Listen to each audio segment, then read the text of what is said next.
House Dad's Literary Life Chapter 325 to Chapter 400. Jia Siyuan's persuasion was happening all over the country. After Murphy's new album went on sale, many fans who were not affected by the public opinion swarmed into the music stores to buy the album. After listening to it, they were touched by the quality and effort of Murphy's album and could not help but recommend it to the people around them. "It's worth your $18 to buy it." "No, I think I'd be willing to buy it even if it costs 80 yuan. A fan said to others without exaggeration. The craze started in the morning and gradually spread. In the afternoon, some music stores could not hold on any longer and asked for more stock from the distributors. The popularity of Murphy's new album was ignited even before Murphy's appearance on the chart show. Of course, Mo Fei was still participating in the rehearsal at the TV station in Beijing. She would only sing in the live broadcast in the evening. She was so busy that she didn't know that her album had begun to be sold out, but even if she knew, Murphy could face it calmly. Others might need to prove their words based on their results, but Murphy did not need to prove herself. She just needed to sing her own songs, sing for her dreams, and sing for her fans. That was enough. On New Year's Day, the whole country was on holiday, except for the TV station and Du Yuanlei's crew. Yesterday's filming and the first day's filming went smoothly. Their morale was high and they started the second day's filming without stopping. Yang Yi had already agreed to it. In the afternoon, he brought a large group of people to visit the set. She did not need to go to kindergarten today. She put on her new clothes and shoes and could not wait to go with her father. Yang Huan also wanted to join in the fun. She also invited Ding Xiang, who had prepared cakes and drinks for everyone. The filming location for the micromovie was set at Jiangchuan. There was no need to set up a studio outside because there were many scenes in the script, such as the consultation room in the hospital and the stage where Guang was performing. They could find the corresponding shooting location in the school. Even if they needed to borrow the school's auditorium and piano, Jiangchuan was more than willing to let the students film their own work. However, they were still filming the early scenes. They would shoot the small and crowded house that Guang rented and the big house that Su Shishir rented later. How to solve it? Yang Yi heard that Guozi had rented a house with 2 bedrooms and 1 living room in the school's teacher's dormitory, and it was perfect for the production crew. The room was arranged to be a little more crowded, and with the help of the music teacher next door, they could film Guang's humble abode.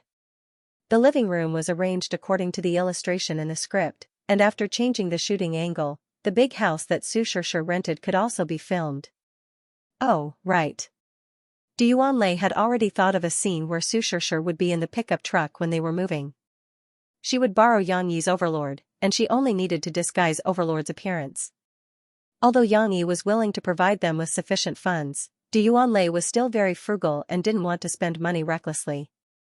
When Yang Yi and the others arrived at the house, everyone stopped filming. Wang Chao carefully put down his camera and happily ran over to eat cake and drink coffee. Wow, so many people. There are so many things. As soon as Cece came in, she stuck her head out and looked around. The curious little girl touched everything here and there, feeling that filming a movie was very magical. She, you can't be so rude. Yang Yi rubbed the little girl's head and said with a smile, telling her not to touch other people's precious equipment. It's fine. I'll keep this camera well, and you can touch the rest. It won't be damaged. Wang Chao stuffed his mouth with food and ran back to take the camera to the table. Everyone has worked hard. Let's eat something first. In a while, you guys can pretend that she and I aren't here. You guys can continue filming according to your plan, and we'll just watch quietly from the side. Yang Yi smiled and clapped his hands as he spoke to them. Big brother Yang, as long as you bring so much delicious food every time you come, we'll definitely welcome you every day. Qinwen said with a smile as she drank her coffee. Then you have to please Ding Xiang. She prepared these cakes and coffee for you guys. Yang Yi chuckled and said, I don't have such good benefits when I come here alone. Ding Xiang, who was whispering to Yang Huan and Guozi, heard it. She blushed and quickly waved her hand. No, these are all sponsored by Big Brother Yang. We have to please all of them. A group of people clamored to suck up to them. Yang Yi walked to Guozi and asked him curiously, why did you rent this house? Don't you usually live in the dormitory? Yang Yi didn't notice that when he asked that question, Yang Huan, who was feeling guilty, had already turned around and walked away as if nothing had happened, leaving the embarrassed Guozi to face Yang Yi. Guozi's face was a little pale. His mind was filled with the scene of Yang Yi kicking the wild boar. Speaking of which, the wild boar was much thinner than him. If he had been kicked like that, even if he didn't die, he would be half dead. Why are you trembling? I'm not your father. Why would I care if you rent a house outside? Yang Yi patted him on the shoulder and said, I'm just asking out of concern. I didn't rent it for anything. I thought that it might be useful for filming a movie. Guozi gave a reason that was full of loopholes. Ah? How did you think of that? Yang Yi asked in surprise. Ahem, I meant that sometimes when I was filming a movie too late, the dormitory was closed and I couldn't go back, so it might be useful. Luckily, Guozi was quick-witted and quickly covered up the lie. Oh. Yang Yi was a little speechless. He smiled and said, you have too much money to burn. Luckily, Duanlei asked them to continue filming, which indirectly saved Guozi, who was sweating in the cold winter. Yang Yi was sitting on the chair in the living room with his daughter in his arms. Ding Xiang and Yang Huan were also sitting on the side, curiously watching the crew shooting in the small room. They were shooting the scene where Su Shishir inspired Ah Guang. Qinwen was lying on the sofa with her legs crossed playfully. Her fingers were pointing in the air, and her expression was very natural. However, Guozi was still a little affected by Yang Yi's interrogation. He was playing the piano, and his fingers were not listening to him. Cut. Xiaogua, be careful. Do you have to be so nervous in front of your girlfriend? Duanlei was a little confused. She stopped Wang Chao and walked up to Guozi to explain the scene. Sister Du is so fierce. She looked at Duanlei's serious face and was a little scared. She curled up in her father's arms and whispered. Wang Chao, who was resting the camera on the table, heard it. He smiled and said to the little girl, actually, it's not like that. She's usually a very good person. It's just that she's a little emotional when filming. She looked at him and nodded. Okay then. Guozi was quite professional. After a while, he found the state of filming and forgot everything outside the scene. He really integrated himself into the role of Ah Guang. Duanlei nitpicked and took 2 pictures before nodding with satisfaction. Very good. Let's start the next scene. Qinwen, you have to get up. It was very interesting to watch others filming. Yang Yi and Shi gradually became fascinated. The winter in Beijing was particularly cold, but the recording studio of Beijing television station's new Song Elite Chart program was indeed in full swing. The temperature had dropped below zero at night, but it couldn't stop the enthusiasm of the singers and fans. At this moment, the person dancing and singing on stage was an idol female star named Chao Tsong. Her singing didn't need to be evaluated. Her hot pants and leather jacket made people feel as if they were back in the summer. Not everyone had Murphy's talent, and not everyone had a museum like Murphy. In this extremely competitive entertainment industry, some self-sacrifice was inevitable. There was no need to be harsh. Everyone had their own choices.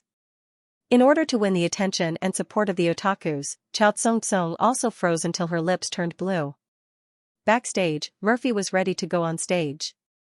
She hadn't reached the stage where she had to expose her body to attract popularity, so Murphy's clothes were still considered warm. She wore a gray shirt with a patchwork knitted jacket, and black skinny jeans with brown boots. Although it wasn't a particularly fashionable outfit, this combination, with Murphy's tall figure, still showed off a strong style of street photography. It was very photogenic. Of course, these clothes, which were also suitable for a slightly plump girl, also covered Murphy's slim and good figure.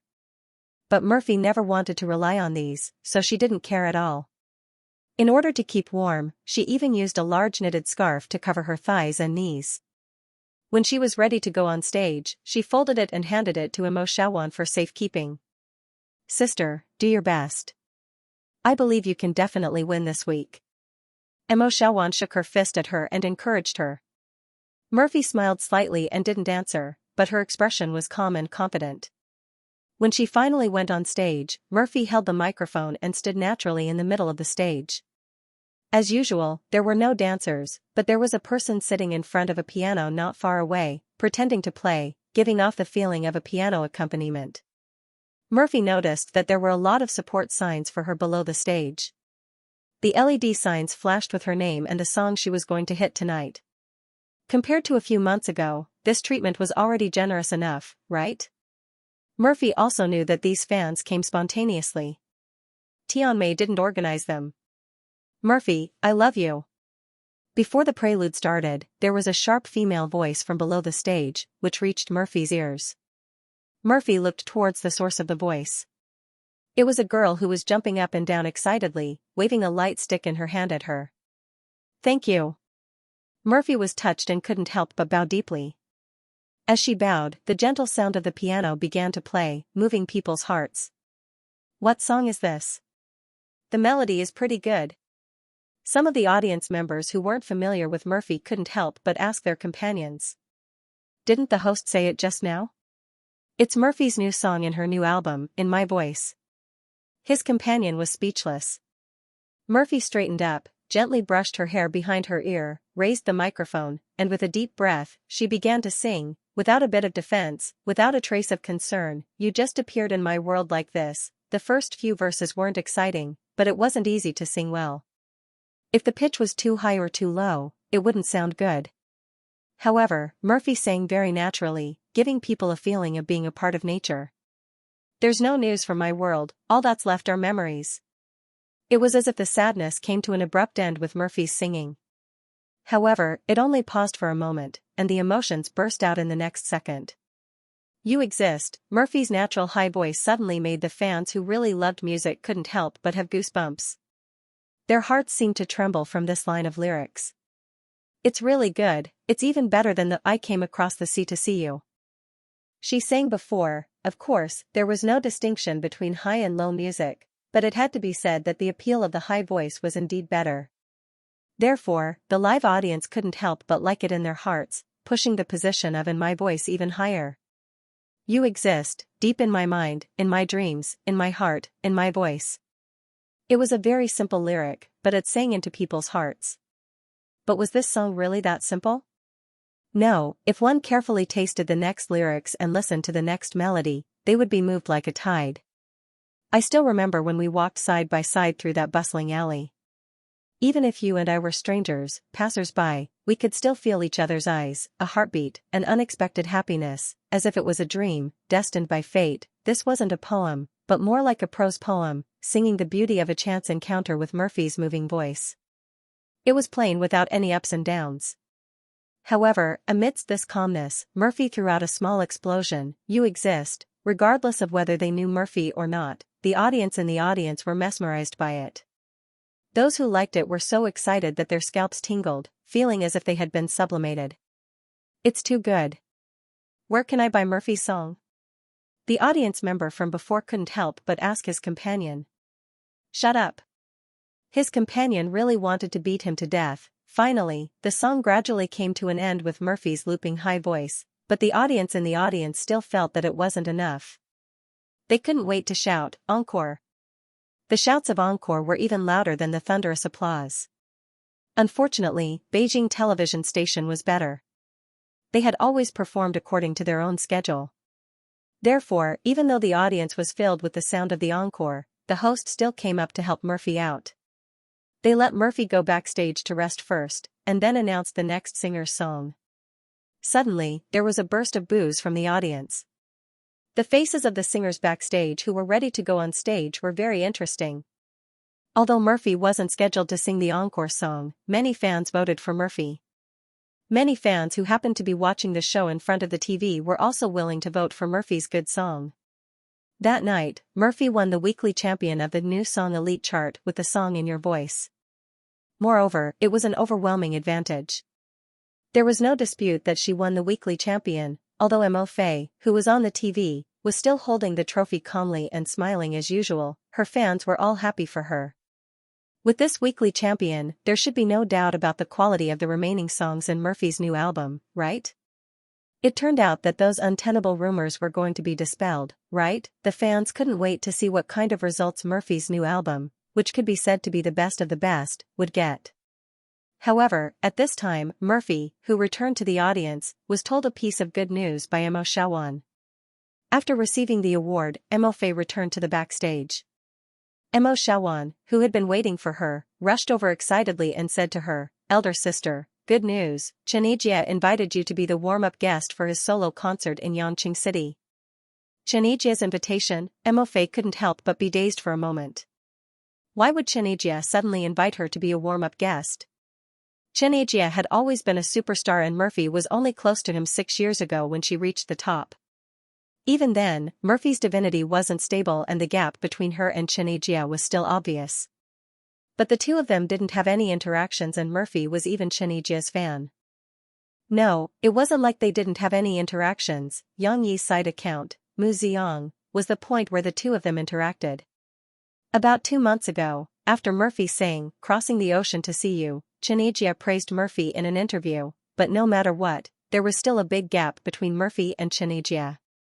Xianxia inviting her to be his warm-up guest was also praising her and increasing her fame, which was why Mo Xiaowan was so excited. Really? Murphy was in disbelief. Really, Xianxia asked for your phone number from the company and personally called you not too long ago. I already confirmed it with the company. Mo Xiaowan hurriedly explained. She even smiled and said, the company also checked the schedule with Xianxia. The timing is also very coincidental. On the 10th of January, you just happened to have an event in Yangqing. Xianxia also said that you don't have to come to the rehearsal a day in advance. You can just go there in the afternoon. Murphy lightly nodded. She didn't know if it was because of her guesses, but she still wanted to personally call Xianxia to thank him for his support. But there were too many people at the TV station and it wasn't convenient for them to talk. Murphy and Mo Xiaowan returned to the hotel first. Murphy didn't bother to change her clothes as she asked Mo Xiaowan for her phone and called Xianxia. Murphy was not a newbie in the entertainment industry. No matter how cold she was not ignorant of the ways of the world, so she naturally expressed her gratitude to Xianxia. Haha, Murphy, you don't have to thank me. If you want to thank someone, thank Teacher Mu Ziyang. He didn't tell you in advance, did he? Xianxia happily replied in Cantonese, because that was how Murphy communicated with him. Sure enough, Yang Yi was behind this. Murphy blamed Yang Yi in her heart, but she wasn't angry. Instead, her heart was filled with gratitude towards Yang Yi. He had always been supporting her from behind. And now, he had secretly arranged such a big gift for him. It was no wonder that on Christmas Eve, when she was in a daze, he secretly told her not to worry about the media slandering her. Now that she thought about it, it turned out that he had already asked Xianxia to support her. However, from Xianxia's description, it seemed that Yang Yi hadn't told him about the relationship between Mu Ziyang and Murphy. Murphy pretended that nothing had happened and ended the call with Xianxia. Then, she couldn't wait to call Yang Yi back. However, those were just some words of love between a man and a woman, so it wasn't worth telling outsiders. Mu Yuqing, a huge otaku who had become a supervisor, was also forced to go on a blind date on New Year's Day. He didn't know what the result would be. At night, he dragged his tired body home. Without taking a shower, he hurriedly opened the website. Has it been updated? Mu Yuqing was actually a little nervous, like a newlywed wife. After all, he had waited for a month. Mu Yuqing saw that there was a new volume in the directory of Prison Break, and the 2 new chapters that he hadn't bought yet. He then waved his fist in ecstasy. 2 chapters were too little, so Mu Yuqing couldn't bear to read them. However, even if he couldn't bear to read them, Mu Yuqing couldn't bear to not read them. He quickly clicked on the purchase button, opened the first chapter, and started reading. It continued the ending of the previous volume, but this volume had a man who looked like an eagle, the special agent of the American FBI, Alexander Mahone. In the first chapter, Yang Yi's portrayal of Mahone was so sharp that even Mu Yuqing, who put himself in Michael's shoes, shuddered. However, in these 2 chapters, Mu Yuqing saw that Michael, who he had been worried about for a month, finally escaped from the prison warden barracks pursuit with the help of the train.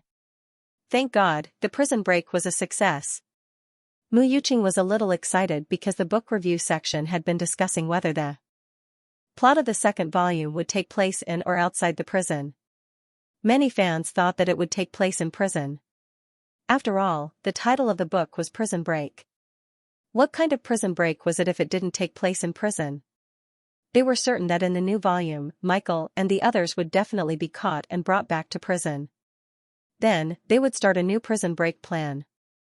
However, that would be too torturous. Mu Yuqing still liked to see Michael and the others break out of prison. However, their escape was not over yet. Special Agent Mahone was still closely following Michael's footsteps. He found a tattoo artist and began to understand the plan to hide Michael's tattoo. This plot made Mu Yuqing very worried. After all, the tattoo was Michael's biggest secret. It also hid Michael's arrangements outside the prison. The plot of the other characters was also mentioned in these 2 chapters. The abandoned teabag was not dead. He found a bucket of ice at a campsite to preserve his severed hand, and then forced a doctor in a private clinic to perform a replantation operation on his severed hand. In the illustration, Teabag's pale face and sinister eyes made people shudder. Mu Yuqing had a hunch that this character would make a comeback and bring endless trouble to Michael and the others. Veronica and Terence were trapped in a remote house together. Although Veronica called the police, Mu Yuqing had a vague feeling that this woman was in trouble. The unconscious Sarah finally woke up while recalling the plot of her time with Michael. She also found a folded paper crane in the bag that Katie, the nurse, had brought her. It was a note that Michael had left for her. It seemed that Sarah was still the female lead of the 2nd volume, however, the plot came to an abrupt end. Mu Yuqing, who was used to Xianxia ending chapters, did not want to complain anymore. He quietly returned to the book review section. Of course, he first tipped a leader to congratulate Xianxia on his return. Only then did Mu Yuqing write his own post in the book review section. The 2nd volume will be a chase between an eagle and a fox. Special Agent Mahone and the well-planned Michael would have a contest of IQ. The 2 of them, one in front and one behind, would compete to see who could catch up faster or escape faster. The book review section had been very lively today. However, the top post was made by an unknown ID. If Prison Break was made into a TV series, would you like it? Many netizens left comments below to express their support. However, many people felt that if they really wanted to make a TV series, they could not just blindly shoot it, and they could not just find a few cats and dogs to shoot it. At the very least, they should invite excellent Western actors to act in it. If they change it to Chinese actors and names, they will ruin the classic. Mu Yuqing flipped through the post out of boredom. His eyes could not help but light up. He felt that things were not that simple. Maybe someone was really tempted? Zhu Jia was in high spirits recently. As he walked on the road, he felt like he was floating. With the song Mistress, he had become famous all over the country. He was already a superstar. Just by looking at the number of invitations to variety shows, he was even more popular than the company's #1 star, Murphy. In the past, when he participated in those variety shows according to the company's arrangements, Zhu Jia was actually a little unwilling, because he was always a supporting character. But now, Zhu Jia especially liked variety shows.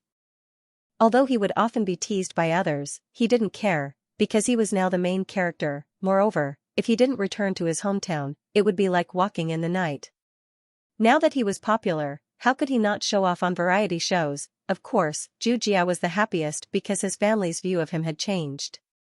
Although his family didn't have any prejudice against actors and singers, they had prejudice against him. They often sneered at Zhu Jia's declaration of his ambition to be a big star. They felt that he didn't have any talent and that he would return after a few years in the entertainment industry.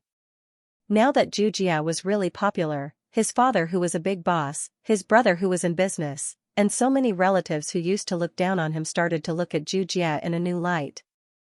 They also started to give him more financial support. The proud Zhu Jia was more or less satisfied, but his manager was still not satisfied. Du Luan felt that the results of Mistress were not enough. It still lacked the title of new bestsellers. If it didn't get the title, then the popularity of Mistress would be like a silver medal. It lacked the most precious golden light. If it didn't get the title, Du Luan felt that the operating ability he wanted to show lacked persuasiveness. If he wanted to change jobs in the future, he would lose the most persuasiveness of a gold medal manager, but the momentum of Mistress, which had been released for more than half a month, had slowed down. Now, Mistress, which only reached the third position, was threatened by the new songs released this month. The new songs released on New Year's Day had a lot of strong songs, such as Murphy's and My Voice, and a few new singles by veteran singers. They all squeezed into the top 10 on the second day. With this momentum, Mistress would surpass it sooner or later. It was almost impossible to reach the top again, unless they used some underhanded means. Du Luan found Xianxia and discussed with him. He wants to have a scandal with Sister Murphy? Hadn't they already clarified this matter before? The media and fans aren't fools, right? Xianxia asked, puzzled. Scandals, aren't they all fake and unpredictable? Du Luan said to him with a smile. Clarifying is one thing, but whether or not there's someone behind it is another. But I really have nothing to do with Sister Murphy. Last time you made me make a scene, Sister Murphy doesn't even want to talk to me anymore. Xianxia complained. Du Luan was speechless. He really wanted to beat this idiot to death, but he endured it and patiently explained to him, what I mean is, the audience doesn't know.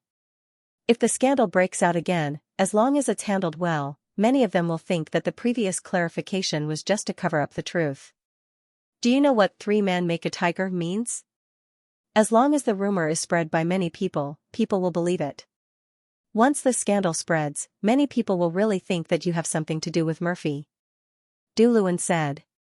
Xianxia frowned and said, then why should I have anything to do with Murphy? Isn't this lying to others and myself?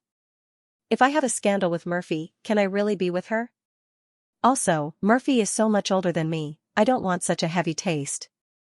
I prefer the new trainees in the company, the female students, hee. Du Luan took a deep breath to calm himself down. Then he said resentfully, it's just hype. My young master, it's not like I want you and Murphy to have anything to do with each other. Did you forget the hype I told you earlier? Don't you want your song to be #1? That's right. How do I get it? Xianxia was still a little moved by this result. If he got #1, he would really become a god. Although it was just a small god, it was still insignificant to many big stars, but Xianxia still hasn't unlocked this achievement. If you and Murphy have a scandal, the song Mistress will be mentioned by people. Then, people will dig out your previous words and start to question whether you are lying, whether the song is hinting at Murphy. It doesn't matter if people believe it or not, as long as you use this matter to hype up the song and make Mistress popular again, and even make Murphy's fans pay for your song might be able to hit #1. Du Luan analyzed for him. Of course, if you want to achieve the right amount of hype, this scandal has to be spread as real as possible. You also need Murphy to cooperate and take a few ambiguous photos with you, just like last time. Du Luan felt that this matter was a little tricky. You are right, but Sister Murphy wouldn't be willing, right? And after what happened last time, she will definitely be on guard. If I take that kind of photo with her again, Sister Murphy will definitely find out. Xianxia wasn't stupid. Well, this requires her to be willing. Du Luan said with a wry smile, so I need you and Sister Ling to ask for help and have Sister Ling put pressure on Murphy. Xianxia frowned. Right now, my aunt holds Murphy in the palm of her hand and the whole company is promoting her. Will my aunt still help me persuade Murphy? Of course, didn't your dad invest in the company? You are a shareholder of the company, so Sister Ling will definitely value your request. Also, you are Sister Ling's nephew. As long as you pester her, Sister Ling will definitely help you. Du Luan pretended to be certain and said, don't always praise others and belittle yourself. Don't forget, although Murphy is the company's #1 sister, you are also the #1 brother. You are right. Right now, there are no other men in the company who are more popular than me. Xianxia said proudly. Besides, creating hype is a win-win situation. Your song can become a hit again, and Mofe can also benefit from the hype. Her album also wants to hit the platinum album. Increasing her popularity is more beneficial for her. Who knows, she might also want to hype it up. In order to persuade Xianxia, Du Luan made a judgment that he didn't quite believe. You're right. If Sister Murphy and I hype it up, both of us will become popular. From the results, it is a win-win situation. Xianxia was persuaded by Du Luan. That's right. Also, isn't Sister Ling's best at hype? she will definitely be moved by your proposal. Duluan was happy and quickly struck while the iron was hot. Your new song only has 10 days left. You have to hurry. Otherwise, if you miss the new song, what's the point of hyping it up? Well, hype it up and take the crown. Xianxia was in high spirits. I will go and talk to my aunt. But, can they really do what they want? Xianxia really went to Niao Miling. Niao Miling didn't agree at first, but after listening to Xianxia's words, she frowned and said, "Who gave you this idea?" Murphy is different from before. The company now wants her to establish a positive image. If you make such a fuss, won't Murphy's public image be ruined? I thought about it myself. Auntie, can't you think about your nephew? Xianxia was very loyal and took this matter on himself. He pretended to be wronged and said, "I'm your cousin's son. If you don't help me, are you going to help an outsider?" Niao Miling really had a headache about Xianxia trying to get close to her. In the past, she had thrown him aside and let him play by himself.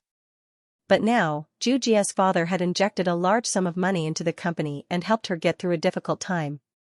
Niao Miling couldn't ignore Xianxia's request even if she didn't look at the monk's face. "Jia, think about it. If you want me to talk to Murphy and let her agree to cooperate with you to spread a rumor, will she agree?"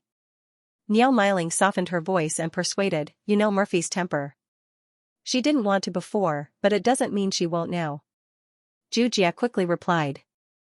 Duluan had already arranged an excuse for him. In the past, Sister Murphy paid attention to her image.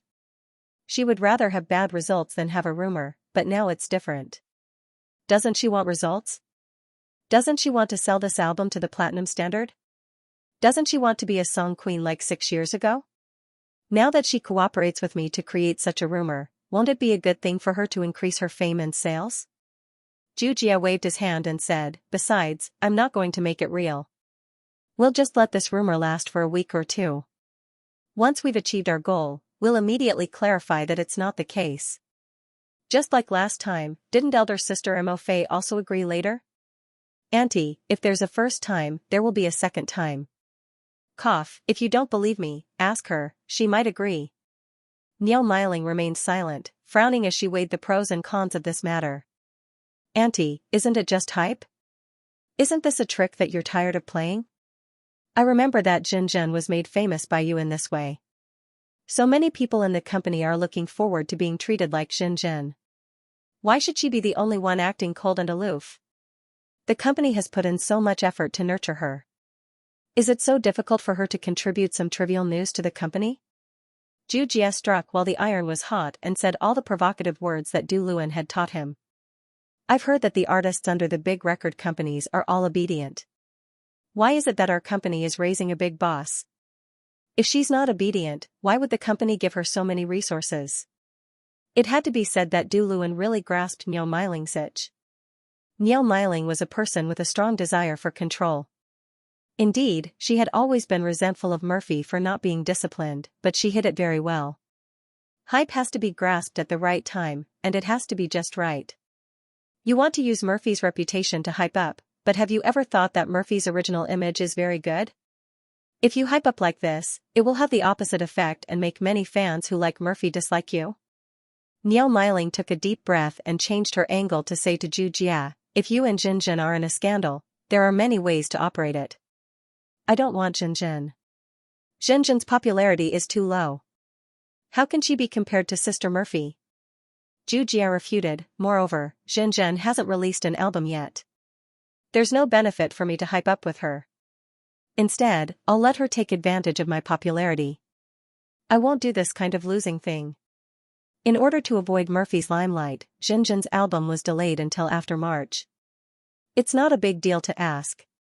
Auntie, if she doesn't agree, we'll think of other ways." Xianxia took Niao Miling's hand again and said coquettishly, "Don't you want your nephew to be number one, and then you'll be in the limelight?" Niao Miling was also moved by his words. Her nephew could make a name for himself in the entertainment industry. Regardless of whether it was a good reputation or a strange reputation, regardless of whether it was due to his talent or this strange catchphrase song, Niao Miling would still feel proud of him. Niao Miling sighed and pressed Xianxia down. She said, "Okay, I'll try to ask for you, but let me tell you, you have to be mentally prepared. I don't think it'll be easy. With Murphy's personality, don't. How can I just try to ask? Auntie, you have to help me. Help me persuade Murphy and tell her the pros and cons. Anyway, it'll be good for her. Jujia said with a smile. Being pestered by him, Niao Miling rubbed her eyebrows and said, okay, I'll promise you. After the 3-day New Year's Day holiday, Xixi was sent back to kindergarten by her father. She could finally see her friends again. After 3 days, the little girl had too many interesting things to share with her friends. However, Lan Xian, the only one who didn't play in Jiang City, stole the limelight first. I went to see the snow with my father in a place far, far away. We had to take a plane to play. Then my mother and I made a snowman. My mother used a carrot as its nose. Snowman? It's snowing, will little Xian be very cold? Yang Luoqi blinked as she tugged on Lan Xian's arm with a nervous expression. Cold, it's super cold. It's 100 times colder than at home. Lan Xian thought for a while and said, but I'm wearing a lot of clothes, so I'm not afraid of the cold. Nanjiao tried hard to interrupt. He finally thought of a poem and read it out. Timely snow promises a bountiful year. However, he forgot the next sentence. He only vaguely remembered that his father had read it to him before. Naturally, the children were not interested in his poem. Fortunately, Xixi took over the topic and didn't make him the king of silence. Xixi said happily, snowman. I've seen it before. My father drew it for me. Sister Elsa's good friend, Snowbow, is a snowman. It can talk and walk. It's very awesome. Xian, can your snowman talk? Lan Xian shook her head sadly and said unhappily, no, it can't talk or walk. It doesn't matter. If I see Sister Elsa in the future, I'll ask her to make your snowman talk. Xixi hugged her little friend and comforted her. Lan Xian immediately cheered up. Really? Thank you, Xixi. Hee. Xixi laughed happily. Xian, will you let your snowman play with me in the future? But I'm afraid of the cold. Oh, what should I do? Yang Luoqi was confused by herself. After talking about the story of snow for a while, it was finally Xixi's turn to talk about her vacation experience. I went with my father to see Uncle Gua shoot a movie. Cici tried her best to describe the scene of the movie. There was a very, very big camera, and it was heavier than me. Then, many people were shooting the movie together, but there was a big sister who was super fierce. If you didn't act well, you would be shouted cut and then scolded. So terrible? Then I don't want to shoot a movie. Yang Luoqi whispered in fear. No. In fact, it's very fun. It's just like when we played the role of the ugly duckling. Mr. Mu taught us and then filmed it. Xixi was in high spirits. It's not fun to play the role of the ugly duckling, and there's no food. Xixi, is there any food in the movie? Lan Xian asked curiously. Xixi tilted her head and thought for a while. But in her mind, she remembered that every time she went with her father, he would bring a lot of food, and a group of uncles and aunties would eat it. So the little girl nodded and said affirmatively, yes, there is a lot of food in the movie. We can't even finish it. Really? Lan Xian's face lit up. Then I want to shoot a movie too. Me too. Chen Shiyun didn't have much to say, but when it came to food, she became excited and said hurriedly, I can eat a lot, and I can definitely help them finish it. While Xixi was fooling her friends in the kindergarten, Yang Yi was also fooling Du Yuanlei in the film set. After Murphy entered the promotional period for her new song, she was so busy that she could not even land. She flew all over the country to various stages and signings. She did not have time to come back to Jiangqing for 5 consecutive days, let alone go home.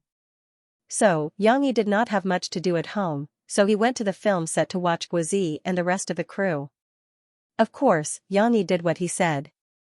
He just watched and did not criticize Du Yuanlei in the film set. He just watched without saying a word. No matter what problems there were in the film set, he would let Du Yuanlei deal with it herself. He would be the invisible person. However, Yang Yi, who was the screenwriter and investor, could not be the invisible person in the beginning. In the beginning, everyone even felt a little distant from him. They could not help but glance at him when they were patting him. But later on, everyone gradually got used to his existence, and instead, they only treated him as a feeder. Big brother Yang, you always bring us delicious food every time. What if my weight loss plan is ruined? Qinwen joked with him generously. Then you don't have to eat it. Leave it all for me. Wang Chao said. No, I don't want to give it to you. I want to eat it. Qinwen said quickly. Yang Yi looked at them bickering and could not help but laugh. Even if you give it all to me, I can finish it all. My sister Ding Xiang makes cakes, egg tarts, and puddings. I will never get tired of them. Guozi said. Okay. It's your sister Ding Xiang again. My sister Ding Xiang did not say that she was yours. Qinwen pushed him away and protected her cake. I am right. Sister Ding Xiang is my best friend. You definitely did not know my sister Ding Xiang earlier than I did. Guozi argued. Fortunately, Ding Xiang and Yang Huan did not come today. Otherwise, Ding Xiang would definitely be embarrassed by Qin Wen's teasing. While everyone was chatting and taking a break, Du Yuanlei hesitated for a moment before walking up to Yang Yi. She asked nervously, Teacher Yang, what do you think of my filming these past few days? She even wanted him to comment on her. Yang Yi was a little surprised, but he still smiled and said, It's pretty good.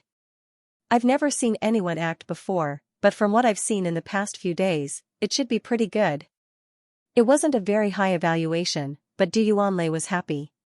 She also wanted to hear Yang Yi's approval. Then, she said, It's like this, Mr. Yang. I was thinking, after we finish shooting this micro-movie, if you are satisfied, can we continue working together? Seeing that Yang Yi was a little confused, she quickly explained, I'm referring to your other work, Yuzue. Didn't you already sell the film and television rights of Soldier Assault and Drawing Sword? I actually prefer Prison Break, but I can't handle such a big drama yet.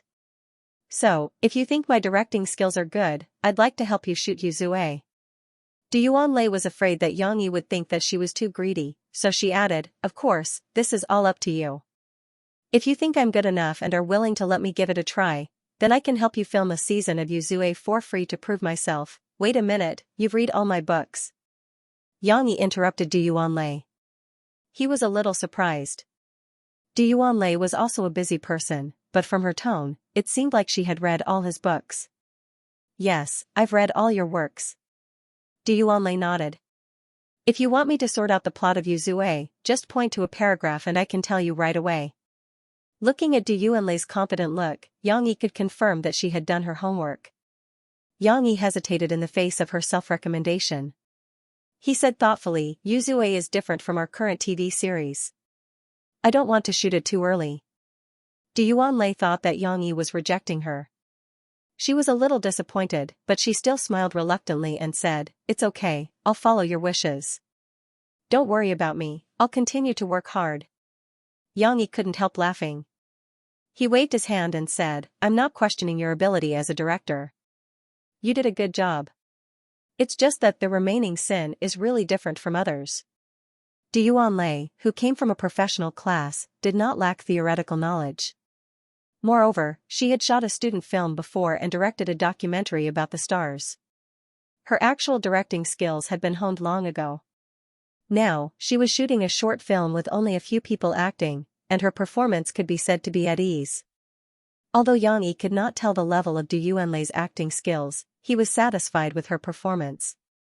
So, Yang Yi thought for a moment and said to Du Yuanlei, How about this? After we finish filming this and come back for the spring festival, if you don't have any other plans next semester, I'll give you a script. Let's try filming a low-budget comedy film. Shooting a movie? Du Yuanlei had already given up on Yang Yi, but she did not expect that Yang Yi would give her another surprise. Shooting a movie was more challenging than shooting a TV series. Is it really a movie? Du Yuanlei asked nervously. Yes, it's a real movie, a complete movie. Of course, I'm still thinking about the story. You can focus on shooting this short film first. Once it's produced, it'll catch up with my micro-broadcasting's publicity plan. Then, we'll talk about the future. Yang Yi smiled as he painted a pie for Du Yuanlei. However, Du Yuanlei firmly accepted this pie. She nodded gratefully at Yang Yi and said with joy, "Thank you, Teacher Yang. I'll definitely work hard." This was the first time he had seen her so agitated. Usually, this girl suppressed her emotions too tightly. "No need to thank me. Believe in yourself. As long as you produce results, you'll have everything in the future." Yang Yi encouraged her and gave her a bowl of chicken soup at the same time. Seeing that the atmosphere here was a little serious, Guozi ran over and said, "Big brother Yang, let me ask you something. Other people's movies have a wrap party. Our micro movie is also called a movie. Will there be a wrap party after we finish filming?" Yang Yi was stunned. He carefully pondered over this term and then smiled, "Yes, and we'll have a good meal. As long as you tell me the place, I'll invite you." Hooray! Hooray, brother Yang! Behind Guozi, a group of people who were eavesdropping all cheered excitedly. Look, look. Why aren't you thanking me? I'm fighting for benefits for you. At the very least, you should have said 'Long live Big Brother Guaf' to me." Guozi grinned and raised his eyebrows at them. F***ck off. Qinwen snorted in disdain, "You're just little Gua. Stop pretending to be a big brother." Yang Yi was in a good mood. He generously waved his hand and said, "It's not just a meal. After the meal, go to karaoke or somewhere else to play. I'll cover it all for you." "Really?" Guozi was excited. "Then brother Yang, I want to go to the bar to play. Bring me to the bar to play." Little brats who weren't even 18 years old really liked places like bars that they couldn't go to normally. "Then you have to focus on shooting. Director Du, help me supervise him. If there are too many NGs, he won't have a share in the wrap party and eating, drinking, and playing later." Yang Yi deliberately said with a straight face. Du Yuanlei smiled. It was rare for her to not be tense. She also joked, "Okay, Teacher Yang, just watch. I'll supervise too." Qinwen volunteered and raised her hand. "No way? I'm fighting for benefits for you and you're treating me like this." The little fatty wailed. Murphy's album sales momentum was good. Although the sales volume on the first day was only 160,000, it was different from Murphy's previous comeback albums. After the first day, the daily sales volume did not drop off a cliff, but continued to rise every day. Perhaps it was because of the increase in word of mouth, the previous criticism of Murphy's album gradually became untenable. Moreover, many real music critics were willing to support Murphy's album in their own columns, so the daily sales increase was gratifying. By the fifth day, the daily sales volume of First Dream had reached 380,000. This data was already very good.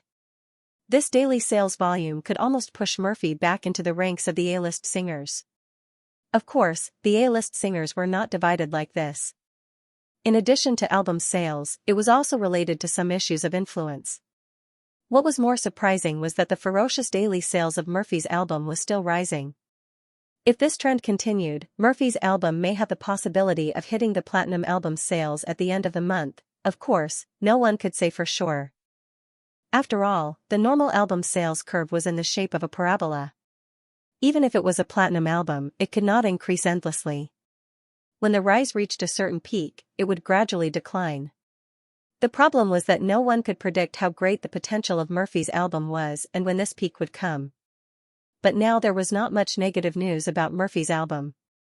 After confirming the quality of Murphy's album, the media that had originally followed and slandered Murphy seemed to have forgotten about it. They changed sides and began to cheer for Murphy. If it were another bad-tempered singer, they might have brought up old scores and quarreled with them, but Murphy did not take it seriously. The world slandered her or praised her, but Murphy was unmoved and treated it as nothing. On January 7th, the busy promotional period was not over yet, but she needed to attend a signing event in Jiang City on this day. Other than that, there was no other arrangement, so it could be regarded as half a holiday. Murphy returned to Jiang City. After attending the signing event in the morning, before she had time to go home to see her daughter, she was called back to the company by Niu Miling, who said that she had something to discuss. Mo Xiaowan was worried that Niu Miling wanted to discuss the contract extension with Murphy again, so she followed her. In the end, Niu Meiling didn't talk about renewing the contract. After a while, she actually talked about letting Murphy and Xianxia cooperate in a play. In fact, Niu Meiling did not want to talk about this with Murphy, because Murphy had already risen in power. She was no longer the Murphy who had suffered a setback a few months ago and could be easily manipulated by her. However, she was also annoyed by Xianxia's pestering. Moreover, Xianxia's father, who was also her eldest cousin, had also called and asked her to take care of Xianxia. If it were someone else, Niu Meiling would have cursed out loud. What kind of business people were they? They didn't know the rules of the entertainment industry at all and just kept shouting that they wanted to take care of someone. Was this circle something that could be accomplished through connections? But after all, they were relatives, and this big cousin was not an ordinary rich man. He also held shares of Tianmei. Niu Meiling could not ignore his request. In desperation, Niu Meiling could only seize the opportunity when Murphy came back to talk to her face to face. Even so, when Niu Meiling made the request, she was very careful with her words and tried to be tactful. However, Niu Meiling did not know that the moral integrity that she did not care about was as precious as life to Murphy. After figuring out that Niu Meiling wanted her to have a scandal with Xianxia again, Murphy's face was suddenly covered with a layer of frost. Her whole person was like the 10,000-year-old ice of the North Pole, 1,000 miles away. Before Murphy could get angry, Mo Xiaowan stood up first and shouted, "Absolutely not. Sister Ling, didn't we agree? Our sister Fei will not participate in any of the company's hype. Why are you bringing up the old matter again?" Perhaps it was because she had recently started to work on Murphy and Yang Yi's studio. Mo Xiaowan had raised her position a lot. She did not notice that at this moment, she was a little offended. Niu Meiling frowned, but she did not flare up. Instead, she endured it and gently persuaded, "Isn't this also considering the career development of Murphy and Audiobook? Xianxia is also a very popular singer now.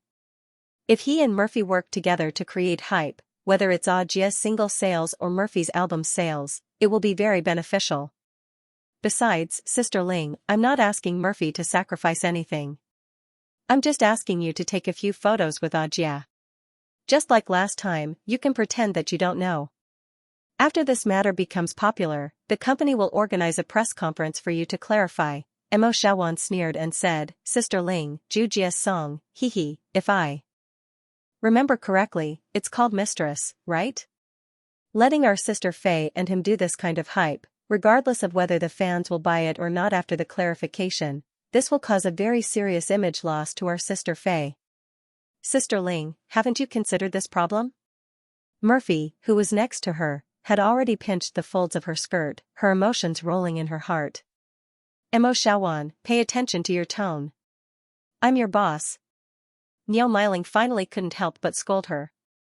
Under Niu Meiling's scolding, Mo Xiaowan's momentum weakened and she stood there, not knowing what to say. Fortunately, Niu Meiling did not intend to fall out with them. Her face softened and she began to play the emotional card. "Murphy, we've known each other for more than 10 years. After talking about the past, she finally came back and said with a sigh, "It's not that Sister Ling is too harsh on you, but it's also a critical time for Audiobook's career development. You know his relationship with me, even his father asked me to help him. Sister Ling also had no choice but to let you support Audiobook. Moreover, this matter is also beneficial to you. Seeing that Sister Ling has supported you for so many years, can you help Sister Ling with this?" It looked like Niu Meiling was begging Murphy, but for people like them, as long as they could get things done, what was dignity? However, Murphy stood up and turned her head away, unwilling to look directly at her. She only said coldly, "I'm sorry, Sister Ling, I can't do this." After saying that, she turned around and left. For so many years, this was the first time that Mo Fei left without saying a word of courtesy. Mo Xiaowan fell behind. She smiled awkwardly at Niu Meiling and tried to smooth things over for Murphy. "Sister Ling, look at Sister Fei's temper. Once she gets angry, she forgets all etiquette. You're a magnanimous person, don't mind it. However, this matter really can't be considered. Which star in the company do you think is suitable and let her work with Xianxia?" Murphy did not care about what happened after that. Her face was cold as she asked Mo Xiaowan to send her home. At noon, Yang Yi happened to be at home. He knew that Murphy would be back, so he prepared food early. However, before he could bring the food out of the kitchen, Murphy threw herself into his arms and hugged Yang Yi's waist tightly. "What's wrong? What's wrong?" Yang Yi was a little confused as he gently patted her back. "Yang Yi, have you finished setting up the studio you're going to open for me? I don't want to renew the contract with Sister Ling anymore. I want to be with you." Murphy raised her head, but her face was covered in tears. "What happened? Be good, don't worry. Sit down and tell me slowly." Yang Yi saw that Murphy was crying so hard for the first time. His heart became anxious, but he still controlled his temper and gently hugged her to sit down on the sofa. Murphy choked and told Yang Yi everything that happened today. In the end, she broke down and said, "I thought Sister Ling was a good person, but I didn't expect her to hurt me again and again. I hate her now. I don't want to stay in Tianmei. Yang Yi, after my contract is up, let's open a studio together, okay? You promised me that you would take good care of me." Right now, Murphy's heart was very uncomfortable. It was as if she had been betrayed. For the first time, she saw the face of the person she had trusted for more than 10 years. Only then did she realize that this person wasn't good at all. It wasn't like what she had imagined, taking care of her like a daughter. That person didn't treat her like a daughter, but still chose to betray her in the face of benefits. Murphy, whose thoughts were in a mess, felt that her worldview was collapsing. Fortunately, she still had Yang Yi to rely on. "You said that Jia asked Sister Ling, and then Sister Ling wanted you to have a scandal with him?" Yang Yi asked with a frown. Wasn't it too much? I was so angry that I couldn't speak." Murphy pouted and said with grievance. Too much." Yang Yi's eyes burned with anger. When he gave Jia the song, he only thought it was fun and wanted to trick Jia. He really didn't think that the song would affect his woman in the end, but this Jia was also looking for death. Instead of singing properly and being a popular person on variety shows, he had to provoke him. Yang Yi was like a cat, slightly narrowing his eyes. His gaze was very sharp, but he wouldn't let Murphy see it. "Don't worry, leave this matter to me." Yang Yi gently stroked Murphy's soft hair and comforted her, "With me here, no one can bully you. Can you solve it?" "But I really don't want to renew the contract with Sister Ling," Murphy said with some surprise. I'll solve it. You don't have to renew the contract with her. Our studio is already set up. You can come over at any time, even if you have to pay the penalty." Yang Yi was now thinking about how to get revenge for Murphy. "There's no need to pay the penalty. As long as this Jia doesn't bother me anymore, after my contract expires, I will explain it to Sister Ling." Murphy still wanted to part on good terms. "Don't worry." Yang Yi chuckled. "I believe you." Murphy's sad mood finally found a trace of comfort. She hugged Yang Yi and smiled happily. This silly woman, after knowing that Yang Yi had Xianxia invite her, she began to believe in Yang Yi's seemingly unfathomable connections. Murphy thought that Yang Yi would use his connections to force Jia and Sister Ling to take a step back. However, she was too naive. Yang Yi didn't have such powerful connections and couldn't come up with any clever ideas. All he could think of was the simplest and most violent method that he was most used to. The next day, Mo Fei set off for Shanghai again. After Yang Yi sent Cici to the kindergarten, he drove to the place where Tianmei Company was located. He hid in a relatively hidden alley and stared straight at the door of the building, patiently waiting for the main character to appear. Yang Yi originally thought that it would take a few days, but he didn't expect that the familiar face would appear in front of him in a short while. It was really fate, too wonderful for words. On the first floor of Tianmei Company, Jia was laughing with the two beautiful receptionists. At this moment, he raised his hand to look at his watch and shrugged. "Forget it, I'll go back and catch up on my sleep. Xianxia, if my aunt comes back, let me know." "Got it, brother Jia." The two beauties laughed so hard that their bodies trembled. Brother Jia repeatedly called him Brother Jia repeatedly. After the song became popular, Jia was also very busy. He finally had a few days of rest. He actually wanted to go to the nightclub or go to the soup. Anyway, he was too lazy to come back to the company. However, Du Luan told him that Murphy came back yesterday and asked him to hurry Niu Miling and check on the situation. However, Niao Miling seemed to be avoiding him and didn't come to the company today. The eunuch is really anxious. Why is this Du Luan more anxious than me about this result? Zhu Jia was a little annoyed by Du Luan's urging and couldn't help but mutter in his heart. He left the company and directly got into the sports car that he left outside to go home and catch up on his sleep. However, he didn't notice that someone was following behind his car. Zhu Jia's home in Jiang City was an independent villa in the coastal area. When he reached home and got out of the car, he was about to take out his keys to open the door when a big hand suddenly stretched out from the side. The palm wind was like a knife, chopping at the back of his neck. Before Zhu Jia could react, his vision turned black and he fainted.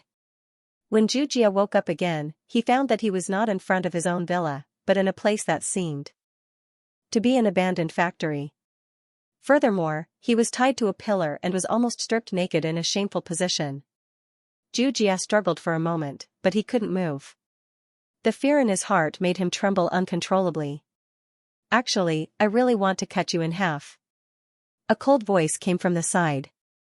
Zhu Jia turned his head and saw a tall and cold man standing in the light of the sun shining in from the factory entrance. With some backlighting, he could only see a shining shadow. However, the long knife in the other party's hand refracted the light of the sun. It seemed as sharp as a divine weapon in a fantasy novel, making Zhu Jia tremble in fear. Don't. Let's talk nicely. Let's talk nicely. I can give you any amount of money you want. Zhu Jia almost cried as he hurriedly begged. This begging made Yang Yi reminisce a little. He remembered that the last fat man who knelt on the ground and begged for mercy had his throat slit with a knife. There was no sloppiness, and it didn't hurt very much. Of course, Yang Yi was only reminiscing about the past, but he didn't want to return to that kind of life, so he only tied Zhu Jia up to scare him. If he really wanted to kill him, how could Yang Yi let him see his face? Therefore, in Zhu Jia's eyes, Yang Yi slowly walked over in the light of the sun, like a demon coming through a wormhole, ferocious and terrifying. The demon raised his knife. Although he only stabbed it heavily into the ground in the end, Zhu Jia almost peed his pants in fear. Do you know why I captured you? Yang Yi snorted and asked. Zhu Jia trembled and asked, why? No matter why, I'm sorry. I was wrong. It's all my fault.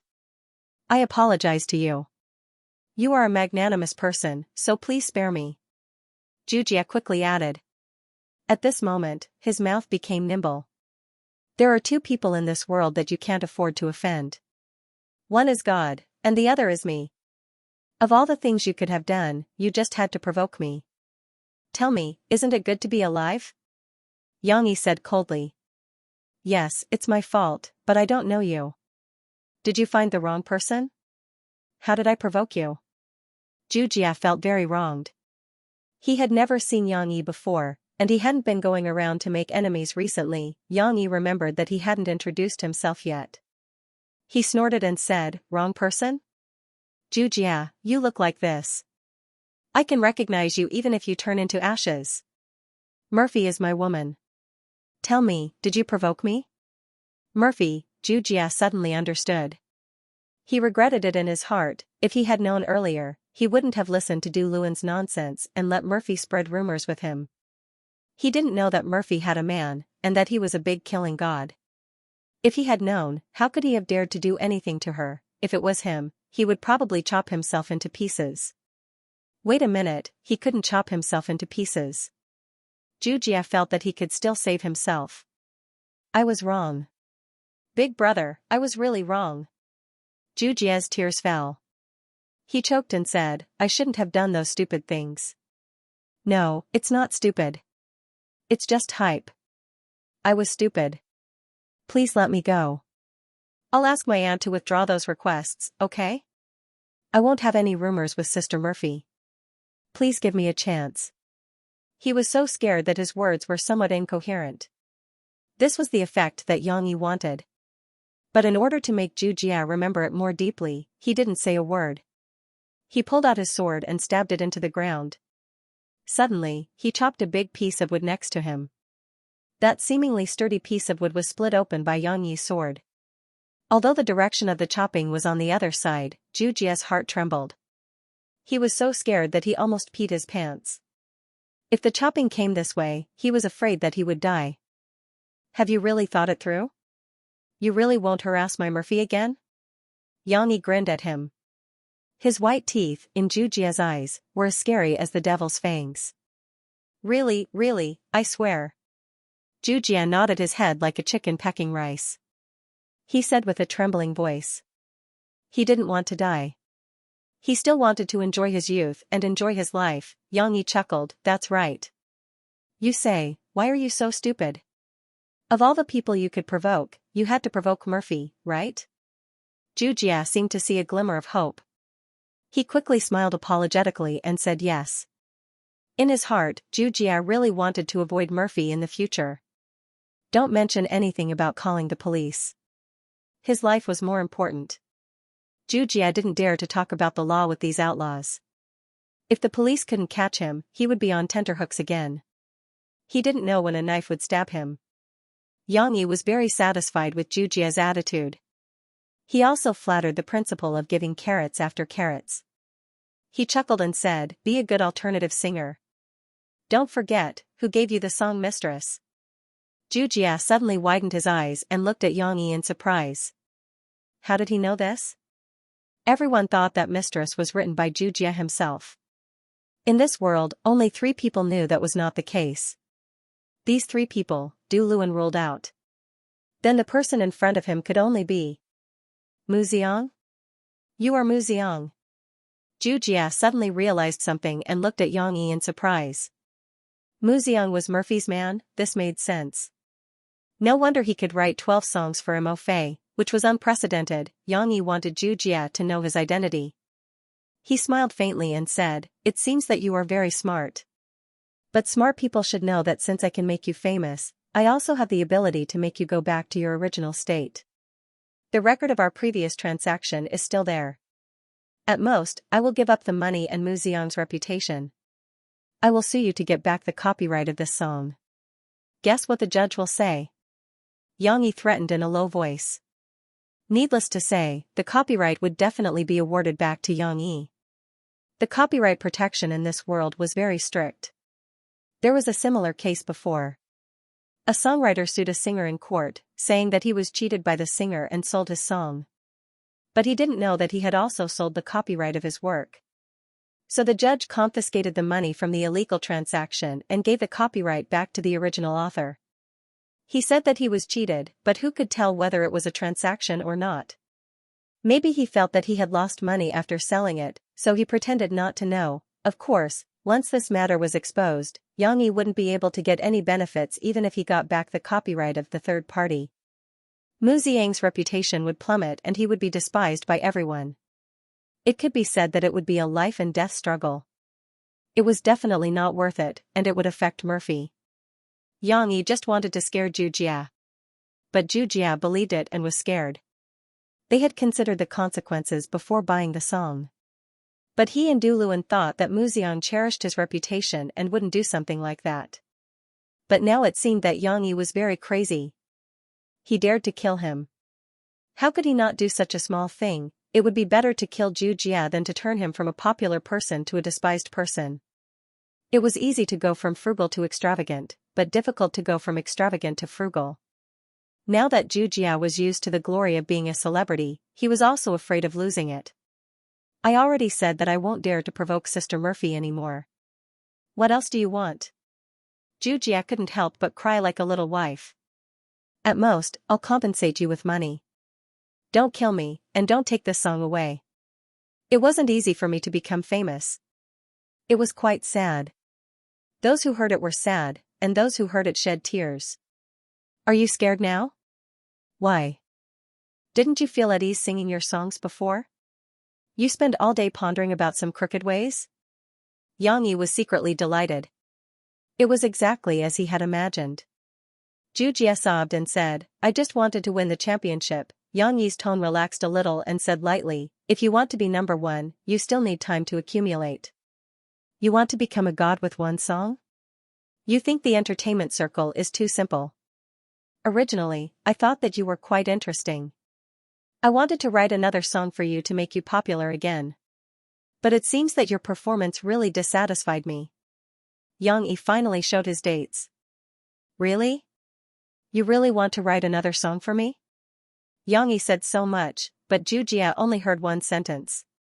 He stopped crying and looked at Xianxia in surprise. Muxiang's songs were really godly. Now that Jia saw Xianxia, Murphy, and his own achievements, he already had a blind worship for Muxiang. A song mistress made him popular.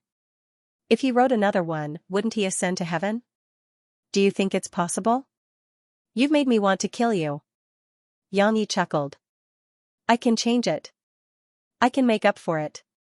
When I go back, I'll immediately tell my aunt, and, that is, Sister Ling, tell her not to find trouble with Murphy. Then, I promise that I won't think of these crooked things again. Jia quickly said.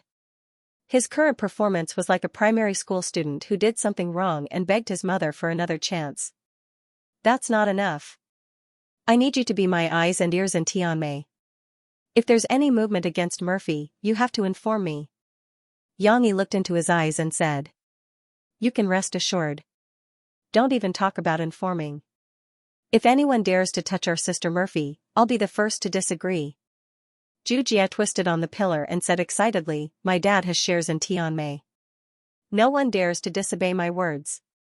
But now, Jia had changed sides. For the sake of the song Muxiang, he began to join Mo Fei's camp. What is backbone? Jia has never seen it before. Xianxia was overjoyed. Originally, he said that this guy was interesting, but now it seemed that he was really a little interesting. With this kind of appearance, he might even be a promising talent. If I do this, will you be able to write a song for me? Jia timidly looked at Xianxia and asked. Xianxia didn't say a word. Suddenly, he lit up his knife and slashed at Jia. As he screamed in horror, the rope that tied him up broke and he floated down like a butterfly. Jia closed his eyes for a while and screamed for a while. Only then did he realize that he was fine and could move. He felt around his body to make sure that he wasn't short. Only then did he turn his head to look at Xianxia in shock. Just talk and no action won't do. Whether I'll write a song for you or not depends on your performance. Xianxia smoothly sheathed his knife and lightly said. Don't worry, Muxiang. Big brother, just watch. I will definitely perform well. I guarantee that no one will touch Sister Murphy. Jia patted his chest. Scheming against each other was actually very tiring. Xianxia didn't like himself. Fortunately, in the afternoon, when he received Shishi, the little girl's innocent smile blew away the haze in Xianxi's heart. Papa. Papa. Let me tell you something big. The little girl hugged her father's neck and said softly in her father's ear. A sincere smile appeared on Xianxi's face. What big thing? It's me, Chen Shiyun, Xian, Chi, and Nan Zhaoyu. We are going to act in a movie. She counted the names with her fingers and said. Ah? Why do you want to act in a movie? What movie? Xianxia raised his eyebrows. Could it be that there is a blind boy who dares to deceive my daughter? The knife is still hidden in the trunk. Acting in Papa's movie. She said matter-of-factly. Chen Shiyun, Xian, Chi, and Nan Zhaoyu are all super fond of acting in movies. Hee, I also want to act in a movie. Then we will all act in Papa's movie. It seemed that the little girl didn't care about the rules at all. In her opinion, acting in a movie was like eating and drinking. There was no need for any audition at all. She could act as long as she came. Who told you that you can act in Papa's movie? Xianxia was confused by his daughter's logic. No one. I told them that. Acting in a movie is super fun. She looked at her father confusedly and said. At this time, Lan Xian had already jumped over. Uncle Yang, I want to act in a movie with you. Now it's about acting in a movie with me? The children's ability to understand was really strange. Not acting in a movie with Uncle. Uncle doesn't act in a movie. Xianxia said with a headache. Hee, Xian, you're acting in a movie with me. She looked down from her father's arms and said with a smile. Okay then, I'll act in a movie with Shishi. Lan Xian's mind was filled with delicious food. She licked her lips and said expectantly, Uncle Yang, can we? How could it be? In this micro-movie of his, there were no children's roles. How could he squeeze in so many children? Moreover, if he randomly changed the script, it would be strange if Du Yuanlei was willing. Yang Yi had an idea and said, that's not possible. You have to ask your father first. Your father has to agree. My father? Lan Xian tilted her head and thought for a while.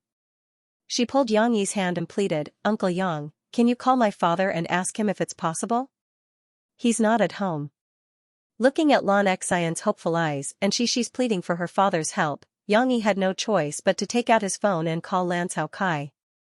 While waiting for the busy Lan Cao Kai to answer the phone, Yang Yi gave Lan Xian a heads up, Xian, let me tell you first, your father probably won't agree. Before he could finish, the phone was picked up and Lan Cao Kai's loud voice came through, Brother Yang, it's rare for you to take the initiative to call me. What's the matter? Yang Yi told him about Lan Xian and a few other girls who wanted to join him in a movie. He tried to make the situation worse, mine is just a micro-movie, a small movie. It's not a big production at all, and they're still so young. I'm afraid they don't know how to make it and can't bear the hardships. What Yang Yi wanted to hear now was Lan Cao Kai's rejection. He had even simulated the lines for Boss Lan, no, what movie? Isn't this nonsense? What do a few brats know? However, Lan Cao Kai's indifferent voice came through the phone, so it's about this. It's no big deal. Xian also told me that she wanted to act in a movie. I thought it was something big. Anyway, it's just a small production. Why don't I invest some money in you and you can ask the director if he can add a few more people? Lan Cao Kai's voice was as loud as his daughter's. Lan Xian and she both heard it. The two girls looked at each other excitedly. However, Yang Yi was a little confused. The script was different from what he had imagined. Hey, Brother Yang, go ahead and ask. How much money do they want? Is 2 million enough? The cap is 10 million. Ask the director to name a price. Do you hear me? Brother Yang, Brother Yang? Lan Cao Kai's voice kept coming from the phone. No need for money. It's not about money. Yang Yi smiled bitterly. Then what's the problem? Hey, it's not a big deal. Isn't it just a few kids who want to play? Lan Cao Kai was a little confused. Or is there a problem with your director?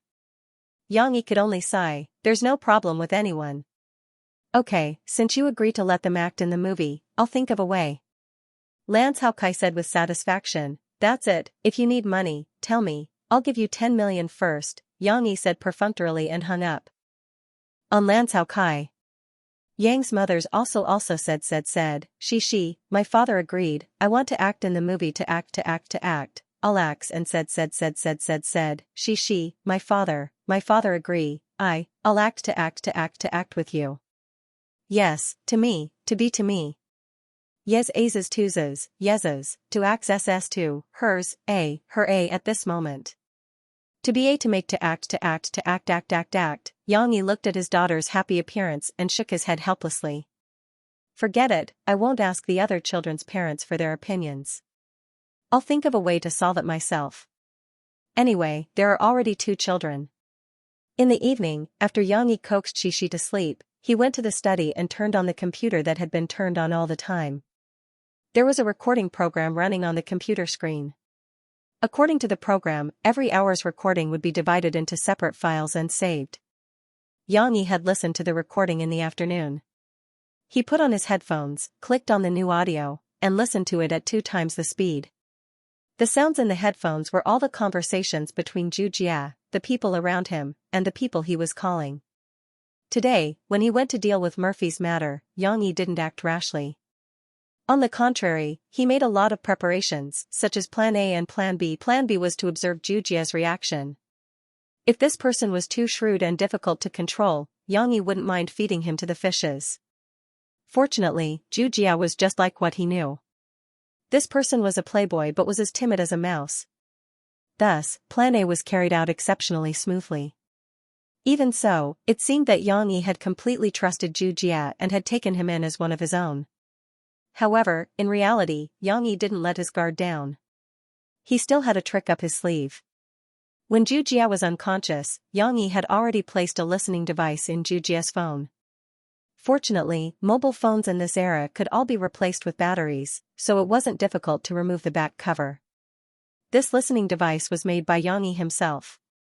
It was a piece of advanced technology that he had brought over from his previous life.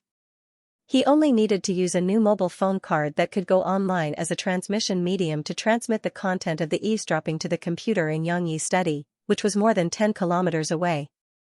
Of course, the power source was also stolen from Jia's phone. It wouldn't be long before Jia complained that his phone was broken. Speaking of eavesdropping, it was necessary to mention Yang Yi's supplementary plan to Plan A. If Jia didn't listen and went back on his words, as long as Yang Yi felt that there was a slight threat, he would mercilessly erase him and the person who leaked the information from this world. He wouldn't give them a chance to expose themselves. However, the recording in the afternoon was still okay. Jia was still in shock. He was trembling at home and talking to himself for a long time, but he didn't have any intention of calling the police or taking revenge on Murphy. Instead, after he calmed down, he became arrogant. He felt that he was riding on Mu Xiang's coattails and that he wouldn't have to worry about food and clothing anymore. He was also obsessed with himself, thinking that one day, he would become the most famous singer. After Yang Yi heard this, he didn't know whether to laugh or cry. He lowered his guard against this idiot a lot. He was also temporarily relieved to pick up Xi and bring her back. There was a new development in the evening. From the content of the eavesdropping, after Jia came back to his senses, he couldn't wait to call Niu Miling and ask her to cancel the hype plan. He even said with conviction, "Auntie, I've thought it through. I want to become the most powerful man in the Chinese music industry, so I don't need this hype at all." Naturally, Niu Miling was almost angered to death by Jia's change. Who was the one who shamelessly begged her for help? Now that her relationship with Murphy was a little strained, he changed his mind and said that he didn't want to play this game anymore? Niu Miling couldn't help but put on the airs of an elder and scolded Jia sternly. However, Jia was like a dead pig that wasn't afraid of being scalded. He smiled and begged for mercy. Niu Miling really couldn't do anything to him. So this matter was perfectly resolved. Yang Yi temporarily let go of his worries and put down his earphones. However, the eavesdropping would still continue. Yang Yi had to observe for a few days and confirm that Jia was no longer a threat before he completely let him go. Jia's problem could be said to be resolved for the time being, but Yang Yi's own problem had just emerged. He held the script of the fairy tale and carefully pondered over it, looking for a scene that could fit these little girls in. The number of scenes was not important. As long as they could act in a scene, it would be good enough. However, no matter how he looked, Yang Yi couldn't find a scene in this micro-movie that was suitable for children to appear in. Not to mention children, other than the two main leads, there weren't many other supporting roles in this movie. He couldn't just forcefully change the script, right? Wouldn't that be ruining a classic? Yang Yi couldn't do such a thing. What should he do? Got it. Yang Yi suddenly thought of an idea. The next day, Xi was saying goodbye to her father at the gate of the kindergarten, but she happened to bump into Yang Luoqi, who was sent by her mother on a women's motorcycle. The little girl cried out in surprise and immediately ran over. She pulled her friend, who had just gotten off the car, and said, "Chi, let me tell you, my father said that we can act in a movie." Xian Air knows. She really wanted to tell her friends the good news, and she had been holding it in for the whole night. So much so that Cici only remembered to greet her after she finished speaking. She waved her cute cotton-gloved hands and called out obediently, "Hello, Auntie Wu, your father is so nice, then we can play together again." Yang Luoqi tugged at the scarf covering her face, and a joyful smile appeared on her face. The two girls were in a good mood the whole morning. After bidding farewell to their respective parents, they held hands and chatted as they walked into the kindergarten. Wu Yu was free at this time. She straddled the women's motorcycle and put on the gloves that she had taken off to tie the collar of her daughter's woolen hat. She smiled and said to Yang Yi, "I didn't expect it to be true. Chi has been talking about it at home for the past 2 days. I thought it was a joke between the children." Yang Yi shook his head with a wry smile and said, "No, I was also caught off guard." Suddenly, Shishi ran over with a few children and said that they wanted to act in a movie. If it was only Shishi who asked, I could find an excuse to make them give up the idea, but Xianxia's father also joined in the fun. After figuring out the ins and outs of the matter, Wu Yu understood. She smiled and said, so that's the case. The children misunderstood. You have to tell Shishi clearly what kind of promise can't be made to others easily in the future. Otherwise, she will suffer losses in the future. Yang Yi nodded in agreement. As for Chi-Chi, I'll go back and explain it to her, okay? You don't have to think about her. She has really brought you so much trouble. Wu Yu hesitated and said. That won't be necessary. I thought of an idea last night. I'll ask the director to arrange a scene for them. They'll play the part of the audience. However, this scene was filmed separately and will not be edited into the main movie. After the filming is done, I will get the director to help make an additional video and insert this scene into our micro-movie. We will burn it into a disc and give it to the children's parents, Yang Yi said. To put it bluntly, they were spending extra money to film a scene of the children. However, the video that included this unplanned scene would only be seen by the children and their parents for fun. For example, Wu Yu. You can show this movie to Chi-Chi later. That way, she will also think that she has filmed a movie. Yang Yi smiled bitterly and said, I have no choice. In order not to affect the quality of the movie, I can only tell the children a white lie. Don't worry, Yang Yi. It's not easy for you either. I understand. It doesn't matter if it's really a movie or not. As long as the children have fun during the filming process, it will be a good experience for them. Wu Yu comforted Yang Yi with a smile. Yang Yi had this idea, but he had not discussed it with Du Yuanlei. He was even a little worried that Du Yuanlei might misunderstand his intentions. However, as a movie investor who had been married for the first time, he had underestimated the director's ability to bear the consequences. Although Du Yuanlei was just a small-time director without any fame, what kind of scene had she not seen before? Other investors would directly stuff people in to be the main lead or ask me to change the plot. Teacher Yang, your small request is much better than those. Du Yuanlei smiled after listening to Yang Yi's words. Yang Yi's tone of discussion and the fact that he took the initiative to ask for an independent scene made Du Yuanlei feel touched. But there's no need to film a scene for the children. I have an idea. Du Yuanlei said to Yang Yi, after Su Shishir's nose bled, didn't Ah Guang bring her to the hospital for a checkup? We can add an extra scene here. When they walk through the hospital hall, the children will be in the background. There are 5 children in the hospital? Wouldn't it be a little abrupt? Yang Yi knitted his brows and said, this isn't a hospital for women and children. Then we will have to give these children a good setting. For example, one of them will wear a bandage and pretend to break his arm. Then the other children will come to visit him. Of course, we will also need an adult to take care of them. Du Yuanlei smiled as she pointed at Yang Yi. Me? Yang Yi was surprised. He did not expect that he would be involved in this matter. That's right. Teacher Yang, you will naturally have to participate. With you taking care of them, the children will be obedient. Du Yuanlei said with a smile. What am I acting for? I don't even know how to act. Yang Yi knitted his brows and bitterly smiled. You don't need to know how to act. You will just be in the background. The camera will just sweep past you. Brother Yang, don't you want the children to be in the camera? This is the best opportunity. You don't have to lie to them. This is really filming. Yang Yi actually thought that Du Yuanlei's idea was quite good. They could put the 5 children into this micro-movie without leaving any trace. It would not be abrupt or unreasonable. But to ask him to act, but who asked him to be involved with these little guys? Who asked Shishi to boast in front of her friends? Yang Yi felt that he really had to talk to Shishi about this problem.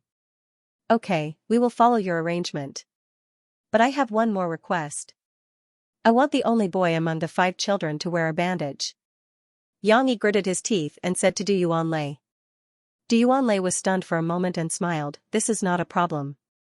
It is the same for any child as long as he is willing. Willing, of course he is willing.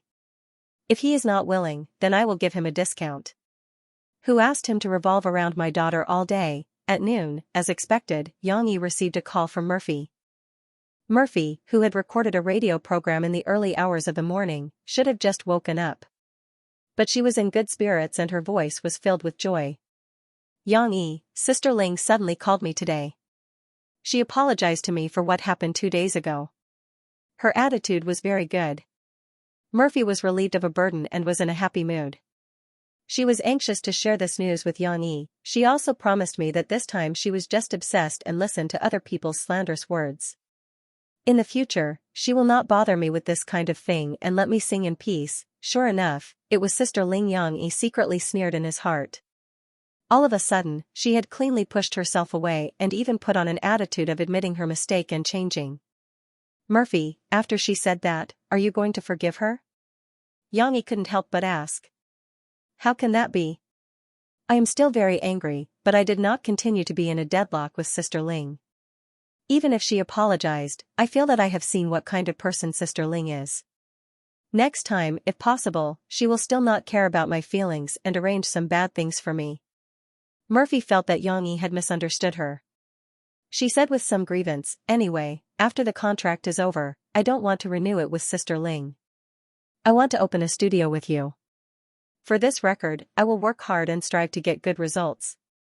It can be considered as repaying Sister Ling for taking care of me for more than 10 years.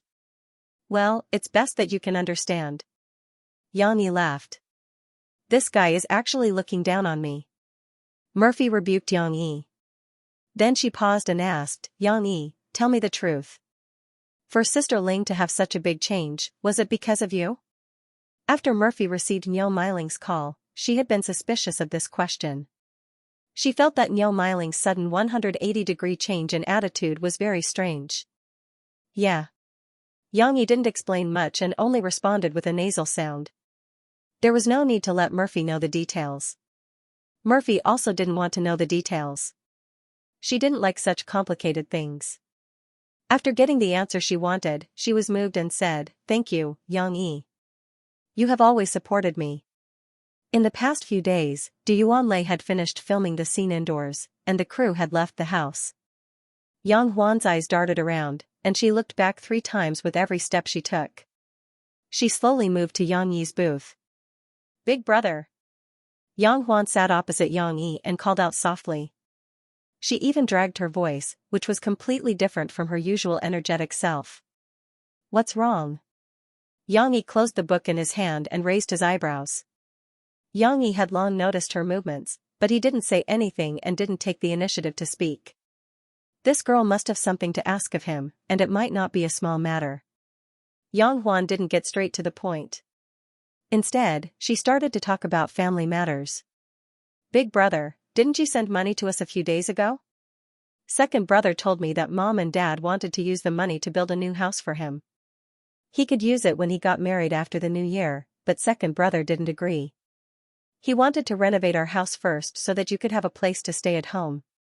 Yang Qing also knew that Yang Yi had a child, but he was still helping to hide it.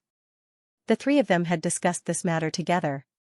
Instead of saying it in advance and making it hard for the parents to accept, it was better to wait until the spring festival, when Yang Yi brought the whole family back.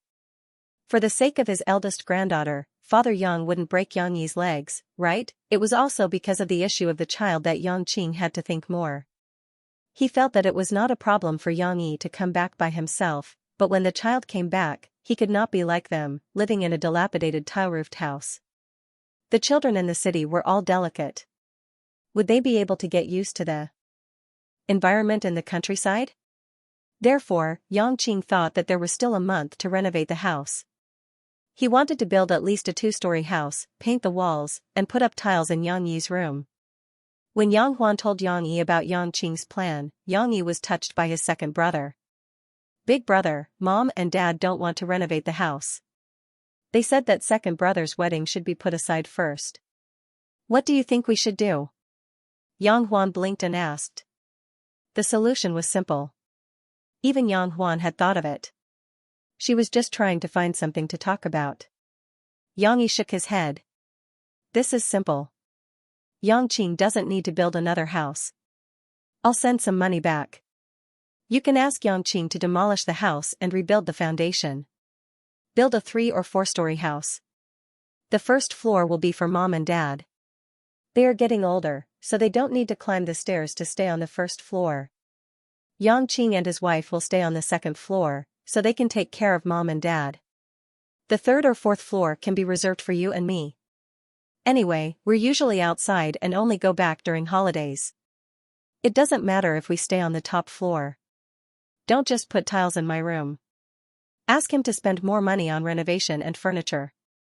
Help me persuade Yangqing. We don't need that money now.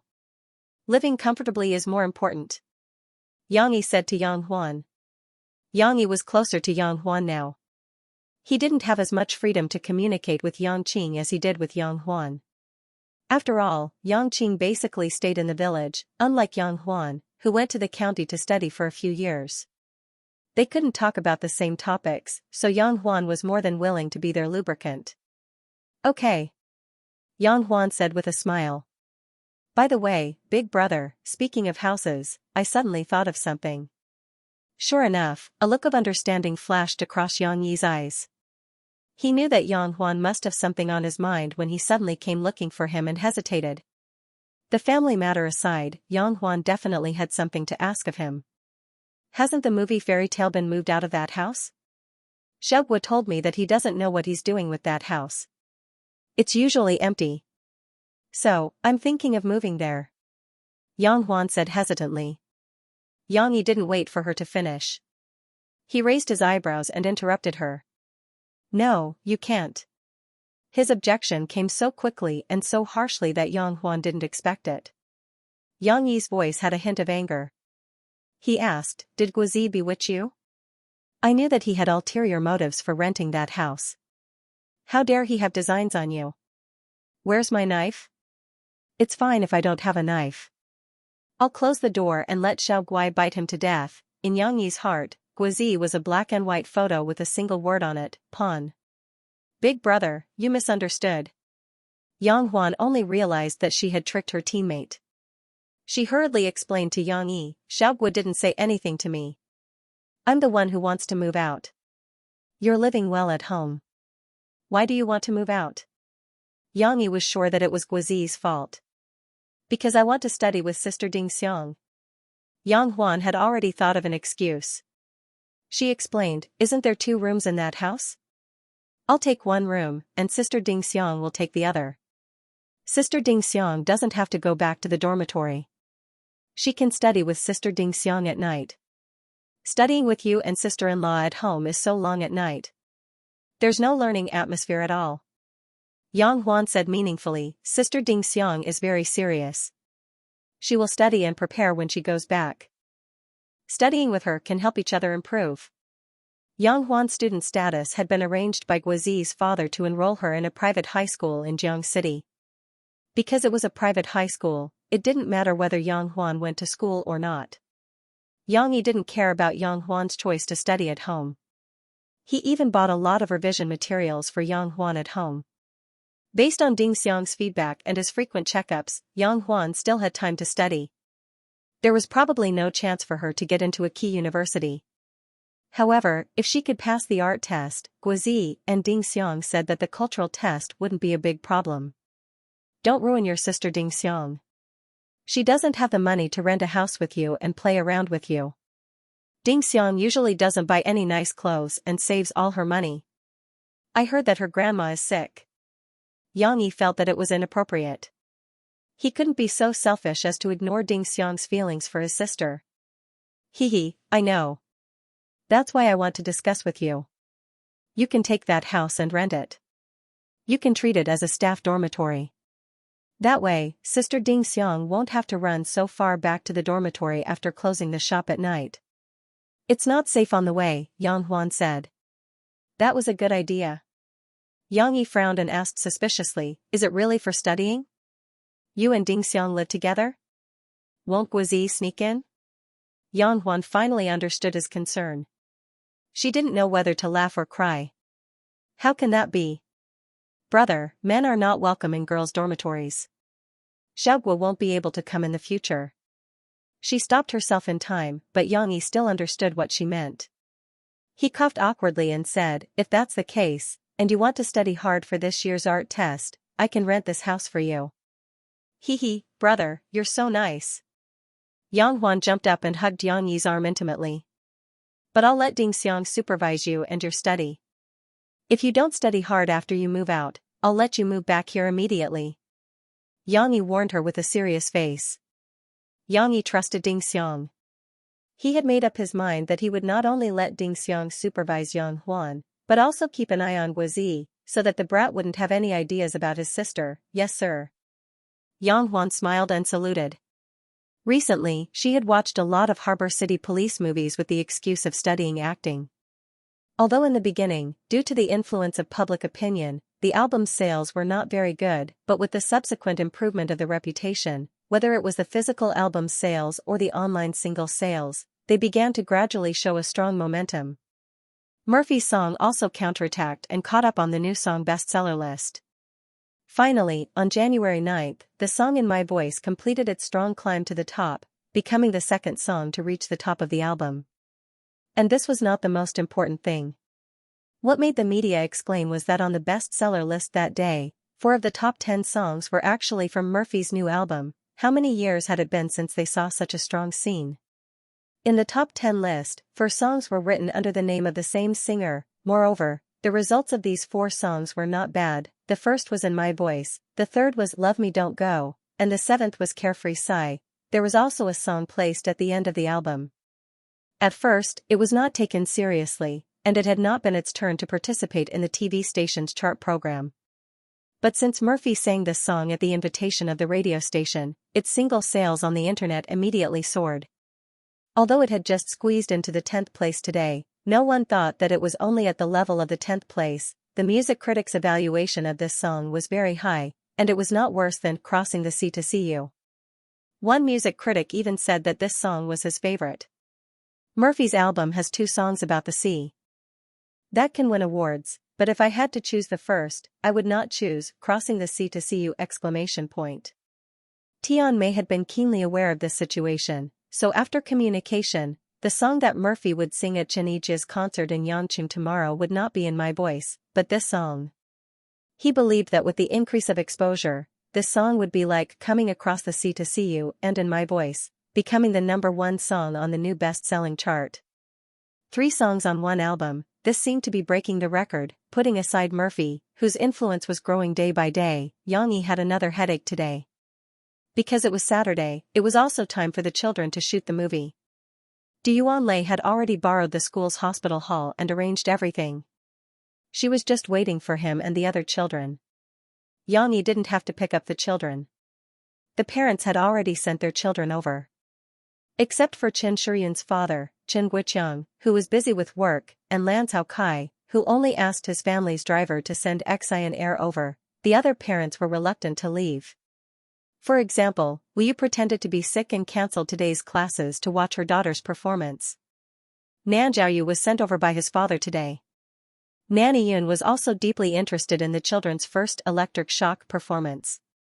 He and Wu both decided to stay and watch.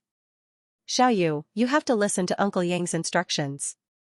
Whatever he tells you to do, you have to do it, understand? In the coffee shop, Nanny Yun sternly instructed Nan Zhaoyu in front of Yang Yi. Then he turned to Yang Yi and laughed, "This child is a little stupid. If he does something wrong, you can teach him a lesson." "No, Nan Zhaoyu is very smart. He will definitely perform well today," Yang Yi said, but when he looked at Nan Zhaoyu, he smiled and showed his teeth. He looked like a big wolf grandmother. Perhaps Nanny Yun's way of education was too traditional. Nan Zhaoyu was indeed a little silly in front of his father. However, when he was with his friends, the little boy was a lot more lively. The 5 little guys chattered nonstop. It seemed that they had a lot of topics to talk about. The coffee shop was abnormally lively because of their noise. Until Yang Yi shouted "Let's go," the 5 little guys rushed out excitedly. Ding Xiang and Yang Huan's ears were quiet for a while. However, on the road, the little guys were also restless. At first, they even held hands and walked side by side. After a while, Xianxia couldn't hold back her temper and began to let go of her hand and run in front. Then, all the little guys ran, giggling, and ran around Yang Yi, chasing and playing around. They were particularly energetic. "You can't catch up with me." Xixi's laughter was like a wind chime echoing on the school road. "Xixi, wait for me." Yang Luoqi also became more lively. The little girl trotted behind. "Run slower," Yang Yi hurriedly shouted. He didn't have time to talk to Wu Yu and Nanny Yun. He had to be careful. Otherwise, if he didn't pay attention, he might knock down the little guys who didn't watch the road.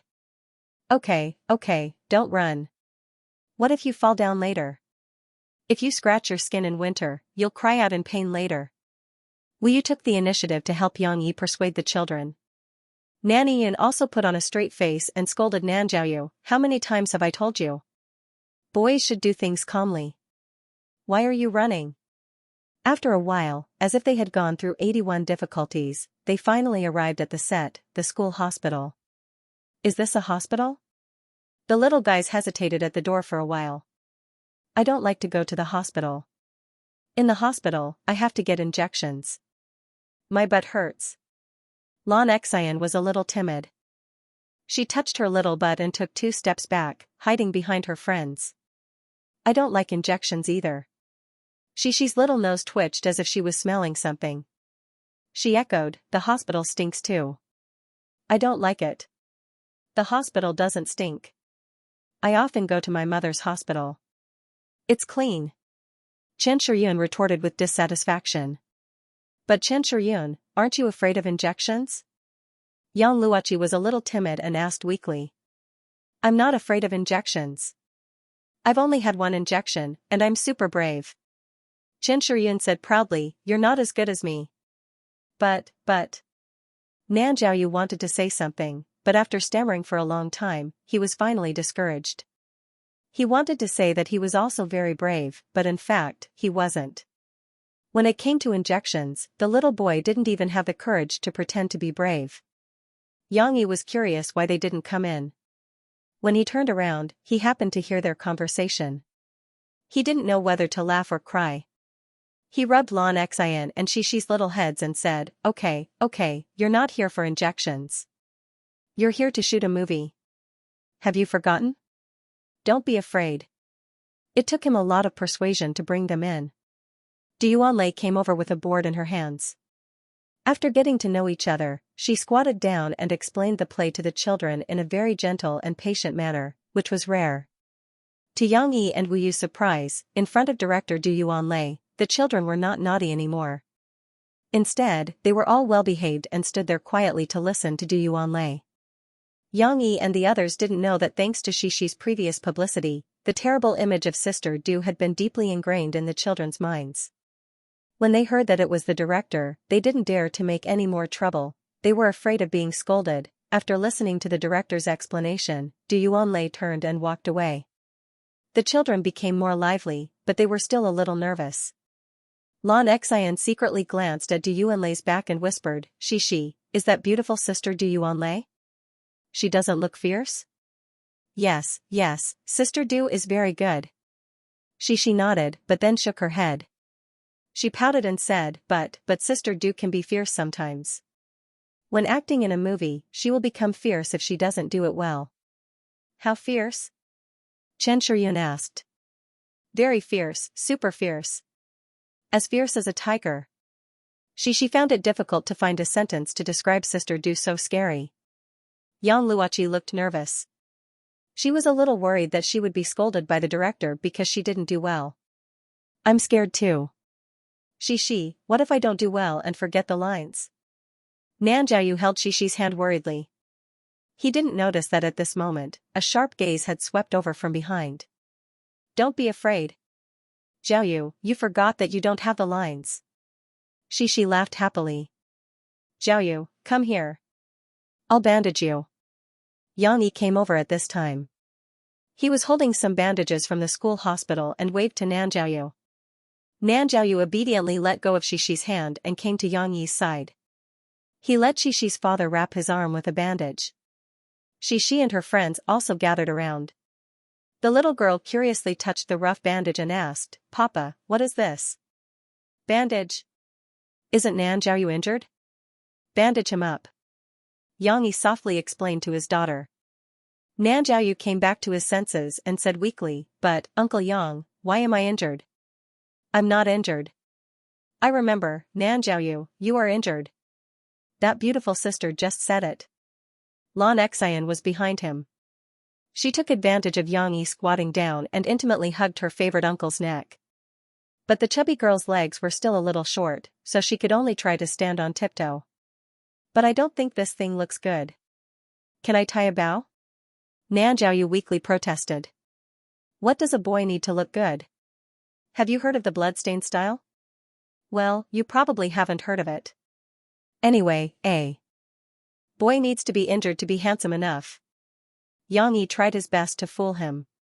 Yang Yi also came over curiously and happened to hear the conversation between Nan Jiaoyu and Nan Jiaoyu. He nodded and said, Your Uncle Yang is right. Xiaoyu, you have to listen to Uncle Yang's command.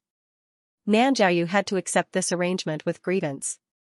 Yang Yi wrapped the bandage on his arm and patted Nan Jiaoyu's bandaged arm with satisfaction. Then he held Lan Xian in front of him and stood up.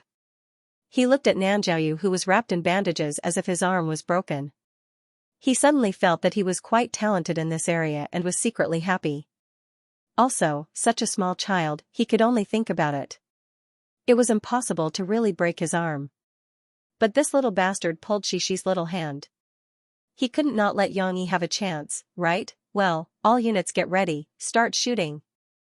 Du Yuanlei, who was sitting in front of the monitor, shouted, and the first shooting officially began. Yang Yi and the children stood by the wall of the school hospital hall. Everyone stood around Nan Jiaoyu. Yang Yi also stood at the innermost side so as not to block the children. Yang Yi didn't think much of it, but he clearly felt that the 5 children's spirits suddenly tensed up when they heard the start of the shooting. The originally curious and expectant smiles disappeared, and all of them looked nervous. Even Xixi was the same. The little girl stared with wide eyes, forgetting that she was acting. She just stared straight at the camera that was pressed on the rail car and moved over. Cut. After a few seconds, Du Yuanlei shouted to stop. Then she stood up with the board and walked over. Nanny Yun didn't quite understand. He asked Wu Yu in confusion, finished shooting? So fast? Wu Yu also hadn't shot a movie before, but she didn't think it was finished. She guessed, it shouldn't be finished yet. Maybe it's not good? It was indeed not good. Although Yang Yi told Du Yuanlei that even if the children passed in one take, they could pretend that they couldn't do it and shoot a few more times to let them have fun, Du Yuanlei had to stop. Du Yuanlei didn't want to have any flaws in a 1 or 2 second shot. Is it because it's your first time shooting a movie and you're too nervous? Du Yuanlei was still smiling gently. She gently patted the children on the shoulder and said, Don't be nervous. Just chat like you usually do. Do what you need to do. Relax a little. The little girls hadn't recovered from their nervous mood just now. They stuck to Yang Yi's side and looked at Du Yuanlei with some fear. And Xixi, don't keep looking at the camera. Although the camera is very cool. Du Yuanlei looked at Xixi and made a rare joke. But think about it. You came to the hospital this time to visit your friend. He's injured. So you should focus on his body, on his arm, right? After Du Yuanlei shouted cut, the little girl, who knew the meaning of cut, hid behind her father, only showing half of her body and face. She was also afraid of being scolded by Du Yuanlei. However, to Xixi's surprise, Sister Du's attitude was very good. She even had a smile on her face and her voice was very gentle. She slowly relaxed and nodded timidly. Everyone, let's adjust and let go of your nervous emotions first. Then we'll start, okay? Du Yuanlei showed a patience that had never been seen before in front of the children. This scene made Wang Chao, Guozi, Qin Wen, and the others who were watching by the side envious. Guozi couldn't help but mutter, if only these children had more scenes. I really don't want to be scolded by Director Du again. In order to give the children some space to adjust, Du Yuanlei walked away after saying that. At this time, Lan Xian, who had been looking around since the beginning, finally couldn't help but ask, Xixi, didn't you say that there would be a lot of delicious food in the movie? that's right. Why can't I see any delicious food here? Delicious food? Xianxia blinked and turned around to look for it. I want to eat delicious food. I'm so hungry that I don't have any strength. Xian shook Xixi's hand and pouted unhappily. Xianxia also remembered the purpose of her coming here. She also shouted, I want to eat delicious food. Did you guys finish all the delicious food? Xianxia is lying. I even said that I would help you guys finish it. This little girl always had this habit of speaking. She would always be a little extreme. Xianxia was anxious because of her words. I don't know why the food disappeared. There used to be a lot of food. Then it's not fun to act in the movie. There's no delicious food. Xianxia muttered. It's so boring. Xian also nodded. Nanjiaoyu followed the rest in a low voice and said, I don't think it's fun either. Xianxia was about to cry because of her friend's words. The little girl looked at her father for help. Only then did Xianxia understand. He finally understood why these children, who had never known what acting was all about, were suddenly so enthusiastic about acting. It turned out that the ulterior motive was not in the wine, he was also like this today. In order to take care of the children and act, he didn't think of bringing anything over. Well, don't worry. Uncle told you that there's delicious food. Uncle prepared some cakes and drinks. Xianxia quickly helped his daughter out. Really? Where is it? Where is the delicious food? Xian and Xianxia's eyes lit up. It's still on the way, but there is a rule. You have to act well. Only when the director says it's okay, there will be delicious food. Xianxia said seriously. Okay then. Let's start quickly. With the encouragement of delicious food, Xianxia's enthusiasm came back. Then you have to act well in the movie. Xian said. Seeing that her friends were no longer blaming her, Xianxia breathed a sigh of relief and laughed along with them. Xianxia found a chance and quickly called the shop. He asked Yang Huan and Ding Xiang to pack all the ready-made cupcakes in the shop and buy some drinks to send over. Although there was the encouragement of delicious food, the children's scenes were still filmed after 9 NGs. It was only a scene of 1 or 2 seconds. Even if they were to film other scenes, including Guozi and Qin Wen who just appeared in the hospital, this scene only lasted for more than 10 seconds. Duanlei was about to collapse. Fortunately, this group of children didn't have any more scenes. Duanlei was relieved and asked Xianxia to bring the children to another borrowed room for waiting and resting. She still had to shoot another scene of Guozi and Qin Wen in the hall. After filming, Xian and Xianxia finally saw the delicious food that they had been looking forward to for a long time. Several children ran over happily and ate happily. Was it fun to act? Wu Yu also came over at this time. She smiled and helped her daughter tidy up her hair and then asked softly. Yang Luoqi's cute little mouth was stuffed and she couldn't speak. Nanjiaoyu, who had not removed the bandage, couldn't eat anything. He found an opportunity to speak and answered quickly, it's not fun at all. Yes, I'm too tired. Xianxia said while eating the cake in her mouth. I'm tired too. Yang Luoqi finally swallowed the cake. She looked at her mother pitifully and said, I don't like to act in movies. Then don't act in movies in the future. Let's just eat. Let's go to Xixi's house to eat. Xian said while holding a cake in one hand and said with her mouth full. Yes. Xianxia was so happy that she was beaming with joy. Xianxia shook his head helplessly. Sure enough, it's a one-sided affair. When Xixi heard what her friend said, she was a little unhappy. She pulled her father's hand and whispered to him, Papa, why did they say it's not fun? Xianxia squatted down, touched his daughter's little head and said softly, it's normal that they don't like it. Because this scene has to be shot again and again. It's not good if you don't have patience. But I think it's interesting. Xixi pouted her mouth, twisted her waist and said. Xianxia laughed, that's because our Xixi is patient. You're the best. Hee, just now Sister Du also said that I'm great. Xixi was praised by her father. She was a little embarrassed, but she was still very happy. She hugged her father's neck and whispered in his ear. After filming the movie, Xianxia returned home in the evening and began to pack his luggage. He folded up some of Xixi's clothes and put them in the suitcase. Xixi, who had just finished a call with her mother, grabbed her phone with both hands and ran in. When she saw this scene, she squatted down curiously and looked at the suitcase with her father. "Papa, what are you doing?" "I'm packing. Didn't you say you missed your mother? Daddy will take you to see your mother tomorrow, okay?" Xianxia raised his head and said with a smile. This was something that Xianxia had been planning for a long time. Not only did he ask Xianxia for VIP tickets to the front row of the concert, he also asked Fu Jun, who was based in Yangqing, to book a hotel for them to temporarily rest in. Fu Jun also prepared a car for Xianxia. Murphy, this silly woman, always wanted to shoulder the pressure outside by herself. Xianxia felt that instead of asking her to go home to see her daughter, it would be better for him to send Xixi to meet her mother so that Murphy could work with peace of mind. The little girl had already taken a bath and was wearing a small nightgown. Xianxia was worried that she would catch a cold, so he asked her to wear a coat, which made her look very ladylike. "Really?" Xixi's eyes widened and asked in surprise, "I can see Mom tomorrow?" "Ah, I didn't tell Mom just now."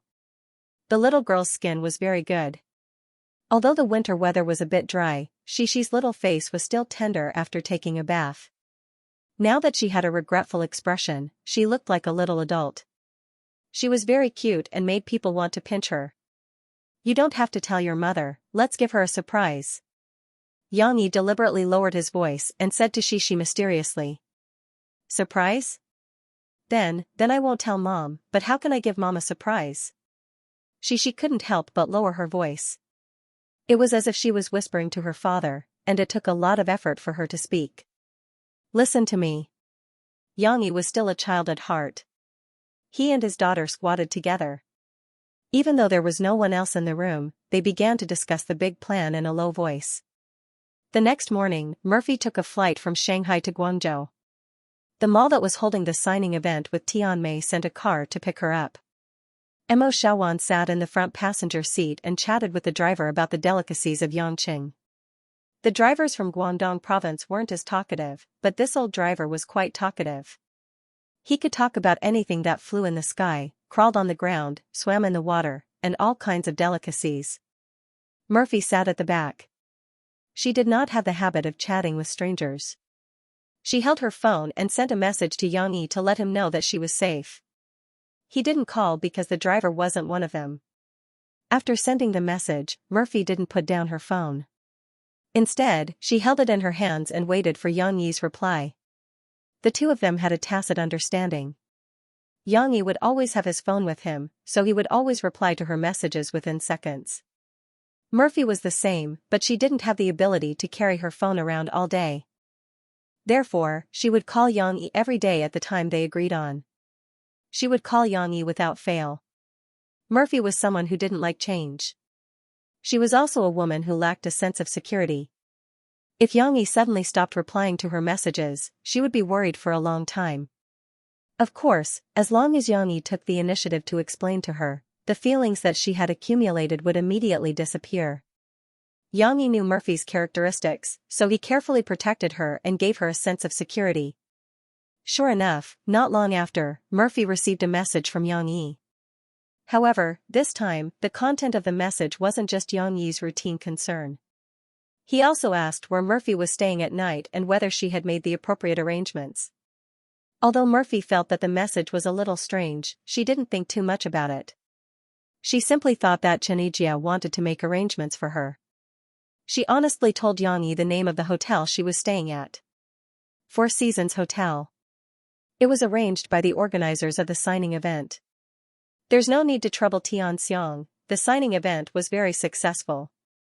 A lot of people came to the venue.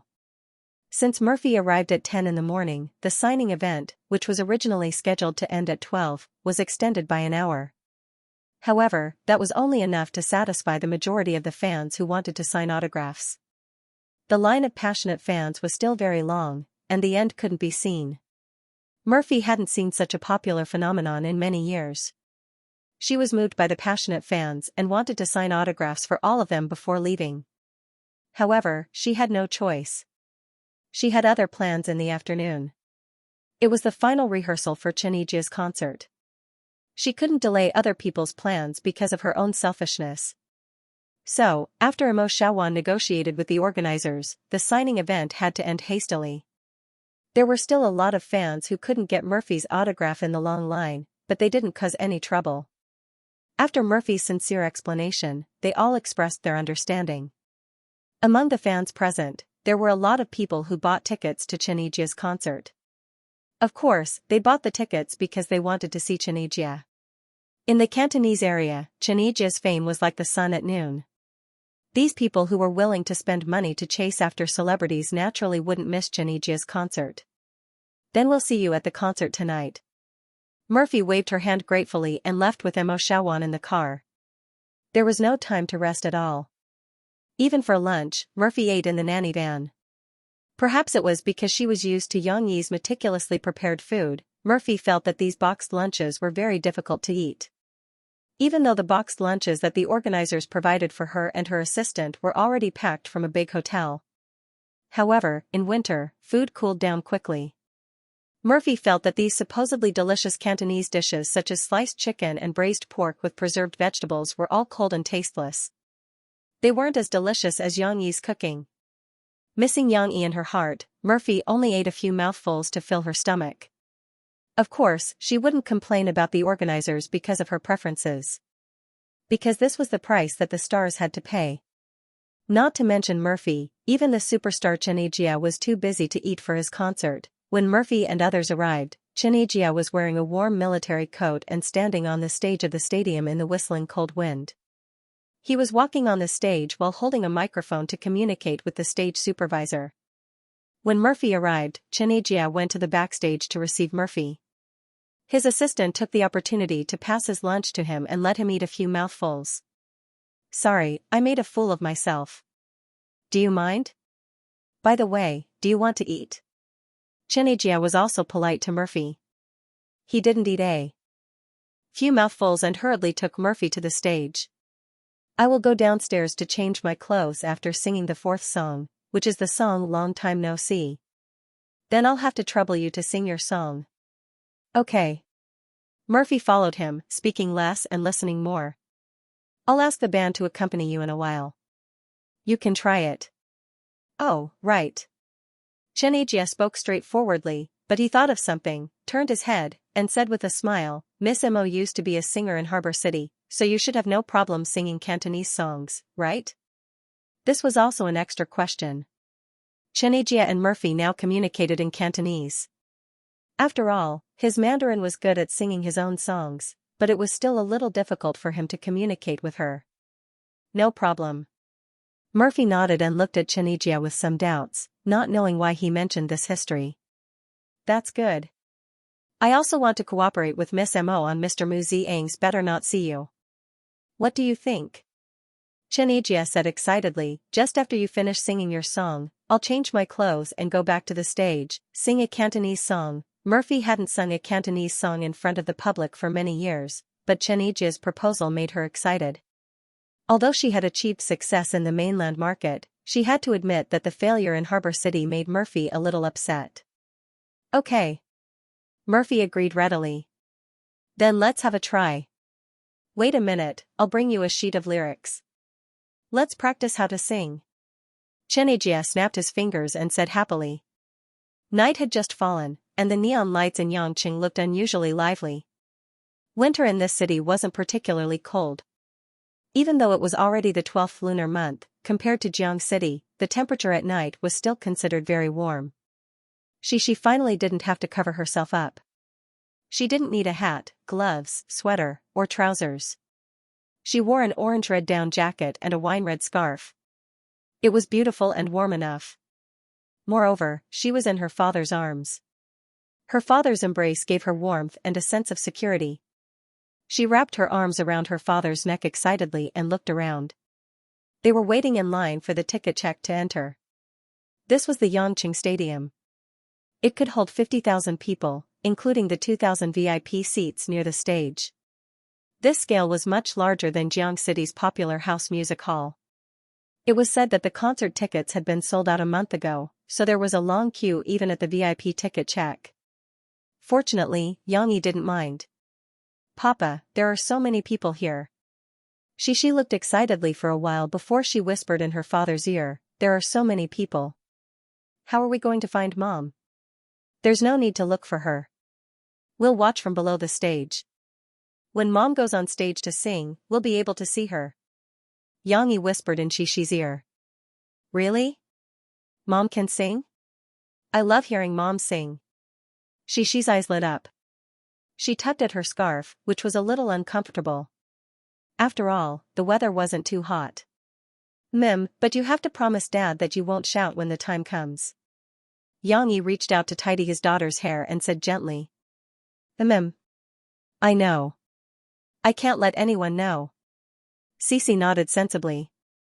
She even put up a finger and made a shushing gesture, but her eyes were curved with a smile. Let's not talk about the past anymore. Just a small talk. I'll say one sentence to you, just one sentence. Xianxia's soulful singing gradually faded on the stage. However, the more than 40,000 passionate fans in the audience did not make a single sound. They were quiet, swaying their light sticks, as if they were looking at the night sky at the North Pole. Everyone was immersed in Xianxia's singing.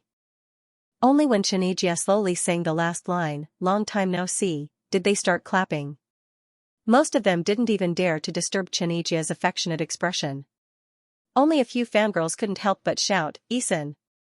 In the end, the applause and cheers sounded like an explosion after a long silence. This was Xianxia's stage appeal. Xianxia couldn't help but applaud for him. Thank you, everyone. Xianxia thanked them in Cantonese and repeated it in Mandarin. I'm going to change my clothes. But don't be in a hurry, everyone. Today, I've invited a guest who sings really well. She's also a very popular singer. Before Xianxia could finish, some of the audience had already shouted out Murphy's name for him. After all, this wasn't a secret. Tian Xiang and Tian Mei had already announced the news. That's right, it's Miss Murphy. Welcome. Xianxia smiled and raised his hand above his head. He clapped as he turned to look backstage. Murphy, dressed to the nines, was slowly walking out. The big screen was already projecting her. Ah, Mom, it's Mom. She, who was below the stage, cried out in surprise. However, she quickly remembered her promise to her father. She quickly lowered her voice and shook her father's hand, eager to tell him about this discovery. The scene was very noisy. If one didn't speak loudly, they wouldn't be able to hear it. Xianxia glanced at the audience nearby. When he saw that they didn't notice, he relaxed. He put Xishi on his lap and lowered his head. His face was pressed against her soft hair as he said, "Yes, it's Mom. Your mom is going to sing." Xishi nodded happily. She waved the light stick in her hand excitedly. Previously, she had only waved it around because it was fun. Now, Xishi wanted to do her best to attract her mother's attention. Murphy, who was on the stage, walked to Xianxia's side. Xianxia politely made an inviting gesture. He smiled and introduced her to the fans below the stage. To be honest, Murphy and I weren't familiar with each other before. Although I've always known that there's a singer in China who has a very good voice and singing skills, and of course, Murphy is also very beautiful. But trust me, she's definitely not going to walk the path of an idol singer. She's a talented singer like me. This was a bit like selling melons to a woman. Xianxia's humor was met with laughter from the fans and a round of applause for Murphy. Murphy stood gracefully on the stage like a snow lotus. She was quiet and elegant, but she wasn't cold and heartless. She still smiled slightly and interacted with Xianxia a little. This was already very rare. My interaction with Murphy was because of Teacher Mu Xiang. Teacher Mu Xiang not only wrote "Long Time No See" and "Better Not to See" for me, but also wrote many classic songs for Murphy. So trust me, when Murphy replaces me to warm up the stage, her singing won't disappoint everyone. Everyone just needs to enjoy her heavenly voice to the fullest. Xianxia's introduction made many fans who didn't pay attention to Murphy interested in Murphy. Mu Xiang? Xianxia's fans were now very familiar with this songwriter. What would the song he wrote for another singer be like? Isan, you're overpraising me. Murphy was a little embarrassed by the praise and couldn't help but say. Not at all. By the way, Murphy, what song are you going to bring us today? Xianxia pretended not to know and asked with a smile. A new song from my new album, Listen to the Sea. Murphy held the microphone and said. Okay, then the stage will be handed over to you. Xianxia waved his hand and went backstage to change his clothes through the gas-filled elevator. On the big stage, except for the band behind, there was only Murphy left. More than 40,000 audience looked at her, standing alone and quietly on the stage. Murphy seemed to feel lonely and helpless. Murphy was actually a little nervous. She hadn't stood on such a big stage for almost 6 years, right? She almost forgot the feeling of being the focus of attention, but in the prelude of Listen to the Sea, as soon as the clean piano sound came, Murphy immediately put this little nervousness behind her. It seemed that the familiarity imprinted in her bones made Murphy enter the singing state. The string music also began to join in. This beautiful prelude made many of Xianxia's fans quiet down and listen carefully. Write to me and tell me what color the sea is today. Murphy's equally clean voice opened the curtain of the sea. Her voice was really good. Xianxia's fans were basically people who really loved listening to music. They didn't pay too much attention to Murphy's fairy-like appearance superficially. As soon as Murphy opened her mouth, they already had their own judgment of Murphy's voice. This evaluation was not bad. Accompanying your sea every night, how do you feel? If the first sentence was to show off her voice, then the second sentence was to show off Murphy's singing skills. It was still a clean and ethereal voice, but it sang the small high note beautifully without leaving any trace. Almost everyone heard the small high note, but most people ignored the difficulty of this small high note because of Murphy's singing skills. Perhaps anyone could sing a high note in this section, but to sing such a normal high note, sing up and down slowly, and sing with such ease, I'm afraid only a few people could do it. Where did such a good singer come from? Many fans who were not familiar with Murphy were now interested in learning more about Murphy. Gray is not wanting to say it, blue is melancholy. And you, who are drifting, where does your heart stop? Murphy was on the stage, and the spotlight only shone on her body. Dressed in a white dress, she was like an angel singing, and her strong feelings were reflected in her clear voice. Even if they did not appreciate Murphy's voice and singing skills, it did not matter, because the lyrics of this song were enough to amaze people. Just like a drunken lover, every word, every sentence, and every paragraph tugged at the heartstrings of the audience. Why are you clearly in love, but you don't get close? Look, how sad was this line? What kind of feeling was that of pretending to be fine, but having your heart broken? This was just the foundation. The real climax was like the waves of the sea, layer upon layer, and finally, the accumulated power exploded. Listen, to the sound of the sea crying, Murphy's voice seemed to have finally broken free from the previous suppression, and was able to completely release its energy, and soared with abandon. Suddenly, everyone could feel their scalp tingling, and their eardrums exploding. Yes, at this moment, Murphy showed the true power of her high notes, and the audience was attracted by her outburst.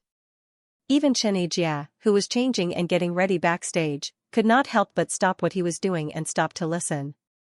His hands made some small movements, and he seemed to be intoxicated by Murphy's singing. Of course, to say how high this high note was, it was not exaggerated to the point that it was amazing.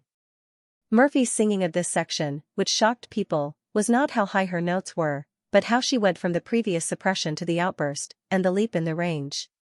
She sang this section, from the beginning to the end, the high notes kept rising, and there was no trace of breathing in the middle, or it could be said that she did not breathe at all. And in the process of constantly rising, it was terrifyingly stable. Why did it sound good? Because she sang a feeling that could not be sung in other people's songs. I'm sighing. Whose heart has been hurt, but who is still not clear-headed? It's definitely not me. At least I'm very calm. But tears, even tears don't believe. Listen, to the sound of the sea crying, Xianxia stood backstage and listened for a long time. He listened as Murphy used her extraordinary control over the high notes and the long breaths she had practiced since she was a child to sing this part in a relaxed manner. She switched between her real and fake voice at will, and the high and low notes were steady and smooth. Then, it was followed by another hair-raising explosion. Phew! Xianxia finally let out a long sigh, as if he had been holding his breath and carefully admiring it. Amazing! Amazing! He shook his head and couldn't help but exclaim in admiration. Is he really that powerful? You can't even stop praising Isan. Yi Xiaofeng, who was now working as Xianxia's assistant, could not help but ask. Xianxia looked at her and smiled. He continued to change his clothes and said, of course, Murphy sang well, and Mr. Mu Ziong wrote the song well. Oh, by the way, what's the position of this song on the new best-selling chart? Let me check. Yi Xiaofeng quickly checked with her mobile phone and said, it's currently ranked 9th. It's only been a day and it's risen by 1 place. The people of Tianmei did it on purpose. They used other songs to hit the charts first and deliberately didn't promote this song. Although Xianxia was not very involved in those operations, he could be regarded as an old man in the entertainment industry. At a glance, he could see through the relationship behind this. He chuckled and said, everyone thinks that Coming Across the Ocean to See You or In My Voice is the title song of Mo Fei's album, but in fact, it's not. This song Listen to the Sea is the real trump card. So powerful? Yi Xiaofeng exclaimed. The makeup artist was hurriedly touching up Xianxia's makeup. She had to go around to the other side and asked, Isan, do you think this song is better than the previous 2? Yi Xiaofeng, as the daughter of a shareholder of Tianxiang, asked so unscrupulously. If it were another assistant, they would have been reprimanded. Xianxia waited until the makeup on his face was done and the makeup artist was helping him fix his hair. Then he slowly said, it's much better. This song is the one that can really show Murphy's strength. Look at Murphy's performance tonight. I dare say that a promotion is an insult to this song. As long as Murphy can protect her voice, she can sing this song for the rest of her life. It was the representative of representative works. Mr. Mu Ziong is still the best. What are the songs that Murphy sang before? They all treated Murphy as a vase. Who can recognize the real strength of Murphy? In the end, it was Mr. Mu Ziong who really showed Murphy's strength with an absolutely classic song. Xianxia couldn't help but sigh. He didn't know that Yang Yi didn't have this level at all. This guy just happened to think that Murphy's voice was not worse than Amei's, so he gave Amei's representative work to his woman. However, Xianxia was right. Listen to the Sea had been tested by time. Why did it need to be proven by results? Yi Xiaofeng couldn't help but say, Isan, what about Long Time No See that Mr. Mu Ziong wrote for you? Which one is more classic between the 2 songs? Xianxia was silent for a moment. He shook his head with a wry smile and said, it's hard to say.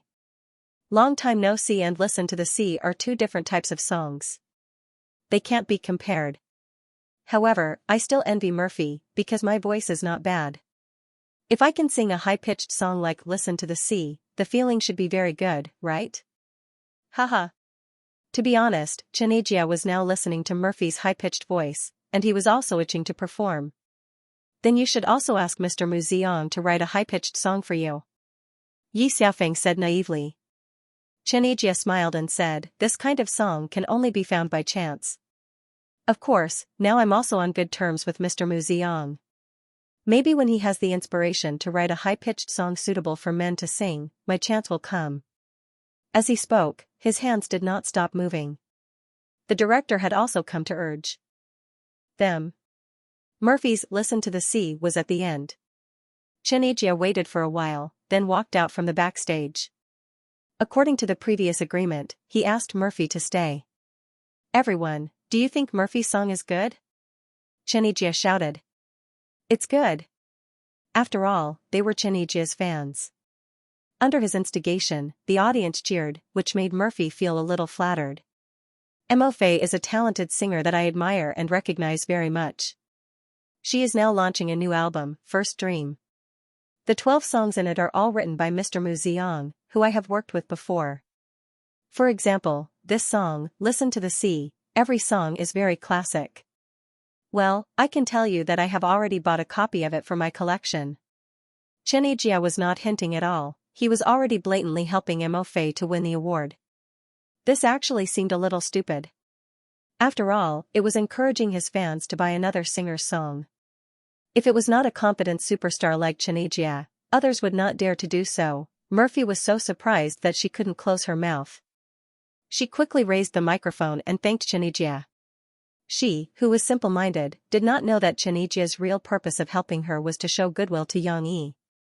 Since Mu Xiang helped Mo Fei like this, Xianxia would not be so stupid to think that the two of them were just friends. Although he would not tell Yi Xiaofeng and others about his guess, it was not wrong to do something based on this guess. This was the wisdom of the world. After this episode, Xianxia got back on track. According to the previous discussion, he deliberately asked about Murphy's experience of her early debut in Harbor City, and then invited Murphy to sing Better Not to Meet with him. Would you like to listen? Xianxia pointed the microphone to the audience and put his ears to listen. Yes. The audience below the stage was so excited that they almost went crazy. After listening to the song Listen to the Sea, they had already recognized Mo Fei's singing skills. Now that two powerful singers were singing together, this happiness came too suddenly. What about Miss Murphy? Xianxia looked at Murphy. It's my honor. Murphy smiled. The audience was so happy that they were going crazy, but one person was a little unhappy. She was a little unhappy. At first, she was happy. When her mother came out, she kept shaking the light stick in her hand. She was full of joy and looked forward to her mother seeing her. However, Murphy didn't even look at the audience. She didn't know that Murphy was the most engrossed in singing. She didn't have the habit of looking around. Papa, Mom can't see She looked at her mother talking to others on the stage and felt jealous. The little girl finally couldn't help but turn her head and complain. How could there be a surprise when her mother couldn't see her? It doesn't matter. We can go to the hotel to find her later. Yang Yi comforted her in a low voice. There are so many people here. Even if she sees she can't immediately say hello to Shi. Yang Yi brought his daughter to the concert simply to see Murphy's performance on the stage and listen to Murphy's singing. His original plan was to wait for Murphy to go back to the hotel and then knock on the door with Shi to give Murphy a surprise. In the morning, after knowing the hotel where Mo Fei was staying, he had already taken Cici away from the hotel that was originally arranged for them to stay temporarily, and then booked a presidential suite at the Four Seasons Hotel. He even used some tricks that he learned in his previous life to steal Mo Fei's room number from the front desk. All the plans went smoothly. He hoped that Murphy didn't find him and Shi at the concert so that the planned surprise could be carried out. He could imagine Yang Yi knocking on Murphy's door with Shi and a bouquet of flowers in his arms. Then, he deliberately lowered his voice and said, "Hey, you have a delivery." How fun it would be to treat Shi as a delivery. However, now he had to appease Shi, who was eager to reunite with her mother. But. Shi didn't know what to say. Things had developed differently from what she had expected. The little girl felt very wronged. Okay, let's not make things difficult for your mother, right? There are more than 40,000 people here, and the stage is dark.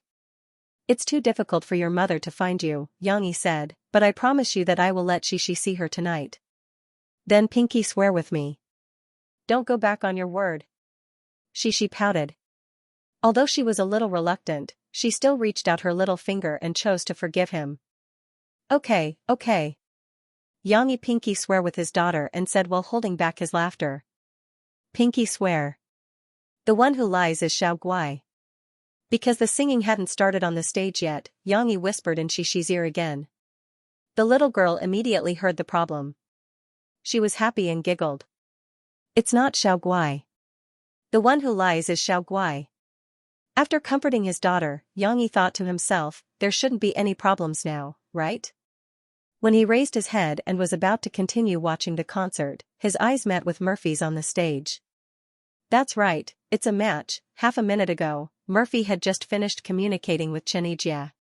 Then, she fiddled with her earplugs and walked to the position that she and Xianxia had agreed on in the afternoon. The two of them were to be separated by a certain distance and look like they were singing from afar.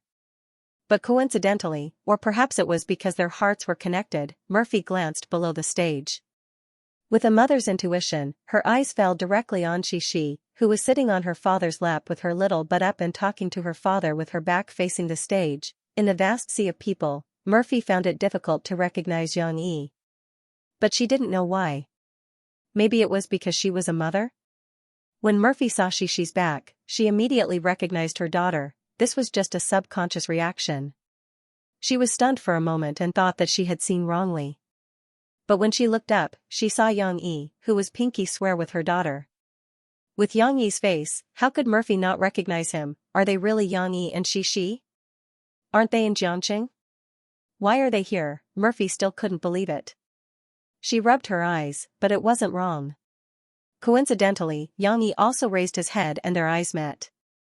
When she saw Yang Yi's expression, she was now sure of her judgment. Then, Murphy saw Yang Yi turn Xixi around with a bitter smile. The little girl saw her line of sight and happily shook the light stick.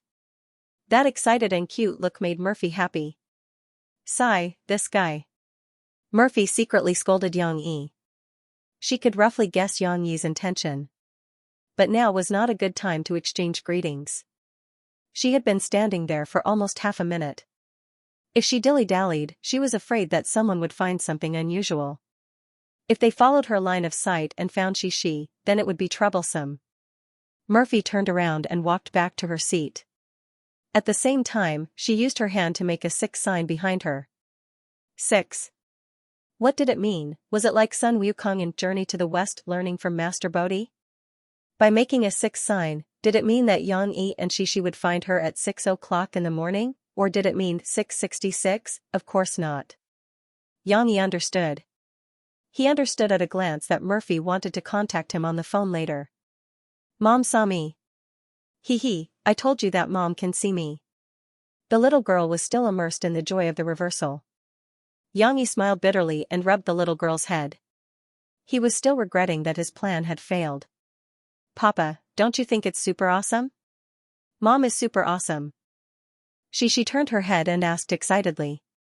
As long as you are happy. Yang Yi shrugged and smiled. Fortunately, the music on the stage began again. Murphy and Xianxia were going to sing together. Xixi also watched attentively. Yang Yi was relieved. After the gentle prelude, Murphy began to sing first. My head is wet, it's inevitable, huh? The audience under the stage stared at her. Although Xianxia had foreshadowed this before, Mo Fei's Cantonese singing, which was no worse than a pure Cantonese singer in Hong Kong, really gave them a surprise.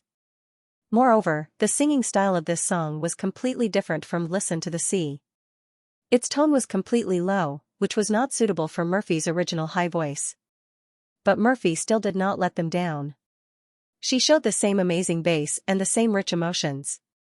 She interpreted the song with a different charm from Xianxia's. Xianxia was like a complete supporting role at the moment. He stood there blankly and let Murphy continue to sing. The more I want to meet you, the more I find that after 10 years, the smiling face I want to see is only nostalgia. I don't know how to talk to you again. If Mo Fei and Listen to the Sea was like a slightly drunk woman who was spitting out her emotions under the influence of alcohol, then Mo Fei in Why Don't You See Me was like an intellectual beauty who was drinking coffee, using light yellow letters and soft strokes to slowly pour out the emotions she had lost, calmly but tenderly. Spring orchid and autumn chrysanthemum, it was hard to say which one was more moving, but what was certain was that Mo Fei's performance of these two songs was intoxicating. Finally, Xianxia also started to sing, Like Me in the Past, I Don't Know How You Changed, as expected of Isan. As soon as he opened his mouth, his deep, lyrical, and highly distinguishing voice attracted the attention of the audience. The mature emotional release, the desire to resist, but also the desire to welcome, seemed to be even better than Mo Fei, perhaps stimulated by Xianxia. Mo Fei also broke out again. When the two sang mature performance, It's Better Not to See Each Other, Mo Fei actually sang very well with Xianxia. It seemed that their strength had reached the same level. Of course, many people could not tell the difference. But it did not matter. How many years would it take to see two top-notch singers singing together? Just like Isan and the Heavenly Queen's Spring Festival Gala in the previous life, Murphy's singing was not out of tune, and her singing was better than the Heavenly Queen's at her peak. The audience below the stage was happy. After all, Murphy was only an invited guest. Singing two songs was already considered special treatment. After she finished singing, she stepped back and returned the stage to Xianxia. Where did Mom go? She watched Murphy's back as she walked away. She couldn't sit still. Don't worry. You'll see her in a bit. Xianxia smiled calmly. As he comforted his daughter, he took out his phone from his pocket and held it in his hand. Xianxia didn't care about what song Xianxia was singing. Not long after, as Xianxia expected, his phone vibrated. He immediately sensed it. Xianxia hugged his daughter with one hand and scrolled through the text message with the other. It was from Murphy. Xianxia guessed right. As soon as she went backstage, she couldn't wait to ask Mo Xiaowan for her phone. Big bastard. Looking at this text message, the image of Mo Fei gnashing her teeth appeared in Xianxia's mind, and the corners of her mouth couldn't help but curl up slightly. Okay. Xianxia's reply was even shorter. After a while, the phone vibrated again. Why did you bring my daughter all the way to Guangzhou? Don't you have to go to kindergarten tomorrow? This woman was still stubborn. Tomorrow? I asked Mr. Mu for a day off. Let's have a Cantonese morning tea tomorrow before going back. Xianxia typed. Papa, what are you doing? She finally noticed. She curiously pulled her father's hand and moved the screen in front of her. Can I call Mom? Mom saw me. Wait a minute. I'll be done in a minute. Xianxia still wanted to tease Murphy. This was a little fun between the two of them, so he could only let Xi suffer. You suddenly came over without saying a word. I'm going to be angry. Hashtag? Attached to the text message was a string of emoticons. Xianxia had taught Murphy to use them before, and she had even come up with a new one. The image of Murphy pretending to be angry suddenly appeared in Xianxia's mind. I miss you. Xianxia sent another simple message. Sure enough, Murphy fell for this trick. After a while, she replied with another message, come backstage, big bastard. Wait a moment. Xianxia put away his phone and stood up with Xi in his arms. Let's go see Mother, Xianxia whispered into the little girl's ear. Really? Xi was full of joy. She hugged her father's neck and turned her head excitedly to see where her father was going. Xianxia naturally couldn't alert the staff. There were too many people, and he had Xi with him. If they were seen and this matter was leaked, it would bring a lot of trouble to Murphy. However, sneaking around was not a problem for Xianxia. He used the excuse of going to the washroom, then found a loophole in the security and sneaked into the backstage. If it weren't for Xi, he could have stolen a staff pass and swaggered in. Now that he was still holding Xi, Xianxia could only hide. Shoo. Xianxia even raised his index finger at Xi. Shoo. The little girl was not nervous at all. She even thought it was very interesting. She smiled and imitated her father. There were some twists and turns, but Xianxia still found the backstage lounge according to the map on the wall. There were a few lounges, but there were small glass windows at the door that could be seen. Therefore, Xianxia found and pushed open the door to Murphy and Mo Xiaochuan's lounge without much effort. Mom. The most excited was Xi. She couldn't wait to call out. Then, she stretched out her long arms, wanting her mother to hug her. Mo Xiaowan hurriedly closed the door and paid attention to the movements outside. Then, she said with a smile, wow, I was wondering if I should go and fetch you guys. Brother-in-law is indeed amazing. You found us yourself. Xianxia smiled faintly at her. It was a small matter, so there was no need to explain. Murphy hugged Xi and was listening to the little girl talk about how much she missed her. However, she couldn't help but glance over. The rebuke in her eyes was very obvious. Why don't we go back to the hotel first? It's not suitable for chatting here. There are people coming and going outside. If we look inside, we can see everything. Also, we just said goodbye to Xianxia. He said we can go back and rest early. Mo Xiaowan suggested. Brother-in-law, where's the hotel you're staying at? Xianxia smiled. Same. Four Seasons Hotel. Outside, I have a car. Then let's go back first. Xiaowan, help me pack up. Murphy walked over with Xi in her arms. She kicked Xianxia's ankle quietly. She seemed a little unhappy. She pouted and looked up at Xianxia. What's wrong? Are you still angry? Xianxia reached out to touch Murphy's face and asked softly. The warm big hand was familiar. Murphy wasn't angry at all. She just felt a little wronged. However, it was already broken by Xianxia's gentle attack. She whispered, "No, I just feel so stupid. When you asked me which hotel I was staying at this morning, I didn't know how to react at all. Didn't I want to give you a surprise?" Xianxia smiled. "Yeah, Mom, are you happy? Papa and I suddenly came to see you." She giggled and said innocently, "I'm happy.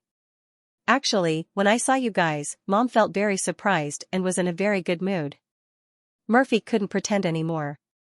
She smiled and said to her daughter.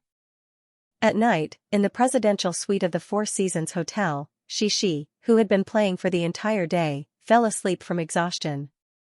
The little girl slept very soundly. Perhaps it was because she saw her mother today, but there was a smile on her face. She might have dreamt of something interesting. "Who did you call?" Murphy came out of the bathroom while drying her hair. She wore a loose nightgown that vaguely revealed her fair neck. Xianxia booked the presidential suite, so Murphy naturally had to stay here.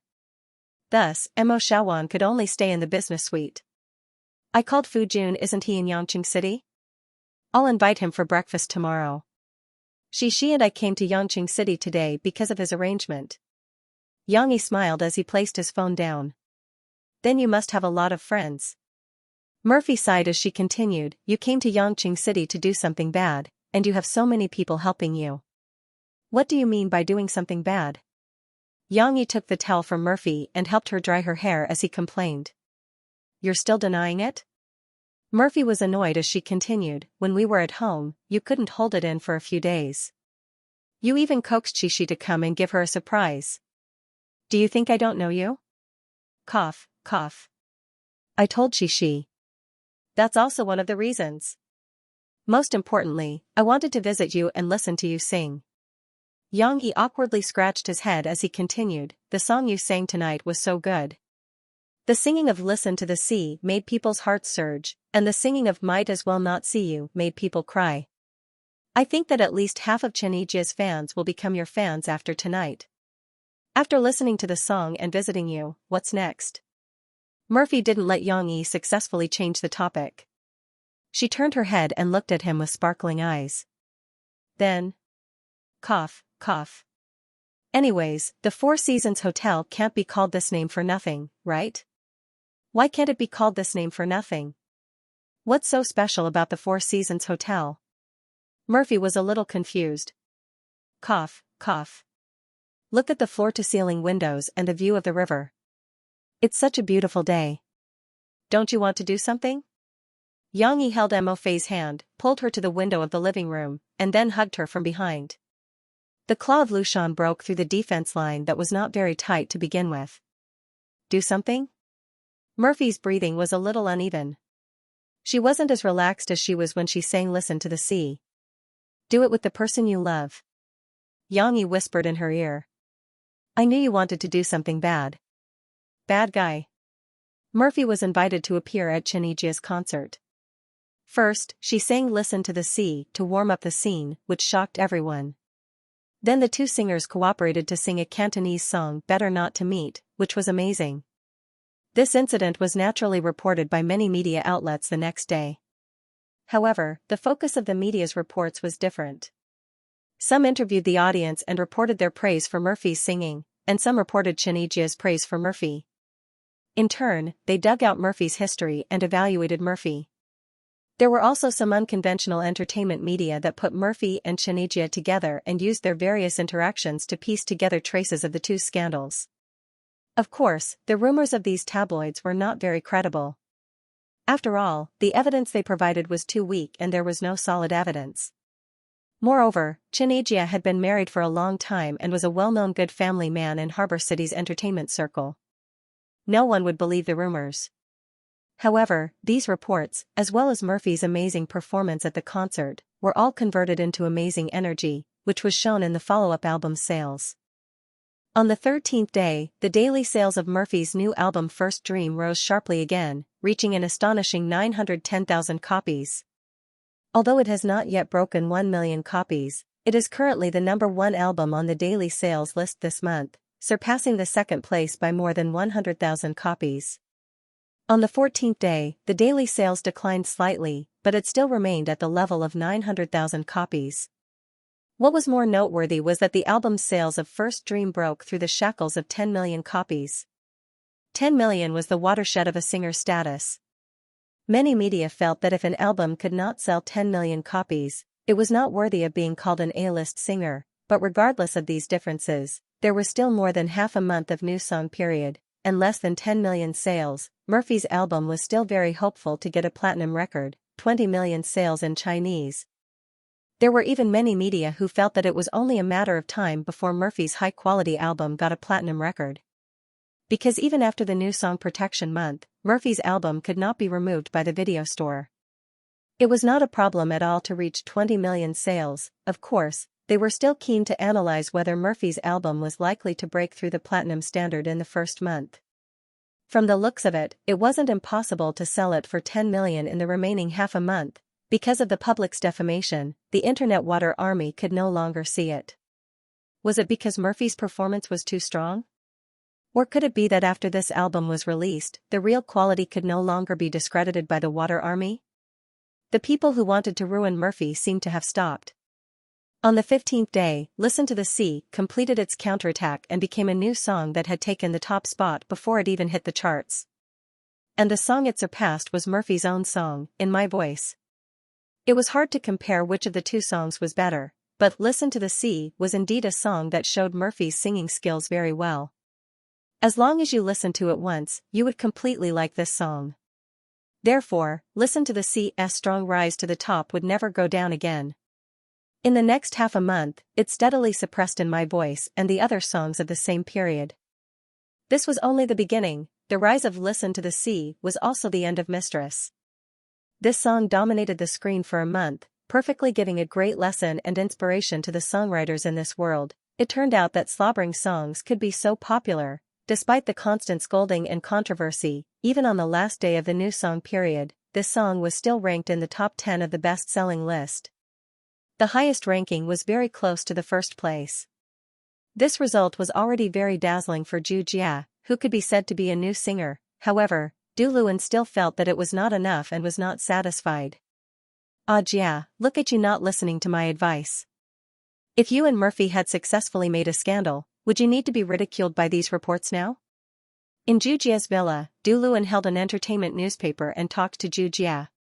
The big headline on the newspaper was, "The first month of Mistress ended perfectly, and the dark horse newcomer won the third place." Well, it's just that I didn't get the first place. What does that have to do with anything? Xianxia looked indifferent. Du Luan frowned. He felt that Xianxia's indifference towards his own results was very abnormal, but he did not think much about it. After all, Xianxia was usually sloppy and careless.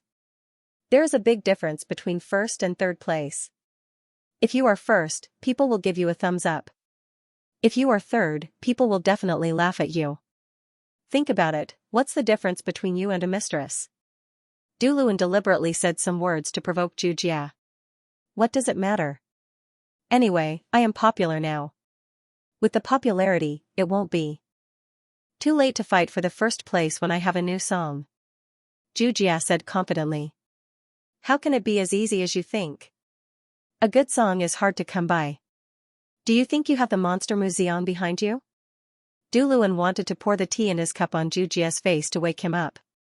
Xianxia did not tell anyone about the day that Muxiang kidnapped him. Du Luan did not tell anyone either. He did not know why, but he did not trust Du Luan as much as before. Therefore, when Xianxia heard Du Luan's words, he began to laugh and said, "That's not necessarily true. Who knows, maybe I will be lucky enough to write another classic song." You really think you can write songs? Du Luan thought that Xianxia's idiocy was incurable. He held his forehead and felt a headache coming on. Forget it, I won't persuade you anymore. Since things have come to this point, let's think about the future. I suggest that you shift your focus to variety shows. Your singing is still a bit lacking. If you just focus on being a singer, when the popularity of Mistress fades, your fame will also drop quickly. After all, many fans only recognize the song and not the person. Du Luan analyzed the development of variety shows for him. Currently, variety shows are becoming more and more popular. Many hosts have told me that your artistic sense has always been very good. This means that you have the talent to make a living. Therefore, letting Sister Ling help with the activities and letting you be the host of 1 or 2 big variety shows to maintain your popularity is a good choice. How can they let me be the host of a big variety show? Zhu Jia was not stupid. He sneered. It's not like they want you to be the only host. Nowadays, variety shows have more hosts. You can go to a show with 5 or 6 hosts and be the assistant host. There's no problem at all. Du Luan explained. Okay. Go arrange it. Zhu Jia waved his hand. Oh, right. Du Luan, there's one more thing. Zhu Jia took out a phone from his pocket and frowned. I remember that you bought this phone for me 2 months ago. Why is it so bad?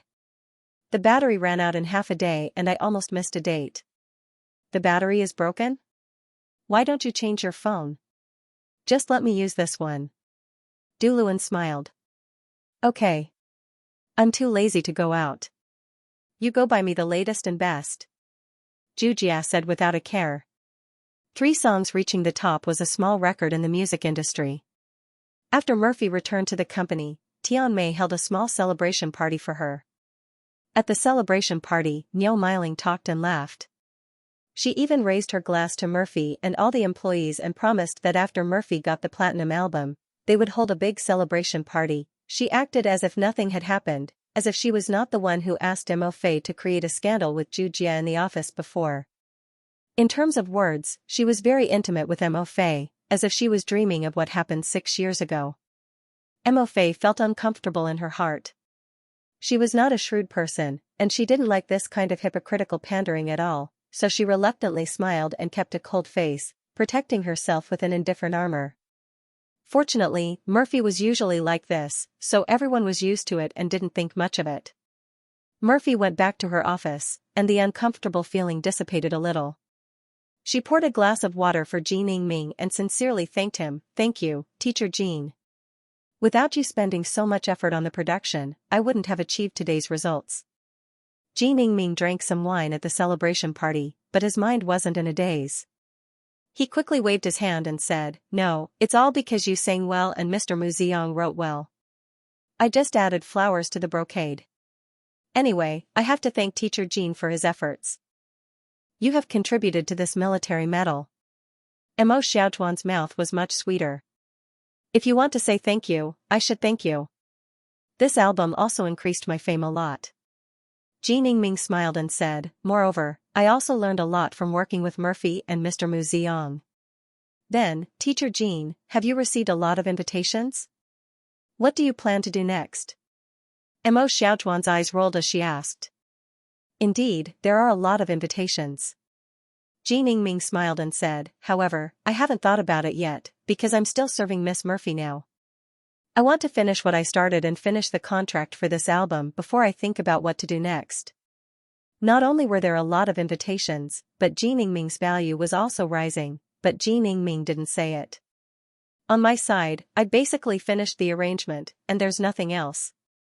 Teacher Jean, if you want to arrange other things, it's okay, Murphy said. In fact, there weren't many places to use the producer in the later stage.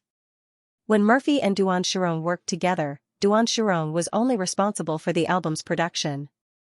Later, she began to participate in the production work of other singers. Although, according to the agreement, she was in charge of the new album, and everyone was aware of the unspoken rules. So they didn't deliberately stop her and turned a blind eye to it.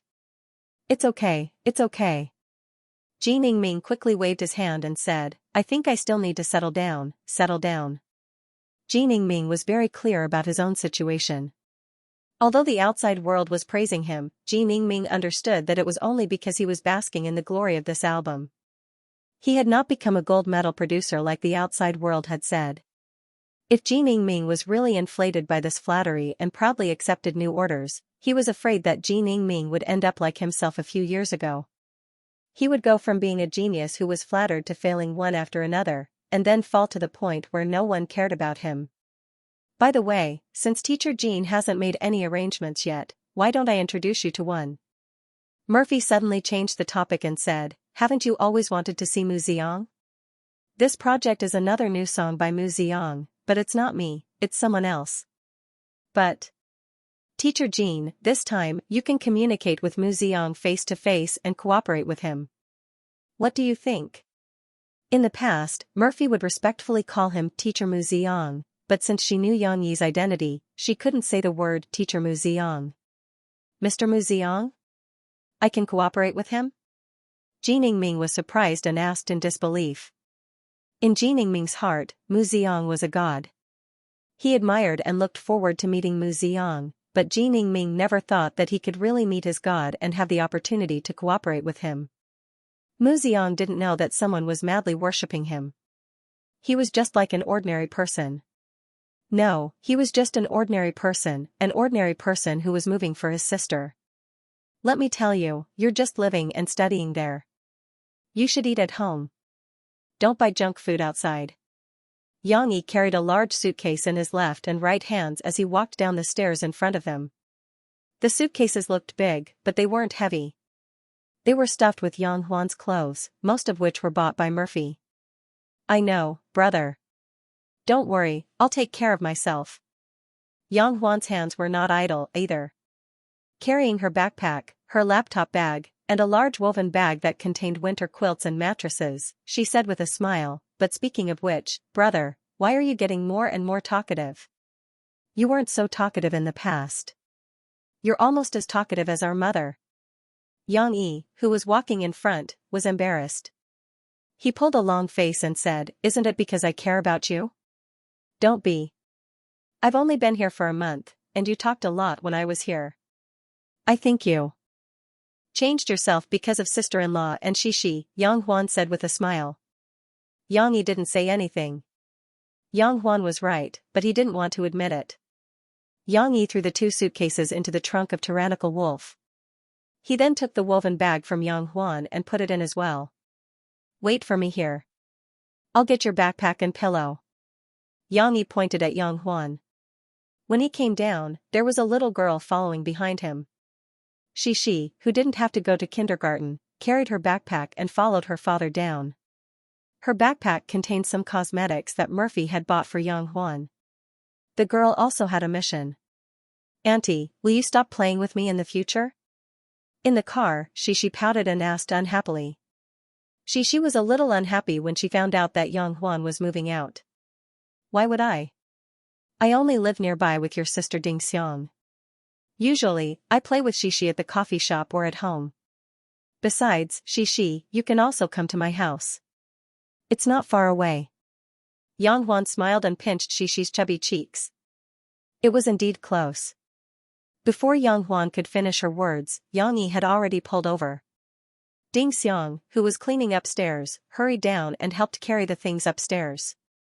Guozi also arrived at the same time. He volunteered to carry the heaviest box, but after climbing 2 flights of stairs, the little fatty couldn't take it anymore. Fortunately, the kind-hearted Ding Xiang swapped places with him. Don't try to be brave. Ding Xiang couldn't help but complain. Wow, this place is so beautiful. Can I come to your house to play in the future? Shishi jumped up and down and looked around the newly decorated house. She looked at the rooms one by one as if she was patrolling her territory. Shishi, you can come here because you are a girl. Yang Yi put down the suitcase and patted his daughter's head. However, his eyes drifted over Guozi. After today, only girls can come here to play. Boys are not allowed. Can't Papa be a boy? Papa is a boy. Shishi blinked her big eyes and pointed out the loophole in her father's words. Yes, Papa can't either. Papa needs to set an example. Yang Yi said to his daughter with a smile. Ahem, Sister Ding Xiang, Sister Huan, these 2 sets of keys, plus the one in Sister Ding Xiang's hand, are all the keys to this house. I promise, there are no other keys. So don't worry, no one else can come in. Being glanced at by Yang Yi, Guozi, who felt like there were thorns in his back, quickly took the initiative to hand over the keys he brought this time. No need. Yang Yi smiled faintly. He took out 2 boxes and some tools from the bag he brought with him. It's necessary to change the locks when you're living in a new place. The keys to these 2 locks I prepared for you are quite special. Usually, you can't find a place to match them. So, I'll leave 2 for Huan and Xiang. The last set is with me. If you forget to bring your keys, you can come and get them from me. Few people listened to Yang Yi's words. He used simple tools to complete the removal and installation of the locks. His swift and familiar movements were not inferior to those of a real lock changer. This scene made everyone stunned. Murphy already knew that Yang Huan wanted to move out. Even though Yang Huan tried to explain it to her, she still felt bad about it.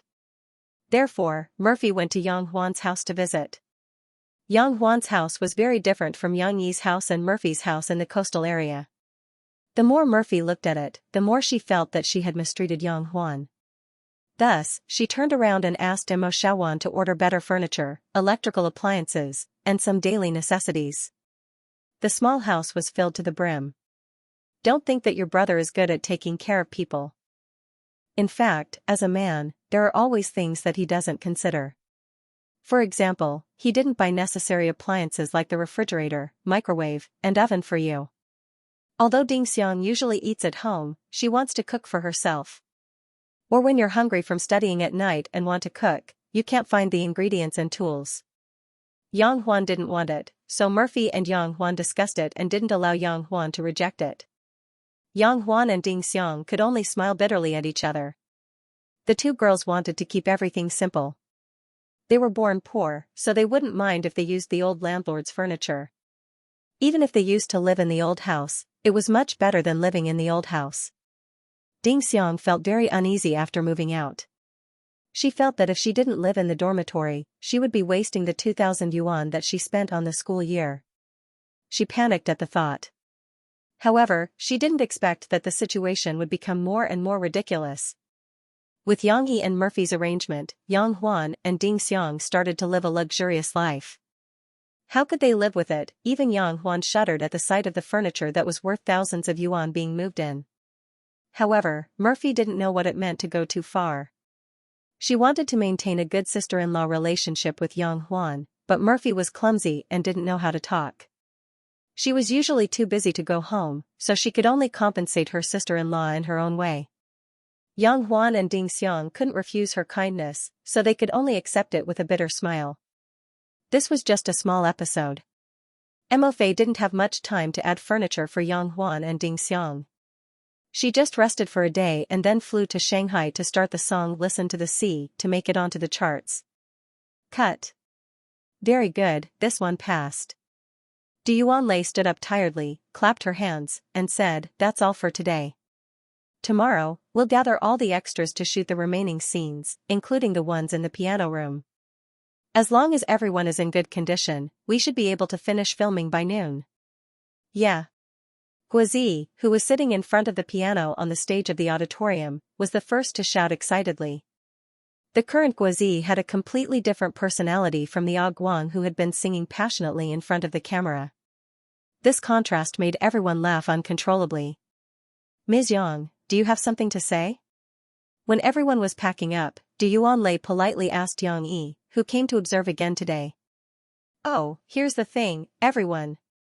Yang Yi clapped his hands to attract everyone's attention. "Thank you for your hard work in the past half a month. This micro-movie is going very well. I even know that many people like Gua, Wang Chao, Qin Wen, and so on, have been putting all their energy into this movie without studying for the final exam." Yang Yi said a few polite and touching words, then smiled and said, "But it doesn't matter. Everyone's efforts are worth it. This micro-movie will be the first work of online micro-movies, and you will be recorded in history and remembered by everyone." Yang Yi wasn't exaggerating. It was the truth, there was no such thing as a micro-movie. If they were the first to shoot it, they would be the first to eat crabs. As long as they succeeded, the honor they would receive would be incomparable to the small amount of money they received. When they were still students, honor was obviously more attractive than benefits. So, when Yang Yi used this as chicken soup for the soul to motivate them, everyone was a little excited and proud. Of course, the rewards I promised to give everyone won't be small. After tomorrow's shoot, we will go to the most luxurious Xianxia International Hotel in Tingshan District for a buffet. Other people's banquets are all street food stalls. Let's change. Before Yang Yi finished, other than the calm du yuan lei, everyone cheered excitedly. Guozi didn't lack money, but he liked to eat, so he cheered the loudest. Xianxia International Hotel's buffet. I heard that the buffet at noon costs more than 400 yuan per person. This is much more expensive than any street food stalls. There's more, there's more. Yang Yi smiled and said, after eating and drinking, I will treat everyone to a bar. Guozi shouted excitedly again. Wang Chao also waved his fist excitedly and shouted, Yang Yi, Yang Yi. Brother Yang, I'll just eat. Can I not go to a bar? That place is not suitable for me. Qin Wen moved over. She didn't want to interrupt others' fun, so she whispered to Yang Yi. After all, she was a famous female star. It wouldn't be good if someone took a picture of her. Of course, this is my negligence. Yang Yi patted his head and said to Qin Wen with a smile. Yang Yi turned his head and said to everyone, of course, the idea of going to a bar was proposed by Guozi. So, the after-meal activity is voluntary. If you want to go, you can sign up with Guozi. Guozi will organize it. When the time comes, I will take you there. If you don't like such an environment, you can make your own arrangements after eating the buffet. Du Yuanlei was secretly relieved. She also didn't like such an environment. Guozi wanted to go to a bar to play, mainly because he wanted to be fresh. He wasn't old enough to go into a bar. He asked Ding Xiang to sneak in with him. Of course, last time, he just watched the fun and didn't have enough fun. This time, there was such a big group of people, so Guozi didn't have to worry about not being able to blend in. However, Guozi was still very loyal to his friends. As the saying goes, politeness demands reciprocity. Ding Xiang helped him once, so he felt that he had to repay her. After dispersing on the set, Guozi ran straight to the coffee shop at the corner of the street to find Ding Xiang. He said sweetly, Sister Ding Xiang, since you have nothing to do tomorrow, why don't you come with us to eat the buffet and go to the bar? Just treat it as me treating you back. Guozi was worried that Ding Xiang wouldn't be willing to spend money, so he said with a smile, it's okay. It's Brother Yang's treat, and then we'll go to the bar. Some girls don't want to go, so it's a waste if you don't go. Yang Yi agreed, and so did the others. Although Ding Xiang had only been to the set twice, everyone knew that this skinny girl was the chef who had prepared so many delicious food for them.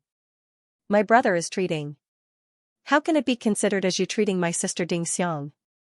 Yang Huan glanced at the two and deliberately teased Guozi. Then it's not a treat. I just want to take Sister Ding Xiang to have fun, Guozi quickly explained. Then why don't you take me to have fun? Yang Huan tilted her head and asked with interest.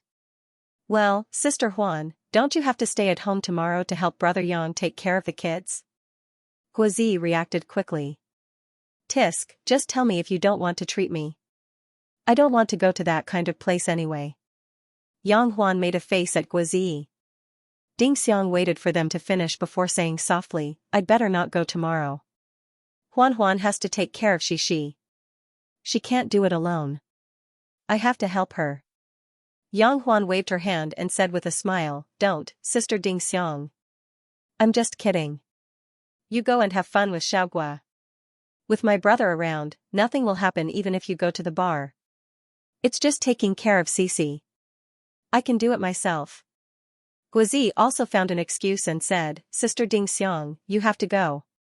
You know the people inside, so you can help me get in. Otherwise, everyone will go in and I'll be the only one left outside. How pitiful. Hearing what he said, the kind-hearted Ding Xiang hesitated. Then Xiaogua, you have to take good care of our sister Ding Xiang. Yang Huan made the decision for Ding Xiang with a smile. Of course. Guozi patted his chest and said.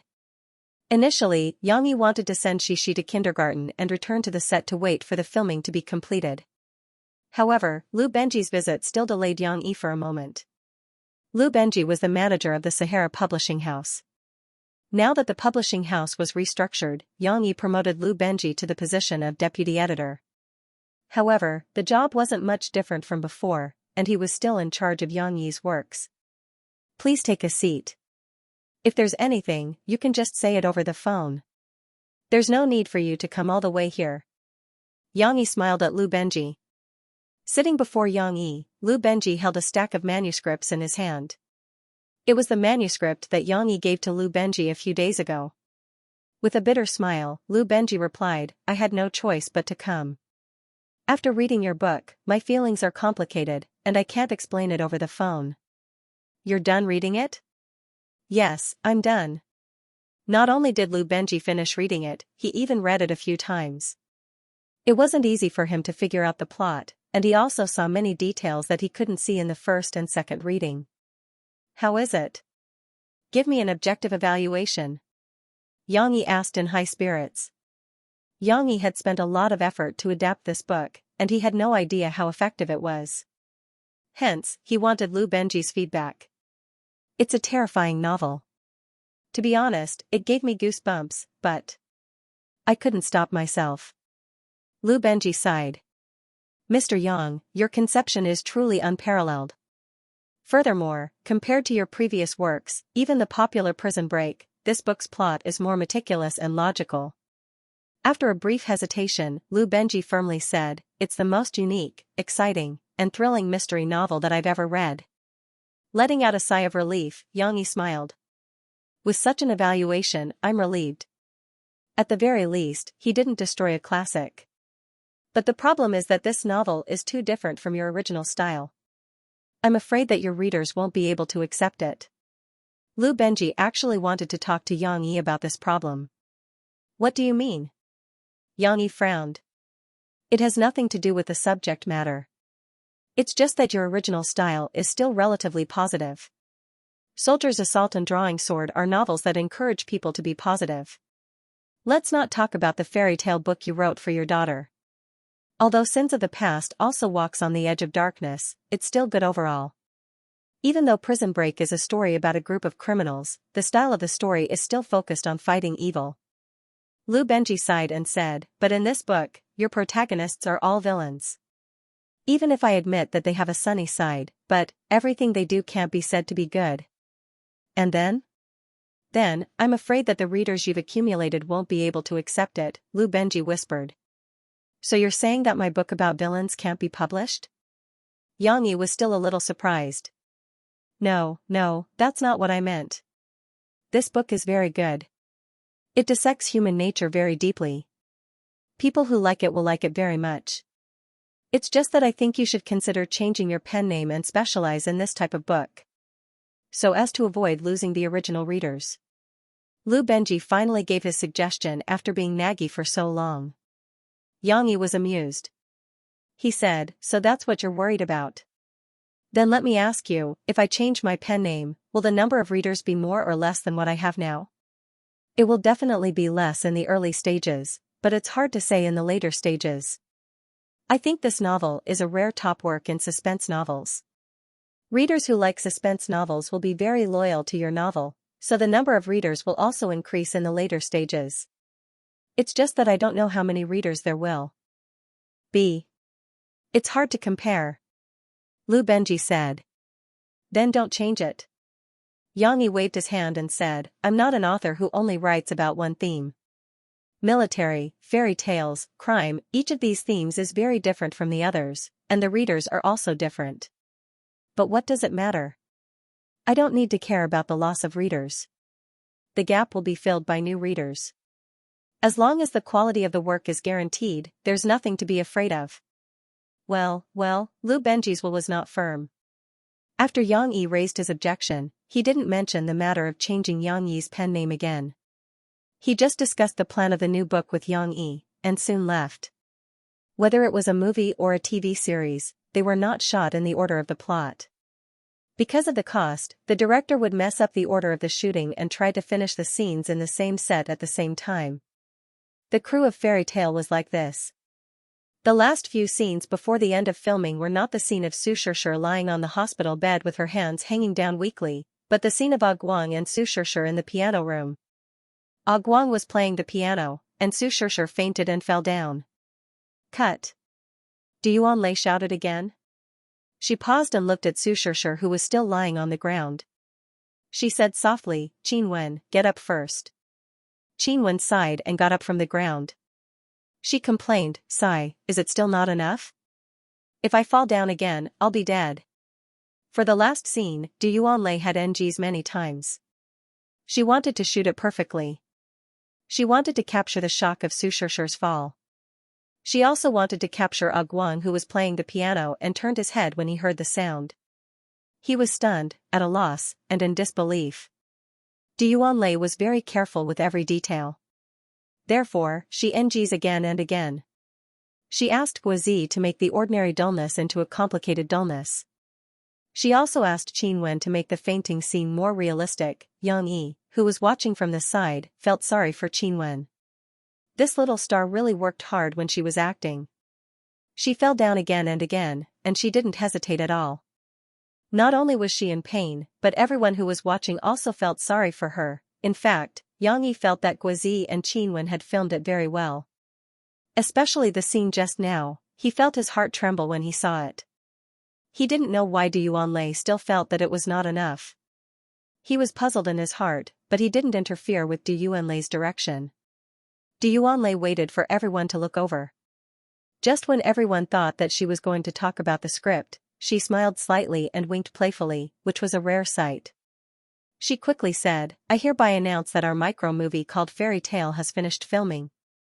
Ah? Everyone was stunned for a while. The reaction seemed to be a bit slow, and the scene was a bit awkward. Why is there no reaction? Du Yuanlei waved her hand in embarrassment. Surprise? Really finished? Wang Chao asked uncertainly. It's really finished. Guazi reacted. He jumped up from the piano stool excitedly and waved his fist. At this moment, everyone really cheered. Although it was a bit awkward just now, the joy of completion made them jump up happily. Du Yuanlei, who had been serious for half a month, also smiled. Although she was very fierce before, and although she fooled everyone just now, she was still surrounded by everyone. She was even thrown up in the air. Let's go, it's finished. Let's go to the buffet.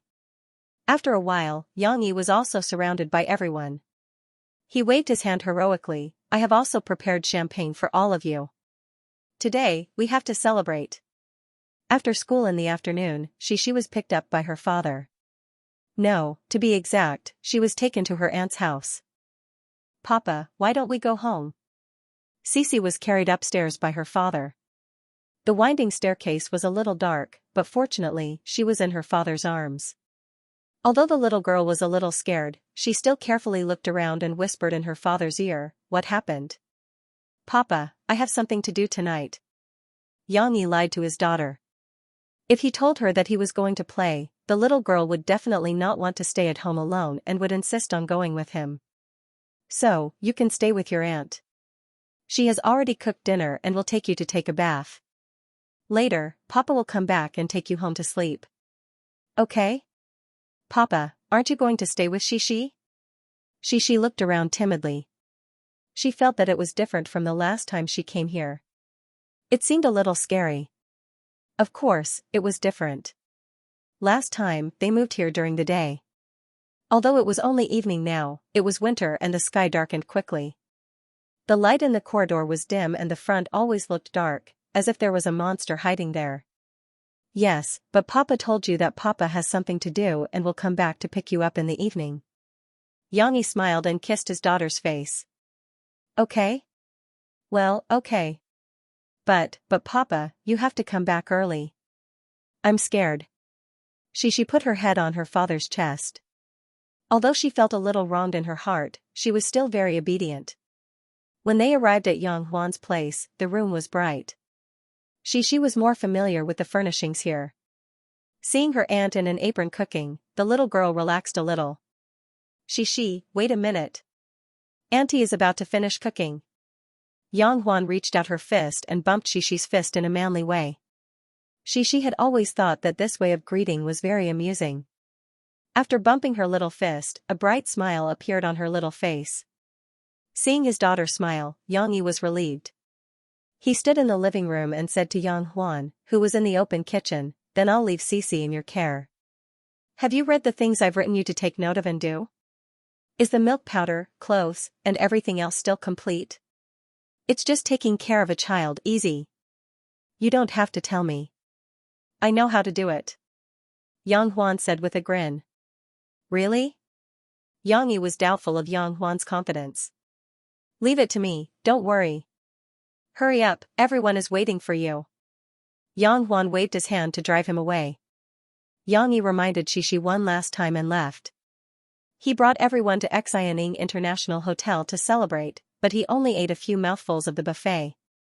Then he went to pick up his daughter, leaving the rest of the team to continue cleaning up the place. Yang Yi guessed that they had started to move. Those who went to the bar to have fun followed Guozi and Ding Xiang. Only Qin Wen, Du Yuan Lei, and a girl who was in charge of the bar did not go with them. They went shopping together. Therefore, Yang Yi had to hurry up and meet them at the bar.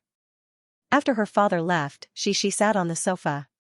She was a little nervous, but her little head was still turning around, looking for something new to look at. Hey, Shishi, come on, it's time to eat. Yang Huan came out with the washed dishes and saw Shishi sitting on the sofa. She smiled and called out to her. Yes. Okay. Cici hurriedly got down from the sofa. Even if it was a short distance, she still had to jog a few steps. Why are you wearing so many clothes for dinner? Take them off. Yang Huan did these things very quickly. She helped Shishi take off her scarf and thick down jacket.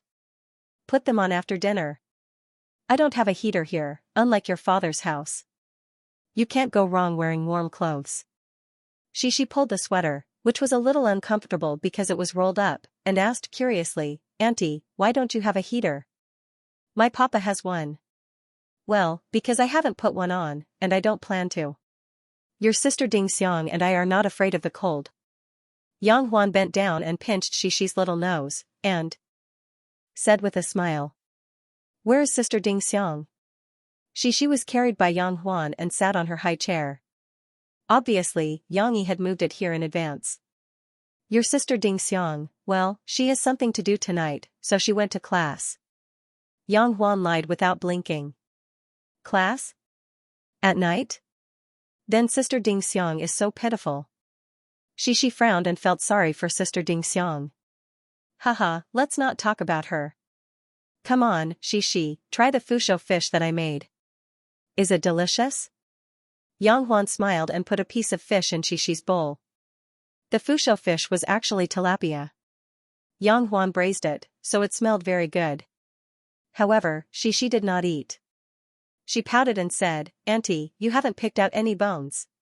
I'm afraid of bones, so my father will pick them out for me. There are no bones in this fish. I promise you. Yang Huan put the fish in Shishi's bowl, about 2 inches below the head of the fish, on the back of the spine, where the fish was the strongest and most delicious, and there were no bones. Cici dubiously scooped up the meat and rice with a small spoon. She chewed with her small mouth and started eating. Is it delicious? Yang Huan asked expectantly. It's delicious. Cici nodded and said while cheering. Hee, that's for sure. I used to cook a lot at home. So, I'm good at cooking. Yang Huan smiled and said, compared to your father's cooking, which one is better? The Yang family was a very traditional family. To put it bluntly, the so-called tradition was male chauvinism. All the housework was done by the women, while the men farmed outside and worked hard. When they came back, all they did was wait for food and drink. These ideas seemed very feudal, but after all, it was a relatively poor village. It was not rare for the older generation to have such ideas. Therefore, not to mention Yang Yi in the past, Father Yang did not know how to cook, and neither did Yang Qing. Although Yang Huan was doted on by her 2 brothers, Mother Yang would still order her to do housework, afraid that she would be too naughty in the future and not be able to get married if she did not know how to do housework. Of course, Yang Yi now was like a different person. At first, Yang Huan wondered why Yang Yi knew how to cook. Later, when she saw that Murphy did not know how to cook at all, she assumed that Yang Yi learned how to cook for Murphy. However, Yang Huan was asking for humiliation by asking this question. How could she be compared with Yang Yi? What was more, she was asking Yang Yi's loyal fan, Shi. My father is delicious. She said immediately and affirmatively. She did not notice her mistake, and neither did Yang Huan. She purposely imitated Shi and said, I don't believe it. That's right. She was very straightforward and said anxiously, why don't we wait for my father to come back and ask him to cook for you? My father can cook a lot of delicious food. You've tasted it before. Alright, I won't tease you anymore. Your father's cooking is indeed better than little auntie's. However, I still have to try little auntie's cooking today for a change of taste, right? Yang Lu couldn't stop laughing. After dinner, Yang Huan was not in a hurry to take Shi to take a bath, so she played with the little girl in the living room. However, what should they play? Shi, what do you want to play? Yang Huan asked directly. Shi was sitting on the sofa with her feet under her butt. I want to watch TV. I want to watch Rem. She pointed at the wall-mounted TV and said. This was left by the previous landlord. It was also the TV that Ah Guang and Su Shishir watched together after they moved in Fairy Tale. Watch TV? But we haven't launched this service yet. I can't watch it. Yang Huan spread out her hands. She and Ding Xiang didn't want to launch a TV service because they didn't watch much TV. It would be a waste of money if they did. Then, what should we play? She swayed from side to side in boredom and then fell on the sofa. She turned over and got up again. Her hair was a little messy, but she was smiling as if she was having fun. What do you and your father play at home? Yang Huan asked. Toys. Auntie, do you have any toys? She asked. No, your father forgot to bring it here. Yang Huan shook her head. Then, I play with Xiao Guai. Auntie, do you have Xiao Guai? No. Yang Huan shook her head again. My father can tell me stories. Auntie, do you know how to tell stories? Yang Huan was dazed and embarrassed. No, oh, Auntie, why don't you know how to tell stories? My papa is so good at telling stories. Cici proudly puffed out her little chest and praised her father without holding back. Can't you tell me something that I can do? Yang Huan was on the verge of breaking down. Then. In fact, Cici was also trying to help her aunt think of a way. Her big eyes suddenly lit up as if she had thought of something. She said, my papa will become Sun Wukong. Auntie, will you? What was Sun Wukong? Why could Big Brother change? Yang Huan was confused. It's just taking care of a child. It's easy. At this moment, Yang Huan blushed as he recalled the words he had confidently boasted to his big brother. She had never taken care of a child alone, so she had no idea how difficult it was to play with a child. She was the most obedient one. She was still trying her best to help her aunt. If the little girl had said, why don't you know how to do anything, Yang Huan would have been so embarrassed that she would have found a hole to hide in. Leaving Shi aside, Yang Yi had already met up with Guozi and the others at the bar. Among them, the most excited one was not Guozi, but Wang Chao. This guy, very coquettishly wore a red headband on his head, causing his hair to stand up. He didn't know if it was cool or not, but it was quite unconventional and suited the environment very well. He was not usually like this. Usually, he was Du Yuanlei's follower. Today, he came to the bar to play. Was he going to let himself go? Yang Yi did not mind. He found a quiet booth that could seat 7 or 8 people and asked them to sit down. Then, he took the drink list from the bartender and handed it to them. What do you want to drink? Order as much as you want. Yang Yi smiled and said. I want this one. It's hot. Wang Chao leaned over and looked at it with Guozi. He pointed at one of the glasses and shouted. Wow, it's like blood. It's called Bloody Mary. You dare to drink this? A guy next to him exclaimed. Zhu Liang, don't underestimate me, okay? It's not real blood. Why wouldn't I dare to drink it? Wang Chao puffed out his chest. Zhu Liang was the lighting technician of the film crew. He was also a photography student. Bloody Mary. It might be a little spicy. Can you handle it? Yang Yi kindly reminded him. I'm not afraid of spicy food. Brother Yang, I'm from Sichuan. I might have eaten spicy food. Alright, give him a Bloody Mary, and I'll have a mojito. Yang skillfully nodded to the bartender.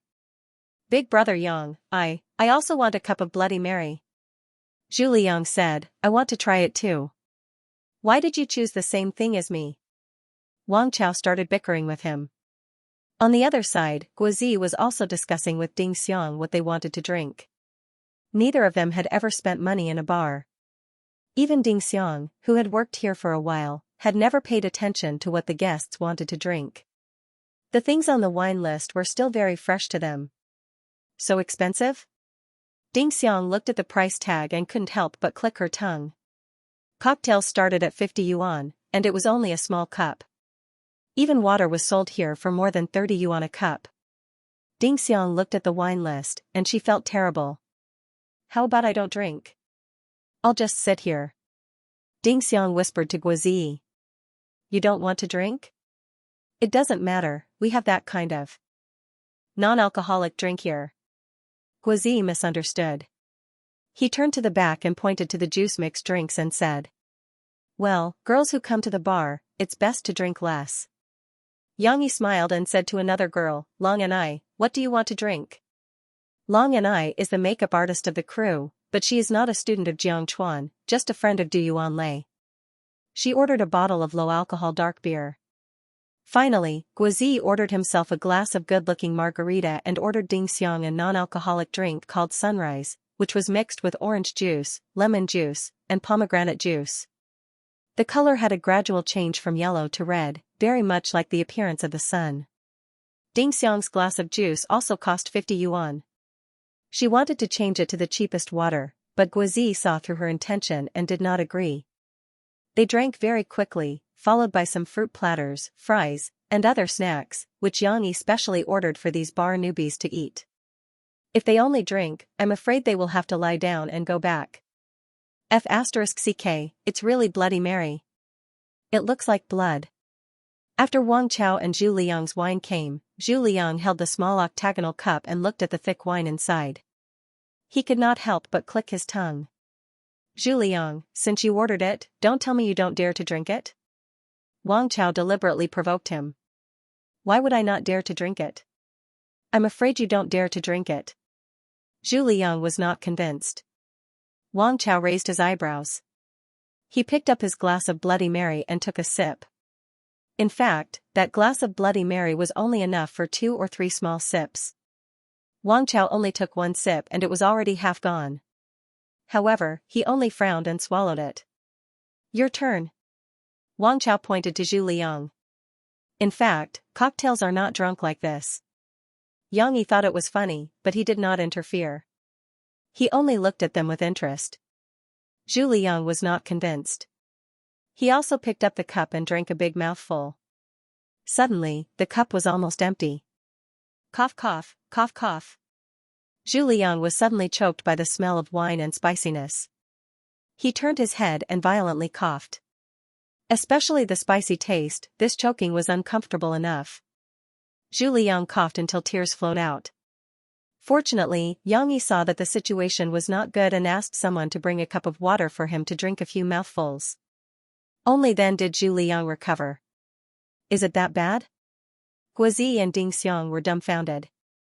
It's not bad, it's just a little spicy. Who told him to drink it so quickly? Wang Chao turned his head to look at Guozi, beaming with joy, and said with schadenfreude. Who said it's so spicy? Is there chili sauce in it? Zhu Liang's face was now red. He felt like he was about to burst into flames. He could not help but complain. Bloody Mary. There is chili oil in it, but it's not chili sauce. The thick one is tomato juice. Yang Yi smiled, drink it slowly. Do you want another cup? No, I want to drink something normal. Zhu Liang made a fool of himself. This wine has a psychological shadow. Is your cup also juice? It also looks good. Ding Xiang curiously asked Guozi. The margarita is yellow and looks like orange juice. The most beautiful thing is the circle of snowflakes around the cup, which is actually salt. No, it's made with tequila, lemon juice, and something else. I don't remember clearly. Do you want to try? Guozi pushed his wine in front of Ding Xiang. Ding Xiang was drinking her fruit juice. She protected her fruit juice and stepped back. Her eyes were full of smiles. I don't want it. Yours is so expensive. It's just a little bit and it's already more than 60 yuan. It's not even half of mine. This is the first time they come to a bar to drink. These guys are still very excited. Of course, 1 cup is definitely not enough. After they finish their initial order, they will also order some other drinks to try. Yang Yi, on the other hand, did not drink. He was like a bystander, sitting on the side and looking at them with a smile. Then he slowly sipped his mojito, quietly savoring the sharp contrast between the strong taste of rum and the fresh taste of mint. Of course, this wine is actually ordinary. After all, this is a civilian bar. Compared to the high-end bars Yang Yi went to in his previous life, the rum used is not authentic. But Yang Yi's interest in alcohol is not as big as coffee. Therefore, whether it is authentic or not, it doesn't matter. Moreover, Yang Yi no longer had the rough vigor of wearing a mask in the bar in his previous life. He was more willing to sit in the booth, slowly drinking while quietly listening to music. So this is what a bar looks like. Zhu Liangxi made Yang Yi come back to his senses. I thought the bar would be very messy, where everyone is shaking their head and dancing. The music is so loud that you can't even hear clearly. You're talking about a disco. This is a Qing bar. Wang Chao said. It's not a Qing bar. There is a place for dancing. To be exact, it's called a slow roll bar.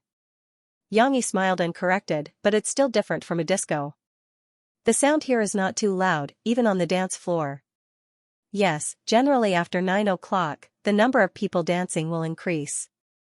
Ding Xiang used to work here, so she has the most right to speak. If you want to go and play, that's fine. Don't just focus on drinking. Don't look at how sober you are right now. Cocktails are like this, drinking and drinking, you will suddenly become blacked out. Yang Yi encouraged, right, we can only play until 9 o'clock, then we will send you back to school. Any later and your dorm will be closed. I want to go. Wang Chao excitedly said. Today, he came here to let himself go.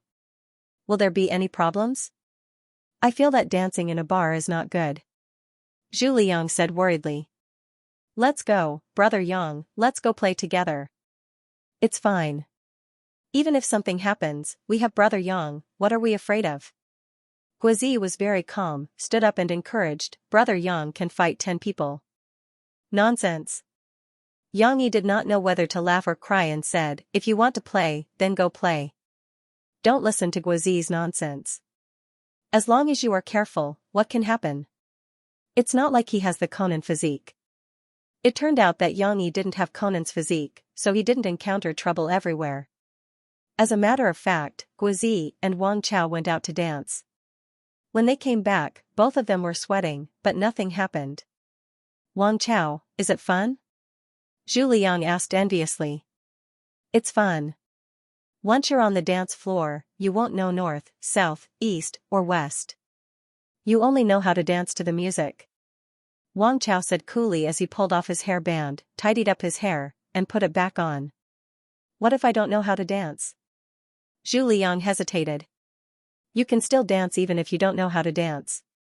Brother Chao doesn't know how to dance, so he just blindly swings around. Guozi said with a grin. Who says I don't know how to dance? Who can dance better than me around here? Wang Chao's face turned red. He didn't know if it was because he drank too much or because he was ashamed of being exposed. He shouted, Zhu Liang, don't be so cowardly. Anyway, on the dance floor, no one cares how you dance. You're just jumping around. Brother Yang, let's go play together. Guozi also urged. Ding Xiang smiled and reminded him, if you want to go, hurry up and go now.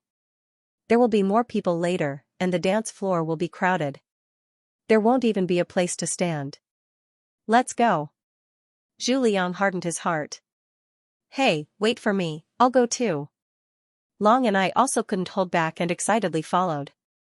At the booth, only Yang Yi and Ding Xiang were left. Ding Xiang, don't be so reserved. Today we came out to play. Don't think about anything else. If you want to play, then go. Yang Yi raised his eyebrows and said to Ding Xiang, who had been holding her glass of gradually changing juice. Ding Xiang didn't know if she was reluctant to drink it or worried that Yang Yi would spend more money, but she only drank half of this glass of juice after drinking for a long time. Those people didn't know how many glasses they had changed. Yang Yi was afraid that they would get drunk as soon as they came up, so he asked them to order low-alcohol champagne cocktails. Brother Yang, I don't like dancing. Let's forget it. Ding Xiang waved her hand in embarrassment. Yang Yi smiled and didn't try to persuade him. He drank his mojito while listening to the band's song. Big brother Yang, why aren't you dancing? Ding Xiang asked curiously. Oh, me? Dancing is suitable for you young people. As an old man, forget it. Yang Yi said with a smile. Big brother Yang, you're only in your early 30s. How can you be old? Ding Xiang defended him. Yang Yi smiled but didn't say anything. In this life, he was indeed in his early 30s, but in his previous life, he wasn't sure how old he was when he died, because he was kidnapped by an assassin organization and sent abroad. From the time he could remember, he lived in a world of killing. He didn't know his name, birthplace, or birthday. He could only roughly estimate that when he died, he was almost 40 years old. His body wasn't old, but his mentality was much more mature. Hey, big brother Yang, look, isn't that singer Lin Muan? Ding Xiang suddenly noticed something and pointed at the young man on the stage with a guitar. Lin Muan, Yang Yi remembered this name. He turned his head and saw that the band had already left the stage. The singer on the stage was the young man he met twice.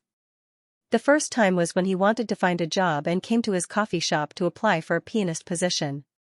The second time was when he borrowed his piano to play a new song for his girlfriend. It turned out that he was a resident singer in this bar. Big brother Yang, don't you remember him? Ding Xiang saw that Yang Yi didn't say anything and asked. I remember. Let's listen to a song. He can sing a Cantonese song. It's not bad. Yang Yi nodded and smiled. In Yang Huan's residence, Yang Huan and Xixi sat cross-legged on the sofa facing each other. Yang Huan supported her face with her hands and stared at Xixi. Xixi followed her aunt's example. She put her arms on her thighs and supported her face with her hands. She tried hard to raise her eyes and look into her aunt's eyes. Auntie, I feel so bored. When will my papa come back? Xixi said word by word while pouting. In fact, her mouth was squeezed out by her palms. Your papa won't come back so soon. Yang Huan was still not convinced. She felt that she couldn't just give up like this. She had to find a way to make Xixi happy.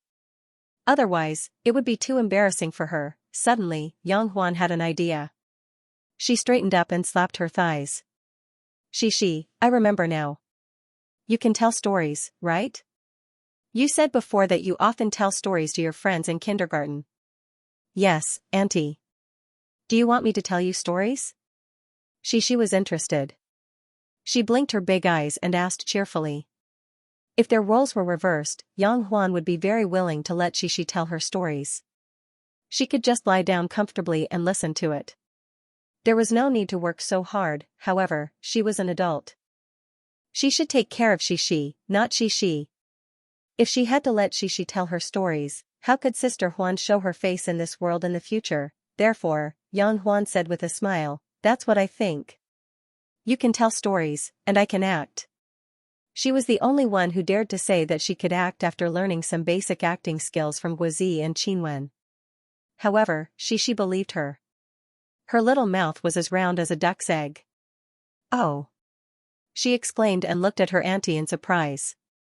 Then we can play a game like this. You tell stories, and then I will act according to your story. Yang Huan said with a smile, what do you think? This is a good idea, right? Xixi clapped her little hands happily and said, great, great. This is so fun. However, what story should she tell her auntie? Xixi thought for a while and decided to tell her a new story that her father told her not long ago. Long, long time ago, there was a beautiful girl who was as beautiful as Xixi. Xixi jumped off the sofa and said with joy. Wait a minute, Xixi. Sit on the sofa and tell me. I will act downstairs. Yang Huan carried Shishi back. Okay. Shishi nodded and said her name was Little Xian. Papa said that she didn't have a mom, only a second mom. Then the second mom was not her real mom, so she didn't like her. She bullied Little Xian, and her two older sisters made her work. She was so pitiful. Yes, she was working. Yang Huan found a rag and wiped her face. She even knelt on the ground and wiped the floor. Yes, Little Xian's clothes were always very dirty. She didn't have any nice clothes to wear, she continued. Clothes, I didn't have any clothes to wear. Yang Huan pretended to be pitiful and fell to the ground, wiping her tears. Hee hee, Auntie, you are so awesome. She clapped her little hands and praised. Go on, go on. Yang Huan was completely interested. She scratched her little head and recalled what her father said.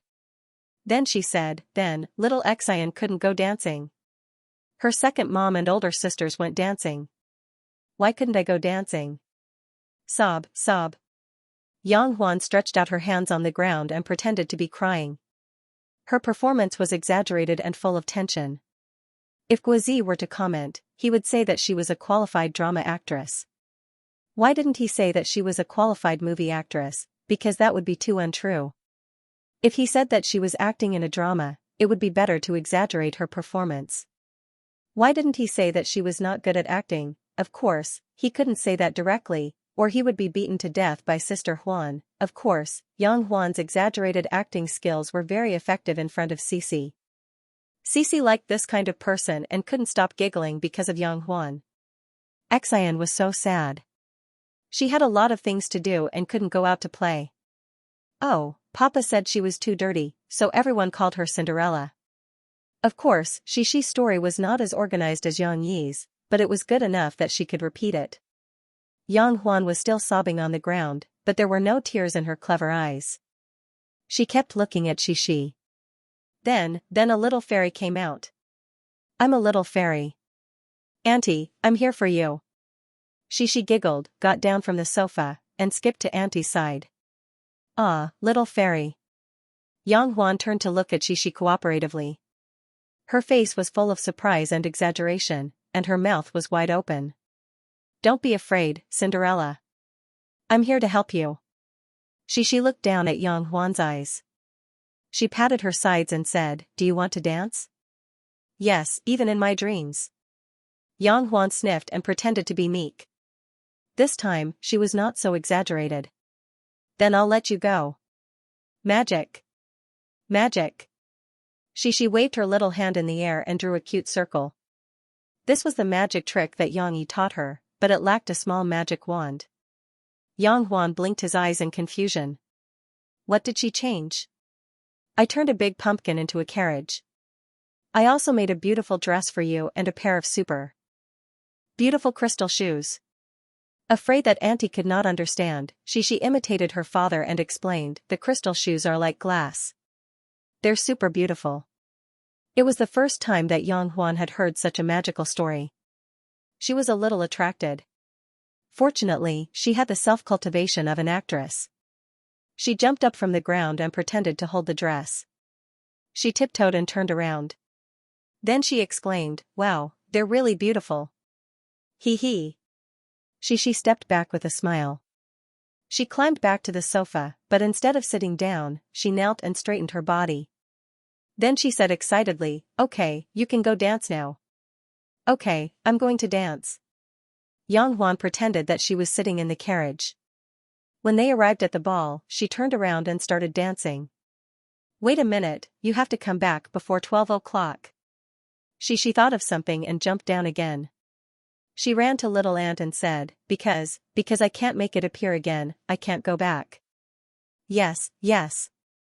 Yang Huan nodded vigorously. She found the story more and more interesting. While Yang Huan was dancing, Guozi and the others were also dancing. After quite a while, they came back from the dance floor in satisfaction.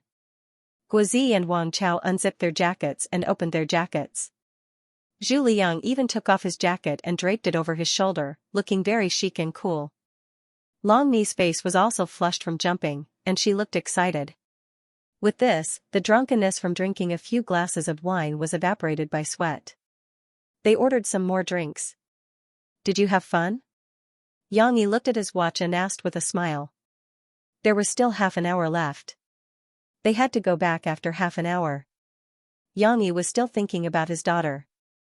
He wondered if she was unhappy at his sister's place. Very happy. I used to think that the bar was messy, so I didn't dare to come here. Now, I feel that it's not a big deal. Zhu Liang was not as careful as before. Ping. Clang. Before Zhu Liang could finish his sentence, the sound of a bottle breaking came from behind. The music on the stage stopped. Zhu Liang shrank his head in fear. The others also became nervous. Something happened, but it was not them. Xianxia frowned slightly and looked toward the direction of the sound. It came from the stage. On the stage, Lin Muan was holding his guitar. He was standing there in a daze and panic. In front of him was a broken bottle. Ah? It's Lin Muan. Ding Xiang covered her mouth and exclaimed. Who's Lin Muan? Guozi turned around and knelt on the sofa in the booth. He looked at the stage with his butt up. He wanted to watch the show. You jinx. Wang Chao grumbled to Zhu Liang in a low voice. This time, he was well behaved. He shrunk his head, pulled down the conspicuous red hair band on his head, and put it in his trouser pocket, afraid that his head would explode because of this thing. The person who threw the bottle also stood up. It was a drunk man in a leather jacket. His breath reeked of alcohol as he pointed at the stage and shouted, Sing. Sing my ass. It's fine. Chinese people don't sing Chinese songs. You sing. What kind of bird language are you singing? His tongue was curled up. His voice came. Fortunately, the music had stopped and everyone was watching. Xianxia only heard some of it. I'm singing a Cantonese song. It's also a Chinese song. Lin Muan was a little unconvinced. He held it in and whispered. Mother ****, you're in Jiangqing. What the hell are you singing? Cantonese songs. Do you think you're in Hong Kong? Mother ****, are you looking down on me? The man in the leather jacket was probably drunk. He waved another bottle and shouted. It was as if he was going to throw the bottle at Lin Muan. Ah. Ding Xiang covered her mouth nervously and fearfully. She looked at Lin Muan worriedly. Guozi turned around and looked at Ding Xiang. He scratched his head and said to Xianxia, Brother Yang, that person seems to be Sister Ding Xiang's acquaintance. Why don't you help him? Xianxia glanced at Guozi speechlessly. He wanted to say that Ding Xiang's familiarity with Lin Muan was not much higher than Xianxia's. Xianxia said lightly, Don't worry, the bar has its own security. Yes, it's better for us to avoid trouble. Zhu Liang said in fear. As Xianxia expected, 2 security guards with walkie-talkies appeared. They were persuading the man in the leather jacket. Of course, whether it was persuasion or warning, it was unclear. Mother ****, tell us to get out. Do you want to close the bar? Do you know who I am? The man in the leather jacket broke away from the 2 security guards and shouted. The man in the leather jacket's companions also stood up. They were 2 men in suits. They were almost drunk. They said drunkenly, Don't you know our boss Wang? Call your boss here. The man with the leather jacket was reminded. He waved the wine bottle and shouted, Call your old lay here. ****, every time I come here, I spend tens of thousands of yuan on wine. Old lay dares to push me, a distinguished guest, away? The 2 security guards looked at each other. The man in the leather jacket called out their boss's surname. Maybe he really knows him. They did not dare to neglect him. They told the head waiter through the walkie-talkie to help inform their boss. At the same time, they humbly apologized to appease the man's mood. Only Lin Muan was left standing on the stage. He did not know what to do. He had never encountered such a thing before. It's not that the bar has never had such a thing, but this was the first time it happened to him. Lin Muan was just a singer. How could he know what to do? On the other side, Xianxia looked at the 2 security guards and slightly frowned. Wang Chao, Xiao Zhu, you 2 take long and I back first. Take a taxi and go straight back to school. Yang Yi took out a few hundred yuan bills and handed them to Wang Chao. Okay. Zhu Liang was worried that there would be a problem. He quickly nodded but nervously asked, Brother Yang, what about you? What about you guys? Don't worry about me. You guys go first.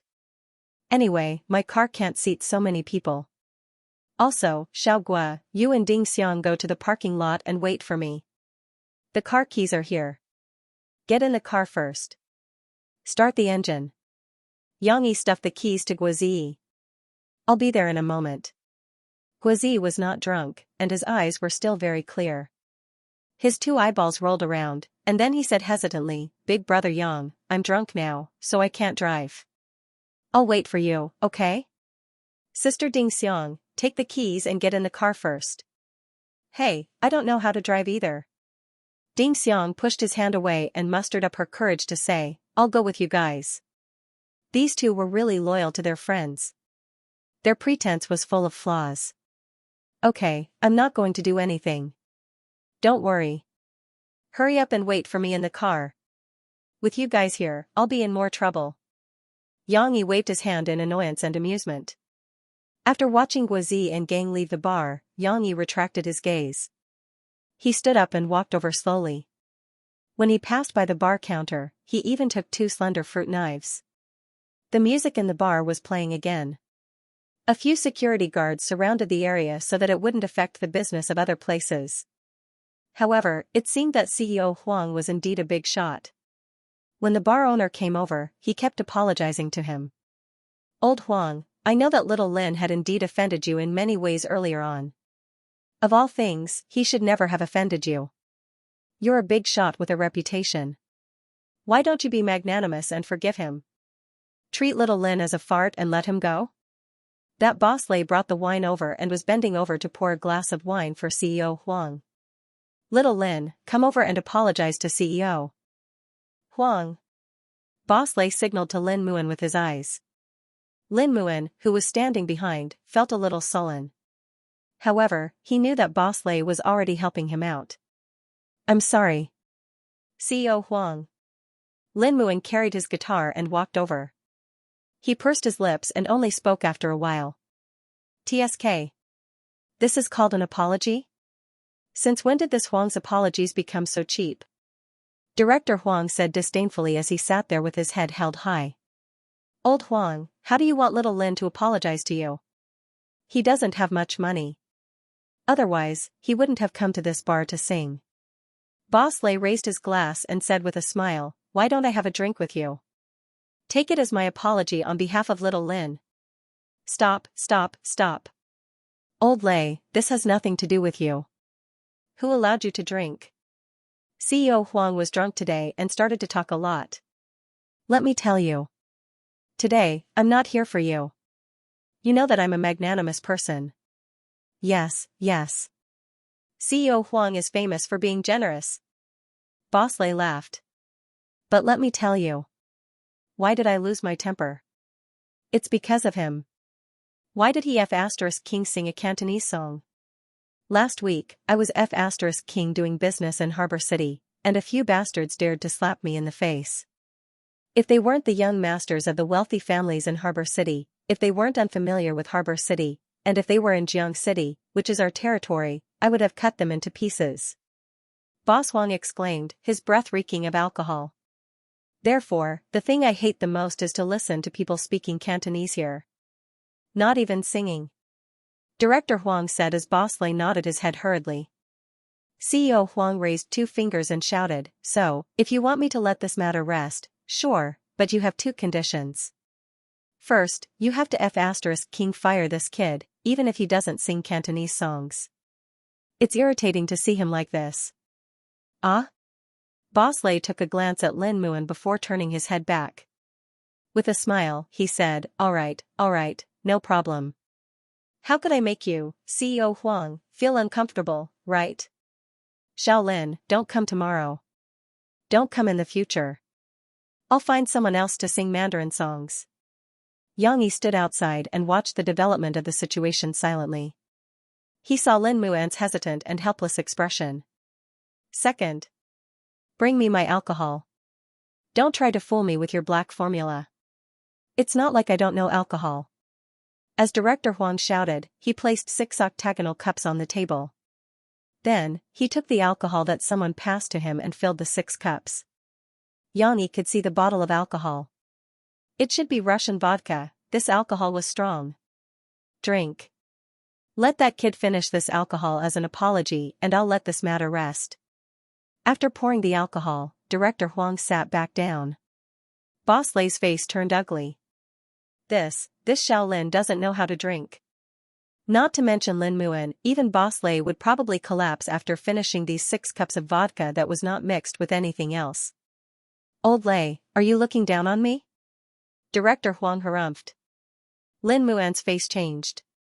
He knew that he didn't know how to drink. His alcohol tolerance was extremely low. However, if he didn't drink today, he wouldn't be able to escape this calamity.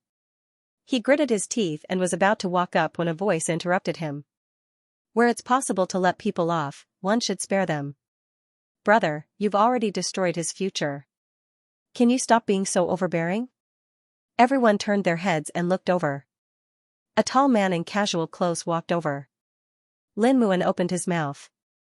He recognized that man. It was the owner of the coffee shop. Yang Yi did not even look at Lin Muan as he sat down in front of Director Huang. Under the watchful eyes of everyone, he didn't seem out of place at all. Who are you? Old Lei, why are there so many weird people in your shop? Director Huang asked unhappily. Me? Just like you, I'm just an ordinary customer. I'm just here to shout when I see injustice. Yang Yi smiled as he looked at Boss Lei. Why? Boss Lei, you're not going to chase this troublemaker away, but you're going to chase me out. Boss Lei was still smiling. However, his eyes were rolling around as he pondered in his heart. He couldn't see through Yang Yi. From his appearance, Yang Yi was just an ordinary rich man. However, his aura wasn't like that of an ordinary person at all. Furthermore, looking at such a chaotic scene with a few security guards standing there, this man was equally fearless. Boss Lei didn't dare to offend him easily. As long as he couldn't figure out the other party's background, it was best not to provoke him. Boss Lei could be considered as an experienced person. He smiled and said, "You're too kind. Anyone who comes is a customer. We're doing business here. How can we chase people away so casually? Old Lei, are you trying to throw my face in front of others?" Director Huang said unhappily. This person is already sitting on my face. Hurry up and chase him away. Boss Lei's face changed. He was weighing the severity of this matter. Director Huang, right? Haven't you heard of leaving a way out for others? Yang Yi opened his mouth slowly. Director Huang was already unhappy to begin with. Furthermore, he was easily angered after drinking. Instantly, he flew into a rage. Raising the vodka bottle that still had some alcohol left, he pointed it at Yang Yi. I'll listen to your F***king. Before he could finish his words, a white light flashed from Yang Yi's hand as he shook Director Huang. PFFF. A small knife was nailed into Director Huang's ear. To be exact, it was nailed into the wooden pillar behind his head. The entire blade was embedded into the wooden pillar while the handle didn't budge at all. Director Huang swallowed the rest of his vulgarities as he turned his head around mechanically. Staring at the handle of the knife in a daze, he couldn't react in time. However, his back was already drenched in cold sweat and his drunkenness was mostly gone. Those security guards took out their rubber batons in a panic as they looked at Yang Yi as though they were facing a formidable enemy. However, Boss Lei reacted in time as he stopped his men and hollered, "Keep it! Keep it!" Boss Lei was shocked as well. Even though he still couldn't figure out Yang Yi, he knew that he couldn't afford to offend someone like Yang Yi after seeing what he did. Boss Lei was a bar owner who did business. Furthermore, it was a very clean bar. He wasn't a gangster. If he could avoid trouble, he would. Yang Yi slowly revealed the other fruit knife in his hand. Caressing the blade of the knife, he smiled. Director Huang, we're all civilized people. There's no need for us to fight to the death, don't you think so?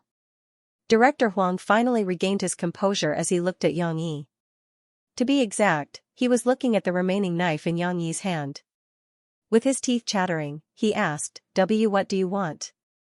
Just now, the knife had almost pierced through his head. Director Huang didn't know if the other party did it on purpose, but he was actually able to avoid his head so coincidentally. However, Director Huang was afraid.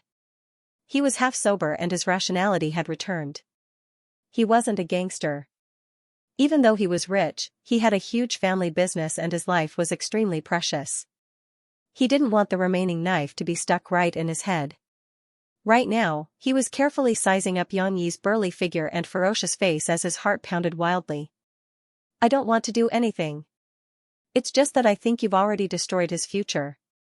If you force him to drink 6 glasses of alcohol, with the alcohol content of vodka, I'll probably be half dead even if I don't die. Don't you think that you're going overboard? Yang Yi asked with a smile. Then what do you think I should do? Director Huang gritted his teeth. Director Huang, please give me some face and be magnanimous. I've said it before. Leave some leeway so that we can meet again in the future. Yang Yi cupped his hands and said in a gangster-like manner. All right. I'll give you some face and forget about this matter. Director Huang stood up and called out to his companions. Let's go. These few people seemed to be quite frightened. However, they were also quite shameless. After leaving behind a sentence, they swiftly slipped away. Yang Yi noticed a detail. When Director Huang left, his legs were still trembling. However, for the sake of his face, he forced himself to hold on. After they left, Yang Yi turned to look at Boss Lei. That Director Huang probably wouldn't come to his shop to spend money anymore. Boss Lei forced a smile and said to Yang Yi, Thank you for helping us out. Yang Yi didn't know if he really wanted to thank him. He only knew that with Boss Lei's performance today, he probably wouldn't make things difficult for Lin Muan anymore. He left the fruit knife on the table and clapped his hands. Smiling at Boss Lei, he said, All right then. Since the matter is settled, I'll be leaving. Boss Lei, this knife is yours.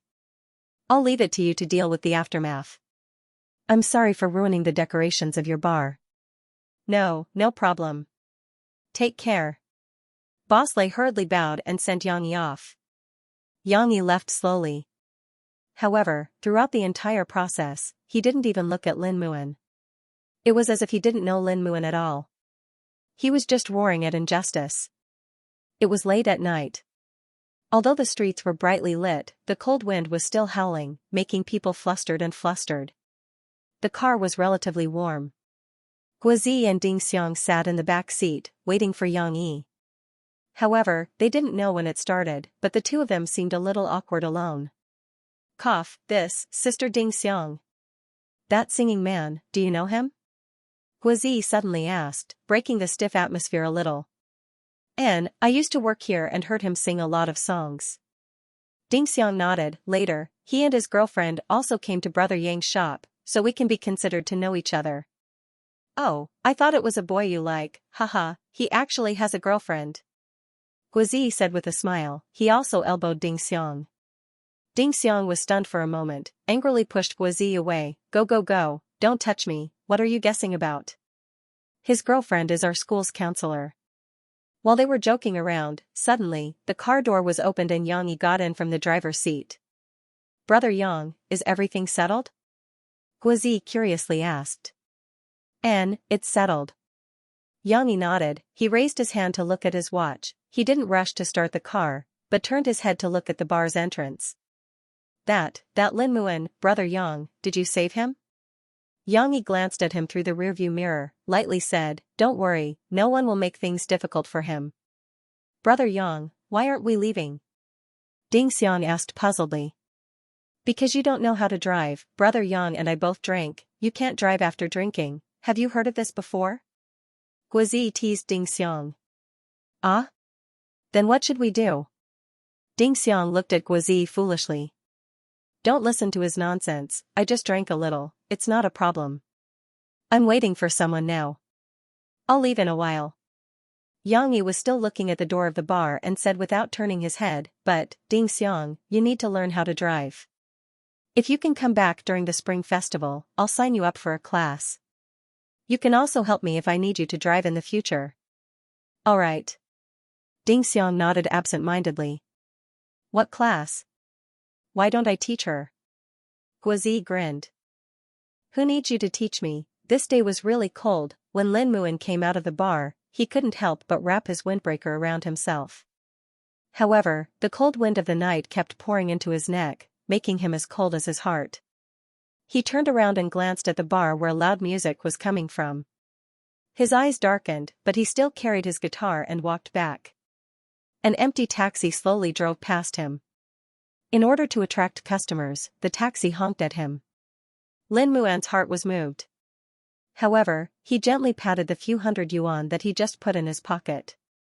After hesitating for a moment, he still continued to walk forward. After walking 2 more streets, he would be able to take the bus home directly. Not long after, another honk sounded. However, it was no longer a taxi, but a muscular pickup truck. While Lin Muan was in a daze, the car window was rolled down. A familiar face appeared in front of him. Home? Where do you live? Lin Muan said blankly, University Town, that's on the way. Get in. I'll give you a ride. Xianxia smiled. Hey, wait a minute, do you know how to drive? Yes, I do. After a while, Lin Muan sat in the driver's seat and slowly started the car. Xianxia sat in the passenger's seat, leisurely enjoying himself. Guozi and Ding Xiang looked at them curiously from behind. Boss, thank you for saving me in the bar just now. Lin Muan still didn't know Xiangxi's name, so he said softly. It's nothing. Xianxia casually brushed past the previous incident. Oh, right. After that, did that boss Lei from your bar make things difficult for you? No, brother Lei still takes good care of me. Lin Muan smiled bitterly. However, after thinking for a long time, I decided not to implicate brother Lei, so I decided to resign. Boss, please don't blame brother Lei. Xianxia glanced at Lin Muan. He knew that he was lying, but Xianxia didn't say anything. However, Guozi asked curiously, then why did you sing Cantonese songs? I saw you sing a few. I heard that the boss likes to listen to Cantonese songs, so he was invited to sing, Ding Xiang said softly. Lin Muan looked curiously at Ding Xiang through the rearview mirror. He didn't recognize Ding Xiang, so he explained, there are 2 reasons.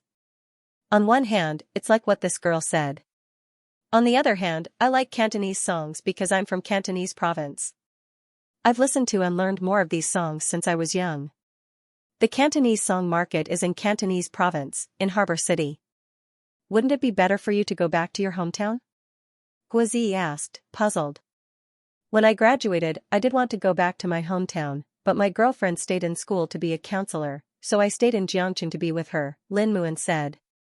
Xianxia appreciated Lin Muan's words, so he asked, your voice is not bad in all aspects. Why don't you try some record companies or management companies? I tried many times, but I didn't succeed. Maybe it's because I only know how to sing Cantonese songs? Lin Muan said with a bitter smile. He still had music dreams, but he hit too many walls. What do you mean you only know how to sing Cantonese songs?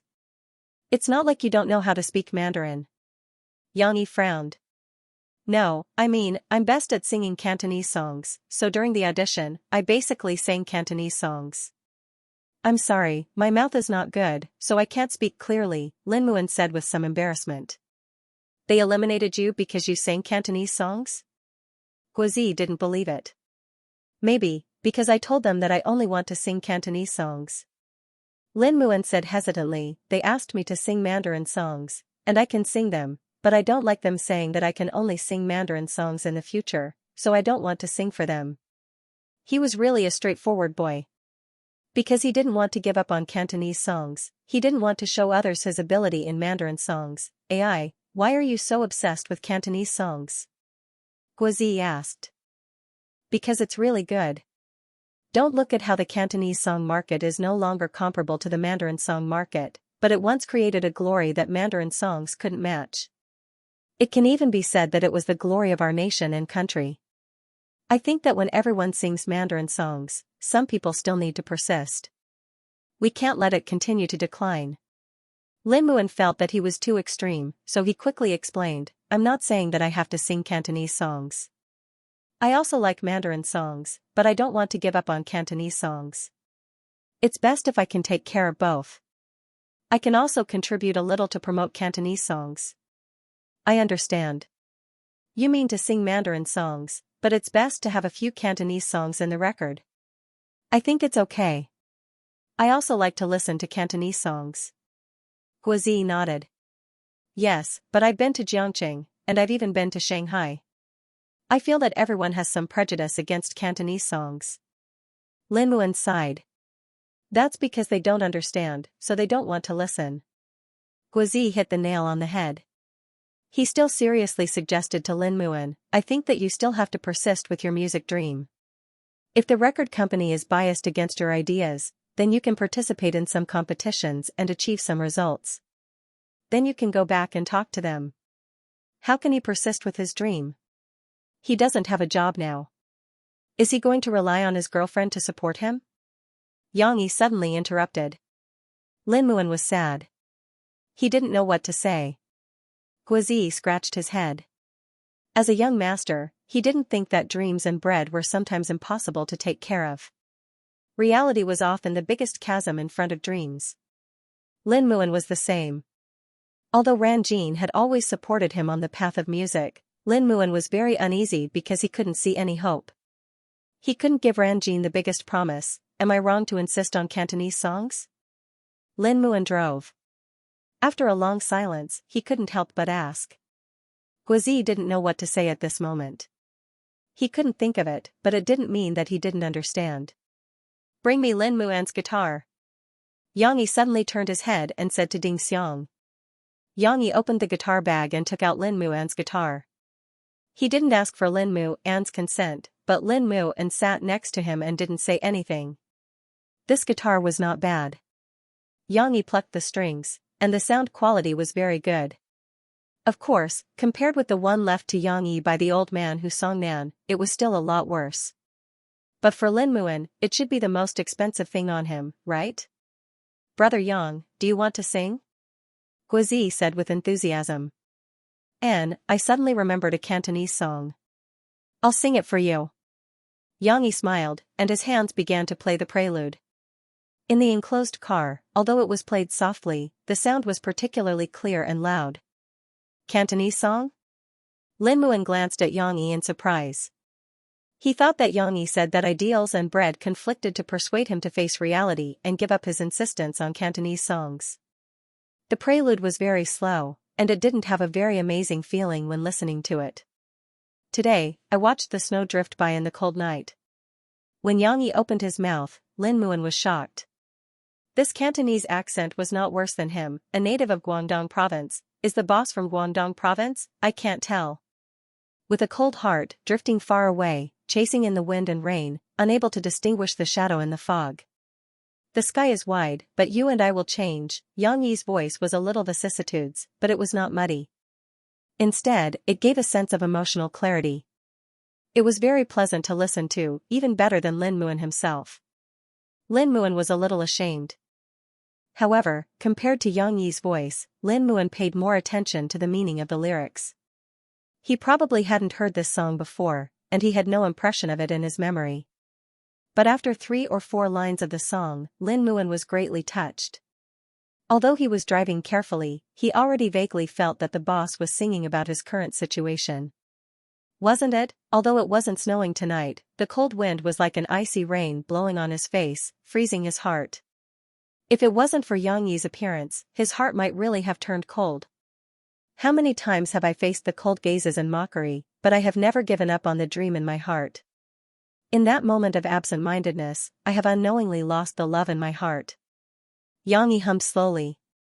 The undulating melody was like a winding snake, gradually wrapping around Lin Muan's heart. The helplessness reflected in the lyrics made Lin Muan feel a little suffocated.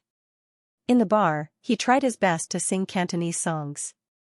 Although it was because of the boss's request, was there any lack of coldness and ridicule? Indeed, he had never given up. However, how many times had he doubted himself? Suddenly, he felt as if he had lost something. Forgive me for being unruly and indulgent in my love of freedom, but I'm also afraid that one day I'll fall. Lin Muan stared closely at the road ahead. Although the traffic on the road back to the university town gradually became sparse, he still had to drive seriously and couldn't be affected by the waves in his heart. I'm still free, I'll always sing my song and walk thousands of miles. Forgive me for being unruly and indulgent in my love of freedom, but I'm also afraid that one day I'll fall.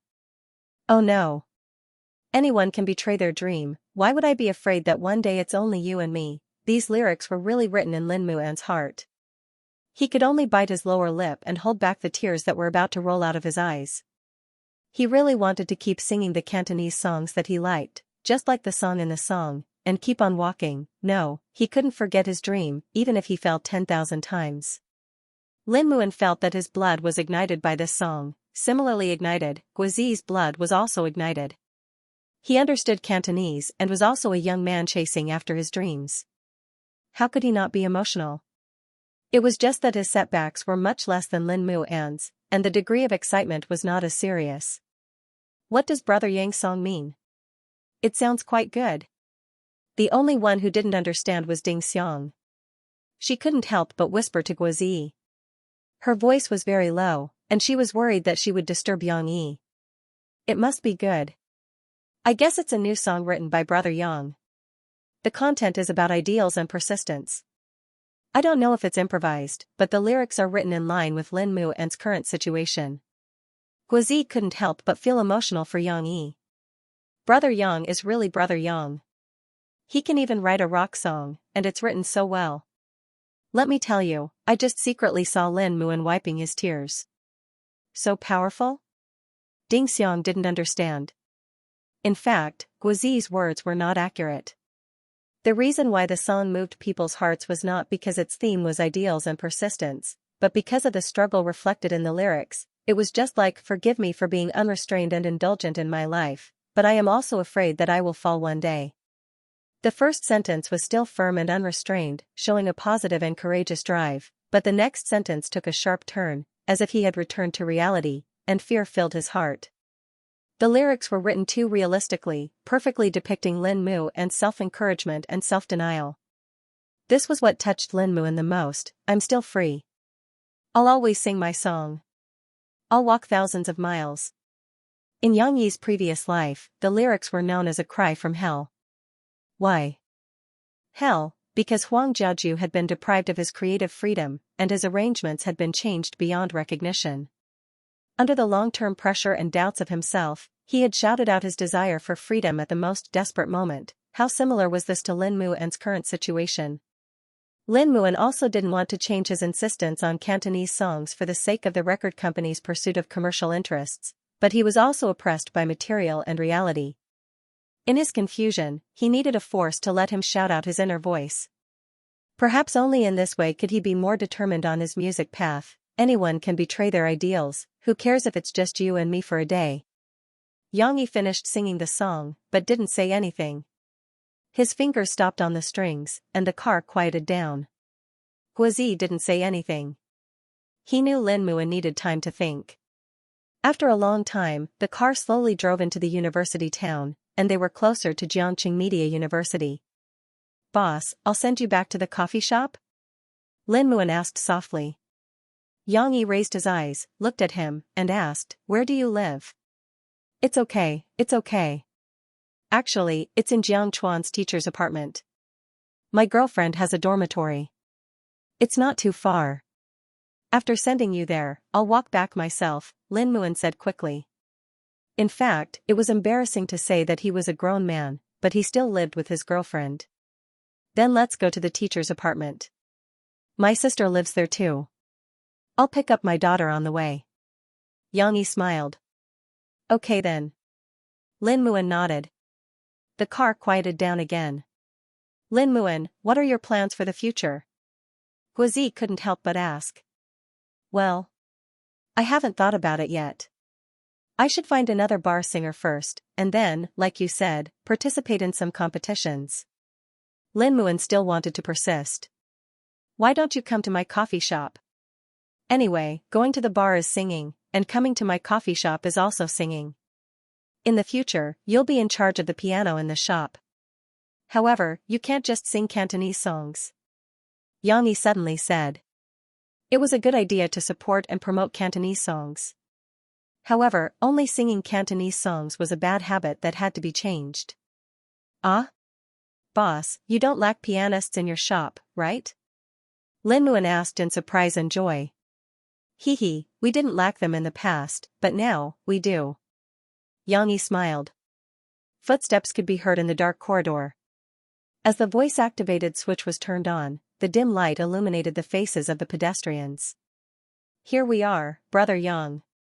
Ding Xiang took out the key and was about to open the door. Wait a minute. Xianxia raised his hand and stopped Ding Xiang. He stood by the door with a smile and pricked up his ears to listen. This kind of old-fashioned tube-shaped apartment had poor soundproofing. Xianxia, who had sharp ears, heard his daughter's giggles coming from the door. Now that Ding Xiang had quieted down, he could hear more clearly. Her second mother didn't allow little Xian to wear shoes, but her elder sister couldn't. Her feet were too big, and only little Xian could wear crystal shoes. Her feet were too big, and she couldn't fit them in. Later on, she bled. Cici seemed to be telling her story. Although it was a bit vague, Xianxia guessed that his daughter was talking about the story of Cinderella. He didn't know what Yang Huan was doing inside. She was screaming, and she was laughing like silver bells. She sounded very happy. It seemed that they were getting along well. The voice-activated light went off. Xianxia nodded to Ding Xiang. Seeing that Ding Xiang couldn't see, he said, "Open the door." The door opened, and Xianxia followed Ding Xiang in, just in time to see Cici convulsing with laughter on the sofa. Her wet hair, which had just taken a shower, was messed up by her rolling around. Yang Huan was also sitting on the floor. There was no carpet, but she didn't mind that her butt was cold. Yang Huan was barefoot. She was wearing the high heels that Murphy bought for her. She could have put them on, but she pretended to be in pain. Huan, what are you doing? Ding Xiang asked, amused. Yang Huan saw her brother and Ding Xiang come in. She hurriedly got up from the floor and blushed. She thought to herself, oh no, my image is ruined. Papa. You're back. She turned her head and her eyes lit up when she saw her father. She quickly slid down from the sofa and jumped over excitedly with a smile on her face. Xianxia quickly bent down and picked up the little fellow. Every time he came back from a trip, Xi's excited hug was what Xianxia looked forward to the most. The little girl's sweet and happy smile was definitely the most beautiful thing in the world. How could Xianxia bear to go out to play and not go home to see his daughter? However, after Cici pounced over today, she didn't intimately hug her father's neck or kiss her father's cheek. Then, she sweetly whispered in her father's ear, "Papa, I missed you so much." Not today. The little girl was hugged by her father, but she suddenly frowned. She leaned closer in disbelief and sniffed her father's face. Then, she quickly covered her mouth and nose with her hands. What's wrong? Xianxia was confused by her. Papa, you stink. She said in a low, muffled voice. Ah? Xianxia held his daughter with one hand and sniffed his clothes with the other. He asked in confusion, I don't stink? Brother Yang, maybe it's because you drank, Ding Xiang reminded him in a low voice. Yang Huan, who was next to them, was hiding her high heels behind the sofa and pretending as if nothing had happened. Really? Is it because of the stink? Xianxia asked Shi. Your mouth stinks. Shi hurriedly turned her head and covered her father's mouth with her hand. Her white and tender little finger accidentally poked her father's nose. Okay. Papa won't talk to you. Xianxia turned his head and smiled. Shi pouted and said unhappily, Papa, you're not allowed to drink. Mom and Shi don't like it. If Grandpa drinks, Mom will be angry. The little girl added. I see. Then Papa won't drink in the future. Shi will supervise Papa, okay? Xianxia smiled and rubbed his daughter's little head. Did you have fun with Auntie tonight? Shi's mood came and went quickly. She immediately said happily, yes. Auntie played a movie with me, just like Papa. She was little Xian, and it was fun. Shi's logic was a bit messy, but Xianxia understood. He smiled and translated, are you saying that she's like the tortoise and the hare that you and Papa played at the Christmas party last time? You tell the story, and then she acts. Yes, yes, but it's not the tortoise and the hare. It's little Xian's story. She corrected him seriously. Yes, Cinderella.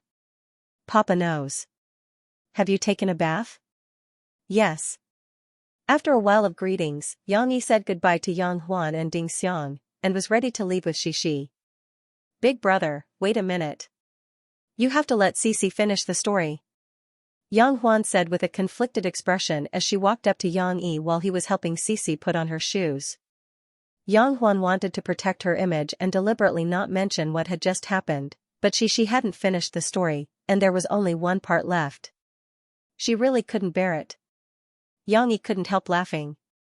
He patted Xi's little butt and said, "Go, finish the story with your auntie." Okay. She bounced in her shoes and said excitedly, "Little Xian wore those shoes and didn't bleed."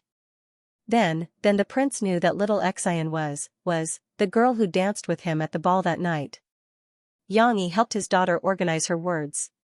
Yes, yes. She opened her arms and said exaggeratedly, "Then the prince fell in love with little Xian. They got married and had a baby." After Cici finished speaking, she turned her head to look at her father with a gleeful look on her face. She wanted her father to praise her. That's right. You said it well. Yang Yi clapped his hands and smiled as he gave his daughter a thumbs up. She waved her arms happily. She didn't even put on the long down jacket properly, and it hid her little hands and covered her little butt.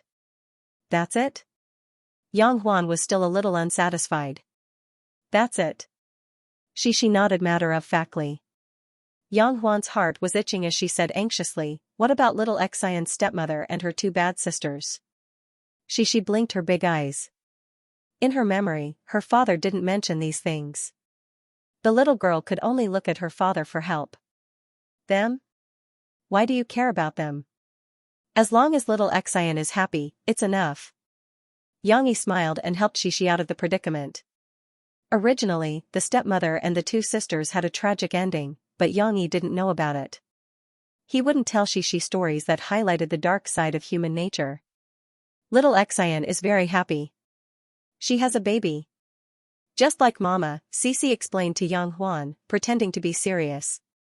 Although Yang Huan was still a little unwilling, she could only nod helplessly. On the way home, because there were few buildings and they were close to the Grand Canal, the night wind was especially cold. It was like a knife, cutting Xi's little face painfully. Yang Yi took off his windbreaker and let Cici bury her head in his warm embrace. Then, he wrapped the little girl in his windbreaker, just like a kangaroo.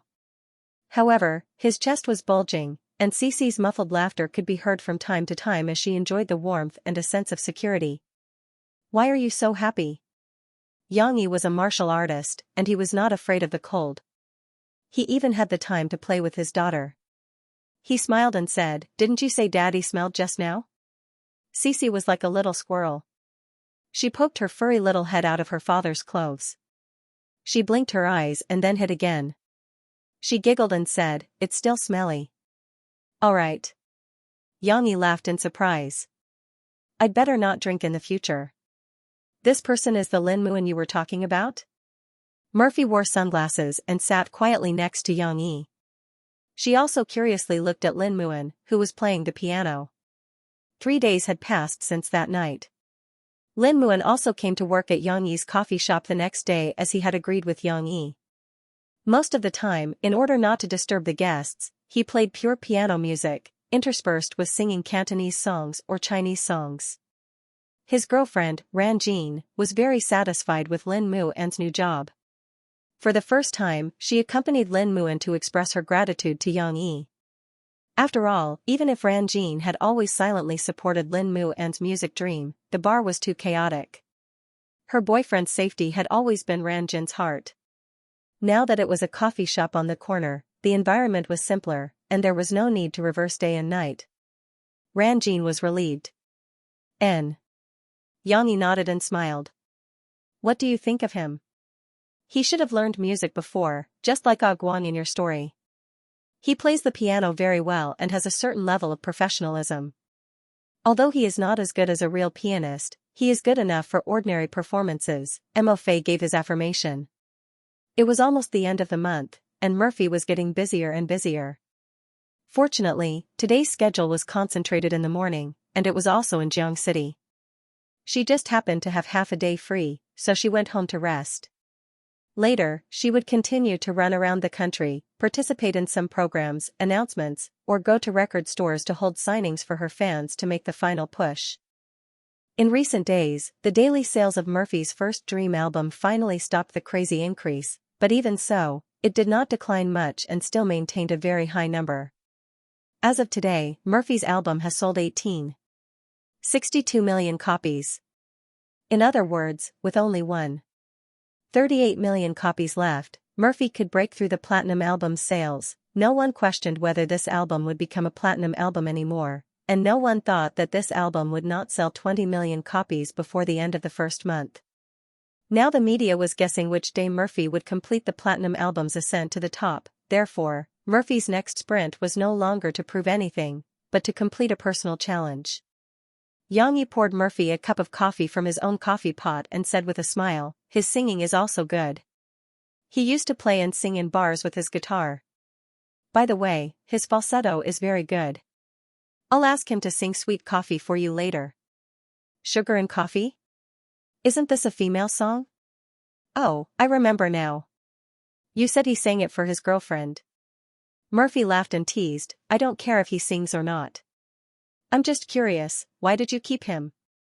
Don't tell me you want to sign him as a singer for our studio?"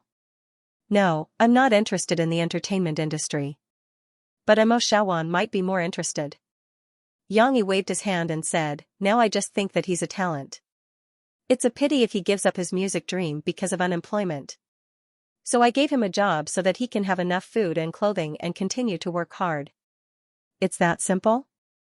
Murphy took off her sunglasses and looked at Xianxia with her beautiful eyes. She even cheekily bit the leg of her glasses. "You admire him so much, I thought you would put in a lot of effort to train him." Fortunately, it was only a man. If it was a woman, Murphy might think that Xianxia had some improper thoughts. Xianxia smiled and said, "I do want to help him, but not to train him. It's because of fate. Since I met him, I'll give it a try and see if I can help him find his own path of music. But now is not the right time.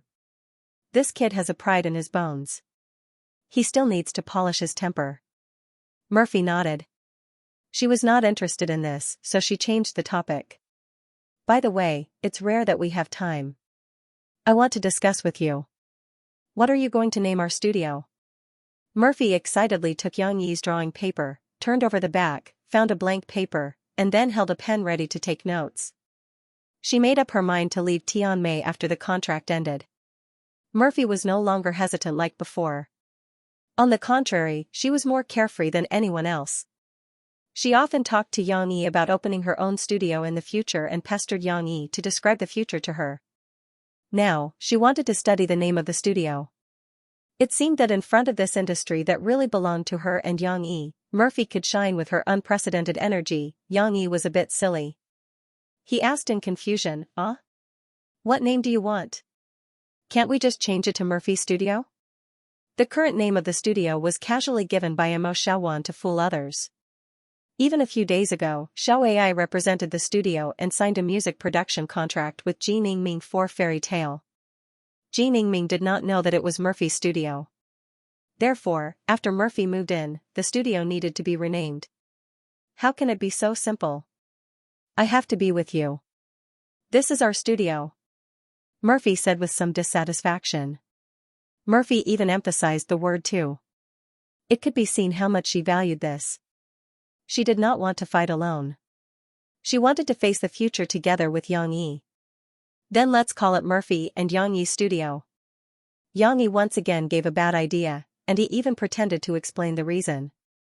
"Look, don't those foreign companies all use the founder's name to make up for it? For example, Pocatello and Gonbao, Ernst and Young. I don't want such a bad name. It's too simple." Murphy was so angry that she laughed. She raised her fist and hammered Xianxia's arm. Change it, change it. You're so talented. You can't be lazy.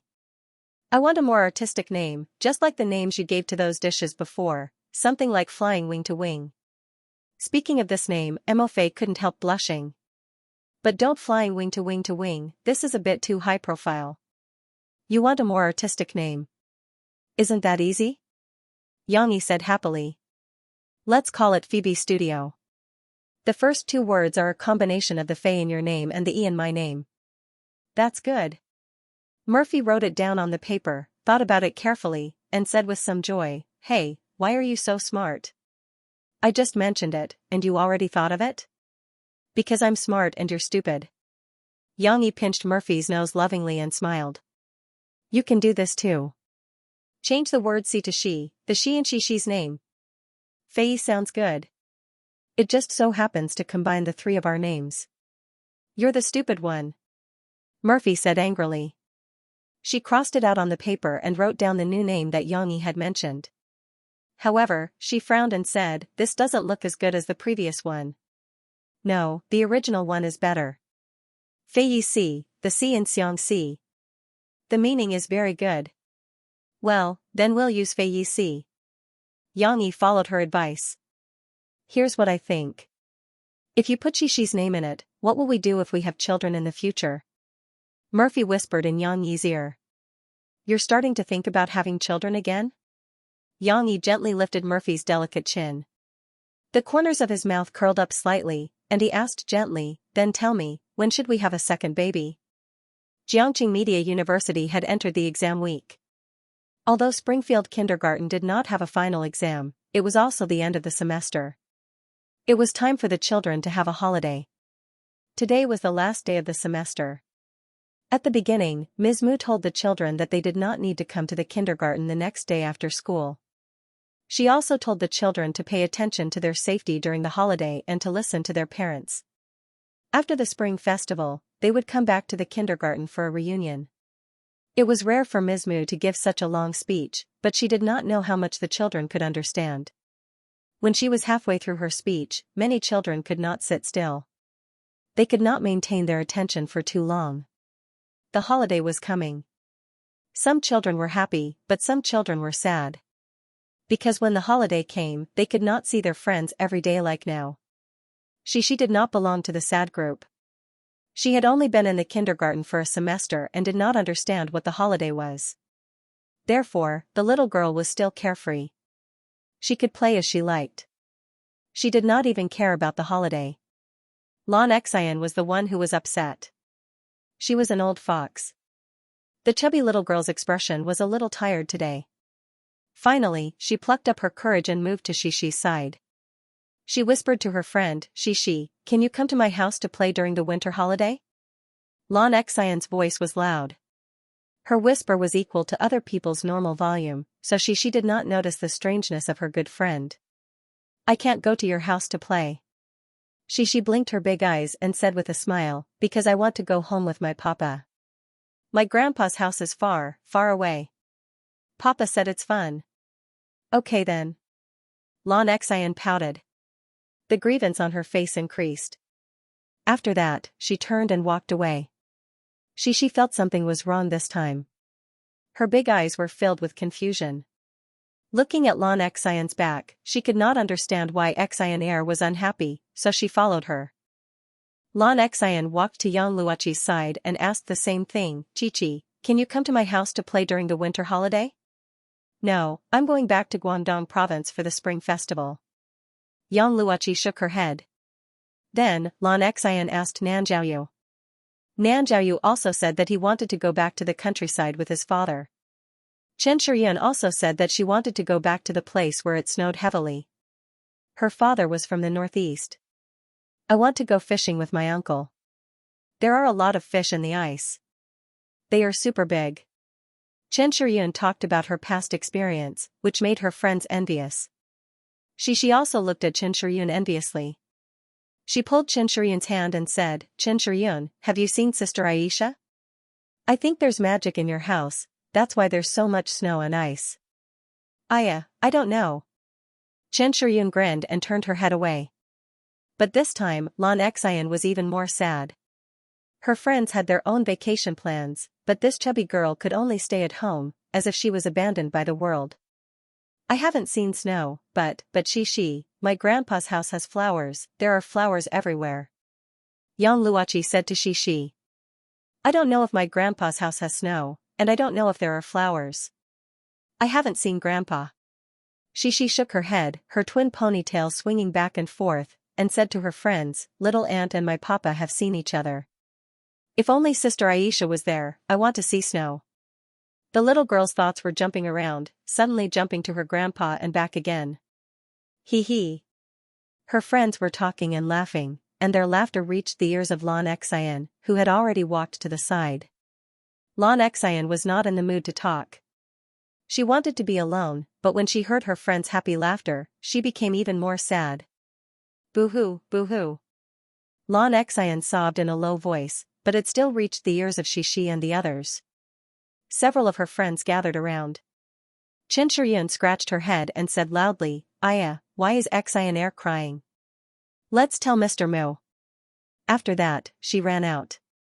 Shi looked at her friends and was a little at a loss. She instinctively squatted together with Lan Xian. At first, she held her little hand and carefully looked at Lan Xian, who was wiping her tears. Xian, don't cry, okay? Why are you crying? Shi reached out and hugged Lan Xian's shoulders from the side. Her beautiful little face was full of worry. Xian, don't cry. Yang Luoqi also learned from Shi and said in a low voice. Fortunately, Lan Xian was a little girl who could not hide her feelings. After Shi asked, she sobbed and could not wait to tell her depression. She choked with sobs and said, you all went home. I'm alone.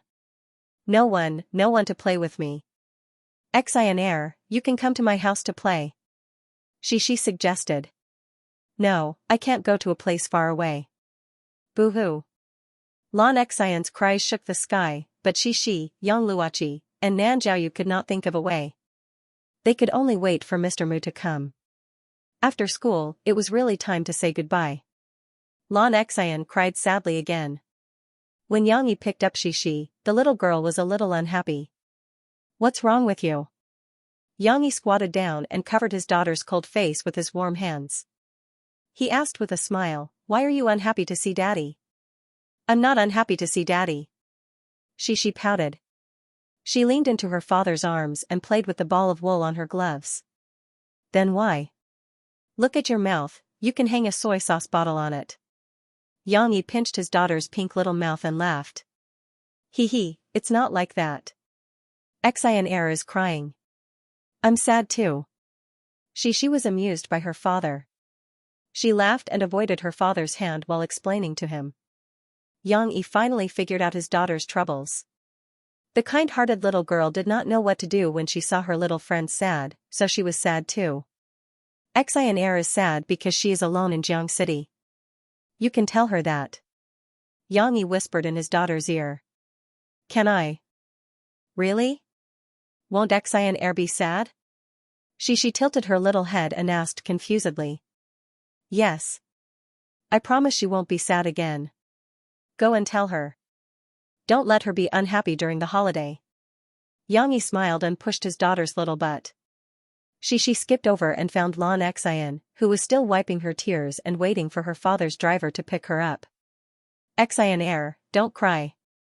My papa said, don't be sad. I can't play with you during the holiday, but I will bring you a lot of delicious food. She hugged Lan Xian's shoulder again and said a lot in her ear. Delicious food? Lan Xian's eyelashes were still wet with tears. She suddenly stopped crying and looked at her little friend blankly. Yes, my papa said, there are super delicious sesame seed cakes and super delicious walnuts. She listed out what her father said to Lan Xian. In fact, she did not know what sesame seed cakes were. There are so many delicious food. Lan Xian finally smiled and shouted in surprise. Yes, but you can't cry. My papa said, if you don't cry, you can eat it. But if you don't behave, my papa won't bring it to you. She wiped Lan Xian's tears with both hands, although the tears were wiped into her gloves. Don't cry. Wipe it away. I'm not crying. Lan Xian hurriedly wiped her tears away and even used her own shirt to wipe them away. In the end, Lan Xian and Shishi looked at each other and giggled. Sure enough, this was the best way to deal with Lan Xian, this little foodie. Yang Yi looked at them from not far away and smiled.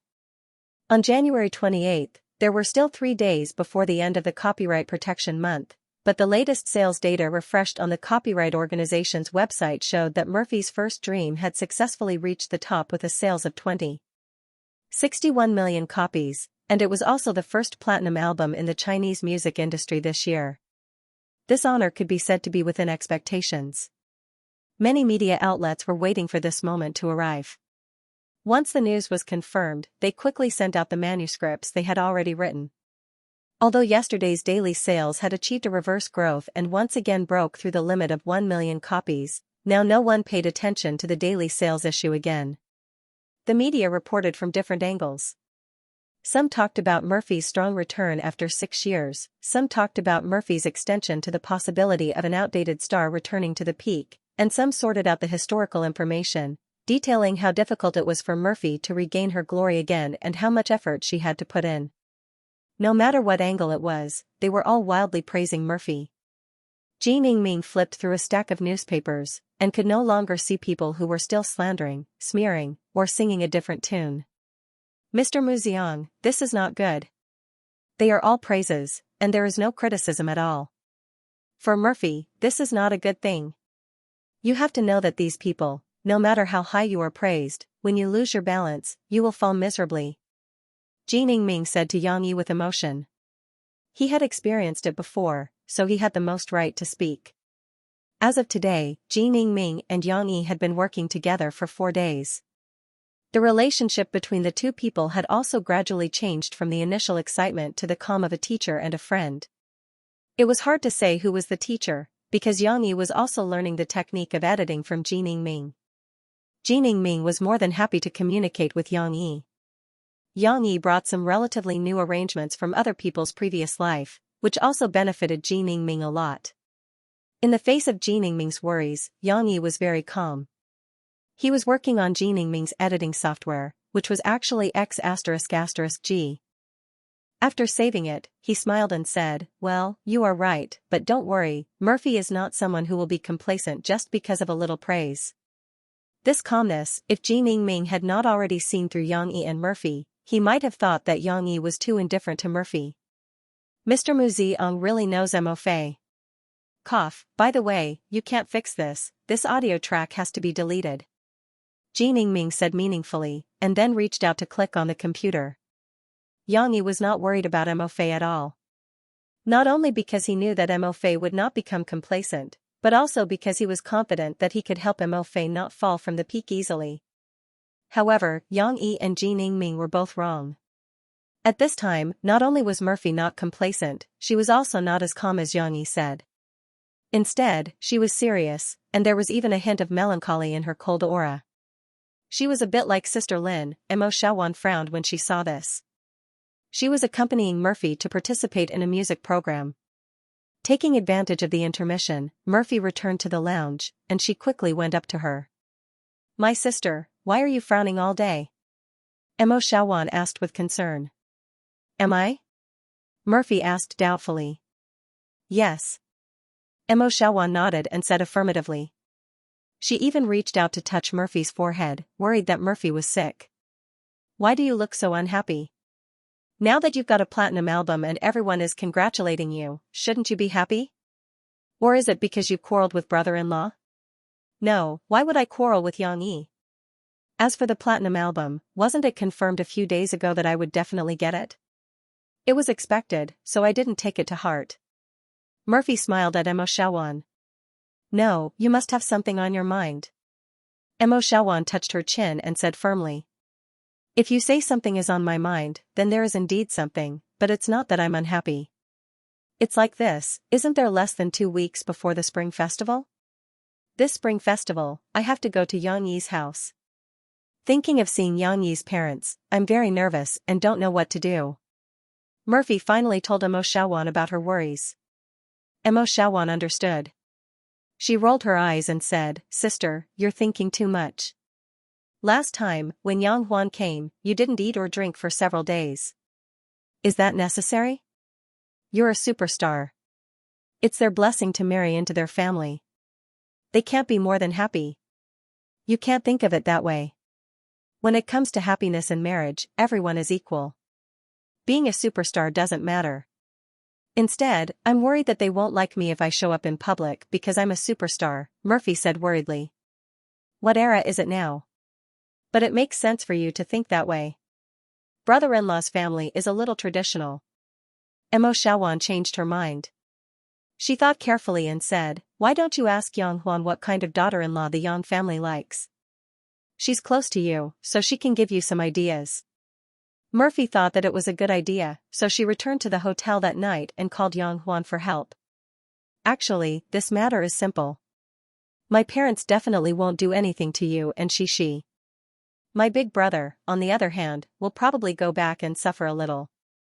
This matter will probably be over. Yang Huan said to her with a smile. Huh? Why does Yang Yi have to suffer? Murphy panicked. Sigh, I don't know what to say about my dad. He's very traditional. In the past, he used to hold a stick and force my two brothers to practice martial arts. I was fine because I was the youngest and I was a girl, so my dad rarely hit me. But my brothers were miserable. If they did something wrong, they would be punished by kneeling in the ancestral hall. If it was serious, they would even be punished with a stick, Yang Huan explained to Murphy. Mo Fei was scared out of his wits. Now that my brother brought a child home without telling us, my dad will definitely think that he did something bad. Outside. It's inevitable that he will have to reflect on himself in the ancestral hall. But you don't have to worry. For Shishi's sake, they won't make things difficult for you. They will only be angry at my brother. Also, as long as Shishi's words are sweet, my dad will be amenable to coaxing but not coercion. If my dad is happy, he will only play with his granddaughter. Maybe he won't punish my brother. Yang Huan was actually a little uncertain, but she still had some confidence in Shishi. But we can't let Yang Yi bear it alone. Murphy complained that Yang Yi never told her this in her heart. She continued to ask Yang Huan for help. I have to do something too. Huan, what kind of wife do your parents like? Well, to be honest, it's a little difficult for you, Yang Huan said honestly. Yang Huan said honestly, my parents are more traditional. They like a sensible, filial, and virtuous daughter-in-law. Then can I do something like this? When I go back, I will try my best to do more things.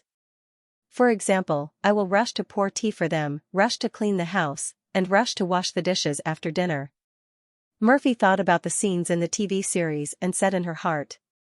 Got it. I don't think it's a big deal. If you can rush to cook for my mom and make her happy, my dad won't have a problem. Yang Huan raised her voice. She had thought of a good idea for Murphy. Cook? Cook? Murphy was a little confused. She had never done these things in her life. At most, she knew how to make instant noodles.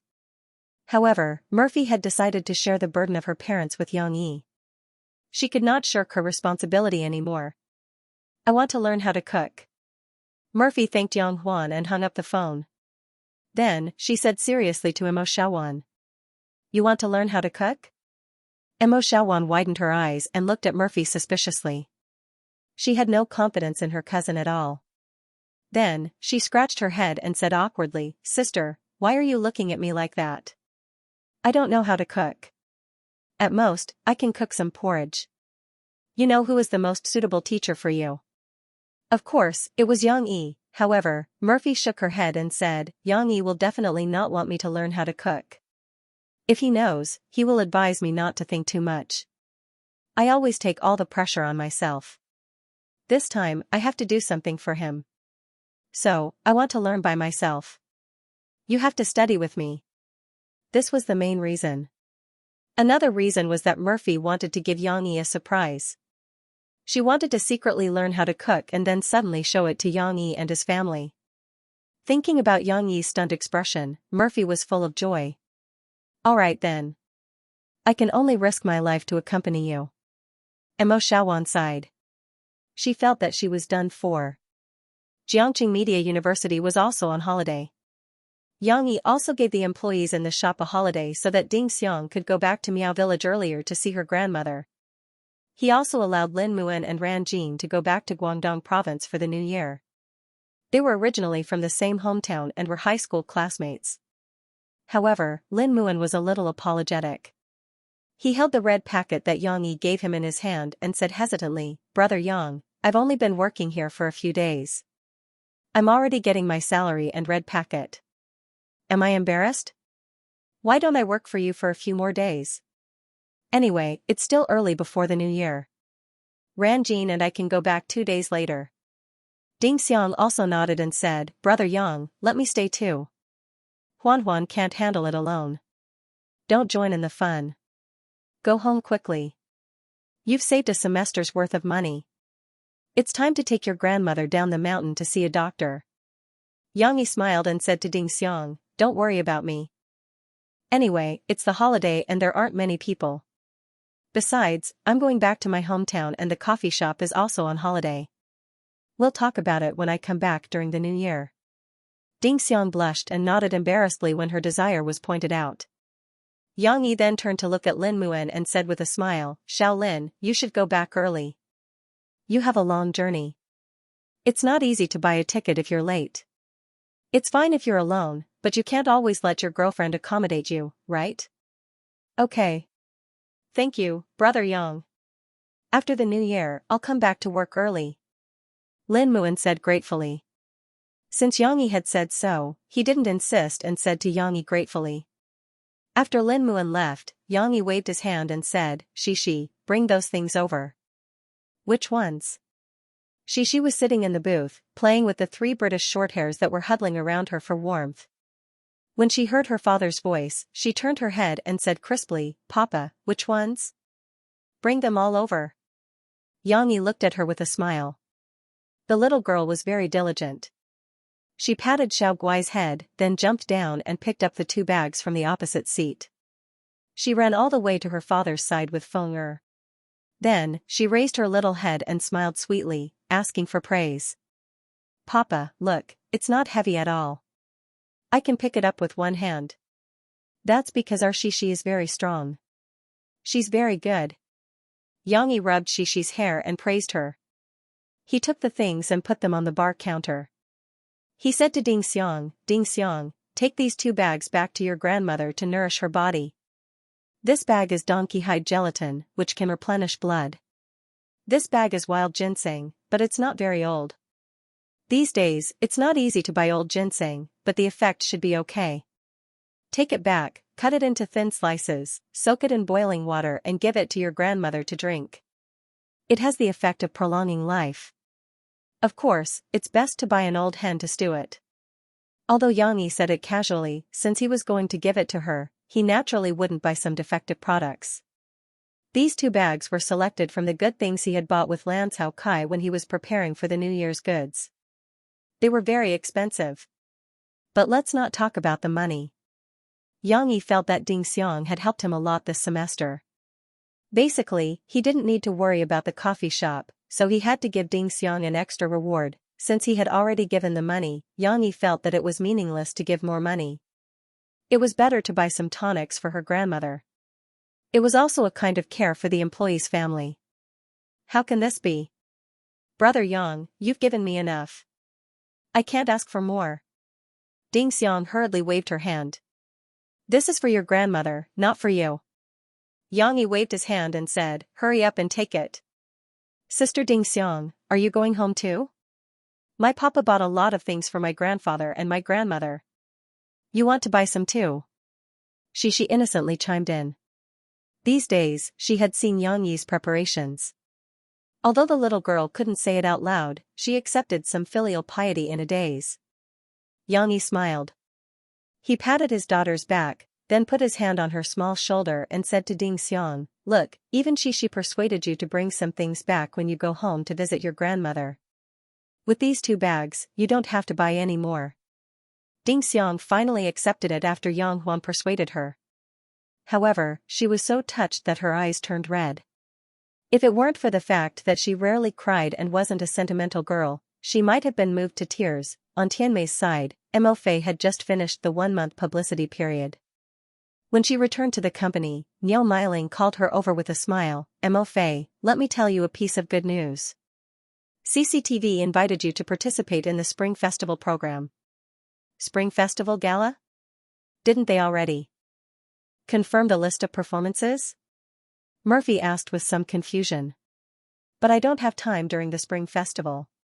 Sister Ling, I asked Xiaowan to tell the company that I will take a 2-week break from work in February, which is around the Spring Festival. You're going back to your parents' place for the holidays? Niu Meiling frowned. Don't even think about the Spring Festival Gala. I'm talking about 7 days of Spring Festival. If you really don't have time, then forget it. It's not a particularly important program. If it were someone else, Niu Meiling would definitely be dissatisfied. How could an artist not follow the company's arrangements? But Mo Fei was different. The current Mo Fei had returned to the peak with another platinum album, and she was in the limelight for a while. Niu Meiling even regarded Mo Fei as the golden brand of Tianmei, and she would talk about her everywhere she went. Now that Murphy said that she wanted to take a 2-week break and it was the Spring Festival, how could Niu Meiling argue with Murphy over such a reasonable request? What's more, she didn't have the confidence to face Murphy, who asked her to be tricked by her nephew. Even though she and Murphy tacitly chose not to mention it, Niu Meiling still felt that something was wrong. It's the Spring Festival. Murphy wasn't good at lying, but she didn't want to tell Niu Meiling where she was going during the Spring Festival, so she nodded vaguely. Then, there's no problem with the arrangements after the Spring Festival, right? Oh right, there's a new schedule. Jixin Interview would like to invite you on the program again. You had an agreement with Luo Xian before, but the time is set to the 21st of February. If you agree, I'll get someone to cancel your other schedule for that day. Niu Meiling smiled. Sister Luo Xian?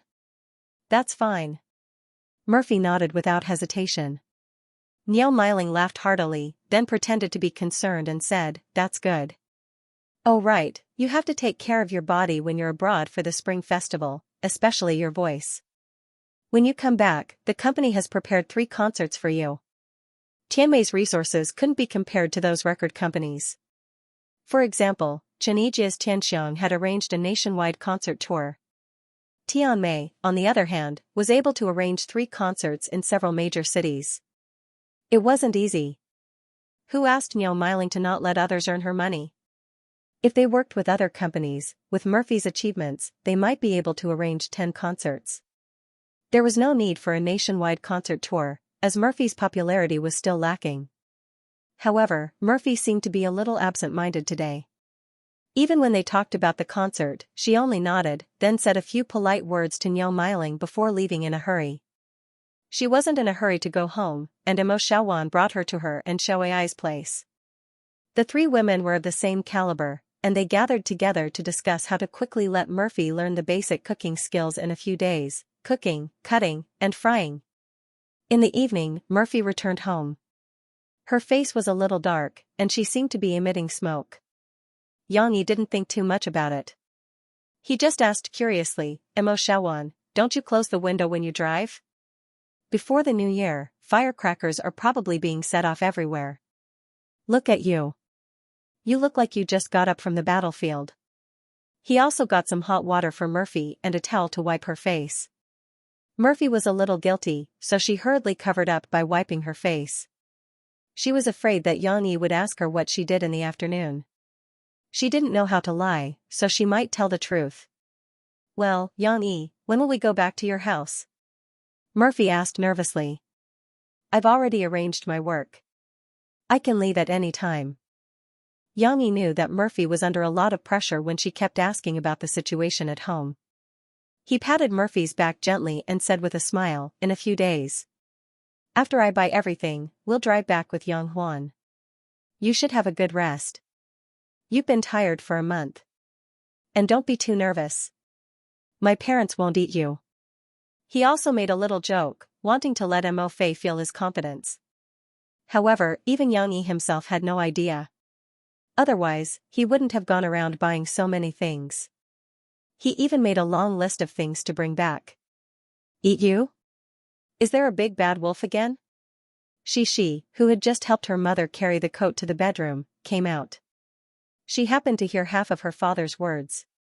The little girl immediately straightened her little chest and said with a sense of justice, "Papa, I'm not afraid of the big bad wolf. I'm a hunter." After that, she ran back to the bedroom. When she came out again, the little girl was already holding a long toy gun and running out coolly. "Papa, look, I'm a hunter." She grabbed the gun with both hands and pretended to shoot. Her posture was not very standard. Although she was trying to scare the big bad wolf and had a serious attitude, it was still not enough to scare the big bad wolf. However, it was possible to make the big bad wolf look like a husky.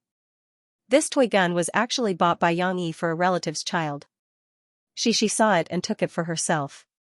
When Xianxia told Murphy about this matter, Murphy complained that he had raised her daughter from an obedient girl to a tough girl who wielded a sword and wielded a gun. Xianxia's attention was diverted. He couldn't help but laugh. "Aren't you Little Red Riding Hood? How did you become a hunter?" "I am also Little Red Riding Hood. But I also like hunters because hunters can defeat big bad wolves." She hugged the toy gun and explained earnestly. In the evening, while Xianxia was writing in the study, Murphy and Xianxia, who had just taken a bath, were talking in the bedroom. "Mom, you come in too. It's comfortable here." She got into the quilt and covered her head. Then she twisted her body and stuck her head out, revealing a pair of big eyes, and said in a muffled voice. The little girl was very excited as she hadn't slept with her mother for a long time. Murphy lifted the quilt and sat beside her daughter. The little girl naughtily put her right leg on her mother's body.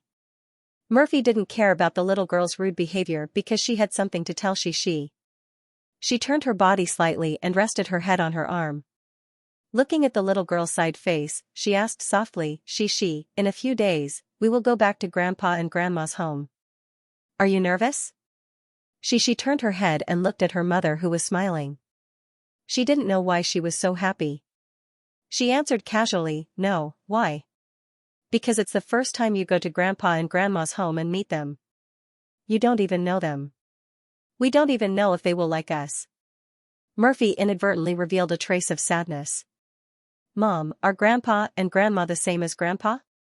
Xianxia was a little bored. She stuck her little head out of the quilt and pushed the quilt away with her arm. She pressed it against her stomach and asked curiously. Murphy was a little helpless. She could only explain to her, "Grandpa and Grandma are your papa's papa and mom. In English, they are also Grandpa and Grandma. But for Mom's papa and mom, you should call them Grandpa and Grandma in China. Do you understand?" Xianxia nodded in confusion. "Xianxia, Mom needs you to do Mom a small favor." Murphy didn't want to beat around the bush anymore. Otherwise, she would be completely led astray by Xianxia. "Okay. I like to help others. Helping others is a good child." Xianxia recited the words of the kindergarten teacher. "But Mom, wait a minute." Xianxia pushed the quilt down with all her might, and then stretched out her little feet. She was probably too excited, and her whole body was hot. She rubbed her feet against the cool back of the quilt, before smiling in satisfaction. "No, you have to cover yourself with the quilt. You will catch a cold later." Murphy couldn't spoil her. After a while, Xianxia was finally willing to cover her stomach with a corner of the quilt. Her feet were still exposed. "Xianxia, when we go back to Grandpa and Grandma's home, you have to talk to them more, okay?" Murphy said softly. "Okay. What do I have to talk to them about?" Xianxia asked curiously. "You have to introduce yourself to them. Then, you have to tell them about the things that happened at home and in kindergarten. You have to pick some interesting things to tell them." Murphy didn't actually want Xianxia to say anything. She just thought of what Yang Huan said to her before and felt that it might be easier for Xianxia to please the elders. "Then, can I tell them about my good friends?" Xianxia counted on her fingers and looked at the ceiling. She said while thinking, "I have a lot of good friends. Xian Er, Chi, Chen Shiyun, Xiaoyu. Okay, you can tell them all." Murphy nodded. Xianxia suddenly thought of something. Her eyes lit up, and she turned around and said, then, can I tell Grandpa and Grandma that I wish them good fortune and red packets?" Auntie said that we have a lot of relatives and I can ask for a lot of red packets. Thinking of this, she felt that she was going to be overjoyed, although she only understood the meaning of money in the past year. The joy of red packets had nothing to do with money for she in the past. However, she didn't get many red packets in the past. She didn't enjoy them when she was abroad. Only her grandpa, grandma, and mother gave her red packets. Well, okay, but you have to pay attention to your etiquette. You can't ask grandpa and grandma for a red envelope as soon as you come here. You have to build a good relationship with them first, and then you can get the red envelope. Don't look at how much money is in it. Once you get it, give it to mom, and mom will help you put it in your piggy bank. She didn't want Shishi's money, but she was worried that Shishi would care about the money in it.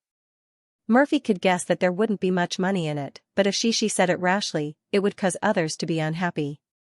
Shishi's words also reminded Murphy that she had to prepare a lot of red packets and give them to the children during the spring festival. She couldn't be too stingy. Okay then. But mom, you have to help me put it in. You can't take mine. Shishi hesitated and said with some worry. Well, anyway, Shishi, if your grandpa and grandma are unhappy because mom or papa did something wrong, you must run up to them quickly and coax them. Tell them, grandpa, grandma, don't be unhappy, okay? Then, find a way to talk to them. Murphy continued to exhort. I got it. Shishi felt cold again. She rolled into the bed, squeezed into her mother's arms, and then said with a smile. She was still happy that she could get a lot of red packets. Wadayaku Village, Jui town of Pagwa County, was a very ordinary village. It was located in a valley formed by two mountain ranges. The scenery was beautiful, but the traffic was not smooth. In the early years, it was isolated from the rest of the world.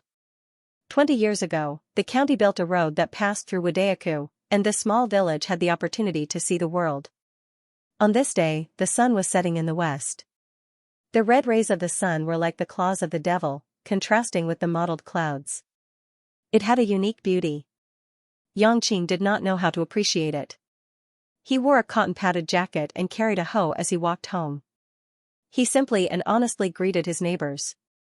Qingzi, when are you going to hold your wedding? Someone asked jokingly. It's still early, still early. Yangqing scratched his head and smiled embarrassedly.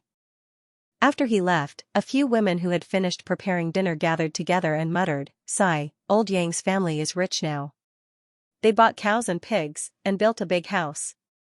Who said not? If I had known, I would have introduced my daughter to Qingzi. Now, that person from another village is taking advantage of us. Qingzi is a good person and capable. I have long thought that he is a talent. I told you, but you didn't believe me. But that girl from another village seems to be a girl from Jing village. I heard that she is quite beautiful. The rich one is old Yang's eldest son. He sent the money back. Otherwise, with Yang Chonggue and Yang Qing's farming skills, how could they earn so much money? Sai, I heard from Yuer that her eldest son is not married yet. Sister-in-law, your daughter should also hurry up. While they were gossiping, Yang Qing had just returned home. His house was a 4-story building that had just been repaired. Compared to the surrounding 2-story buildings, most of them were only 1-story buildings. Most of them were only 1-story, old-fashioned buildings. It was like a crane and a flock of chickens. No wonder those women felt that old Yang's family had become rich. Not to mention Wadayaku village, even in the nearby Jing family village, it was rare to see a family with the money to build a 4-story bungalow. There were some in town, but they were all along the main roads. When Yang Qing came back, it just so happened that a woman in her 50s walked out of the hall with a smile on her face. Qingzi, you are back? The woman's voice was very loud. Mrs. Migu, you are here?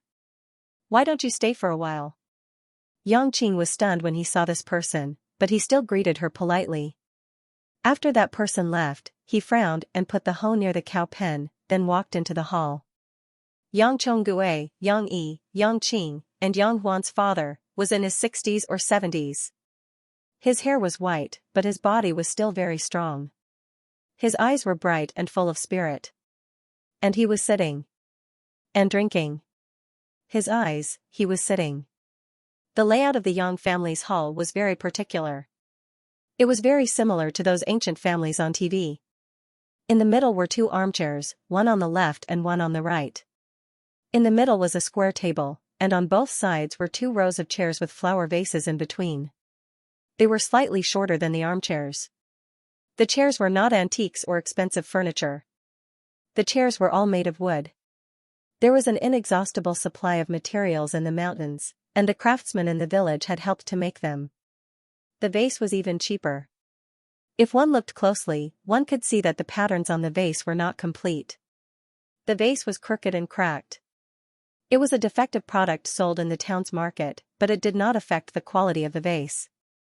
Yang Qing saw that his mother was tidying up the guests' teacups, peeled peanut shells, and candy wrappers. He quickly went to help. "Mom, isn't that Mrs. Migu? The one who introduced me to Shui." To put it bluntly, she was a matchmaker. "Yes." Dong Yuer smiled and let her son tidy up. Dong Yuer was in her 50s. Compared to Yang Chonggue, she looked much younger. She was kind and not as fierce as Yang Chonggue. "Don't I have Shui? Why is she still here?" Yang Qing frowned and asked puzzledly. "Mom, we can't do anything to let Shui down." Yang Qing tidied up the things and poured a cup of water for himself. He would wash the cup after he finished speaking. Yang Chonggue did not say a word and continued to drink his tea. The old man had a quiet personality. "Who said that I asked Migu to come over to introduce you to someone?" Dong Yuer smiled and said, "I was worried about Tizi. Isn't he coming back for the spring festival this year? I wanted to introduce him to someone and see if he would like her." Pfft. Yang Qing spat out the water he was drinking. Yang Chonggue frowned and said, "How old are you? Why are you still so impatient?" The old man's voice was like a bell. Every word revealed an awe-inspiring majesty that could not be refuted.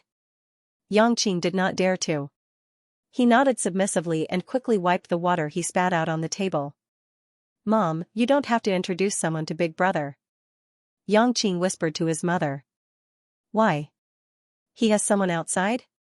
Dong Yuer's reaction was very sharp. She immediately caught Yang Qing's flaw.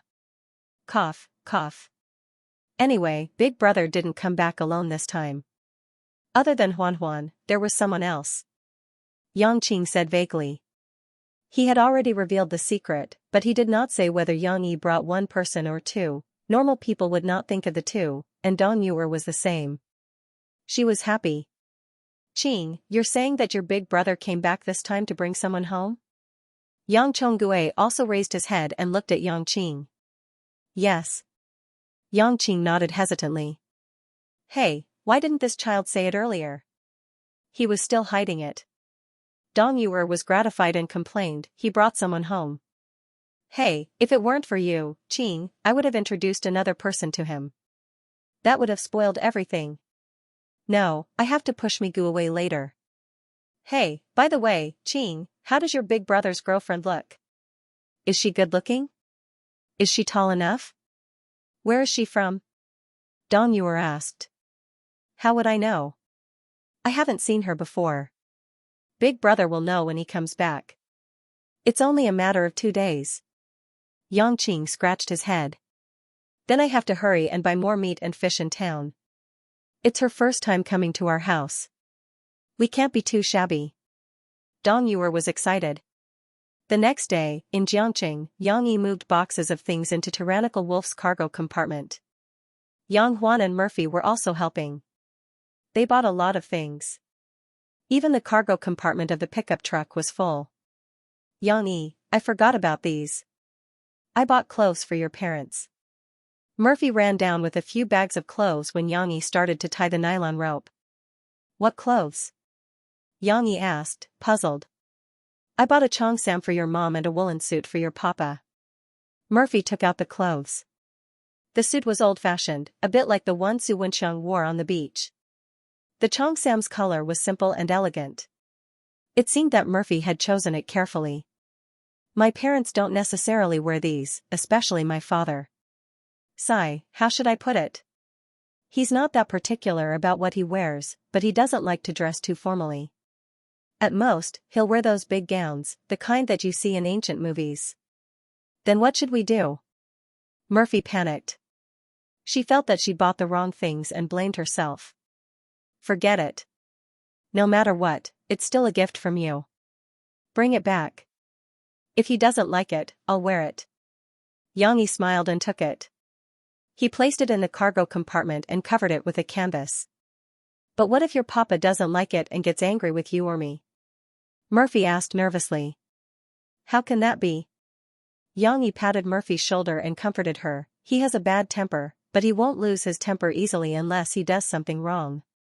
What's more, his temper is directed at me and my brother. Others can't understand it. Papa, what about Xiao Guai and the others? She ran downstairs and said with a pout, we won't be at home. They'll be hungry. Well, I've asked your sister Du to help take care of him. She won't go back this spring festival. She'll come and take them to her dormitory in a while. Only then did Cici grin from ear to ear and relax. Let's go. She, who was sitting in the car, was very excited. She raised her little arms in the back and said in a clear voice, which eased the tension of the adults. Xianxia stepped on the accelerator, and the tyrant drove out of the empty school gate and toward the highway. Don't be so excited. It will be a long time before we get home. Yang Huan turned her head and said to Shishi with a smile. How long will it take? Shishi was looking at the scenery outside the car window. She turned her head and asked curiously. Well, I don't know exactly how long it will take. Yang Huan was stumped. She thought for a while and said, we have to go back to Anqing and pay June City first. Then we have to walk for a long time to get home. It might take a day. It took her half a day to get here by train. Although the train was very slow and stopped at many stations, it was indeed a long journey. It would take a day to get there by car. With the GPS, it won't take a day. Xianxia glanced at his daughter in the rearview mirror as he drove. He said with a smile, but now the phone can't be used for positioning and navigation. We can only follow the map. Maybe we have to ask for directions. So, we have to be prepared to sleep in the car tonight. Xianxia left at noon. If he couldn't get there in the evening, he couldn't park the car outside. He had so many things in the car. After one night, they would be gone. Therefore, Xianxia simply drove through the night and tried to get back to his hometown by the next morning. But what about me? Shishi frowned and said worriedly, Papa, I didn't eat much. I'll starve to death. Shishi began to regret it. Not long ago, during lunch, the little girl was so excited that she couldn't sit still. After eating a few mouthfuls of rice, she jumped out of the car and walked around with her school bag on her back, urging the adults to hurry up. It was Murphy who held the bowl and fed her a few mouthfuls. Bah. A child's babble is nothing. Yang Huan hurriedly waved his hand and shouted, Cici, you can't say that about yourself. Murphy was originally nervous and didn't speak much. At this moment, she was amused by Shishi. She reached out and touched the bridge of her daughter's nose. She smiled and said, How could I let you be hungry? We can also go to a restaurant to eat on the way. I see. Then I'm relieved. Shishi patted her chest like an adult and heaved a sigh of relief. How is it? Dong Yuer sat at the side and watched Yang Qing talk on the phone for a while before hanging up. She couldn't wait to ask. He's already set off, but he won't be able to arrive tonight. He might only arrive tomorrow morning. Yang Qing replied honestly. Then I'll let the chicken out. We can't kill it in such a hurry. If we let it out overnight, it won't be fresh tomorrow. Dong Yue put down the rag in her hand and stood up as she spoke. Mom, take a seat. I'll go. Yang Qing immediately held his mother down and walked to the courtyard. Dong Yue was still worried and followed him to the door. She watched as Yang Qing took out the rooster from the chicken coop and untied the rope on its leg. The rooster was still in shock. After it was free, it fluttered a few times and went into the flock of chickens. Only then did it calm down. Qing, sprinkle some corn on it. It hasn't eaten anything all day, and it's starving. Dong Yue instructed. With his hands behind his back, Yang Chonggue walked over slowly. However, he wasn't hunched at all. Instead, he walked with a majestic gait. He glanced at her and said with dissatisfaction, "It's always the daughter-in-law who's afraid of her mother-in-law. How can a mother-in-law be nervous first? Of course you're not nervous when you set an example. I don't know what possessed me back then. That's why I fell in love with you, an old man who's almost 40 years old." "Hoof, I wonder if you've been with other women when you were out there." Yang Chonggue was a little embarrassed by his wife's words. He interrupted Dong Yuer's words and glared at her. "What fooling around? My Yang family has been loyal since the previous dynasty. During the anti-Japanese war, we even started an uprising. 3 generations of family heads, all of them sacrificed their lives for the country. Me too." If it was Yang Qing, he wouldn't even dare to raise his head after seeing Yang Chonggui's angry glare. However, it was really like everything has its vanquisher. Even someone as awe-inspiring as Yang Chonggue couldn't scare Dong Yuer. Dong Yuer waved her hand and interrupted his words. All right. You've been saying this to me for more than 30 years. I'm tired of hearing it. I'm illiterate. I don't know how your Yang family used to be, but I know that before you came to Wadayaku, our country wasn't at war at all. Alright, let's not talk about your nonsense. Anyway, TZ isn't young anymore. He's 32 years old. I don't want him to be like you, not married even when he's almost 40.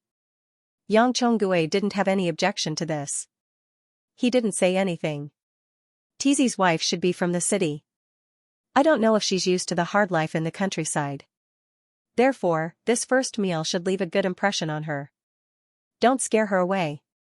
Dong Yuer said with a smile. She's not married yet. Why call her wife? Yang Chonggue frowned. Young people nowadays are different from us. They pay attention to the matchmaker's introduction and the parents' agreement. Maybe TZ has already gotten the marriage certificate with her in the city. Dong Yuer said with a smile. Bang! Yang Chonggue slammed the table next to him, causing the cups in the door to clatter. He raised his eyebrows and said angrily, "He dares?" The parents' order and the matchmaker's words. Even if they pay attention to freedom now, how can they throw their parents aside when it comes to important matters like marriage?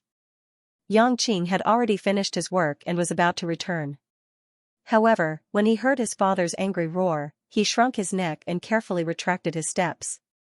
He then turned his head and bitterly smiled as he continued to look after the chickens in the courtyard. He didn't let them run into the ancestral hall. He silently mourned for his elder brother in his heart. Although it was called an ancestral hall, it was actually just a house built in the corner of the courtyard to worship the ancestors. However, Yang Chonggue paid great attention to this. Over at the main house, Dong Yuer didn't spoil Yang Chonggue. She said reproachfully, "Hey, Yang Chonggue, why are you so agitated?" "I was just casually saying it. It's not like it's true. Look at you. The older you get, the more muddle-headed you become." Only then did Yang Chonggue realize that he made a mistake. However, he couldn't bring himself to apologize. He pulled a long face and walked to the side with an unhappy expression. He pretended to arrange the weapons on the side. The weapons were originally placed in the courtyard. However, because the courtyard wasn't renovated in time, the weapons were moved in.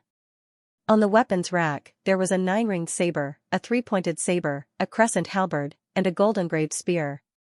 There was even a long saber. They were all weapons made of 1-to-1 pure iron. However, they weren't sharpened. If they were sharpened, they would be sharp weapons. It wasn't safe to leave them at home. Even so, every weapon was shiny. The handle of the spear was as smooth as a mirror. It could be seen that Yang Chonggue and Yang Qing practiced a lot at home. Yang Chonggue, I'm telling you. I didn't say this before, but these few days, you have to let go of your bad temper. Don't scare your daughter-in-law away. I won't forgive you.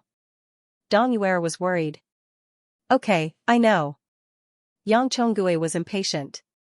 However, he couldn't get angry at his wife. He could only wave his hand, turn around, and walk into the house.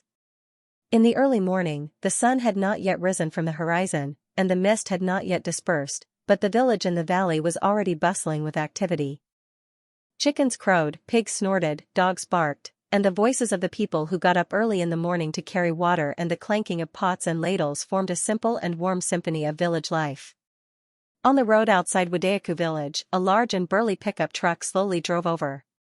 Yang Yi, who was in the driver's seat, felt even more nervous when he was close to home. Although he was still smiling and looking calm, his heart was beating like a drum. He was worried that he would be exposed. Beside him sat Murphy, who was even more nervous. Last night, Murphy did not sleep well in the car. When she woke up early in the morning, she knew that they were almost home.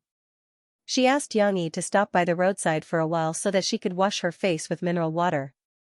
Then, she looked at the rearview mirror and tidied her hair and clothes for a while.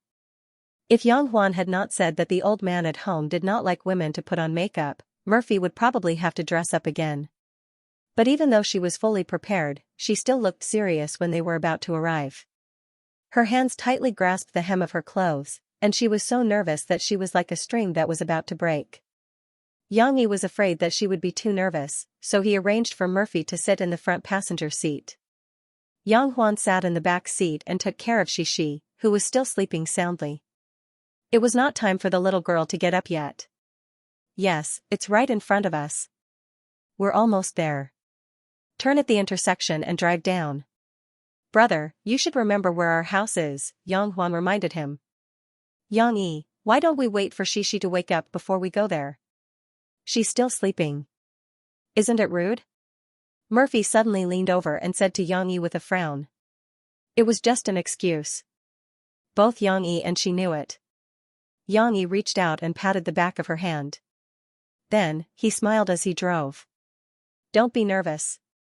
Look at you. Come, give me your hand and relax. Don't be afraid.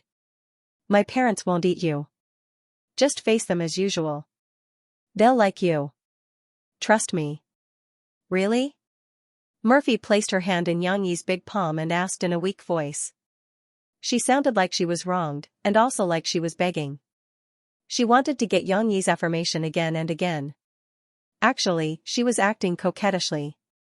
Really? Of course. Yang Yi shook Murphy's hand and said with certainty. In fact, he did not know, but at this moment, Yang Yi had to show confidence so that Murphy would not be so afraid. Yang Huan stared at Yang Yi and Murphy holding hands, and couldn't help but shake her head secretly. She was a little overwhelmed by their love. On the other side, in the Yang family's courtyard, Yang Qing was waving a long thick knife and chopping firewood.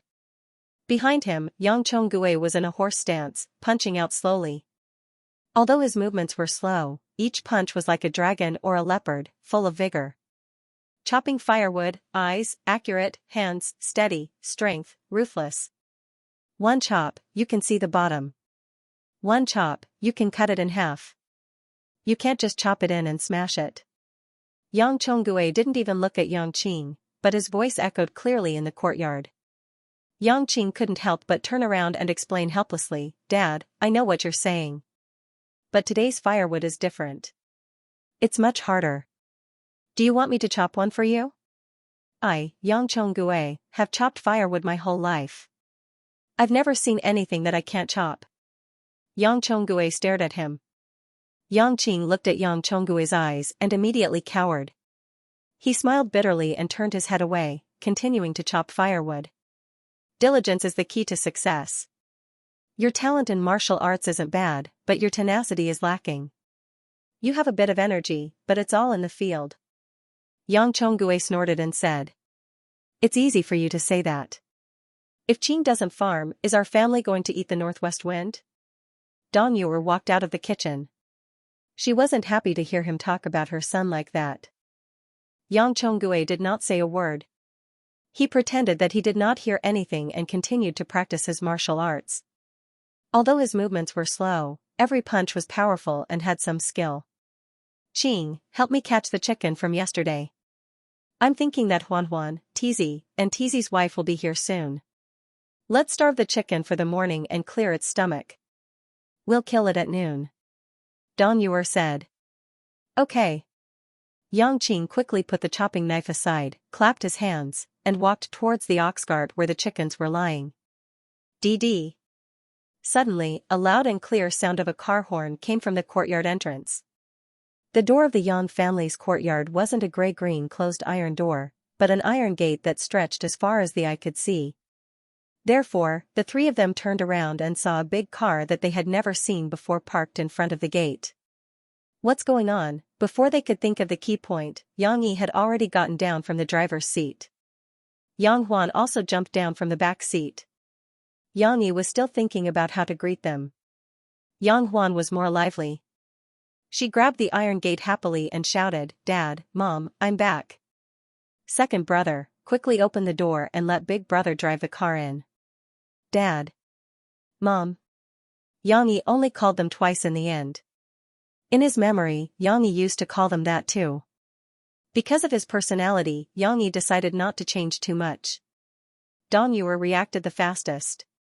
She walked over with a smile and rushed to open the door.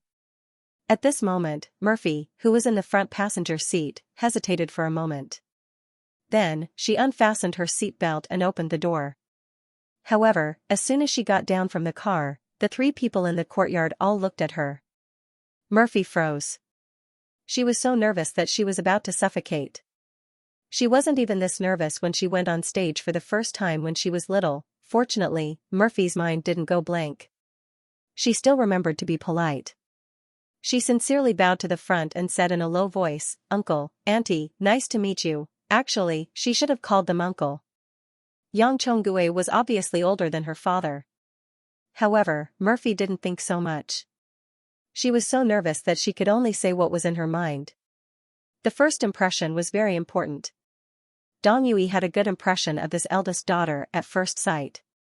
She was pretty and tall, with a good figure and a curvy figure. Even though she was wearing a winter coat, Dong Yui's judgment was very accurate. And she took the initiative to greet them. Although she looked a little shy, who wouldn't be shy when visiting a family for the first time? Well, this is the one Qing mentioned.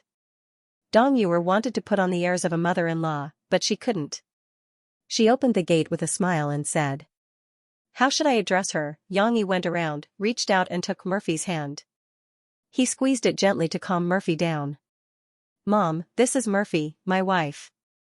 This is our mom and dad. This is my brother, Yang Yi. I introduced them to you before." Yang Yi smiled and said, "And, you should change the way you address them. Don't call them uncle and auntie. Call them mom and dad." Dong Yuer was stunned when she heard this. Wife. Call them mom and dad? What stage are they at now? Could it be that her words really came true? They got married in private. Yang Chonggue just walked over.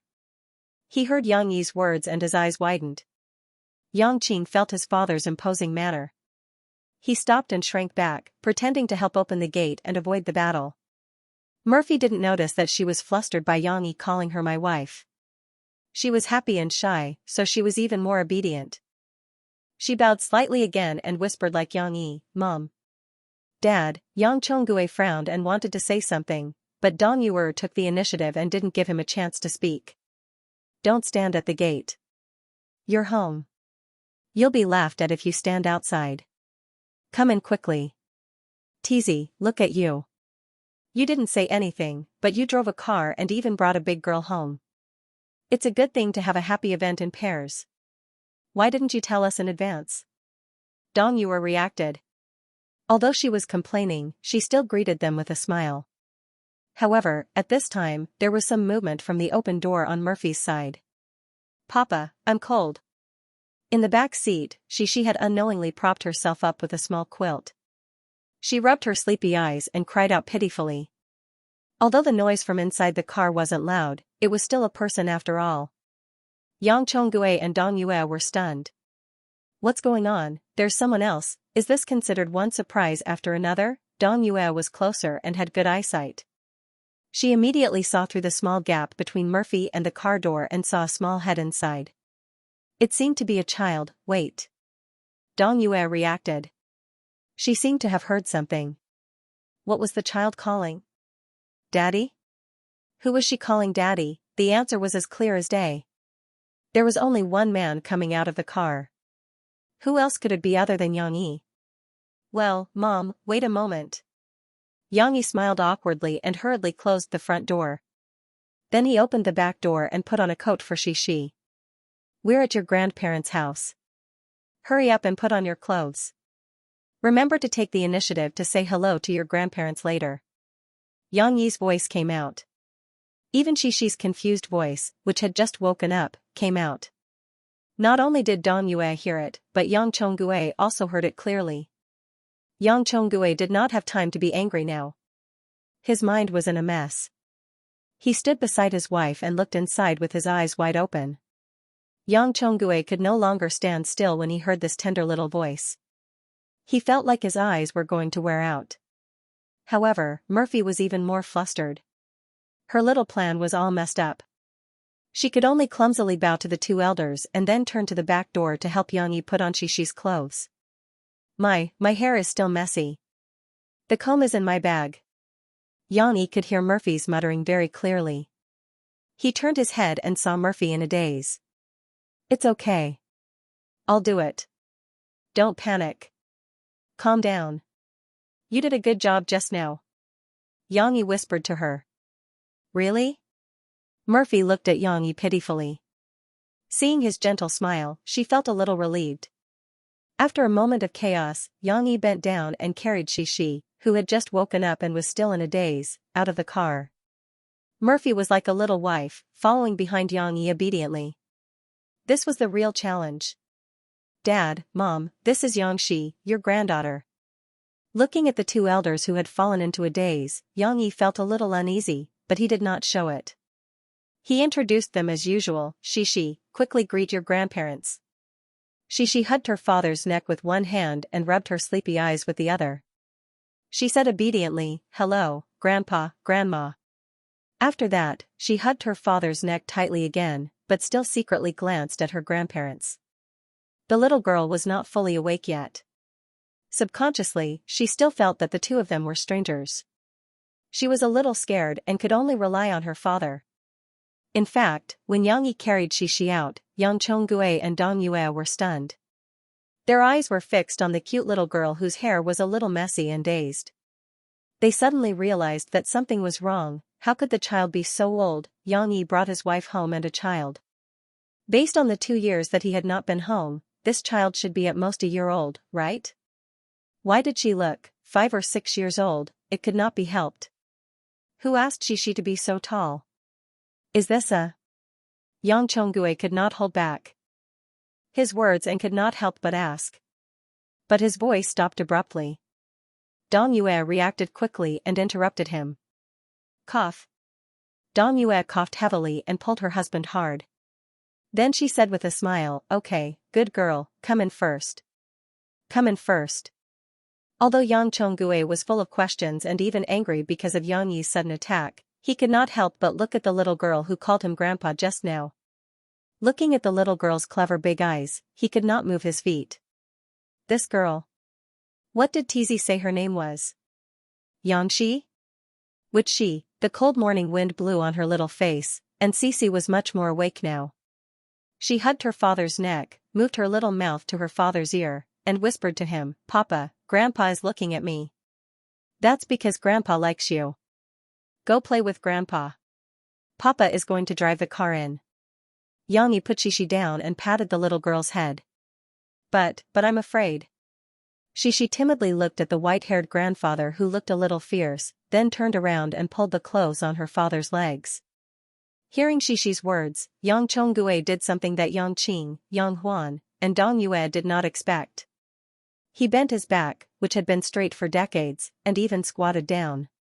He stretched out his hand and smiled, "Xianxia, come and let Grandpa have a look." Dong Yue looked at her husband meaningfully. She was secretly happy, but she did not say anything. Xixi turned her head to look at her grandfather and then at her father. She was somewhat hesitant. Go, and let Grandpa have a good look at you."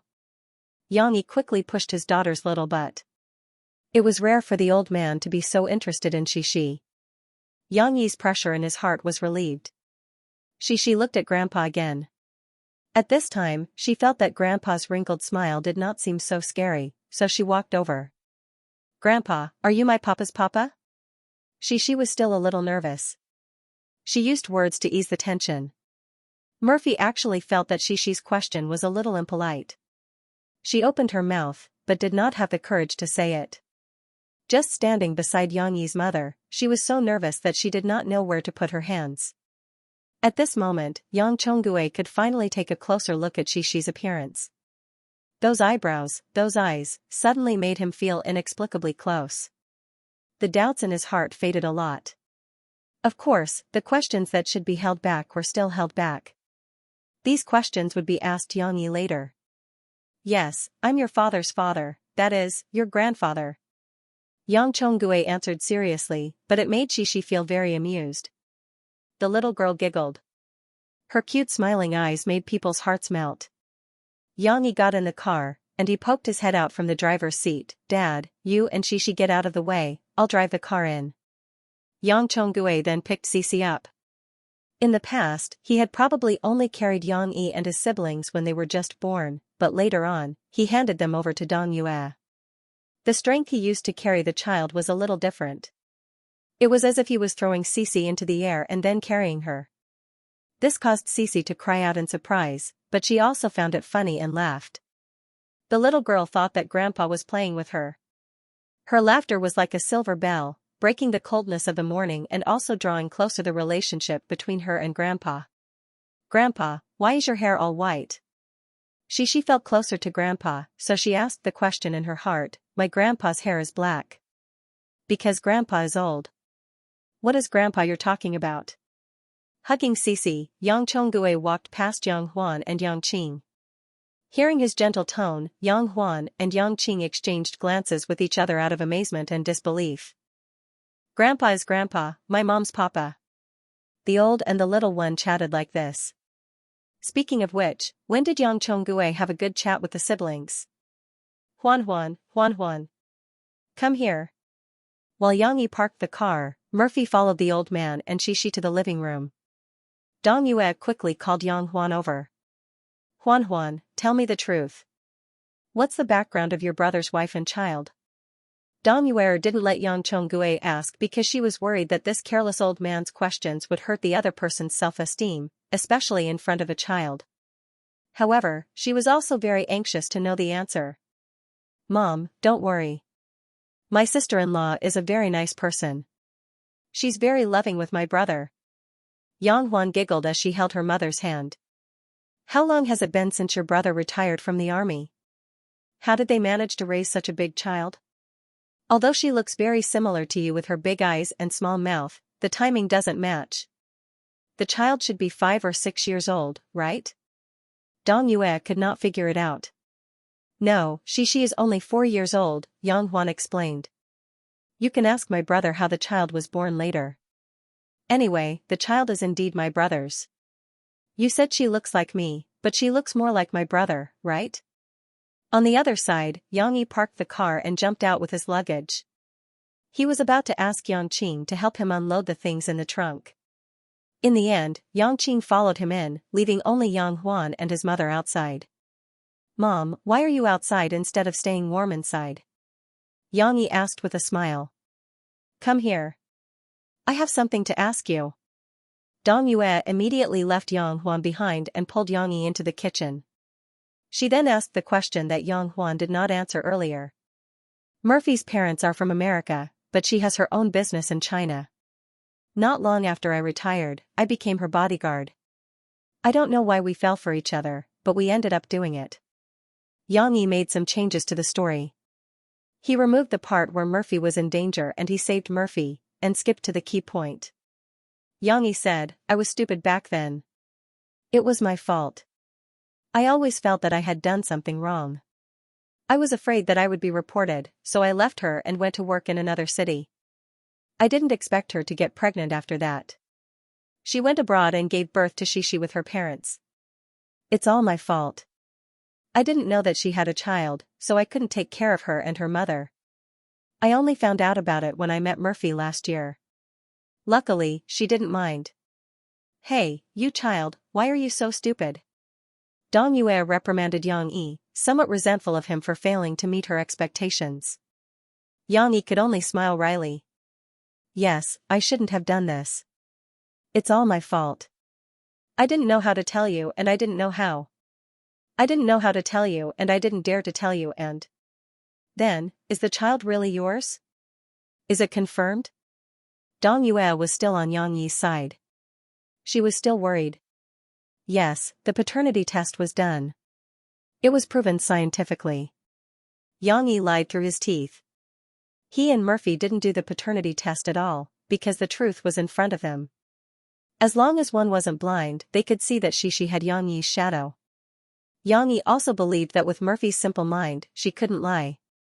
After Dong Yue confirmed it, she let out a long sigh of relief. She said happily, "That's good, that's good.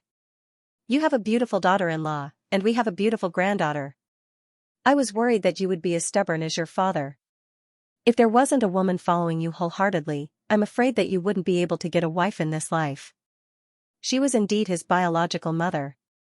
Yang Yi didn't know whether to laugh or cry at his mother's happy expression, as if she had picked up a treasure. It didn't matter if he took the blame for his predecessor, as long as he passed her test. Dong Yue was still a little unsatisfied. She said. Regretfully, "It's a pity that you gave birth to a daughter and not a son. Your father has always been looking forward to having a grandson to carry on the Yang family's ancestral line. He was still hoping for another grandson to fall from the sky," Yang Yi said helplessly. "Mom, this can't be controlled. Besides, a son is too naughty. A daughter is better. She is so cute." Yang Chonggue, who was looking forward to having a grandson, was sitting in an armchair and playing with his granddaughter in his arms. "Yang Shi, which Shi word is in your name? Is it the Shi of watermelon or the Shi of hope?" Yang Chonggue still didn't understand his granddaughter's name. "Neither, he. Grandpa, I'll write it for you." She took her grandfather's hand and opened his palm. Her grandfather's hand was as big as her father's. It could be used as a paper to write. The little girl wrote her name stroke by stroke on it. "So it's Shi of Qin Shi." Yang Chonggue stroked his beard and nodded gently. "You can actually write such complicated characters?" My papa taught me." She said happily and curiously asked, "Grandpa, what's your name?" "Grandpa's name is Yang Chonggue, Chong of noble and Gui of wealth." Yang Chonggue gently pinched Shishi's finger and wrote these two characters on his hand. "Oh, I can't recognize it. My papa hasn't taught me how to write yet." She explained to her grandfather, "I can only write my name." "Haha, then Grandpa will teach you how to write. How about writing big characters?" Yang Chonggue laughed heartily. His beard shook, which attracted the little girl's attention more than writing. "Grandpa, your beard is long, but me and my papa don't have a beard." "You're a girl, how can you have a beard? Your father should shave his beard often, but Grandpa's beard has been growing for several years and needs to be trimmed often. You see, it can move." Yang Chonggue was very playful. He wrinkled his nose and shook the two whiskers above his lips. It's really fun." The little girl was amused by him and giggled. "You can also touch it," Yang Chonggue said. "I don't want to, zap zap, it will hurt." She pouted her small mouth and said with some fear. Before her father shaved his beard, he would prick Shishi until she cried. "It doesn't hurt, try it." Yang Chonggue took the little girl's small hand and put his face close to it. "Hey, it's soft, it doesn't hurt." She was startled at first, and then she immediately found the difference. She curiously reached out to touch it again, and then pulled it, and then smiled at her grandfather like two crescent moons. Yang Qing, who had followed them into the hall, was frightened. The little girl was touching the tigers, but Murphy should have stayed behind to communicate with Yang Yi's mother, but she was nervous and a little confused, so she followed Shishi and Grandpa Yang into the hall. Now, looking at Yang Chonggue and Shishi, one old and one young, playing so happily, Murphy was a little relieved. She calmed down and then realized her mistake, and was a little annoyed. However, she was standing with Yang Yi's brother, which was more or less awkward. Murphy was not the kind of person who was good at talking, and Yang Qing also felt that Murphy was a little too beautiful and fashionable. When she didn't speak, there was a deep sense of distance between them. The two didn't talk, and just stood there in a daze. Fortunately, Yang Huan walked in excitedly at this moment. "Second brother, sister-in-law, why aren't you talking? Yang Huan changed the way he addressed Murphy to distinguish her from Yang Qing, and then introduced them to each other. Hello, Yang Qing, nice to meet you. Murphy was a little embarrassed to greet Yang Qing. Hello, sister-in-law, hello. You can call me Qingzi like my brother. Yang Qing was a little embarrassed to look at Murphy directly. In the countryside, he had never seen a woman as beautiful as Murphy. It wasn't that she was beautiful, but the problem was that if she was too beautiful, it would make people feel a deep sense of distance. When Murphy heard Yang Qing let her call him Qingzi, she nodded first, and then asked in confusion, Huan, Qingzi, I have a question. Why did Mom and Dad call Yang Yi Taizi just now? Isn't his name Yi? Hearing Murphy's question, Yang Qing and Yang Huan looked at each other, and finally let Yang Huan explain. She pulled Murphy closer and said in a low voice, Sister-in-law, it's like this. You might not know this, but my father was originally an outsider. When my elder brother was born, he had never thought of staying in our Wadayaku village for the rest of his life. He was determined to leave. He even said that he had something important to do, so he asked my mother to wait at home with the child and wait for him to come back with my mother and elder brother. My mother couldn't persuade him, so she named my elder brother Yang Tianxin. Later, I don't know why my father changed his mind. He was determined to stay and live a good life with my mother. So, my mother felt that it was a bit inappropriate for my brother to be named Yang Tianxin, so she removed the word Xian and changed it to Yang Tai. Speaking of this, my father lied to my brother for more than 10 years. He told him that he named him because he lacked gold in his 5 elements. Later, my mother let it slip, so we knew the truth. Yang Huan couldn't help laughing. She glanced at Yang Chonggue and whispered, Sister-in-law, don't mention this to my father.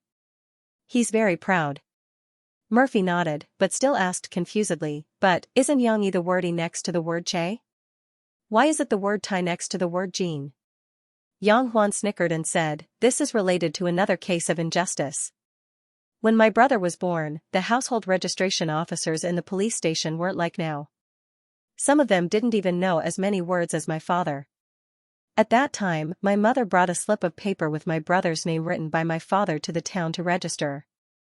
In the end, someone copied my brother's name wrongly and wrote Yang Tai as Yang Yi. Yang Chonggue didn't like to deal with the government. He let Dong Yuer take Yang Yi, who was already 2 or 3 years old, to register. At that time, it was normal to register late, and the household registration booklet was left at home. They didn't even check it until Yang Yi went to primary school. At that time, there was no primary school in the village. To enroll in the primary school in town, one had to check their household register. Only then did everyone realize that Yang Yi's name was wrong. It was likely that Yang Chonggue was still a little uncomfortable with the name Yang Tianxin. He took the initiative to suggest that since it was too troublesome to change the household register, they might as well make the best of it and change Yang Tianxin's name to Yang Yi. Later on, my brother's name was changed, and the family tree was changed to Yang Yi, which means my father and mother.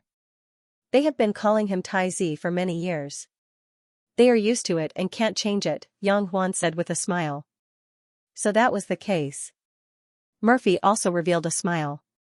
Just as she was about to speak, Yang Chonggue suddenly exclaimed, ouch. Murphy turned around and saw Shishi tugging at her grandfather's beard, causing Yang Chonggue to feel pain. The little girl still didn't know. When her grandfather called her, she hurriedly let go of his hand, as if she had done something wrong and was embarrassed. Shishi, you can't pull Grandpa's beard. It's impolite. Murphy anxiously scolded. Grandpa, I'm sorry, Shishi pouted and said, let me blow on it for you. It won't hurt after that.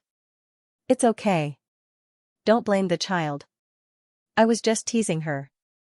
Yang Chonggue waved his hand, but didn't raise his head. He kept looking at Shishi's self-blaming and pitiful appearance and chuckled. I've never seen my dad smile like that before, Yang Huan said enviously. He's never smiled so much in a year. Yang Qing also complained in a low voice. Dong Yue had already prepared breakfast. Although it wasn't enough, everyone ate a little. Yang Yi had just returned. He needed to pack his luggage and tidy up his room. So, he and Murphy took Shishi to the 4th floor. Qing, Huan, go and catch that little chicken. We'll eat chicken tonight. Dong Yue sent the siblings away. Then, she impatiently told Yang Chonggue what she had learned. I knew it. He didn't serve in the army outside. He must be up to no good after he retired. Yang Chonggue was so angry that he panted like a red-eyed bull. When he comes down later, I'll break the ruler at home. Otherwise, I'm not his father. Why are you in such a hurry? I haven't finished yet. Tizi didn't do it on purpose. He didn't know that the child was pregnant. Dong Yue finished the rest of the story. Then, she scolded, I don't care about your bad temper usually. But today, if I hadn't stopped you, would you have asked the child if she was her father's daughter in front of her face? Yang Chonggue didn't say anything. He knew that he was wrong, but he didn't admit it. Yang Chonggue, you're someone who went to school. Why don't you know a bit of common sense? When you hear something that doesn't go your way, you yell and kill. I don't know if you'll scare the child. Dong Yue nagged. I'm not scaring the child. I'm talking about Tizi. The child is already so old. If you bring him home, how will the neighbors talk about our Yang family? Moreover, our Yang family is upright. We don't have a descendant like him who doesn't admit it after doing something with someone else's daughter. Yang Chonggue said with dissatisfaction. Okay, I don't care how you discipline Tizi, but you have to pay attention to your attitude towards the children. Pay attention to what you say. Don't let the children be afraid of you. Dong Yue didn't see how Yang Chonggue was playing with Cici in the lobby before, so she reminded him repeatedly. I know. Yang Chonggue didn't want to explain. He waved his hand impatiently. Dong Yue patted her thigh and shouted, Hey, I forgot to ask Tizi. Look at how many things he brought back today. There's old ginseng and deer antlers, what's wrong with that? I'm his father. It's natural for a son to be filial to his father. Yang Chonggue snorted proudly. You're not in charge of the family and don't care about money. What do you know? Dong Yue said unhappily, the second son of the Jing family village fell down the mountain 2 years ago. Fortunately, there was an old ginseng at home to keep him alive. That's why he was sent to the county in time. Do you know how much that ginseng is worth? If someone offered $1 million, he wouldn't be willing to sell it. Where did Tizi get so much money? Yang Chonggue finally became suspicious. He frowned and said. Yeah, he gave money to build a house and drove such a big car. Could it be that Murphy gave it to him? Dong Yue pondered. He dares? Using a woman's money? Even if he doesn't find it embarrassing, I don't have the face to see my Yang family's ancestors. Yang Chonggue slammed the table in exasperation. Dad, what are you so agitated about? Yang Huan, who had just finished catching the chicken, heard Yang Chonggue's loud roar as soon as she came in. She laughed and said, You've all misunderstood. My brother earned all this money himself. He's now writing novels and earning a lot of money. Writing novels? Yang Chonggue and Dong Yue looked confused. Yang Chonggue knew what novels were. He asked in confusion, You can earn money by writing those things? Yes. Dad, times are different now. You can earn a lot of money by writing novels as long as many people like to read them. Yang Huan turned and ran to her luggage. She had already prepared 2 books written by Yang Yi, Soldier's Assault and Drawing Sword, for Yang Chonggue to read. These 2 books written by my brother are very popular, Yang Huan said with a grin. Yang Huan said with a smile, I heard that a director is going to make a TV series about him. Dong Yue knew about TV series. The TV in the snack shop at the east side of the village was surrounded by people watching TV series all day long. However, that was too far away from them. The 2 elders had no idea what was so special about it. Yang Chonggue, on the other hand, was a little interested in the 2 books. He opened them and looked at them. When he saw that Drawing Sword was about the anti-Japanese war, his desire to continue reading grew. After flipping through a few pages, he was quickly attracted by the righteous and rough Li Yunlong. However, Yang Chonggue quickly threw the book aside because Shishi's voice came from the stairs. Grandpa, Grandpa. She was calling out happily. Her crisp voice was better than any lark, the little girl was coming down. Grandpa, Grandpa. She was alone, carrying a white plastic bag. She held the wall and carefully walked down the stairs step by step. Before she reached the first floor, she couldn't wait to call out. Yang Chonggui saw Shishi's small figure appear alone at the top of the stairs. He couldn't sit still. He got up and strode over to greet her. He even said, "Slow down, Xianxia. Why did you come down alone? What if you fall?" Although he still used a reproachful tone out of habit, the concern in the old man's eyes could not be concealed. He wished he could go up and carry Shishi down. "Grandpa, I'll give you something delicious." Shishi raised the white bag in her hand and said with a smile. It was not easy for her to complete the achievement of walking down the stairs. However, she was just a few steps away from being carried into her grandfather's arms. Yang Chonggui hugged Shishi. The more he looked at her, the more he liked her.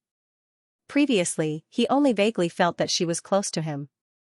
Now that he had confirmed that she was his biological granddaughter, the old man looked at her small face and couldn't bear to put Shishi down. Shishi was still thinking about the delicious food she wanted to share with her grandfather. In her grandfather's arms, she opened the bag and took out a small bottle. Then, the little girl quickly put the bag on her wrist. Then, she twisted the lid of the small bottle with both hands, revealing a small mouth like a toothpick box.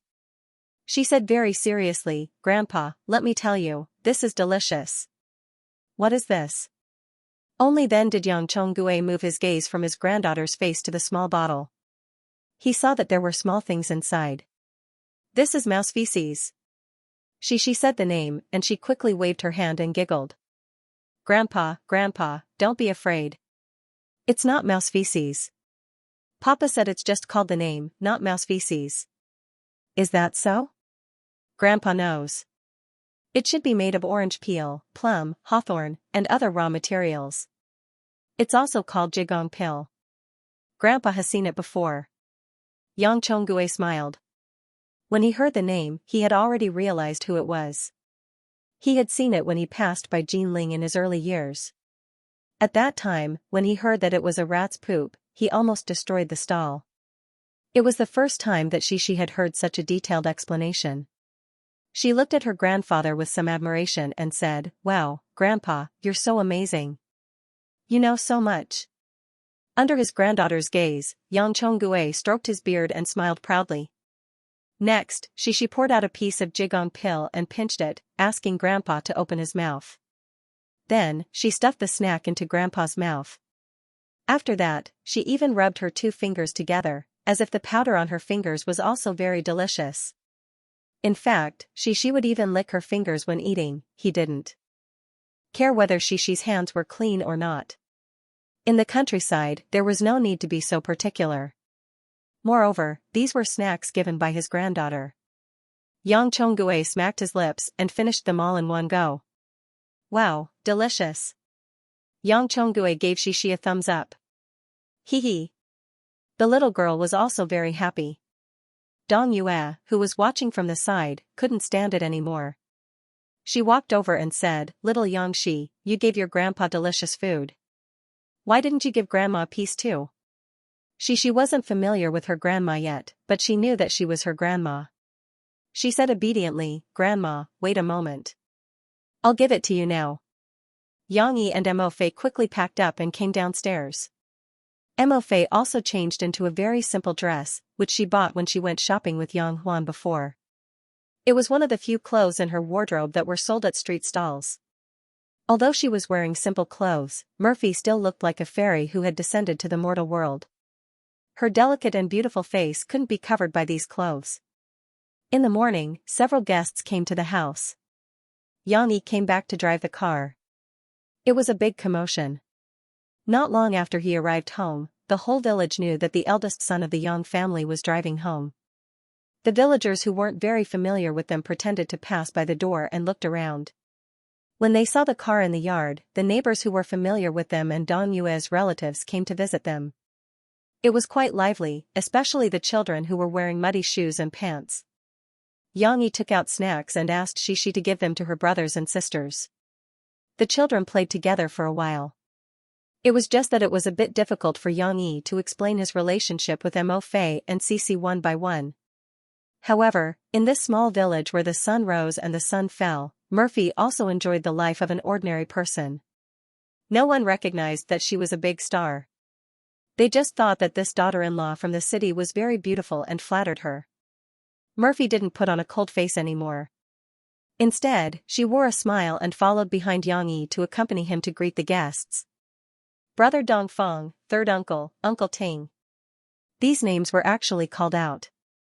Murphy was also confused, but she still tried hard to remember and help poor T. Even if she didn't like to interact with strangers, Murphy still showed the attitude that a daughter-in-law should have. Yang Yi knew Murphy's character. He found an opportunity to hold Murphy's hand and said softly, "It's been hard on you." "No, it's what I should do." Murphy tightly hugged Yang Yi's arm as if she was looking for someone to rely on. She gently smiled. With Yang Yi's words, she didn't feel tired at all. At this moment, a few young men in their 20s came back with another young man. They excitedly shouted, "Brother Tizi, Junzi drives a truck for people in the county. He has a driver's license." The young man called Junzi was also eager to give it a try. "Brother Tizi, can you take me to try your car? I've never seen such a beautiful car. This is a pickup." Yang Yi smiled and corrected, "You want to drive? Sure, I'll see how good your skills are. But I have to watch from the side and don't let you drive the car into the ditch." "Brother Tizi, I'll sit in the back." "I'll stand in the back." There was a young man who was maverick. Everyone else had to sit in the back seat. He pointed at the trunk and intended to stand there alone to enjoy the wind. Yang Yi took them out to play. Moreover, it was almost noon, so the neighbors stopped visiting. Murphy breathed a sigh of relief and stayed with Shishi to accompany Yang Chonggue. Dong Yue came out with a teapot. The teapot was a little big. It was different from the small teapot of Kung Fu tea. It was a big iron kettle with tea inside. Dong Yue turned the teacups over one by one, but her movements were a little slow. While doing so, she looked at Murphy with a smile and said, "Murphy, there were too many people just now. I forgot to call you. Come and have some tea." Murphy didn't think too much about it. She came to the countryside and didn't want to be a young mistress. Seeing Yang Yi's mother pouring tea for her, she felt apologetic. She quickly stood up and walked over. "Mom, let me do it. I should be the one pouring tea." Dong Yue's eyes flashed with a trace of satisfaction. She handed the teapot to Murphy and retracted her hand. She watched Murphy skillfully boil the teacups and then pour tea from the teapot. She slowly asked, "Murphy, do you often drink tea at home?" "I don't drink much. When I was at home, my father drank a lot, so I learned from him," Murphy said frankly. Yang Chonggue and Dong Yue each sat on an armchair with a square table between them. However, Yang Chonggue's attention was completely focused on Shishi, who was running in and out of the door. Shishi was having fun alone. She felt that this place was too fun. Although the cow pen was a little smelly, there were so many chickens and ducklings in the yard. The little girl couldn't even look at them all. "Mom, Dad, have some tea." Murphy poured the tea and respectfully served it to the two elders. N. Yang Chonggue looked at her and nodded his head majestically. Although he didn't say anything, he didn't want to embarrass Murphy. He took the tea and took a sip. "Good, good." Dong Yue was full of smiles, which made Murphy feel a little relieved. At this moment, Yang Qing and Yang Huan, who had set up a greenhouse to plant winter vegetables, came back. "Take a seat first. I'll make lunch for you." Dong Yue stood up and massaged her waist. She smiled at Murphy and said, "Sigh, I'm getting old. My waist is a little weak." Making lunch, Yang Huan's words suddenly rang in Murphy's ears. "My parents are more traditional.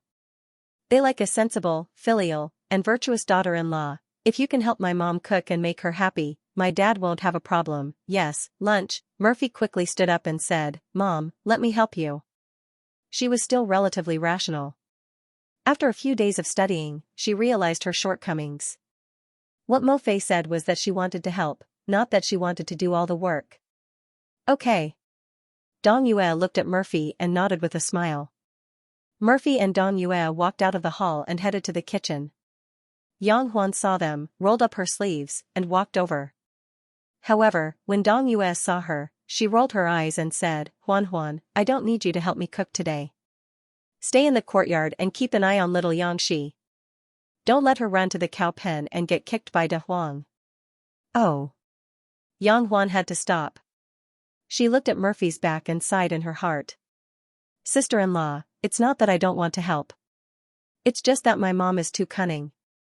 Good luck. When she arrived at the kitchen, Mo Fei first looked around, but she was immediately dumbfounded. What were these two big dark pits? A stove? Murphy had seen many stoves since she was young. Gas stoves, natural gas stoves, induction stoves, and even iron plates like those in restaurants. Anyway, she had never seen anything like this. No, she had seen it on TV. It was a primitive stove for burning firewood. Next to it were pieces of firewood chopped by Yang Qing, and some dead branches and leaves used to start the fire. Because of the firewood, the whole newly built kitchen was smoked black. Fortunately, there were electric lights, so it was still bright. However, Murphy was a little confused. How did she use this stove? Murphy, this is the pot for cooking. The rice is over there. Go wash the rice first, Dong Yue instructed. Cooking? This was what Murphy had learned the most in the past few days. She let out a sigh of relief and hurriedly responded. She carried the big pot of rice with both hands and moved it to the bag of rice. Dong Yue didn't deliberately make things difficult for Murphy. She guided her from the side. There are 6 adults and 1 child in the house. Men eat more. You should pour 3 spoonfuls of rice. The spoon here was different from the measuring bucket that came with the rice cooker. It was an old type of enamel cup that was used for drinking water. 1 spoon could hold a lot of water. But Murphy didn't question it. She followed Dong Yue's instructions and packed the rice. Then, she took it to the tap and twisted it. However, not a single drop of water came out. This faucet is useless. You can use the well water in this tank. We drink well water at home. When we were building the house, the master said that the town was doing something like running water. It would save us a lot of trouble if we installed a faucet and a pipe. But it's useless now, Dong Yue explained with a smile. Mo Fei hurriedly nodded and carried the rice over there. She didn't know if it was because of nervousness or tiredness. In the middle of winter, Murphy's forehead was sweating. After a while, Murphy finally finished washing the rice. She tilted the pot and poured the rice washing water into the ditch at the side. The rice washing water should be left for washing vegetables and watering trees. Dong Yue, who was making a fire at the side, opened her mouth. She originally wanted to scold her, but when the words reached her mouth, she swallowed them back. It wasn't a big problem. She didn't want to dampen her enthusiasm. Then, Dong Yue saw Murphy filling the pot with water. 1 spoon, 2 spoonfuls, 3 spoonfuls, and she didn't stop. Murphy, what are you doing? Dong Yue couldn't help but ask. I'm filling the pot with water. When there's enough water, we can cook.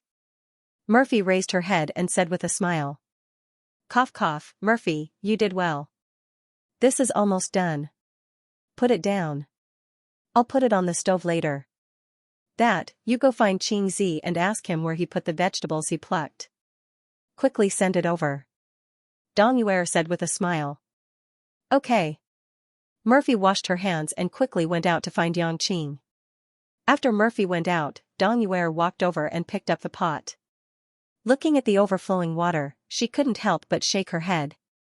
Dong Yue reached out her hand and picked out the remaining small pebbles and debris in the rice. Then, she poured the new rice washing water into the wooden bucket at the side. Then, she scooped an appropriate amount of well water from the water tank and put it on the stove to boil. Murphy, Missouri Xiaowan, Xiaoai, and the others probably experimented with the rice sold in the supermarket. Those rice were all carefully sifted and the debris were basically removed. They only needed to be washed once. After a while, Murphy laboriously carried a basket of vegetables back. Mom, what should I do now? Murphy asked. Just now, when she successfully cooked the rice, it gave her a bit of confidence and she also took the initiative. Well, you first wash these white radishes, then peel the skin, and then choose the vegetables. Oh, okay. Murphy immediately took action. She still recognized the white radishes. Murphy picked out 2 white radishes from the basket. There were still drooping leaves on top and soil in the cracks of the skin. They were very fresh. Mom, why are there so many fresh vegetables at home? Isn't it winter now? Murphy said as she scooped water to wash the vegetables. In order to ease the awkwardness, she rarely took the initiative to open a topic. The vegetables were grown in the greenhouse that we built at home. We didn't have it before. The year before last, the town's agricultural science station sent experts to guide us to build the greenhouse. They also gave us subsidies. This winter, we had fresh vegetables to eat. The year before last, we didn't grow well. Last year, we had some experience. This year, there are more vegetables. You came at a good time. Dong Yuer said as she poked the stove. She looked up and saw Murphy was focused on washing the radish leaves. Outside, Xianxia had just driven the car back. Those rascals were also going back for lunch, but they still wanted to go for a ride with Xianxia in the afternoon. Papa, look, I named these chicks. It's called Hua Hua because it's the most beautiful one. It's called Uu. She waited for her father to get out of the car. She couldn't wait to pull her father and pointed at the chickens in the yard and introduced them to him. Where's your mom? Xianxia asked as he looked at the hall and didn't see Murphy. He felt strange and asked. Mom? Where's Mom? She didn't find her mother until now. Yang Huan was sprinkling grains to feed the chickens to Shi. She heard the conversation between Yang Yi and Shi and said with a smile, Sister-in-law went to the kitchen to cook lunch with Mom. Wait a minute, what did you say? Yang Yi thought he misheard. Yang Huan repeated his words. Murphy, she cooks? Yang Yi still couldn't believe it. Murphy used to hire a housekeeper in her own house. How could she cook? Yang Yi didn't believe it. Yes. Sister-in-law must have practiced for several days, right? Brother, you don't know? Yang Huan asked curiously. At this time, Yang Yi suddenly remembered Murphy's gloomy look when she came back a few days ago. He suddenly understood, it doesn't matter. Mom is here. Sister-in-law is just an assistant at most. Yang Huan said with a smile. But Yang Yi wasn't so optimistic. In the kitchen, Murphy washed the radishes and struggled to move the chopping board. She held the knife and was at a loss, not knowing where to start. Murphy, come over here and help me choose the vegetables. I'm old and my back is a little weak. I can't bend for too long. Dong Yue said at the right time and looked at Murphy with a smile. She had already sorted out the vegetables in the basket just now, which saved Mofei a lot of trouble. Okay. Murphy was very obedient. However, when Murphy sat on the small stool and looked at the vegetables, cowpeas, asparagus, and so on the ground, she was worried. She had eaten all of these vegetables before, but she didn't know how to deal with them alone. However, she still had to do the work. Murphy picked up a handful of amaranth, hesitated for a moment, and began to pinch out the leaves that were bitten by insects and had small holes. Then, she plucked out a few leaves that looked wilted. However, Murphy started again and plucked out a few intact leaves. She felt that the other leaves were purplish red with a circle of green around them, but these leaves were completely purplish red and seemed to be rotten. It seemed that in Murphy's impression, choosing vegetables was just picking out the rotten leaves, so after she was done, she put down the amaranth and picked up the cowpeas. It's really difficult. This is called beans, right? How do I deal with it? Murphy looked at the cowpeas in a daze. She wanted to use the old method to pick out the bad cowpeas and throw them away, but it seemed that it was difficult to pick, and every one of them looked the same. Just when Murphy was in a dilemma, Yang Yi's voice suddenly came from behind. Mom, Murphy, are you cooking? Murphy turned her head in surprise, and Yang Yi appeared at the kitchen door. You're done with your work? Dong Yue glanced at Yang Yi and didn't understand why he would appear here. Was he worried about his wife? Yes, Junzi and the others went back. Yang Yi smiled and said, I'm here to help. What are you doing in the kitchen? Do you know how to cook? Dong Yue rebuked. Or are you worried that I'll mistreat your wife? Don't worry, I'm just letting Murphy be my assistant. As Dong Yuer spoke, her hands did not stop moving. The radish that had just been peeled was chopped into pieces by her with a few chop chop chop. It's not like that. Mom, why are you still looking down on me? I'll cook 2 dishes for you later and show you my culinary skills. Xianxia smiled as he sat down beside Murphy and took the cowpeas from Murphy's hand. Watch. Xianxia signaled to Murphy with his eyes. Then, he slowly removed the veins from the cowpeas and threw them into the basin next to him. Murphy immediately understood. She imitated Xianxi's actions and picked up the cowpeas. Of course, Xianxi's actions were faster. In just a few seconds, the cowpeas in his hands were ready. Dong Yuer was actually not at ease. She had already seen how good Murphy's culinary skills were. As for her own son, Xianxia, when he was at home, he was just like his father. He had never cooked before. So, Dong Yuer couldn't help but take a few more glances. But Xianxi's actions were so skillful that it made her stunned. This little rascal, when did he learn this skill? When Dong Yuer added the firewood for cooking, she turned her head again and saw Xianxia rolling up Murphy's sleeves. Murphy raised her hand and let Xianxia roll up her sleeves. She looked at Xianxia and smiled happily. These 2 children, the corners of Dong Yuer's mouth curled up slightly. But she still turned her head and continued to poke at the stove, leaving a vent in the middle. Xianxia continued to teach Murphy how to pick vegetables while he finished most of the chores. At the same time, he also picked up the good leaves that Murphy had thrown away and taught her how to pinch the roots of the amaranth. Seeing that his mother wasn't paying attention to him, Xianxia couldn't help but move the stool and sit beside Murphy. He leaned close to her ear and whispered, "Why did you suddenly think of cooking? Didn't you never know how to cook?" Perhaps it was because of Xianxi's slightly teasing and reproachful tone. Mo Fei pouted her lips a little aggrievedly. She leaned her knee sideways and bumped Xianxi's leg. "It's all because of you." "What?" "To leave a good impression on your mom." Murphy kept her attention on Dong Yuer. She was afraid that she would see her whispering to Xianxia. Just like how she was afraid of the class teacher, she whispered angrily. After saying that, Murphy felt a little embarrassed. Xianxia couldn't help but laugh. He turned his head and glanced at his mother. Then, he reached out to grab Murphy's hand. Wet in the winter, her fair hand was a little blue from the cold. He interlaced his fingers with Murphy's and held her hand tightly. He whispered, "You're so cute."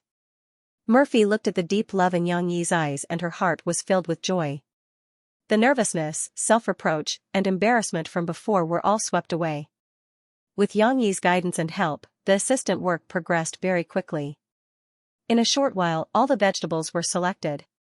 Even the cowpeas were washed and cut into pieces by Xianxia on the chopping board. During this time, Dong Yuer had also prepared the meat ingredients. "Mom, you can watch over us from the side. Since I'm back, you can enjoy your life." Xianxia smiled and started to seize power. Dong Yuer was more interested in Xianxia than Murphy. She simply stopped and stood by the side with a smile. It was as if she was really going to let go of Xianxia and his wife. Before cooking, they had to start a fire. This wasn't a problem for Xianxia. In his previous life, his survival skills were even better than Bear Grylls. It was just a firewood stove. With the stove beside it, Xianxia could draw out the charcoal from the stove. It didn't take long for him to start a fire. "What do I need to do?" Murphy pulled on Xianxi's sleeve and asked softly. "Help me get the seasoning." Xianxia patted Murphy's waist and said gently. He didn't dare to let Murphy cook. From the charcoal smell when she came home in the past, no one would be able to eat the dishes she cooked. "Okay." Murphy nodded obediently. After heating up the wok, Fengyu poured the oil and added the garlic cloves. The entire kitchen was filled with a thick fragrance. Murphy couldn't help but wrinkle her nose and sniff. This fragrance was really irresistible. It was too tempting. The large iron pot used by farmers could cook enough food for more than 10 people. Xianxia liked it very much because it had a big stomach and a lot of room to perform. Fengyu could be seen pouring in the ingredients and stir-frying at the same time. His actions were like that of a chef. Dong Yuer was watching from the side. At first, she was still worried. But after seeing Yang Yi's actions, she finally understood that her son had learned how to cook.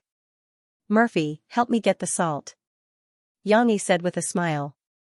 In fact, he could go and get it himself, it was just next to him, but Yang Yi had to give Mo something to do. Mo wanted to perform well. "Okay."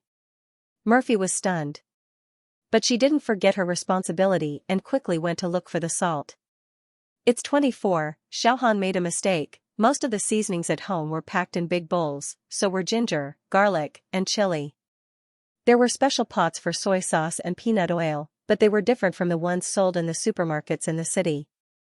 Because the peanut oil here was freshly squeezed by machines, there was a special workshop in town. When the peanut oil and soy sauce were used up, they would bring their own pots to buy them. Note 1, but even though it was obvious at a glance, Murphy still searched for a while and finally brought it to Yang Yi. Yang Yi picked up the spoon and prepared to add salt, but when he dug, he felt that something was wrong. The texture was not right, and the salt should not be so soft and sticky. His attention shifted from the pot to the big bowl. Looking at the crystal structure of the salt in the bowl, he immediately understood. Cough cough. Yang Yi quietly put it aside, pointed to the bowl of coarse salt, and said, "Murphy, bring that to me." Murphy was not stupid. Her big bright eyes had been watching Yang Yi's movements. Seeing that Yang Yi had already prepared to spoon the salt into the pot, but he took it back, she knew that she had taken the wrong one. She was so embarrassed that her face was boiling hot, and her ears were red. She pursed her lips and brought the real salt to Yang Yi. Dong Yue watched for a while, and also had a certain understanding of Yang Yi's cooking skills, so she was relieved. However, she couldn't stay idle. The kitchen was occupied by her children, and there was really nothing for her to do. Dong Yue remembered the chicken outside that she was going to kill. After Dong Yue went out, Murphy finally couldn't help it. She pointed to the bowl of sugar and whispered to Yang Yi, "Yang Yi, isn't this salt?" Yang Yi finally couldn't hold it in, and he laughed softly. "You're still laughing at me, I don't understand." Murphy rebuked and hammered his arm. Yang Yi added some water and covered the pot with the lid. Then, he turned his head and pointed at the candy with a smile. "Try it." Murphy obeyed and reached out her finger to touch it gently. Her finger was still a little damp from washing the vegetables. Instantly, her fingertips were stained with a thin layer of sugar. She licked it and looked at Yang Yi in surprise. "It's sweet." "Yes, that's right. This is the candy. Look, doesn't it feel a little sparkling and translucent? And then it sticks together." Yang Yi taught Murphy how to distinguish it. "But isn't salt sticky?" Murphy asked, puzzled. "It's not the same. Refined salt is in the form of powder, which is smaller than the sugar particles. Moreover, they absorb the moisture in the air, so the way they stick is different.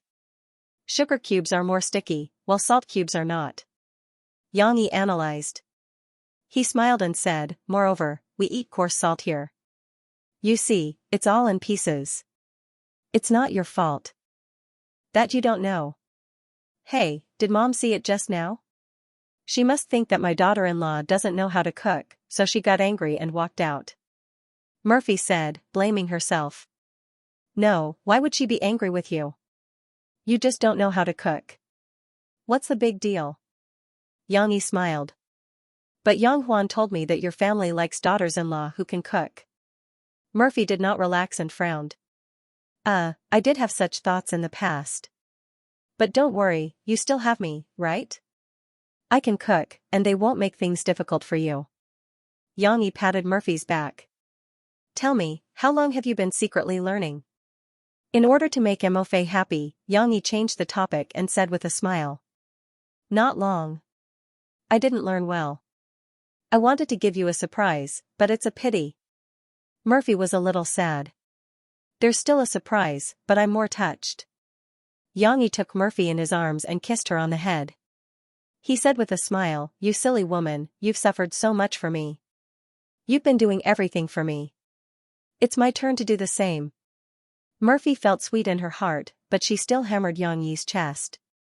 "No, you have to help me sound out your mom. If she thinks that I can't do it, you have to continue teaching me until I know how to cook." Murphy was still a little worried. Okay, Yang Yi did not need to sound out Dong Yue, because Yang Huan had already become a spy. Mom, how's my sister-in-law doing? Yang Huan was holding the wings and claws of the unlucky castrated chicken so that Dong Yue could cut its throat and bleed it. The chicken's blood was good stuff. Dong Yue collected it with salt water and boiled it in the soup. The cooked chicken's blood was smooth and fragrant, and it was a rare delicacy when dipped in soy sauce. What's your sister-in-law's job? A teacher? Is he an official? Dong Yue asked. Neither. She's a big star, a singing star. You don't like to watch TV. If you do, you'll definitely see her singing on TV. Yang Huan said with a smile. In fact, Murphy's show could not be seen on the TV of the small shop in the east of the village, because it could only receive a few local channels. Singing? Dong Yue frowned. No wonder. She can't cook at all. Tai Zi, on the other hand, is good at cooking. I don't know when he became good at cooking. My brother said that he learned from a chef when he was working outside. He can cook really well, Yang Huan said. Mom, it doesn't matter if my sister-in-law can't cook, right? How many girls in the city can cook? Look at my old school. The students in my class from the county can't compare with the girls in our village. They have never cooked in their whole lives. It's no use even if they have connections now. Dong Yue was in a good mood. She said with a smile, their children are already grown up. Can I stop them from being together? The chicken in Yang Huan's hand was still struggling. Although it had lost most of its blood, its wings and feet were still shaking violently. Especially the last wave, it was shaking very violently. But after that, the chicken burped, and some warm liquid dripped from its butt onto the ground. Dong Yue let go of the chicken's neck and said to Yang Huan, besides, although she can't cook, I think your brother's wife is a good person. Yang Huan asked in surprise, really? You can tell? Yang Huan had already been won over by Murphy's gifts. She was completely devoted to Murphy. Well, let's not talk about her looks. She's very diligent. When she saw me pouring tea, she came to help. She's not like the woman your brother met at the beginning, who only knows how to sit down and wait for food. Although she can't cook, she's willing to stay in the kitchen with you. She didn't say anything even when she was soaking in cold water in the winter. I heard that the girls in the city are spoiled. Your sister-in-law doesn't have such a bad habit. She's a woman who lives her own life, Dong Yue said to Yang Huan with a smile. Although Dong Yue was illiterate and didn't walk out of the valley, she was unusually smart. Otherwise, how could she have tamed Yang Chonggue? That's right. My brother can cook anyway. It doesn't matter if she can cook. It's fine as long as they can live a peaceful life. Yang Huan said with a smile, Mom, how come I didn't know you were so open-minded? I'm not your father. Your father is stubborn. Humph. Dong Yue snorted proudly at her daughter's flattery. During lunch, Murphy had a taste of Yang Yi's strict upbringing. Everyone at the dining table was busy eating. Even if they spoke, they would only say a few words. For example, Yang Huan praised Yang Yi's cooking. Then, under Yang Chonggui's glare, he kept quiet out of fear and continued to eat. The only one who had the privilege to speak was Cici. The little girl was not affected by the atmosphere at all. She told her grandfather and father about the new things she had encountered during her adventure in the yard while pointing at the dishes she wanted to eat. Yang Yi was about to pick up some food for Xixi, but Yang Chonggue was faster. He reached out with his chopsticks and picked up a large amount of food into Xixi's bowl. All of a sudden, the food piled up like a small mountain. Grandpa, I can't eat anymore. There's too much. Xixi held the small spoon and did not know where to start. It's good to eat more. It's good for your body, Yang Chonggue said to his granddaughter with a smile. Xixi did not like to have so much food piled up in her bowl all of a sudden. She would be sad if she spilled her favorite meat on the floor. Fortunately, Yang Yi came to help his daughter. Under Yang Chonggui's murderous gaze, he took half of the food in Xixi's bowl and said, "Give it to Dad. If you want more later, Dad will get more for you." They ate in silence and finished their lunch quickly. After a while, it was already afternoon.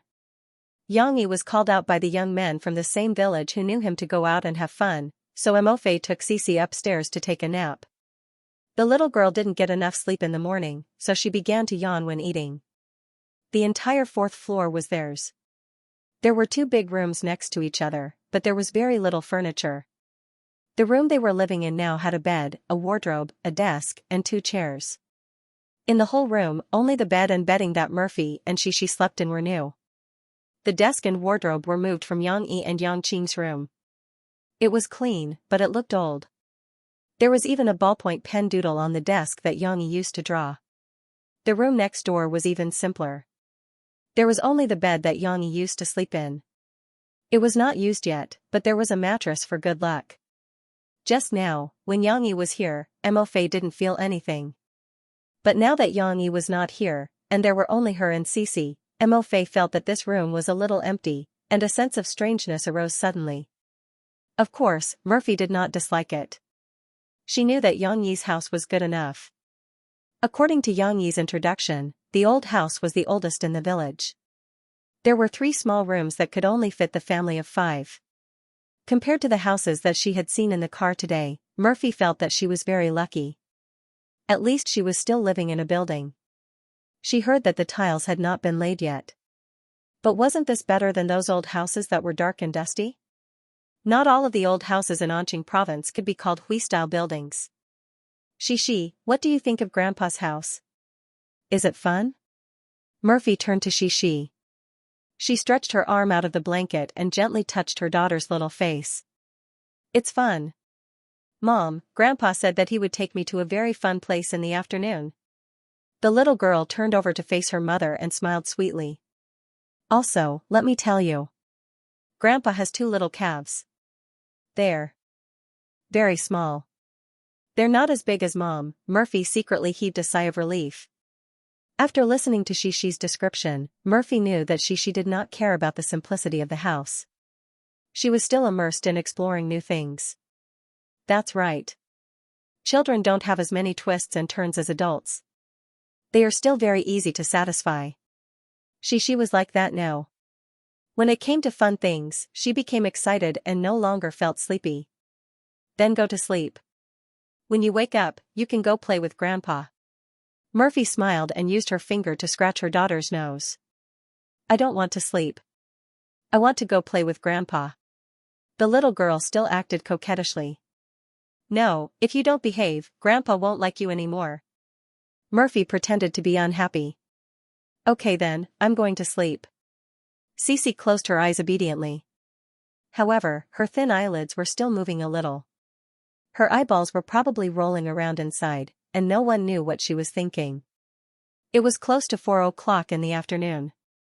Yang Chonggue held Shishi's hand and walked leisurely on the small road in the countryside. The little girl had just woken up, but she was very energetic. She kept looking around curiously. However, some people who passed by were also curiously sizing her up.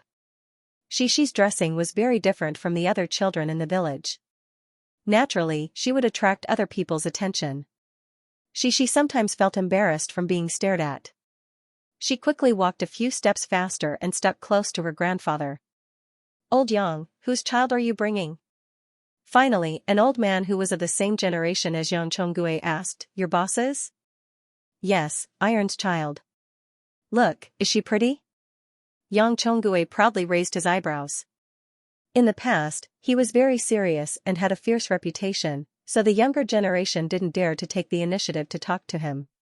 But once they started talking, the neighbors in the village also started talking at the same time. Beautiful, the children in the city are beautiful. Old Yang, your family is rich now. Iron gave you money to build a house, drove a big car back, and married a wife in the city to have a child. But why do I remember that he only brought her back this time? I didn't hear that your Iron had a child before. Yes, I didn't bring her back before. We didn't build a house and had no place to live. I was afraid that the child would be wronged. Yang Chonggue smiled and fooled them. He didn't want to tell them the truth. Moreover, when he talked about this, his anger towards Yang Yi came out again. Grandpa, where are we going? Fortunately, Shishi's tender voice pulled him back from thinking about how to deal with Yang Yi, this unfilial son. We're almost there. Yang Chonggui pointed to the front. Turn the corner and we'll be there. After turning the corner, the scene in front of them suddenly opened up. There was no longer a crowded and small house. A wide and flat field appeared in front of Xixi. Hua, hua. It wasn't the time for spring plowing yet. Moreover, it was close to the spring festival, so most of the young people had nothing to do. On the field, there were two people wrestling in the field, but the bystanders ignored them. They didn't even look at them, not to mention trying to stop the fight. They just minded their own business and played with stone locks or other weapons. Yes, weapons. There were a few weapon racks here, but compared to the ones in the Yang family's hall, the quality of the weapons here was a little worse.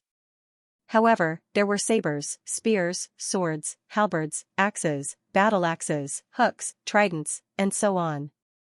Xianxia, this is the village's martial arts practice field. Your grandfather built it himself. Yang Chonggui proudly introduced to Xixi.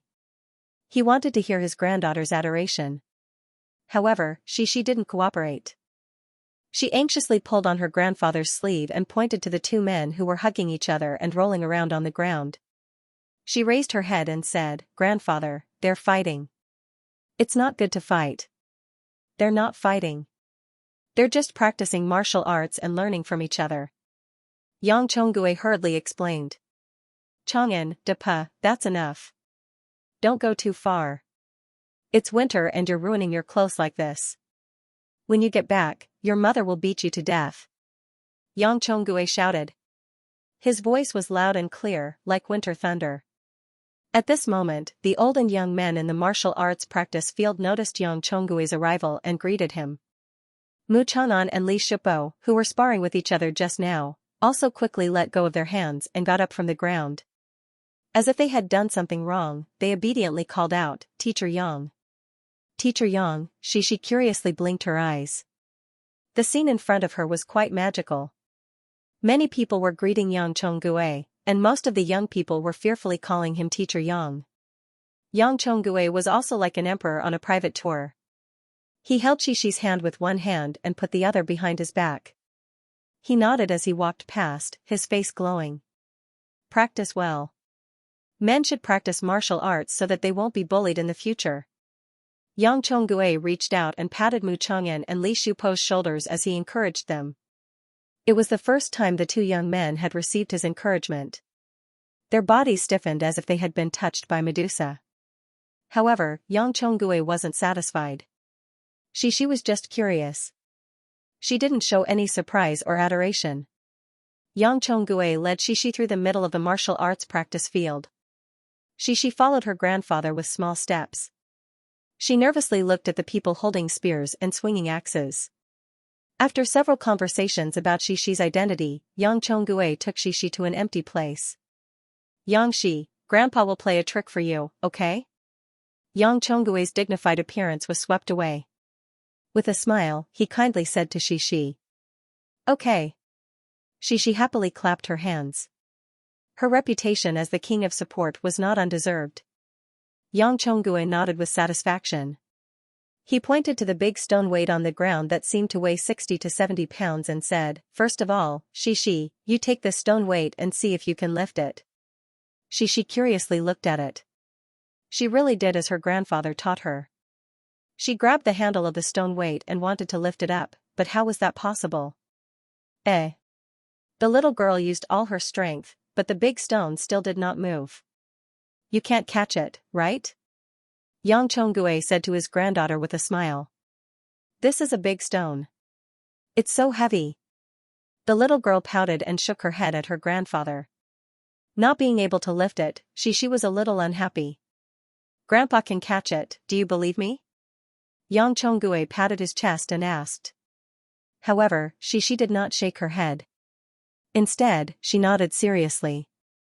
"Do you really believe it?" The little girl did not play by the rules.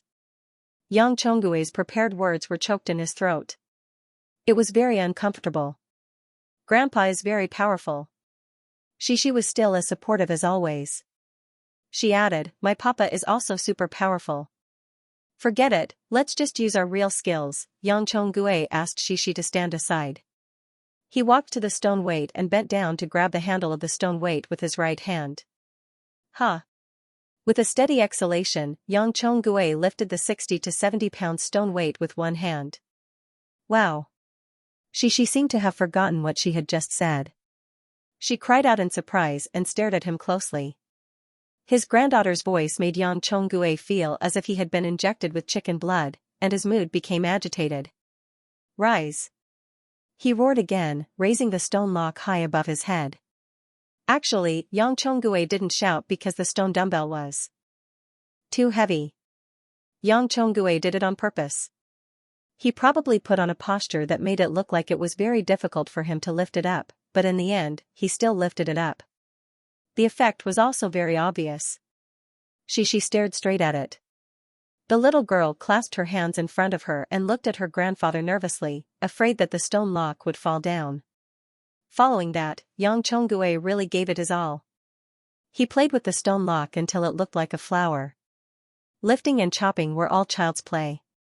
Single flower, flipping flower, floating flower, side arm, side horse, and so on. A series of moves, a heavy stone lock flew up and down. It was as heavy as Mount Tai and as light as a butterfly. It was dazzling. She watched until she forgot to cheer. Finally, Yang Chonggue came up with a difficult lock on the elbow. He threw the stone lock up and then caught it with his elbow. This move was very thrilling.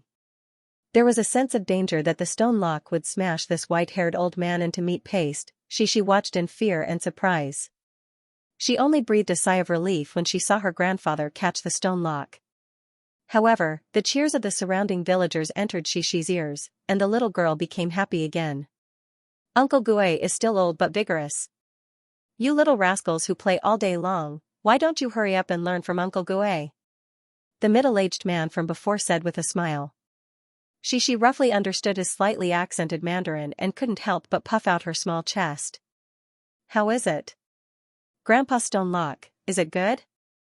Yang Chonggue put down the stone lock, wiped the sweat from his forehead, and asked with a smile. After all, he was almost 70 years old. Although his body was still very strong, it was not as strong as it used to be. It's good. Shishi jumped on the ground and said happily, Grandpa is super awesome. Yang Chonggue finally saw the admiration he wanted to see in his granddaughter's eyes. He was gratified and smiled while stroking his beard. Dinner was still prepared by Yang Yi and Murphy. Murphy could help with one more thing, watching the fire. Originally, Yang Yi didn't want Murphy to do this. Sitting in front of the stove, the smoke and the fire burned.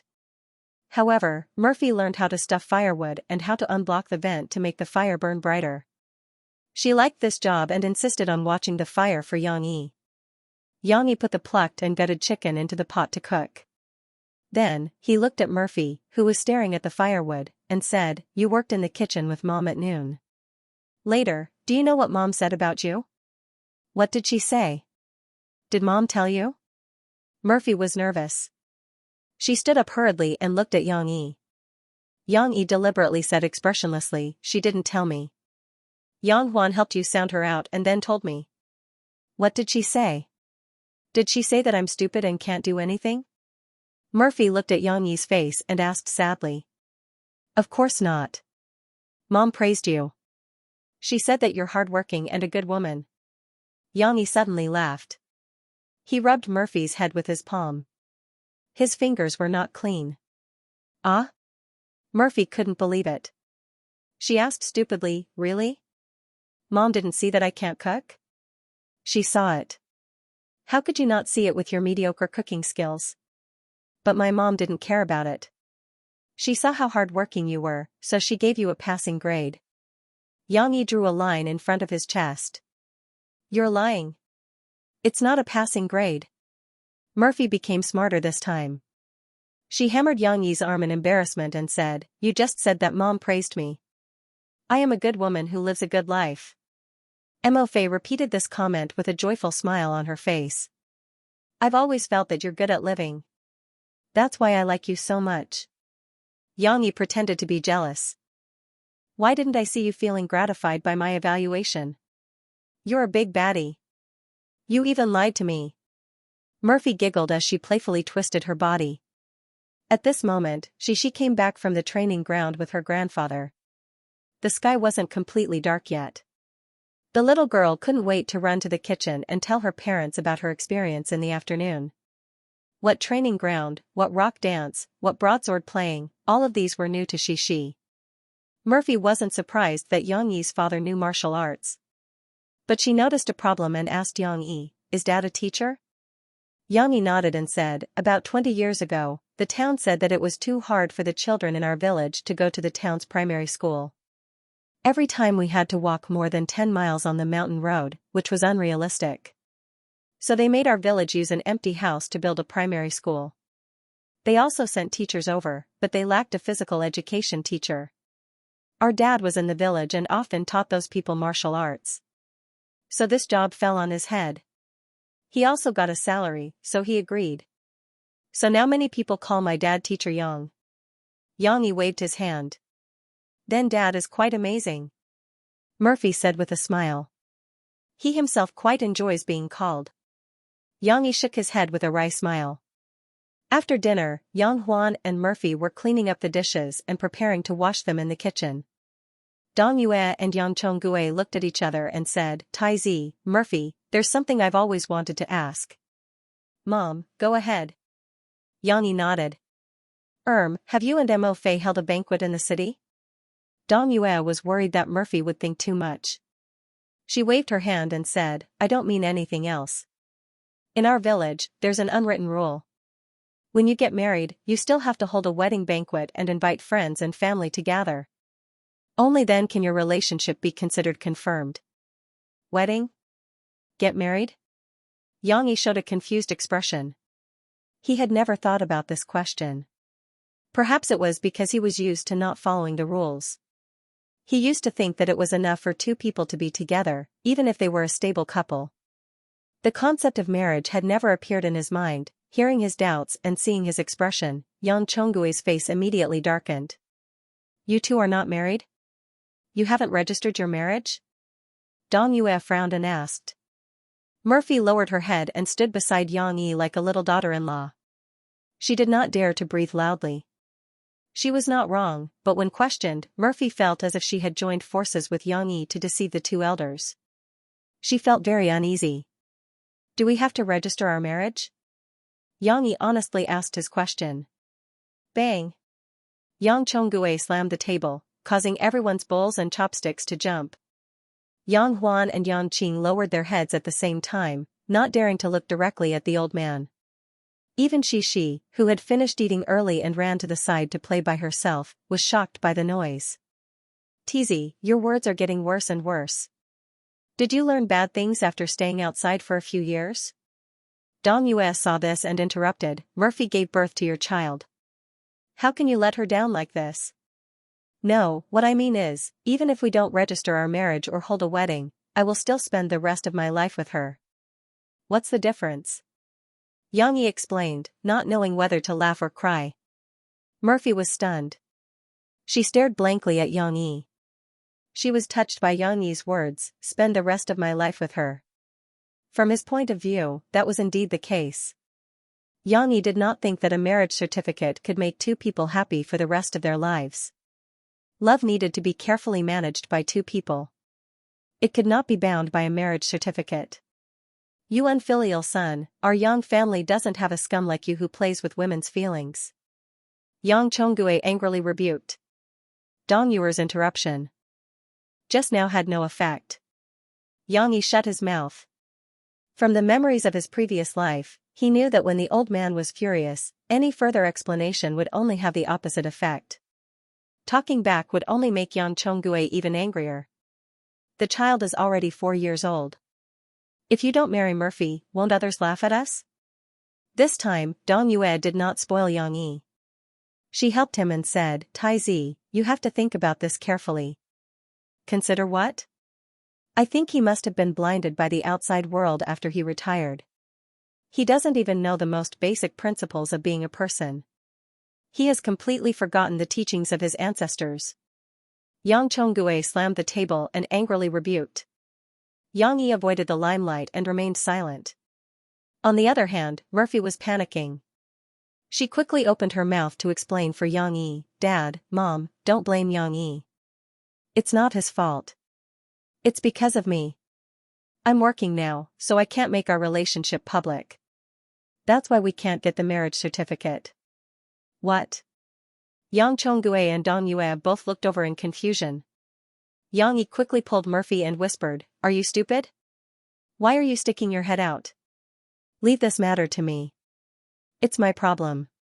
I can't let you bear the responsibility for me anymore. Murphy pouted and said. What? They're talking about the marriage certificate. I really didn't think about it before.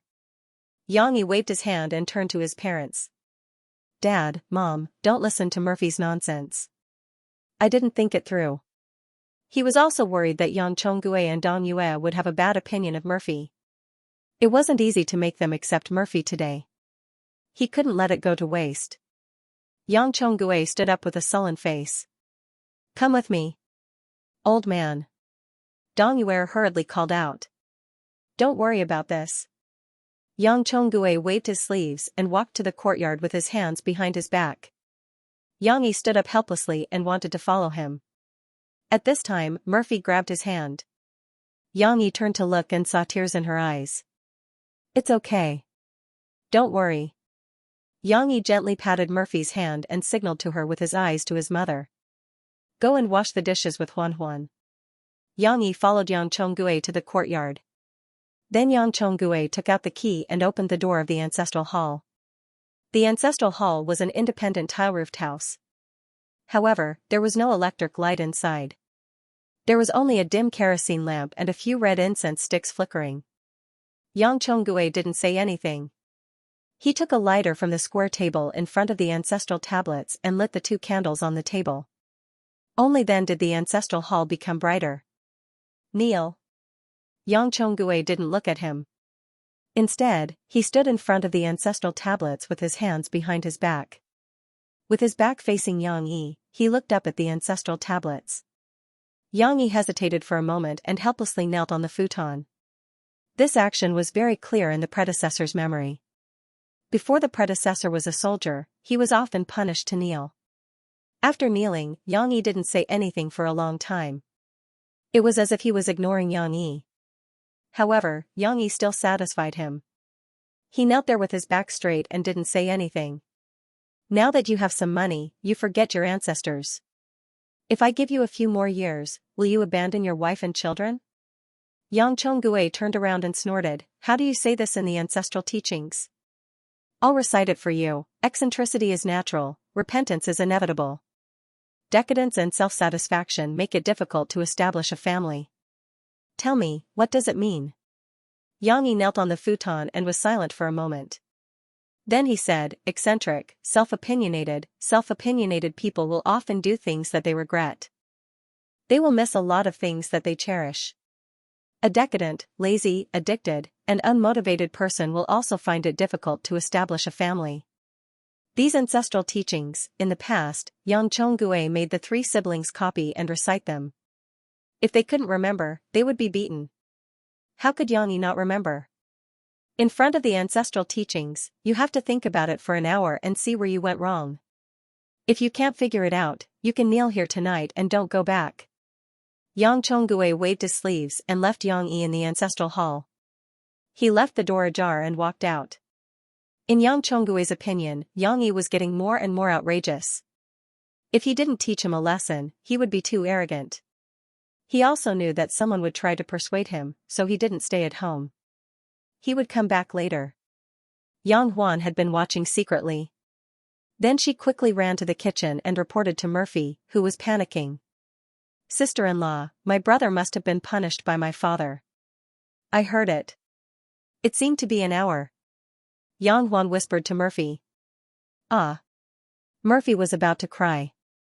Yang Yi was punished because of me? It's not all your fault. My brother is an idiot. He shouldn't have said that and annoyed my father. Yang Huan took Murphy's hand and said, but don't be afraid. An hour is a light punishment. Last time, my brother got drunk and got into a fight with the villagers.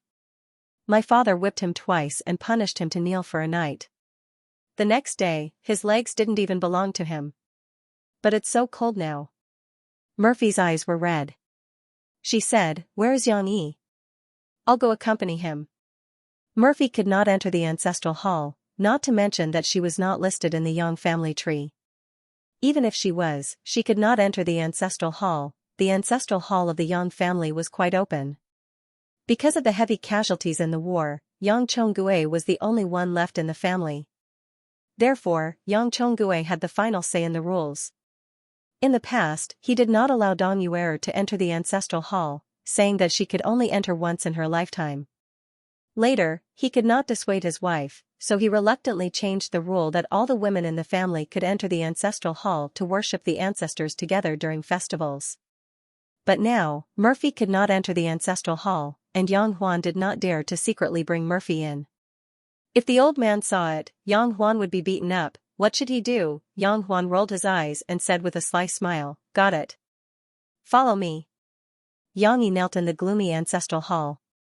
The cold wind of the night kept coming in through the crack of the door. Fortunately, his body was strong and he was not afraid of the cold. Therefore, he calmly knelt down.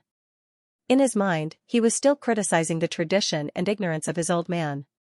He felt that the saying eccentricity is natural in the ancestral teachings could be applied to his old man. Of course, he was just criticizing Yang Chonggue's way of doing things. Yang Yi had already figured out the reason why Yang Chonggue blamed him. He realized his mistake. Someone once said, the essence of a person is not an abstract thing inherent in a single person. In reality, it is the sum of all social relationships. After all, he was still living in this world. He could not turn a deaf ear to social customs just because of his casual attitude. He was also a man with a family. Even if he looked down on the binding force of the certificate, he should know the significance of the promise to Murphy. In the quiet ancestral hall, Yang Yi thought a lot. However, the silence was soon broken. A faint rustling sound came into Yang Yi's ears.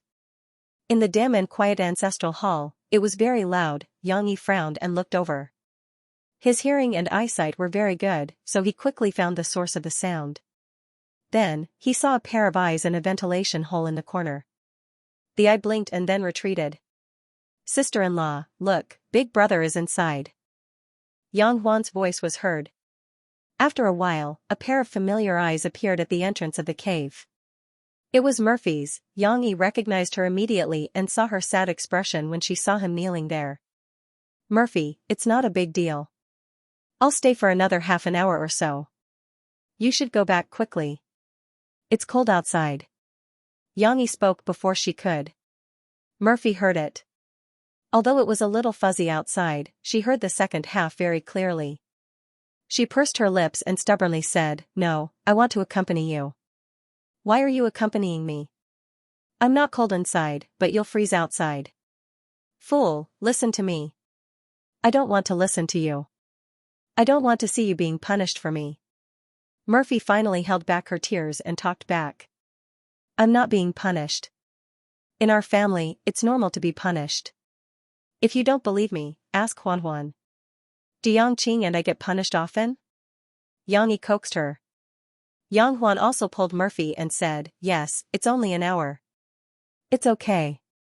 Let's not wait here. Otherwise, when my father comes back, things will be worse." Murphy was persuaded to leave by Yang Yi. However, she did not go back peacefully. Instead, she went upstairs to get a coat for Yang Yi and asked Yang Qing to bring it to him. Then, she went to find Dong Yue. Although she was a little nervous without Yang Yi, she still plucked up the courage to tell Dong Yue about her and Yang Yi's current work situation. She explained why they were not married yet and wanted Dong Yue to help her reconcile. At this time, she still did not understand what had just happened. She ran over, held her mom's hand, and asked, "Mom, where is Papa?" Now that it was dark outside the big house and she couldn't see anything clearly, Cece was a little scared and didn't dare to explore the courtyard again. However, her parents weren't playing with her, and her most adorable grandfather wasn't around either. The little girl finally felt bored. Murphy pulled Shishi into her arms, gently stroked her hair, and whispered, he has something to do now. He'll be back soon. But Dong Yue looked at Cece with a smile, and an idea came to her mind. She said to him, "Oh Fei, in fact, what I usually say has some effect. But now the old man is angry. He won't listen to anyone. It's useless for me to persuade him. If he makes Taizi kneel until dawn, he will not recognize his family. But I think there is one person who may be useful to persuade him." "Who?" Murphy asked anxiously, like a drowning person grasping at a straw. "Little Xianxia," Dong Yue said with a smile. After a while, Yang Chonggui came back slowly with his hands behind his back. He was not in a hurry to talk to Yang Yi in the ancestral hall. Instead, he went back to the hall and saw Dong Yue. He ordered, "Yue, pour me a cup of tea." But as soon as he sat down in the armchair, a little girl walked over with a teacup. "Grandpa, I'll give it to you. Have some tea." Shishi's clear voice came before she arrived. "Io, put it down. Give it to Grandpa." "Why are you serving Grandpa tea? What if it's hot?" Yang Chonggui looked anxious. Before he could even warm his seat, he hurriedly got up and went to greet his granddaughter. He took the teacup from her hands and scolded her. "Hee, it's not hot." Shishi smiled sweetly at Grandpa. Yang Chonggui touched the edge of the cup. He had a rough idea.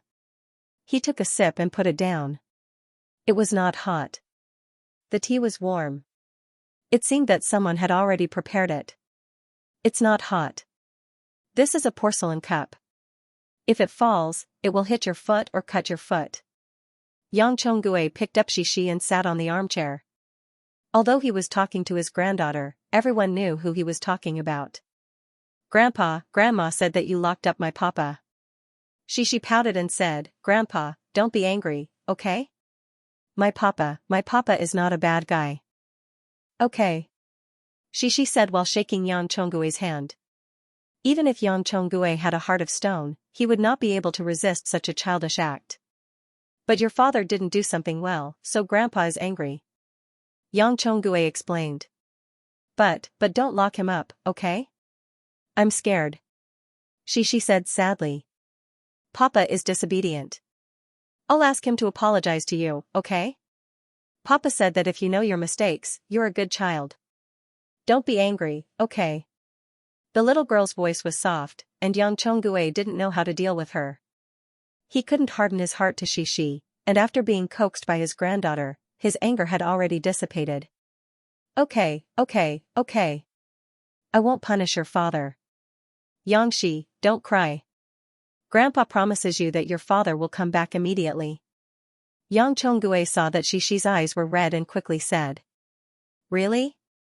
Shishi held back her tears and looked at her grandfather in surprise. "Of course, Grandpa's words are a gentleman's words. Grandpa will ask your father to come back now."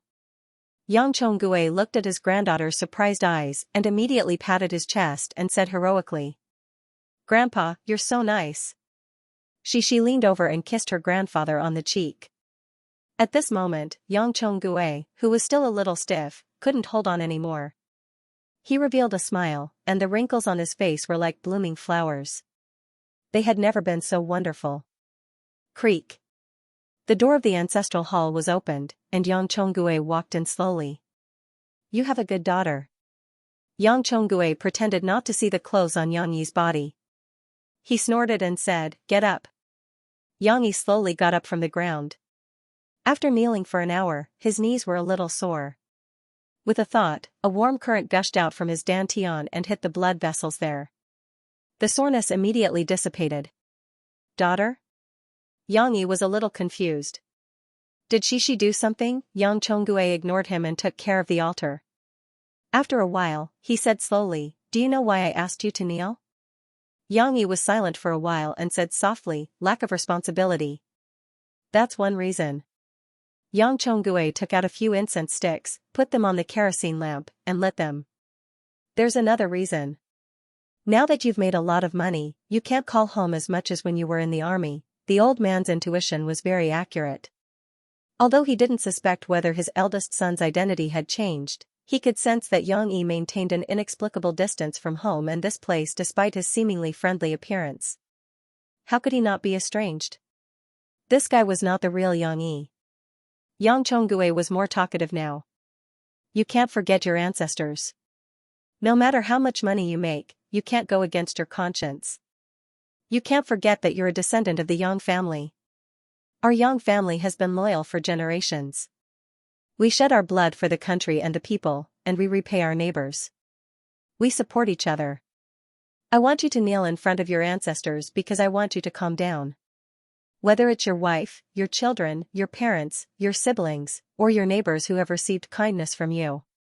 No matter how much money you earn, you cannot forget your roots. I understand. Looking at his father's back, Yang Yi pondered for a moment before slowly nodding his head. You haven't been back for 2 years.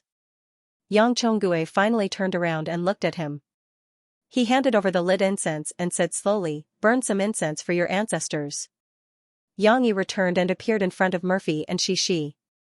As usual, he had a gentle smile on his face, as if kneeling for almost an hour did not affect him at all. Papa, you're back? Xianxia happily threw herself into her father's arms and said happily, I told Grandpa not to lock Papa up. Papa knows his mistakes and changes. He's a good kid, so Grandpa won't be angry anymore. Xianxia is very good today. She's very sensible, Murphy said to Yang Yi as she walked over and gently stroked the little girl's hair. Thank you, Xianxia. Thank you for your help. Yang Yi kissed his daughter's face, making her giggle.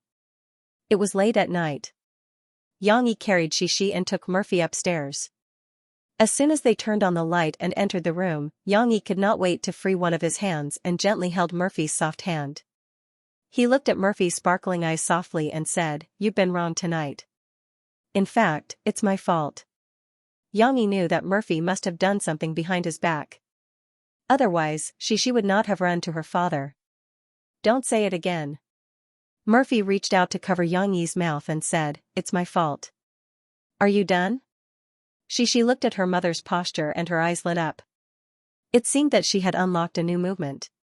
No, I want to say that I didn't think it through before. My father scolded me, and he was right. Yang Yi pulled her hand down and said seriously, Now, I want to tell you that I want to marry you. Murphy was stunned. The impact of this sentence on her was no less than that of Yang Yi's confession that day. Although she didn't doubt that Yang Yi would marry her, and their relationship had reached a point where success was inevitable, what woman didn't look forward to hearing this sentence from the person she loved? But, at this time? I'm serious. Although it's a bit rushed, I understand that I can no longer stay out of this matter. I have to be responsible for you. So, I want to tell you that I want to marry you. This is not a proposal. In the future, I will give you a proposal ceremony, a romantic proposal ceremony. Now, I just want to tell you my promise. Yang Yi looked into Murphy's eyes and said firmly. However, Yang Yi, this honest boy, still did not understand. If this is not a proposal, what else can it be? He has already made his statement so clear, but Murphy still has to respond. Wasn't this a proposal? Yang Yi knew that it was rushed, but it was not just rushed. No one had ever proposed in such a clumsy and simple way. Just a moment ago, he was being punished to kneel in the ancestral hall. Now, he came up and said such words. In this simple room, there were no roses, no diamond ring, and he was hugging Xianxia. Indeed, Xianxia was as beautiful as a flower, but she was not a flower after all. Cici blinked. She didn't quite understand. She tilted her little head and looked at her father and mother for a while. However, although she was still being hugged by her father and mother did not care about her. In their eyes, there was only each other. Xianxia was pitifully ignored. Murphy was also a little confused. Happiness and panic mixed together, and she felt that her IQ was not enough. She was not mentally prepared at all. She would not have thought that Yang Yi would suddenly say this. She was a little flustered and said, I know, I am very happy. I did not care about the ceremony. Actually, it was impossible not to care. Which woman had not fantasized about it when she was young? It was a romantic occasion like a garden in full bloom. Her lover dressed up like a handsome prince, then got down on one knee and proposed to her, but now, there was nothing, not even a kneel, and Yang Yi said so domineeringly, I want to marry you. Murphy was so flustered that she forgot her beautiful fantasies, and her mind went blank. There will definitely be a ceremony. I will make it up to you when I propose. Xianxia did not feel that he was proposing and said seriously to Murphy. No matter what other people thought, Xianxia had to accept this. In the future, he would give Mo what he thought was romantic. However, Murphy did not know what to do and could only nod shyly. One did not play by the rules, the other did not have a brain. Both of them were the best, and they just happened to be a couple. The two of them stood there for a while, looking at each other with surging emotions in their eyes. They did not know what to say, but that was not important. Papa, I want to take a bath. I have not taken a bath for 2 days, and I am going to become smelly. She, who was ignored, finally could not bear it. She pouted her small mouth and cried out. Oh. Yes. I will give you a bath. Xianxia quickly put Shishi down and said, take the clothes, the water is boiling downstairs, and you can take a bath in the bathroom downstairs. Xianxia said to Murphy apologetically, the conditions at home are not good, and there is no water heater, so I can only boil water to take a bath. Sorry for the inconvenience. No, I am fine. Murphy's eyes still had a little shyness. Shishi was in high spirits. She maintained a strong curiosity about new things. When her father took the clothes for her, she walked around her father and asked, Papa, what is it like to take a bath in boiling water? Do you want to put Shishi in a big pot, and then burn a big fire? That is to cook you. Xianxia heard this and laughed, did you see the chicken soup tonight? If you cook it like that, you will be cooked. Then don't cook Shishi, I am not delicious. The little girl hurriedly waved her hand. When it was time to sleep, Murphy finally recovered from the dizziness. She stretched out her finger, poked Xianxia's waist, and muttered, actually, you don't have to be so anxious. Xianxia put down the book in his hand and turned to look at Murphy, whose skin was particularly smooth after taking a bath. I have explained to Mom that because of my work, we can't disclose our relationship for the time being, but we will do it as soon as possible, so as not to let Mom wait too long. In fact, Murphy had already thought about it. When she terminated the contract with Tianmei, she would officially disclose her relationship with Xianxia, and also introduce her and Xianxia's studio. Mom also expressed her understanding. She said that we have been delayed for 4 or 5 years, so it doesn't matter if we wait a little longer. When we can really make it public, we will go back to the village and hold a grand wedding. Murphy said with some shyness. Well, but it doesn't matter. I just want to tell you that I have made up my mind. Xianxia laughed. No, you scared me. You bad guy, you suddenly proposed to me. Murphy rebuked and hammered Xianxia's chest. Who proposes like this? It's not a proposal. I said that I will give you a proposal ceremony in the future. Xianxia complained. It's a proposal. You forced me to express my opinion. Murphy said with a pout. Then you agree? Xianxia asked with a smirk. No, I want you to give me a super romantic proposal, or I will be unhappy. Murphy turned her head on the pillow. Fortunately, Shishi was sleeping soundly, otherwise she might have been woken up. There will be. Xianxia held her in his arms and didn't let her move. Then, he lovingly kissed her forehead and said with a smile full of love. Humph. Murphy hummed like a piglet. After a while, she leaned on Xianxia's arms and whispered, but, we can still get the certificate first.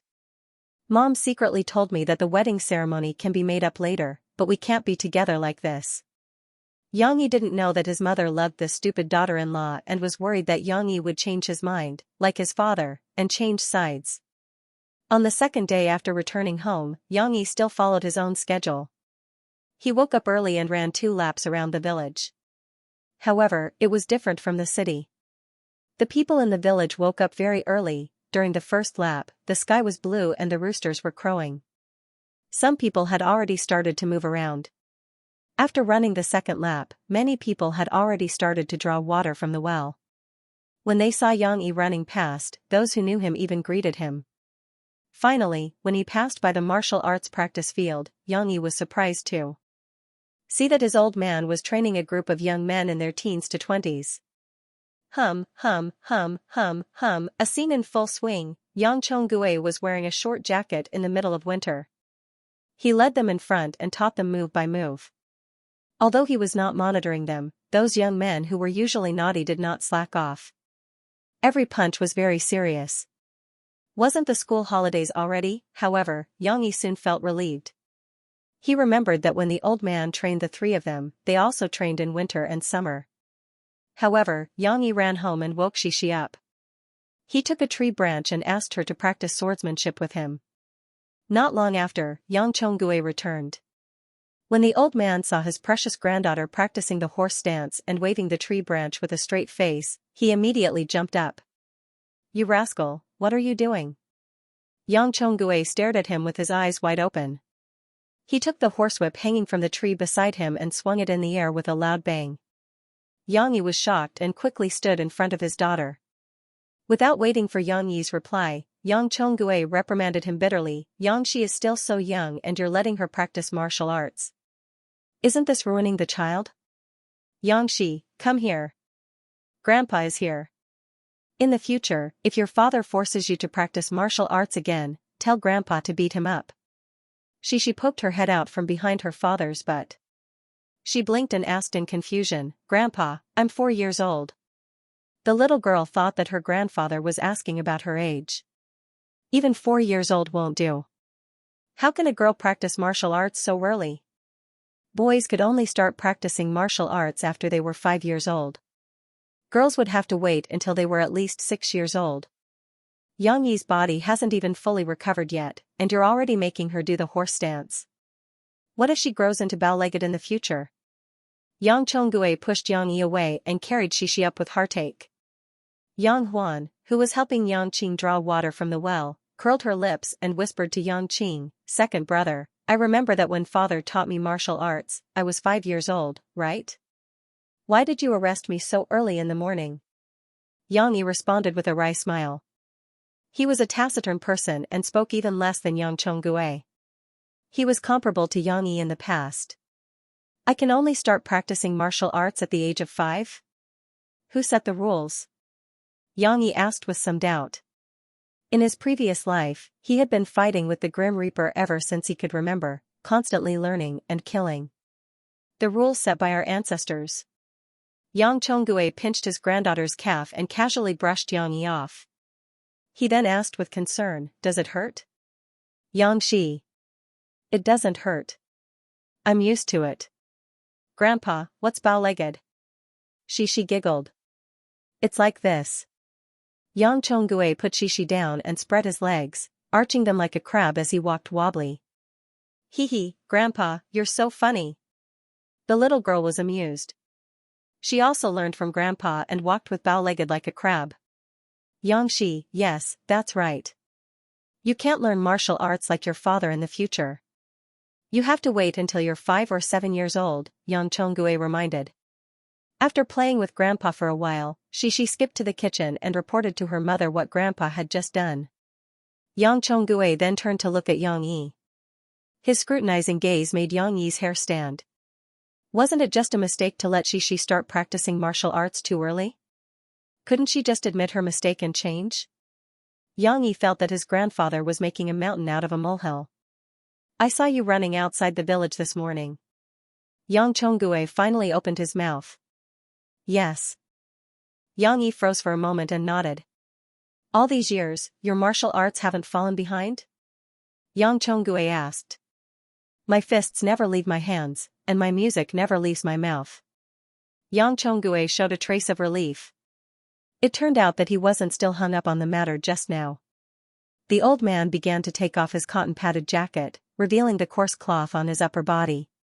He slowly said, "We haven't sparred for 2 years, right? Come, let me see if you're talking nonsense." Yang Yi was a little hesitant. He hesitated and said, "Dad, you're old, what, you still look down on your dad?" Yang Chonggue snorted, "I taught you this martial arts. Let me tell you, no matter how old your dad is, he's still your dad. I can beat you up without a problem." Yang Yi was silent. Although he couldn't help but complain in his heart, "If you weren't my dad, I could beat 10 of you without a problem," but after Yang Chonggue finished speaking, he bent his body into a fist and got into a fighting stance. Don't say, the old man's move really had a little of the natural feeling of a master. The chi sank down and vaguely gave Yang Yi a little pressure. Yang Yi couldn't help but let go of the idea of underestimating him. At this time, he also remembered that his grandfather was indeed very strong. In the past 10 years, as Yang Chonggui's hair turned white and he grew older, every time Yang Yi went home, he didn't dare to use his full strength when sparring with the old man. But even before this, when he really didn't hold back when sparring with the old man, the young and strong Yang Yi couldn't beat Yang Chonggui, who was already more than 50 years old at that time. Moreover, in these 30 years, Yang Yi didn't seem to have seen Yang Chonggui use all his martial arts. How strong was he? Yang Yi started to be curious. Therefore, Yang Yi didn't hesitate anymore. Hua hua, the wind from the fist and the force from the torn clothes made explosive sounds. He also bent his body into a fist and got into a fighting stance that was exactly the same as Yang Chonggui's. Hong Quan. This was the real martial arts that Yang Chonggui taught the three of them. It was a real lethal martial arts. It was still a little different from what he taught the kids in the training field. Yang Qing and Yang Huan, who were fetching water, couldn't help but stop what they were doing. Brother, who do you think is stronger between Big Brother and Dad? Yang Huan couldn't help but ask. Dad is stronger, right? Yang Qing hesitated and said with a bitter smile, I can't even beat him now. But Big Brother isn't bad either. I heard from a soldier that Big Brother is very strong. Tens of thousands of people in the army aren't as strong as Big Brother, Yang Huan whispered. Of course, this soldier was Guo Debao who tied her up back then. Yang Qing didn't say anything. He felt that he didn't have enough information and didn't know how to judge. However, in the yard, Yang Yi and Yang Chonggui had already started fighting. Yang Yi, who had underestimated Yang Chonggui before, immediately suffered. Da-da-bang. With just a few simple moves, Yang Chonggui blocked Yang Yi's fists. Seizing the moment when Yang Yi was exposed, Yang Chonggui punched Yang Yi's chest. Yang Yi took 2 steps back. He touched his arm and looked at the old man in surprise. The last punch on his chest was deflected by Yang Chonggui, so it didn't hurt or itch. However, Yang Yi could clearly feel the strength of the old man's fists when he blocked the other 2 punches. It was very heavy and much stronger than Guo Debao. Yang Yi's arm was a little numb. This was not the most important thing. What surprised Yang Yi was that the old man broke through his defense so quickly. Every punch was just right, as if the old man had guessed his moves, which made him feel very uncomfortable. Although they were both using Hong Quan, Yang Chonggui was really like a grandmaster boxer. The truth was simple, and no move was better than a move. He couldn't lose to Yang Chonggui, who was almost 70 years old. It was one thing to pretend to lose to him, but if he really lost without any resistance, Yang Yi would be so embarrassed that he would find a hole to hide in. The more serious he was, the more frightened Yang Yi was. Even though Yang Yi had used all his strength, he could not shake Yang Chonggui at all. Yang Chonggui was like an old tree with roots and was as steady as Mount Tai. Even though Yang Yi was no longer playing around and was as agile as a dragon swimming in the water and as agile as a butterfly, the old man's natural punches were able to block all of Yang Yi's attacks. On the other hand, the old man's casual and sudden attacks were always so unexpected. Moreover, they hit when Yang Yi's attacks were at their fiercest, causing him to hurriedly withdraw his moves and be exhausted from parrying. It was very uncomfortable. After a few rounds, the old man with white hair was still breathing steadily. He was as steady as a mountain, like a grandmaster. Was this the same old man who was always so rustic? Previously, Yang Yi did not think much of the memory of his predecessor. He felt that it was not the old man who was too strong, but his predecessor who was too weak. But now, it seemed that Yang Chonggui's kung fu was indeed unfathomable. While he was surprised by Yang Chonggui's kung fu, Yang Qing and Yang Huan's jaws dropped to the ground. Yang Qing had no idea that Yang Yi was so strong, and so was Yang Huan. These 2 guys were not as obsessed with martial arts as Yang Yi, so even Yang Qing was not as good as the old Yang Yi. But he knew that his father's kung fu was very strong. It was just that he did not expect that his elder brother could be so close to the old man. It seemed that his kung fu had improved a lot over the years. Yang Huan was also shocked by his father's vigor. His father was almost 70 years old, but he was still so strong. It was not scientific. The commotion caused by the fight in the courtyard attracted the attention of the three people in the kitchen. Xianxia skipped and ran in front, but when she looked up, she saw her grandfather and father tangled together. "Ah, Papa and Grandpa are fighting." The little girl was a little anxious. She turned around and pulled her mom's hand. She pursed her lips and said sadly, "Mom, Papa and Grandpa are fighting. Quickly tell them not to fight." Dong Yue, on the other hand, was very calm. She walked up and patted the flour on her hands as she smiled and said to Xianxia, "Little Xianxia, don't worry. They're not fighting. They're just playing around and practicing martial arts." Xianxia blinked her big eyes and asked doubtfully, "Is it the same as Papa and those uncles?" Papa and Uncle Shen also fought, but it wasn't a fight. Dong Yue didn't quite understand what the little fellow was talking about. She could only nod with a smile. At this moment, the situation on the battlefield changed. Having met his match, Yang Yi, the martial arts maniac, was also excited. In order to find out his father's true strength, he decided to use his secret weapon, internal energy. Qi sank into his dantian, and several warm currents flowed into his limbs and bones. Yang Yi's strength suddenly increased. With a shake of his forearm, he shook off Yang Chonggui's hand and then punched out.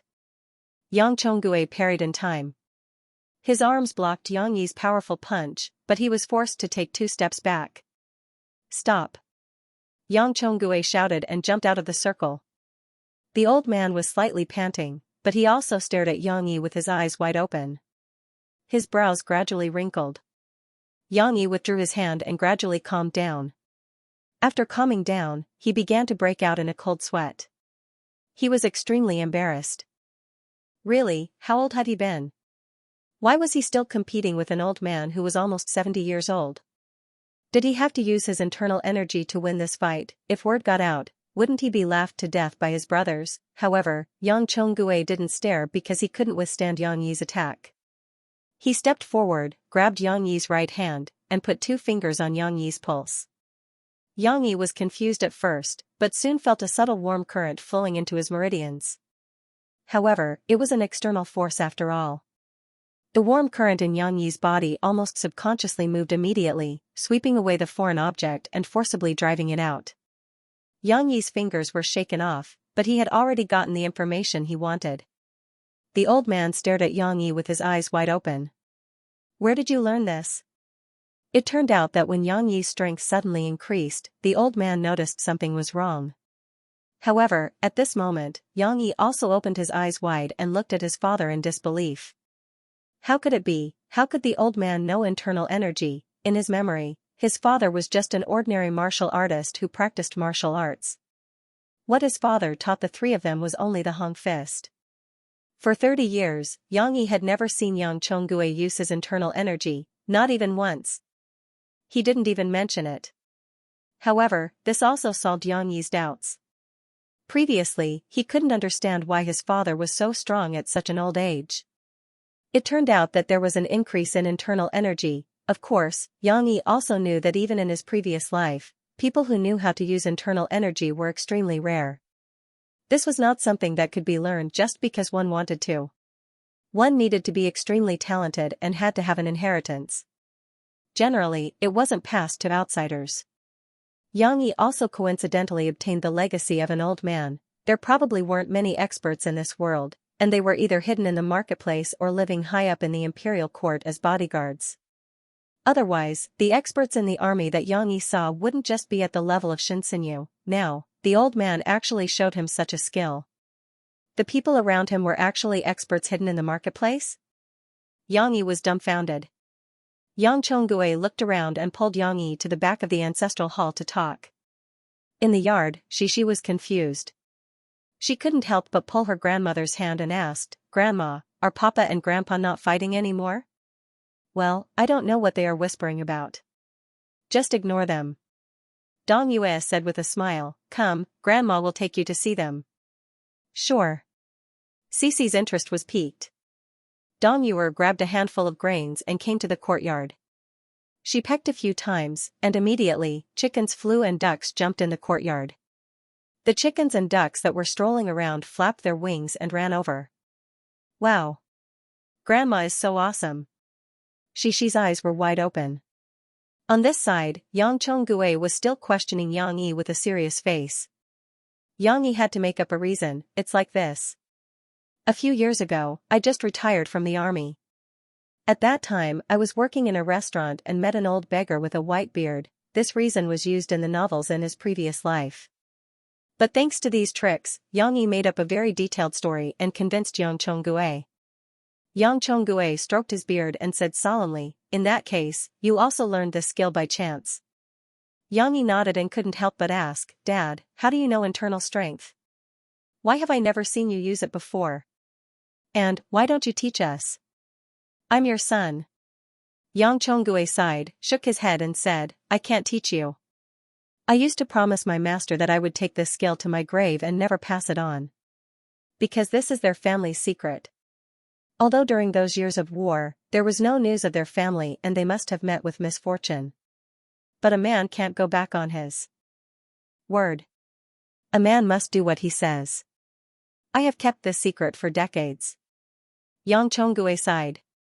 Otherwise, why would he be so serious just now? He thought that Yang Yi had secretly learned it from him. Yang Yi didn't have the intention to learn it. He smiled and said, that's okay. Anyway, I also know a set of internal strength, and it may not be worse than yours, Dad. You want to compare yourself with your dad? If it was a few decades ago, I could have pressed you down with a finger. Back then, Yang Chonggui's words stopped abruptly. Yang Yi didn't ignore it and frowned slightly. He suddenly felt that his father was indeed a little mysterious. Recalling those memories, he seemed to have never told him, Yang Qing, and Yang Huan about his past. Dad, what did you go through back then? Yang Yi couldn't help but ask, it's been so many years. Can't you tell me? Yang Chonggui stared at Yang Yi for a long time. After a long time, he said slowly, do you really want to know? This question was obviously asked while knowing the answer. Yang Yi was already bursting with curiosity. Yang Chonggui sighed after seeing Yang Yi's nod. I originally wanted to tell you about these things when I was about to die or even bring them into the coffin.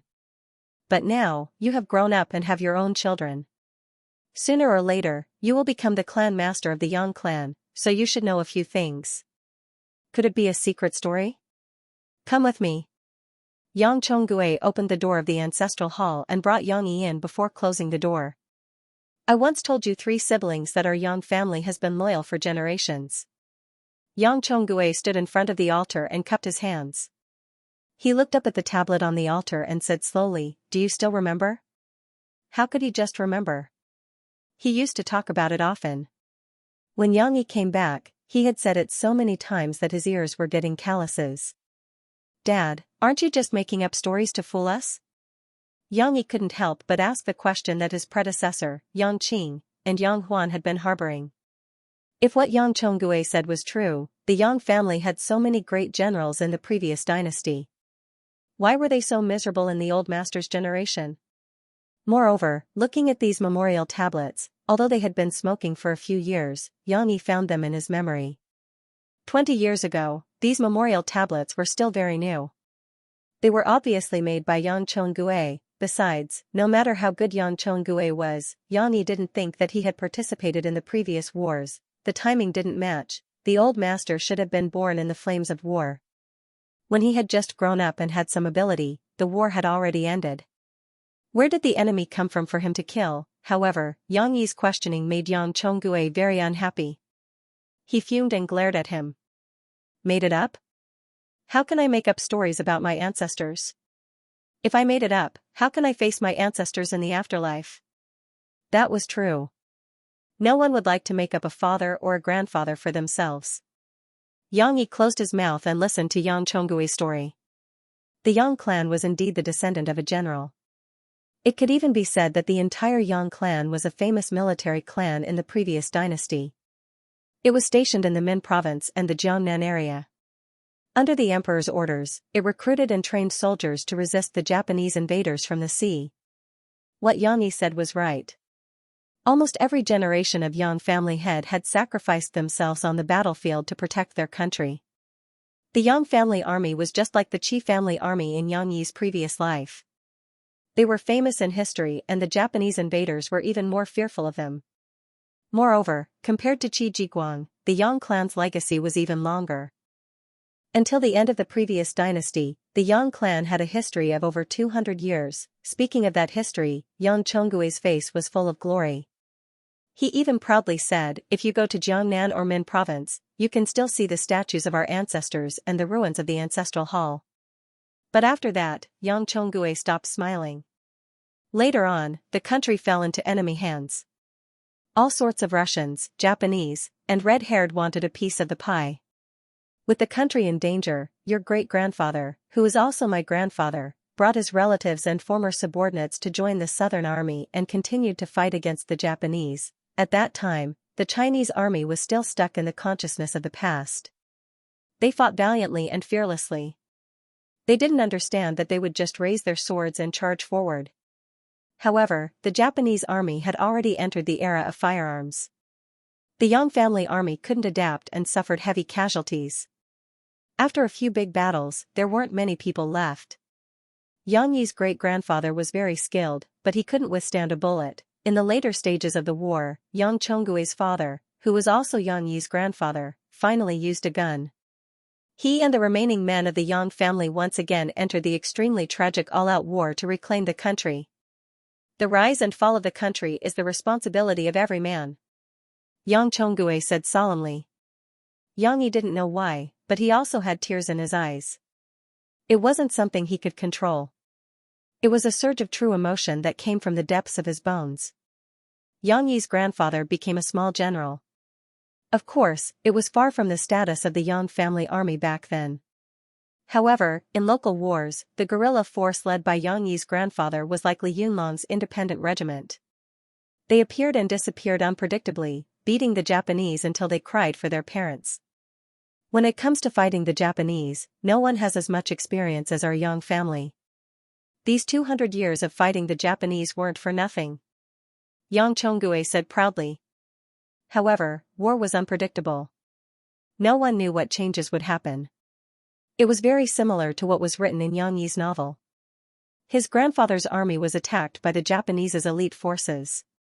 In order to get rid of Grandfather Yang, the Japanese in the central China battlefield sent out a special force. Grandfather Yang wasn't as lucky as Li Yunlong. His entire army was wiped out. Although he sacrificed himself generously, his corpse was found by the Japanese and hung on the city wall to deter the other Chinese troops. The Japanese didn't know that this had instead aroused the bloodlust of the Chinese troops. 2 months later, the Japanese at this station were besieged and annihilated. Speaking of this, Yang Chonggui gave Yang Yi a meaningful look. He had watched some of Drawing Sword. If it weren't for the fact that Grandfather Yang was ambushed during a field battle and that the details were different, he would have suspected that Yang Yi knew something about it. Yang Yi also knew the direction of the war later. 3 years later, all the Japanese in mainland China were driven out. In the end, the Japanese surrendered unconditionally. After 100 years of humiliation, it finally came to an end, but... Dad, where were you in the whole story? Yang Yi could not help but ask. I was still young at that time. Yang Chonggui glared at Yang Yi. And my mother wouldn't let me go to the battlefield to avenge my father. She said that she wanted to leave an heir for the Yang family. Otherwise, how could I sit back and do nothing? Next was Yang Chonggui's story. Yang Chonggui was not able to go to the battlefield to kill the enemy, so he had to hold his breath and practice martial arts. He also met his benefactor in the crowd of people fleeing the war and learned internal strength. However, when he saw the list of Japanese war criminals who were not punished in the newspaper, there was a colonel in the special forces who killed his father. He later became a lieutenant general of a division commander. That guy didn't die? Yang Chonggui was furious. At that time, Yang Yi's grandmother had passed away. The last person who was in charge of Yang Chonggui had left. Yang Chonggui was like a wild horse that no one could stop. I borrowed Treasure Island and learned the Japanese language there for 2 years. After that, I stayed in the Japanese's hometown for a full 15 years. Yang Chonggui proudly said, in the past 15 years, I've killed every single one of the people on the list. I even set fire to that whatever club it was, and burned it down. you were the one who did that? Yang Yi took a deep breath. When he was rewriting Drawing Sword, he had checked a lot of history and even a lot of unofficial secrets. He knew that something big happened to the Japanese after the war. Unlike his previous life, where the war criminals could still get away with it, the war criminals in this world died one by one. But that villain. Cough, that hero's name was Xianxia, right? Yang Yi could not help but ask. Xianxia. Motherf asterisk Ker, they can't even write my name wrong. Yang Chonggui snorted and said, your father used to be called Xianxia, but after I returned to China, I changed my name. That name has been registered in the Ministry of Foreign Affairs, so how can I still use it? It really was him. Yang Yi felt a little dizzy. He thought that he was quite awesome in his previous life, but he did not expect the old man to be even more awesome than he was. In 15 years, he turned the Japanese upside down with assassinations and even set fire to their place. Yang Yi wanted to kneel down before the old man when he saw that. It was too awesome. Yang Yi could not think of any words to describe the old man's impressive achievements. Yang Yi originally wondered if Yang Chonggui, who always boasted that his ancestor was a great general who protected the country, was also a soldier in the past. Now, it seemed that he guessed wrong. The old man was similar to him in that they were both in the same line of work. It was no wonder that he was unwilling to deal with the government for so many years. However, in his previous life, he was doing it for money, while the old man was doing it for revenge and for the country. He could not help but respect the old man's past. After causing such a big incident, Yang Chonggui was naturally hunted down by the angry Japanese. However, he did not know what happened and escaped back to China. He could not be careless even when he returned to China. After all, agents were everywhere. The old man changed his name, but he did not change his ancestor's surname. He hid in the valley in Wadayaku village, which was rarely visited by outsiders. You married my mother and gave birth to me. Why did you want to leave? Didn't you say that you had something important to do? Yang Yi asked in confusion. He was still brooding over the fact that his mother had given him the name Yan Tiaxin. What kind of lousy name was that? In his previous life, it was a little green. I wanted to bring you and your mother back to acknowledge your ancestors. But our Yang family is the only one left. If we want to rebuild our family and return to our old home, we can only ask our neighbors and elders to help preside over it. If we want to do it, we have to do it in a grand manner. Our Yang family is a famous family in 2 provinces and 3 cities. We have to make preparations beforehand. Isn't this a big deal? Yang Chonggui snorted. Yang Yi was speechless. He thought that he had some enemies left behind. Then why didn't you go back? Yang Yi asked. After that, I secretly went back to my old house. There was no one in the old house of the Yang family anymore. However, there were a few outsiders who were sneakily watching from outside. Needless to say, they were definitely waiting for Yang Chonggui, the Demon King, to return. However, he did not know whether they were enemies or friends. Perhaps the former was more likely. For the sake of his family's safety, Yang Chonggui decided not to leave. He stayed obediently and peacefully became a farmer in Wadayaku village. And this secret had been guarded for more than 30 years. So, you must never tell anyone about this matter. Even if it rots in your stomach, you must keep it to yourself. Yang Chonggui warned sternly. Yang Yi nodded silently. No wonder the old man did not tell the 3 of them. He was worried that the little brat's mental state was not complete and would flaunt it to others and bring disaster to the family. The old man had caused too much trouble in the Japanese's territory. Yang Yi did not know if there would still be people who would not let it go after so many years. Yang Yi was also very cautious. Especially now that he had Shishi and Murphy, these 2 people whom he wanted to protect for the rest of his life. Let this matter remain in the ancestral hall. Other than Yang Chonggui, he was the only one in the Yang family who knew these secrets. Yang Yi didn't show any signs of abnormality. His life in his hometown was still the same. He and Yang Chonggui were still living the lives of ordinary people. However, there was still a slight change. In the next few days before the spring festival, Yang Yi and Yang Qing drove to the county town a few times. The house was built not long ago, and it was too simple inside. Since the 2 brothers were there and it was convenient to have a car, they went to the county town to buy some furniture and appliances to decorate the house. Needless to say, the TV, fridge, air conditioner and so on, Yang even got someone to set up a telephone line in the house. There was basically no signal in this place. Usually, they had to go to the house next door to make a call. It was very inconvenient. In addition to the basic appliances and furniture, Yang Yi also bought an electric pump and a large solar water heater. The electric pump was placed in the well. When it was turned on, the water could be directly pumped up, saving manpower. The water could also be pumped up to the solar water heater on the roof. With these, it would be much more convenient to use water at home. Moreover, she wouldn't have to cook herself in a pot. This big movement naturally attracted the attention of many villagers in Wadayaku village. Every day, there would be people looking for excuses to see the new appliances in the Yang family's house. In private, there were many envious gazes and discussions. "Ague, you don't have any farming skills, but you have 2 good sons with you. You went from being poor to being out of poverty a few years ago, and now you are the richest person in our village." The village chief, Dong Qi, also came. Seeing the changes in the Yang family, he sighed meaningfully to Yang Chonggue. Dong Qi was Dong Yuer's clansman. His seniority was the same as Dong Yuer's, but his age was similar to Yang Chonggue's. However, this time, he didn't come to reminisce. To get rich, one must first build roads. This saying was true. Although there was a road in town that led to Wadayaku village, it was built a few years ago. It could take tractors, but it couldn't take trucks. It would affect the sales of the village's crops and mountain products. The village had long planned to build a road, but the villagers had raised funds, but it was not enough to build a road that could carry large trucks. Dong Qi came over because of this matter. He wanted to ask Yang Yi for alms. Dong Qi beat around the bush for a long time before he finally got to the point. However, while he found it difficult to talk about it, Yang Yi was willing to donate generously. After the conversation with his father that night, Yang Yi already had plans to help the village.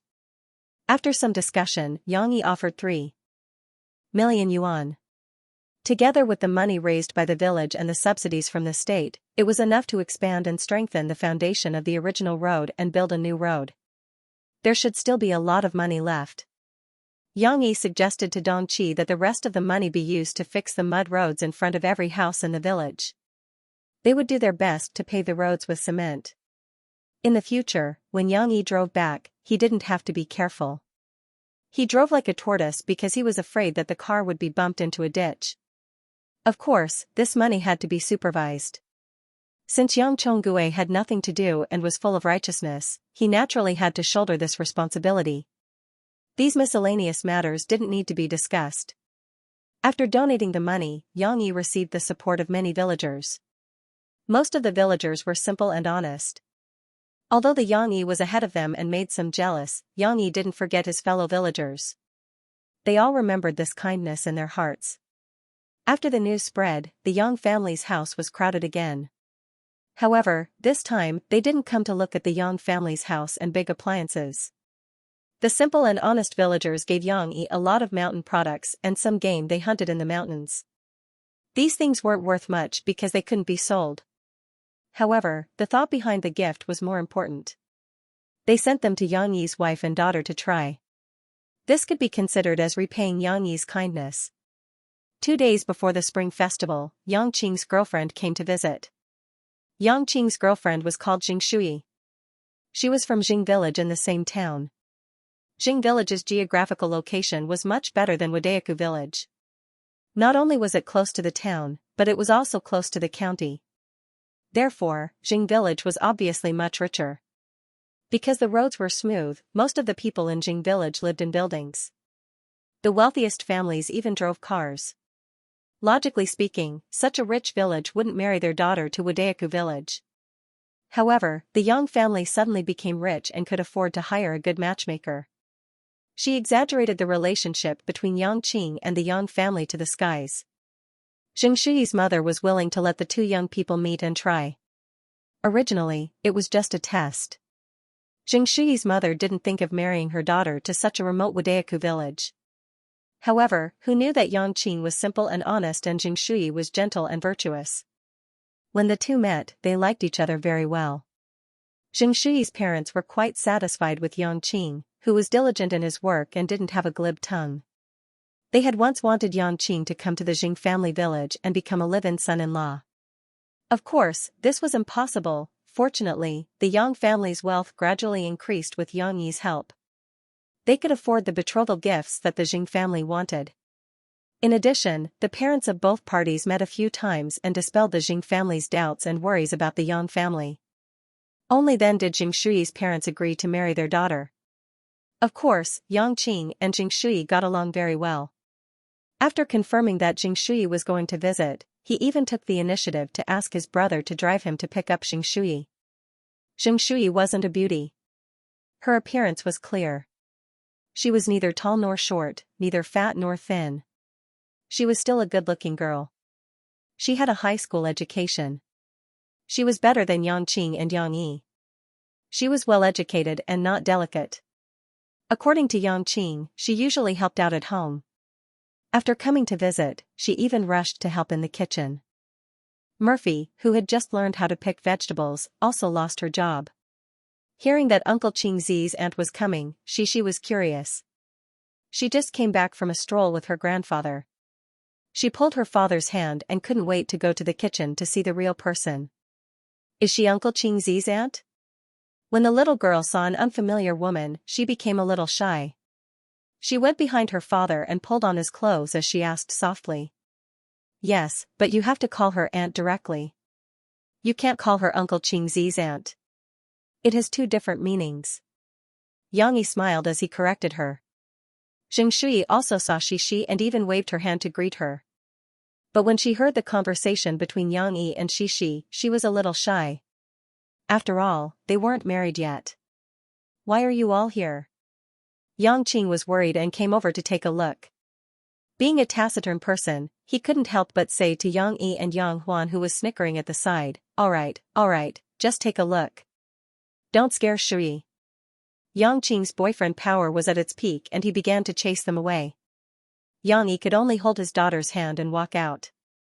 However, Cece's innocent voice was still heard. The little girl was now familiar with Yang Qing. She couldn't wait to express her opinion to Yang Qing. Uncle Qingzi, Aunt Qing is also super beautiful. Yang Qing didn't know what to say. He scratched his head and smiled innocently. Really? Yes. I like Aunt Qing's hair. Papa, can you braid the same hair for me? The little girl's thoughts were jumping, but her words still made Xingshui happy. She couldn't help but touch the braid she braided for brother Qingzi for a long time today. Sister-in-law, your daughter's mouth is so sweet. Xingshui said to Murphy enviously, if only I could have such a lovely daughter like you. Yes, after you and Qingzi get married, you will have your own baby soon. It must be very cute. Mo Fei and Xingshui, who were also unmarried, had already started chatting with each other.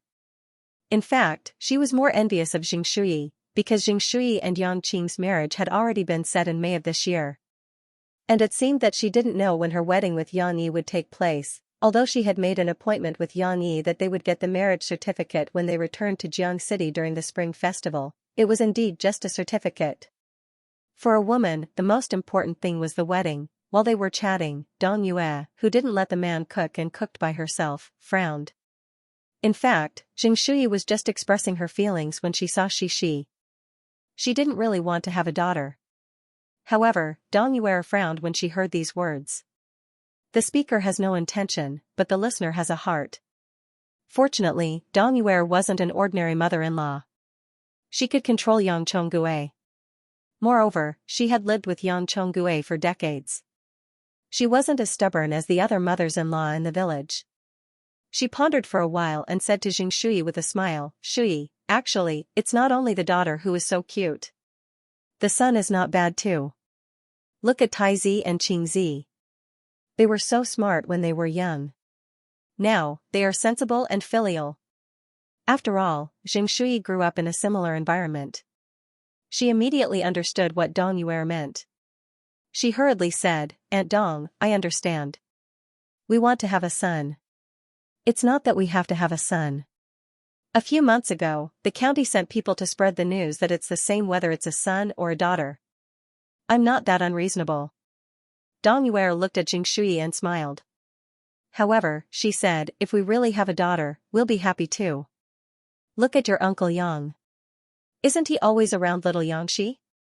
It's just that there's only one branch left in the Yang family. Your Uncle Yang also hopes to have more men. It's more popular. Dong Yuer looked at Murphy again. Murphy, I'm not rushing you.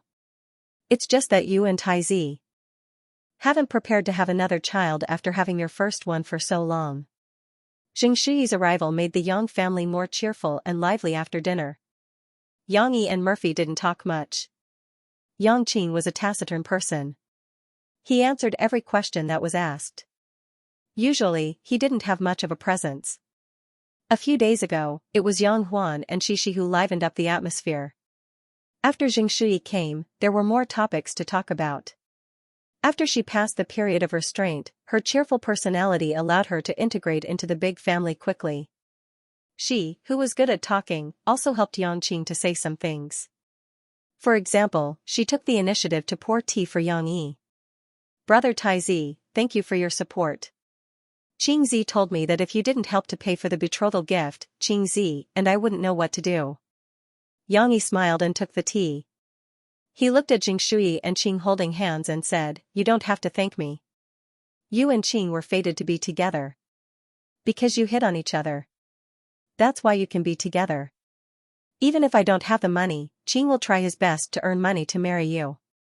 I'm just doing what an elder brother can do. I want him to suffer less so that your relationship won't be so bumpy. Don't you think I'm right? Yang Qing and Xianxia fiercely nodded. Xianxia gratefully said, even so, I still have to thank you. As night fell, Xianxia was sent back home. Yang Yi drove Yang Qing back. After he got out of the car, he patted Yang Qing's shoulder and said with a smile, find some time to go to town, learn how to drive, and get your license. When you get married, I'll give you a car as a gift. Really? No, it's too expensive. Brother, you've already paid for the betrothal gift. How can I accept such an expensive gift? After all, Yang Qing was also a man. He had a natural love for cars. But soon, he refused. I didn't buy you a car just for you. Yang Yi knew Yang Qing's character. He had already prepared an excuse. I bought it for you to show filial piety to your parents. Sometimes, you can drive them wherever they want to go. Besides, if Shuyi wants to go back to her parents' house, she doesn't have a car. How can you let her go back by tractor? Yang Qing couldn't refuse this reason. He could only nod silently. Yang Yi went back upstairs. Shishi, who had just finished bathing, was sitting cross-legged on the quilt, watching the TV intently. However, the TV wasn't good.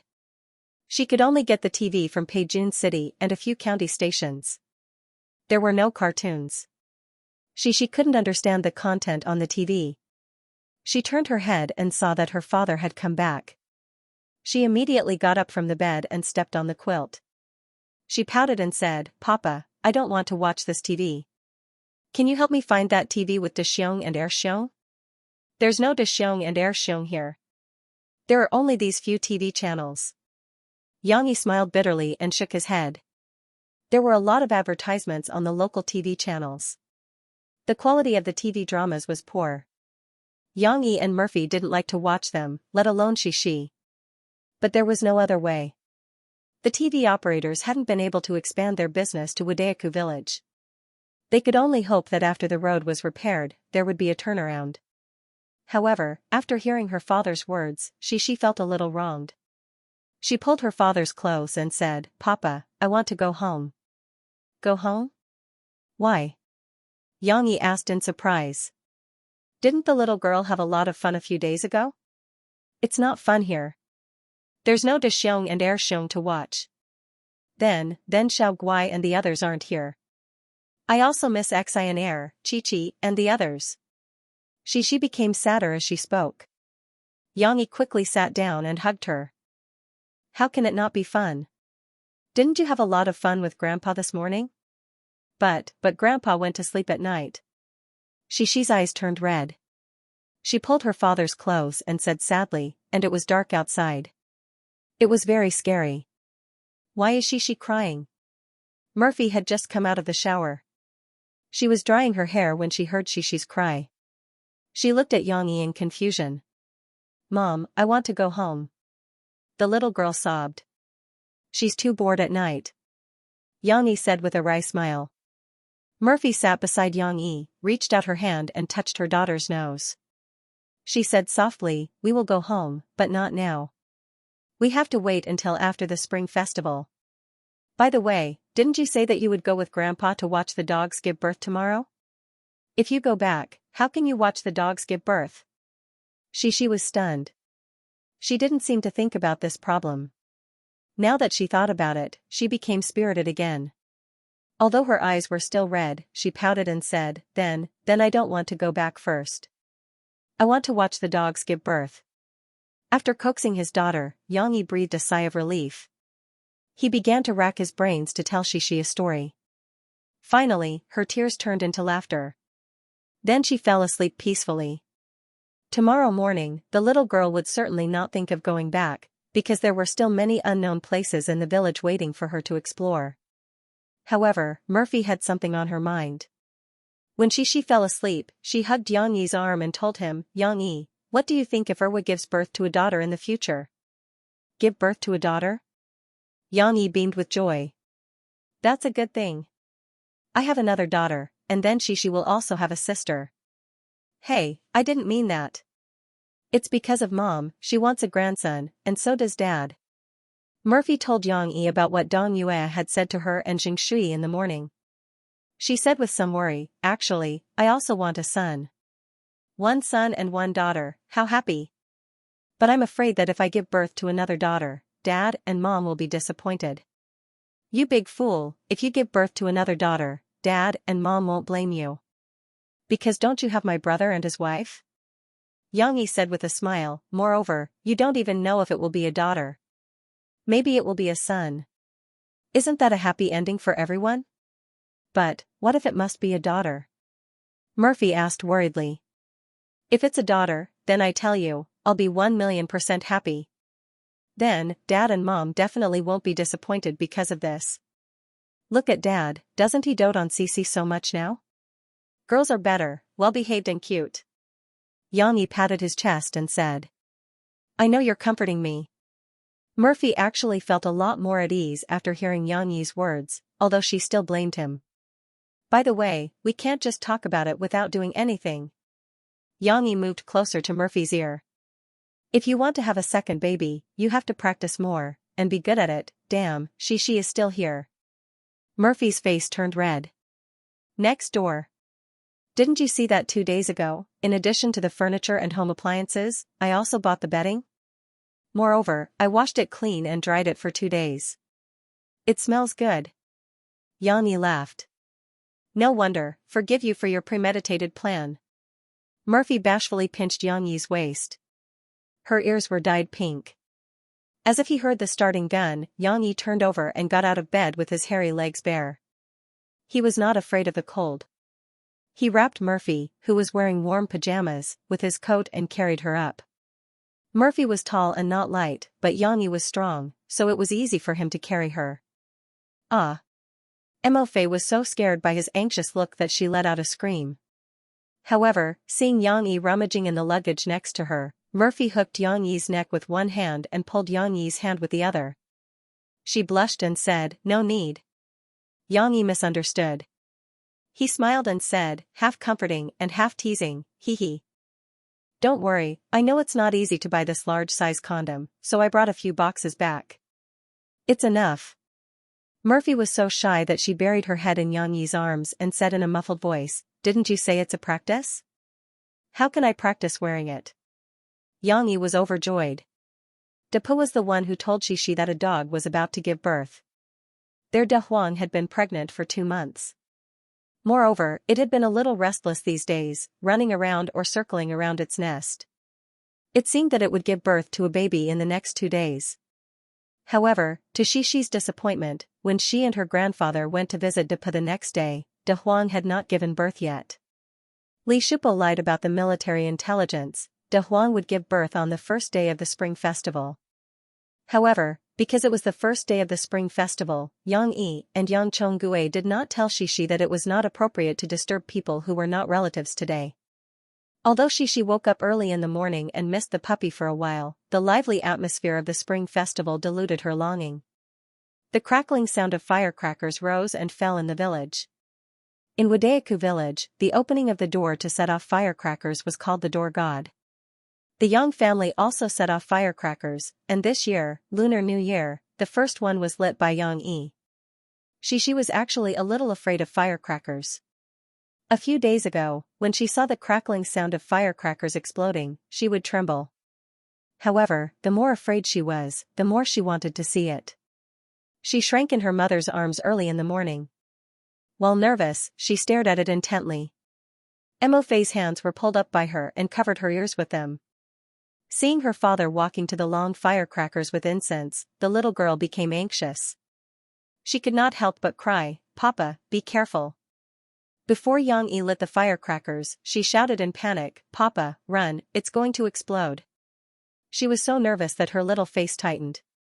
However, her father was very calm. Yang Yi calmly lit the fuse, then turned his head and slowly walked to Shishi. The firecrackers behind him crackled for a while and began to explode one by one. A real man would never look back to see an explosion. The firecrackers behind him lit up one by one and exploded in the air, rolling up thick smoke. The red firecracker paper fluttered like butterflies, circling and falling to the ground. However, his calmness made Shishi extremely anxious. She snuggled into her mother's arms and stomped her little feet, wishing that she could help her father run. "Hee, is Daddy cool?" Yang Yi finally came back alive. He made a shooting gesture at his daughter, thinking that he looked very cool. However, Shishi pouted and said unhappily, "I don't want to talk to you anymore. Papa, you're naughty and disobedient." "Hey, why are you being disobedient?" Yang Yi smiled and reached out to scratch his daughter's little nose. There was still a red mark on his finger, and Shishi's nose was also stained with a little red. "I told you to run, or you'll be blown up," Shishi complained. "No, I know when it will explode, so I can control the distance." Yang Yi smiled gently. But it's very scary. I don't like it, I don't like it." The little girl shook her little head. Shishi was actually in a good mood that day. What she was happiest about was receiving red packets. Early in the morning, the little girl couldn't wait to go to each person, wishing them good luck, and then looked at them eagerly as they waited for the red packets. Shishi received a big red packet from her father, mother, grandfather, grandmother, and Uncle Qingzi. She happily put it in her pocket. Her mother said that she could take it first and give it to her mother for safekeeping at night. However, Shishi encountered difficulties with her little aunt. "What? You want a red packet from me? I'm not old enough to ask for red packets." Yang Huan pouted and complained to Shishi. Shishi didn't understand. She blinked her big eyes innocently and looked at Yang Huan. In her opinion, it was okay to ask for red packets from adults. Yang Huan was defeated by her innocent and hopeful eyes. She reluctantly took out the red packet that she had asked for from Yang Yi in the morning and handed it over. All right, here you go." "Hee, little aunt, you're so nice." Shishi smiled. Her mouth was very sweet, as if it was smeared with honey. After receiving the red packet, she carefully opened the pocket of her down jacket and put it in. Then, she carefully buttoned the pocket, as if she was afraid that she would lose it. "There are so many red packets. Give me some." Yang Huan glanced at it and said enviously.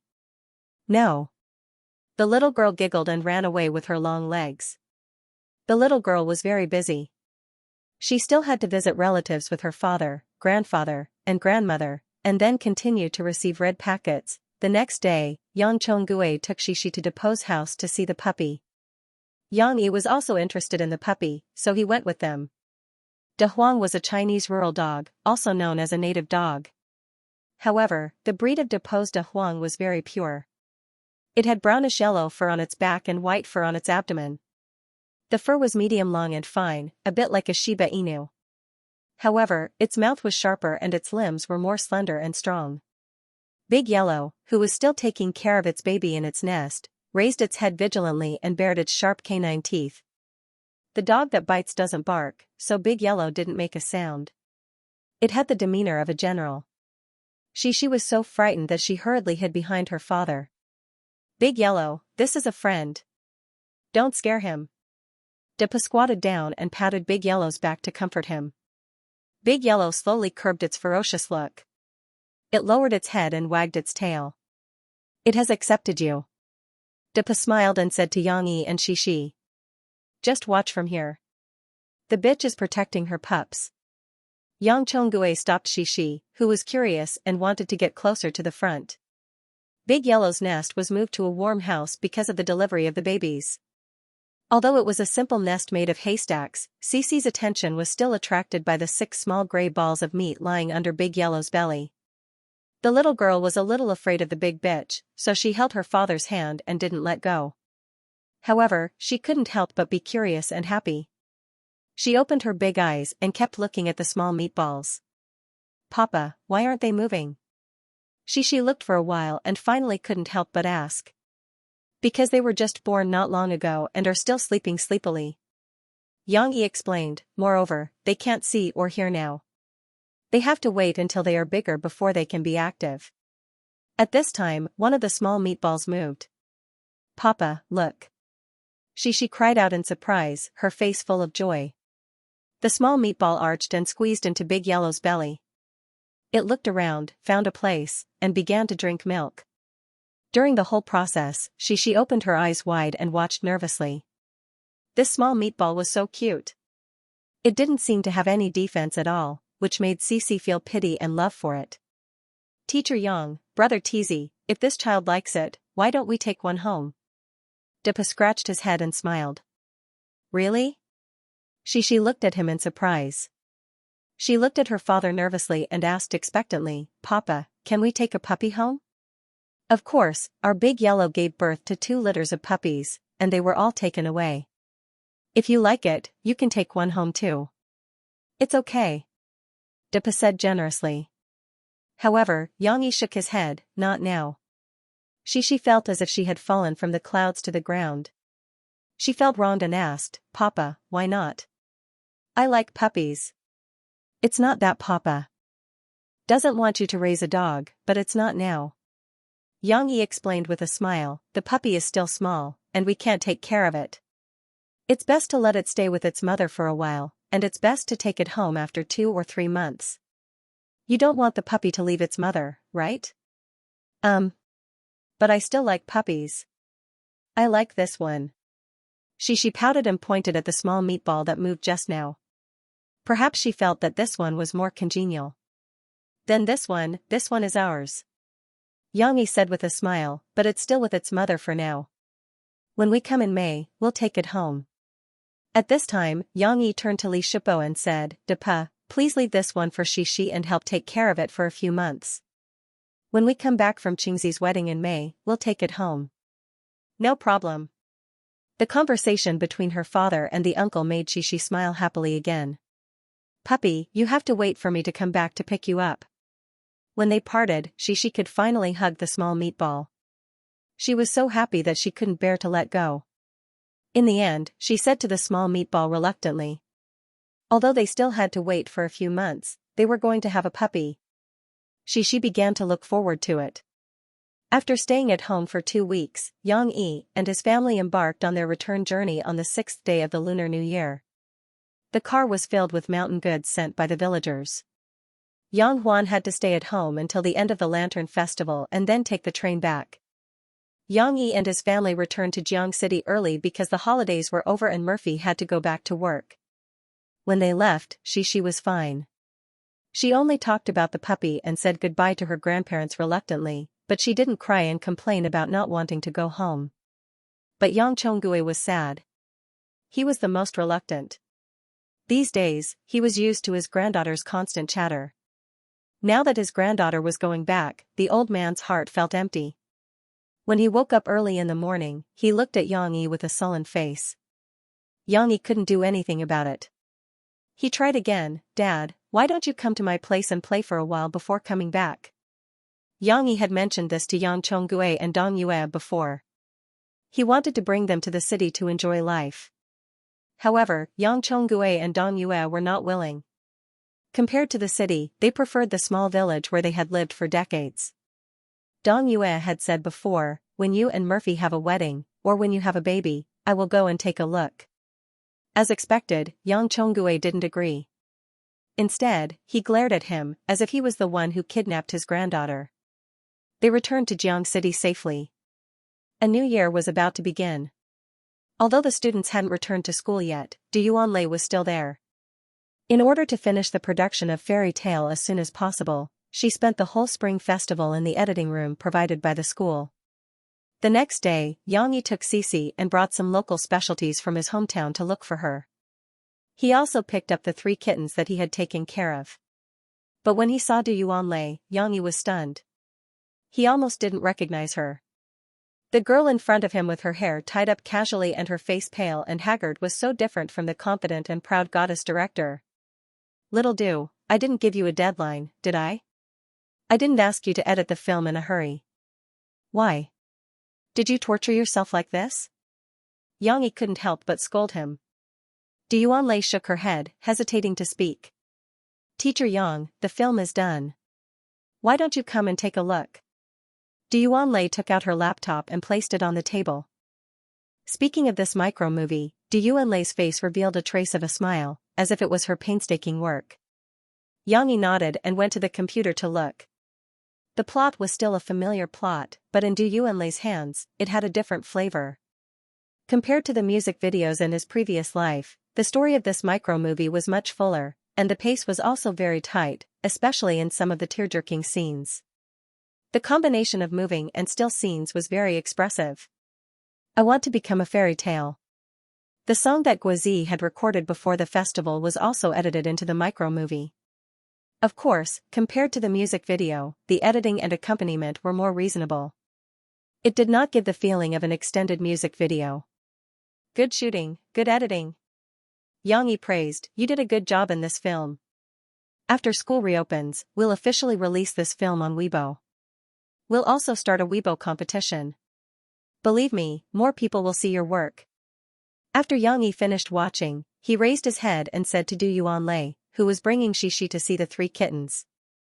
Of course, they couldn't be called kittens, because the 6 to 7-month-old British Shorthair was not small.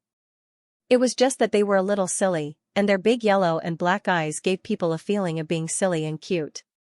However, when Xishi saw Xiao Guai and the others, she ran over and complained, Papa, Xiao Guai, and Dondo, they became fat.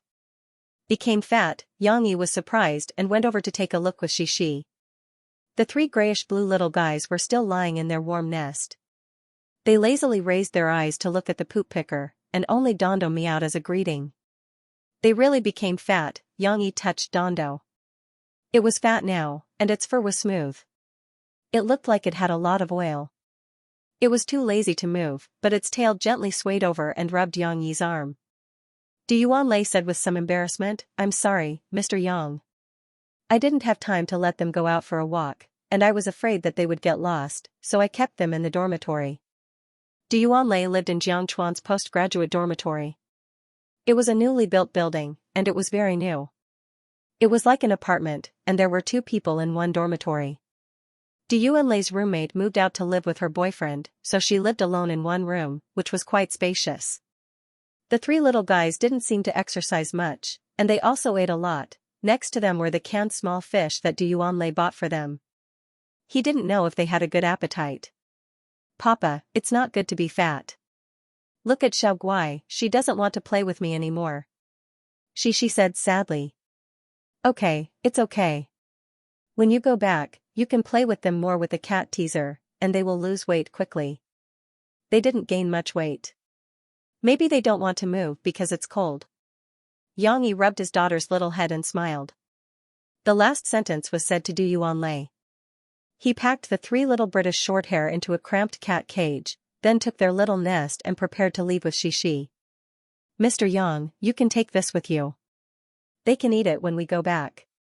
Du Yuanlei caught up and handed the remaining dozen canned small fish to Yang Yi in a bag.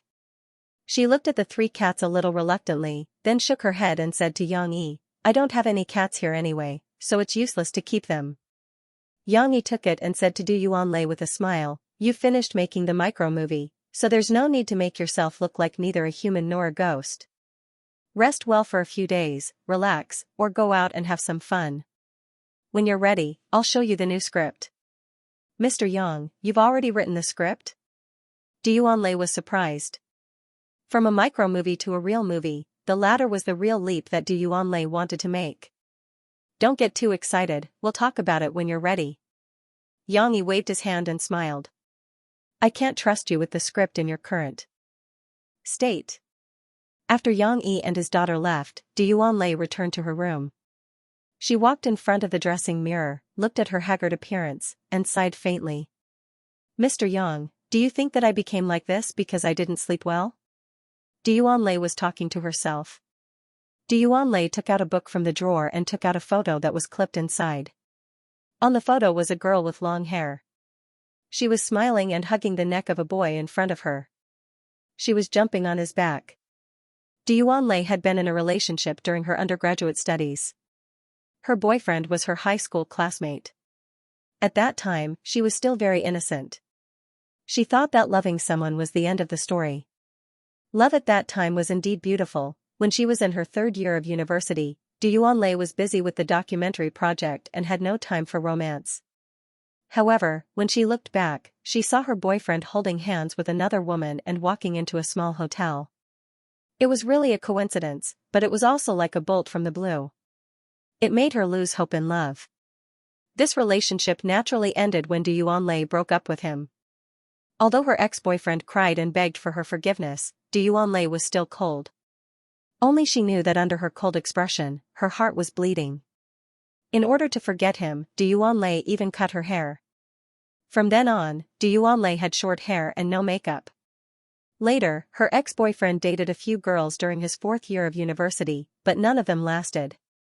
When they graduated, he came to Du Yuanlei drunk and told her that he still loved her. However, Du Yuanlei had already been hurt by him and could not forgive him. Ironically, during the spring festival, Du Yuanlei found out from a high school friend that her ex-boyfriend, who had returned to his hometown to become a civil servant, had gotten married during the spring festival. In just half a year, he dated another woman and got her pregnant. He got married in a hurry. When Du Yuanlei heard the news, she felt inexplicably sad again. She thought that she had given up on this jerk and had let go of the past. However, when she heard the news of his marriage, Du Yuanlei was still in a daze for a few days. She did not know why her tears fell, and then she lost her appetite. How could she not be haggard after such a torment? Now, Du Yuanlei found the photo again. Looking at her long hair in the photo, it felt like a lifetime had passed. However, Du Yuanlei's eyes suddenly became determined. She took out a pair of scissors and without hesitation, she began to cut the photo into pieces. Piece by piece, they fell like autumn leaves. "Ah Liang. Thank you for giving me good and bad memories. However, I have to look forward." Du Yuanlei looked at the photo fragments on the table and was stunned for a moment. However, she still swept them into the trash can. "Goodbye." Du Yuanlei got up and went to the bathroom to wash her face with cold water. She decided to have a good sleep. Like Xianxia said, she would go out and have fun for a few days. When she recovered, she would start her new movie as soon as possible. Du Yuanlei walked away. The lamp on the table was still on. Under the book with the photo, there was a thick script. However, it wasn't fairy tale. It was Love Alley that Du Yuanlei had written before the adaptation. Didn't Guozi and Xianxia ask Du Yuanlei why she had to write Ah Guang to death? What they did not know was that Ah Guang and the male lead who pursued Su Shishir were actually two beautiful images of Du Yuanlei's ex-boyfriend, Ah Liang. The male lead was when Ah Liang was pursuing Du Yuanlei, and Ah Guang was the best memory of Ah Liang and Du Yuanlei. Ah Guang died because Du Yuanlei wanted this memory to disappear completely. She did not want him to become the Ah Liang that she hated. As for the male lead, although he was sincere and tried to pursue Su Shishir, Du Yuanlei knew that this man, who was so good at the courtship stage, would not cherish her after he got her. Therefore, Du Yuanlei would rather Su Shishir not accept him than let her experience the same thing again. Isn't this brain circuit amazing? This is art. Unfortunately, Du Yuanlei was good at art, but she could not write a good story. It was better for her to focus on being a director. Not to mention Du Yuanlei's self-adjustment, Yang Yi also started to get busy after he returned home. He was preparing for a romantic proposal for Murphy. Of course, Murphy did not know when he planned to propose, but Yang Yi had already put it on the agenda. Both of them had previously discussed that they would wait for Murphy to return from Shanghai after filming Jixin interview in a few days. Since she had not started preparing for the concert arranged by the company, they would go to the Civil Affairs Bureau to get their marriage certificate during this short break. Yang Yi planned to propose to Murphy the night before that, which was also the night when Murphy returned from filming. Therefore, before that, Yang Yi had to make all the preparations and think of a romantic proposal for Murphy. However, for the time being, these preparations could only be carried out in his mind. In order not to let Mo Fei notice, in the first few days after he came back, Yang Yi did not buy the necessary materials. He would wait until Mo Fei went to record the show, and then he would take action. On this day, Yang Yi was wiping the bar counter in the coffee shop. The coffee shop on the corner of the street had not been open for 2 weeks. It took Yang Yi a whole day just to clean it up. It was only today that it officially reopened. However, the students had not returned to school yet, so there should not be any customers. Yang Yi wiped the bar and coffee cups as he smiled at his daughter who was playing with the cat beside him. She did not wear as much as she did in her hometown because Jiangqing was slightly warmer than Pei Prefecture. In addition, spring had quietly revealed its beautiful figure, so the thick down jacket could be hung up. Cici was wearing a long-sleeved sweater. The upper part of the sweater was pure pink, while the lower part of the sweater near her belly, including the sleeves at the same level, was black with white dots. There was also an elegant and cute white cat girl with a black bow in the middle, spanning across the 2 color areas. In the coffee shop, a sweater was enough to keep the girl warm without wearing too much. The little girl also looked playful and cute. Xiao Guai, Duo, and Xiao Hui, come with sister. She shook the cat teaser and played with the 3 British Shorthair who had gained a lot of weight. Fortunately, they had only gained a lot of weight. In the warm coffee shop, they were still willing to move around. Under the teasing of the cotton ball on the cat teaser, the 3 British Shorthair jumped up one after another on the ground, then flipped over and landed on the ground. She blinked her big eyes. She wanted Xiao Guai and the others to lose weight, but she felt that this amount of exercise was not enough. Thus, the little girl stepped on her heels, took off her little sneakers, and climbed onto the sofa seat in the booth. Her feet, which were wearing cartoon socks, stepped on the sofa, making squeaking sounds. Hee, Xiao Guai, come up. Xiao Hui, Duo, come up too. Cici felt that it was very fun to step on them. She laughed happily and waved the cat stick at them while waving the cat teaser. The 3 British Shorthair looked at their little master for a while. In the end, Xiao Guai was the most obedient. It jumped up and jumped onto the sofa. After all, from the looks of their bodies, the 3 British Shorthair, which were 6 to 7 months old, had fully developed. They were similar to adult cats, so it was easy for them to jump onto the sofa. Seeing that Xiao Guai, who jumped onto the sofa first, was stroked by their little master, Xiao Hui and Duo also jumped onto the sofa. Oh, wait a minute, I can't stand anymore. She giggled and quickly stepped back. Stand steadily, hold on to the back of the sofa, don't fall. Yang Yi also thought it was interesting, but he was still a little worried and reminded her. At this time, 2 people walked into the coffee shop. Acquaintances. Of course, Yang Yi knew the 2 who came in from the door. When they left, they specially came to the coffee shop to bid farewell. However, at this moment, after nearly half a year, the 2 of them were very different. Their clothes were still simple, but they weren't as down and out as before. Their trench coats weren't expensive, and they looked much neater. In terms of spirit and appearance, they weren't as complacent and full of vitality as when they left. Instead, their faces had more vicissitudes of life, and they gave off a faint sense of loneliness. But regardless of anything else, Yang Yi was still very happy to see them. He smiled and took the initiative to greet them. Qianli Chuanshu, Lu Xiaoshu, Miao Chuan. TSK, what a rare guest. Long time no see. It was indeed Lu Xiaoshu and Miao Chuan. The 2 of them shyly smiled at Yang Yi. Lu Xiaoshu also cupped his hands and greeted Yang Yi. The two of them were about to pay for the coffee, but Yang Yi waved his hand and smiled. We haven't seen each other for so long, and you're still doing the same old thing. I'll treat you to coffee, and you sing me a song. Yeah, that I miss her in the winter in the north. Or do you have any new songs? Lu Xiaoxiu and Miao Chuan were stunned for a moment.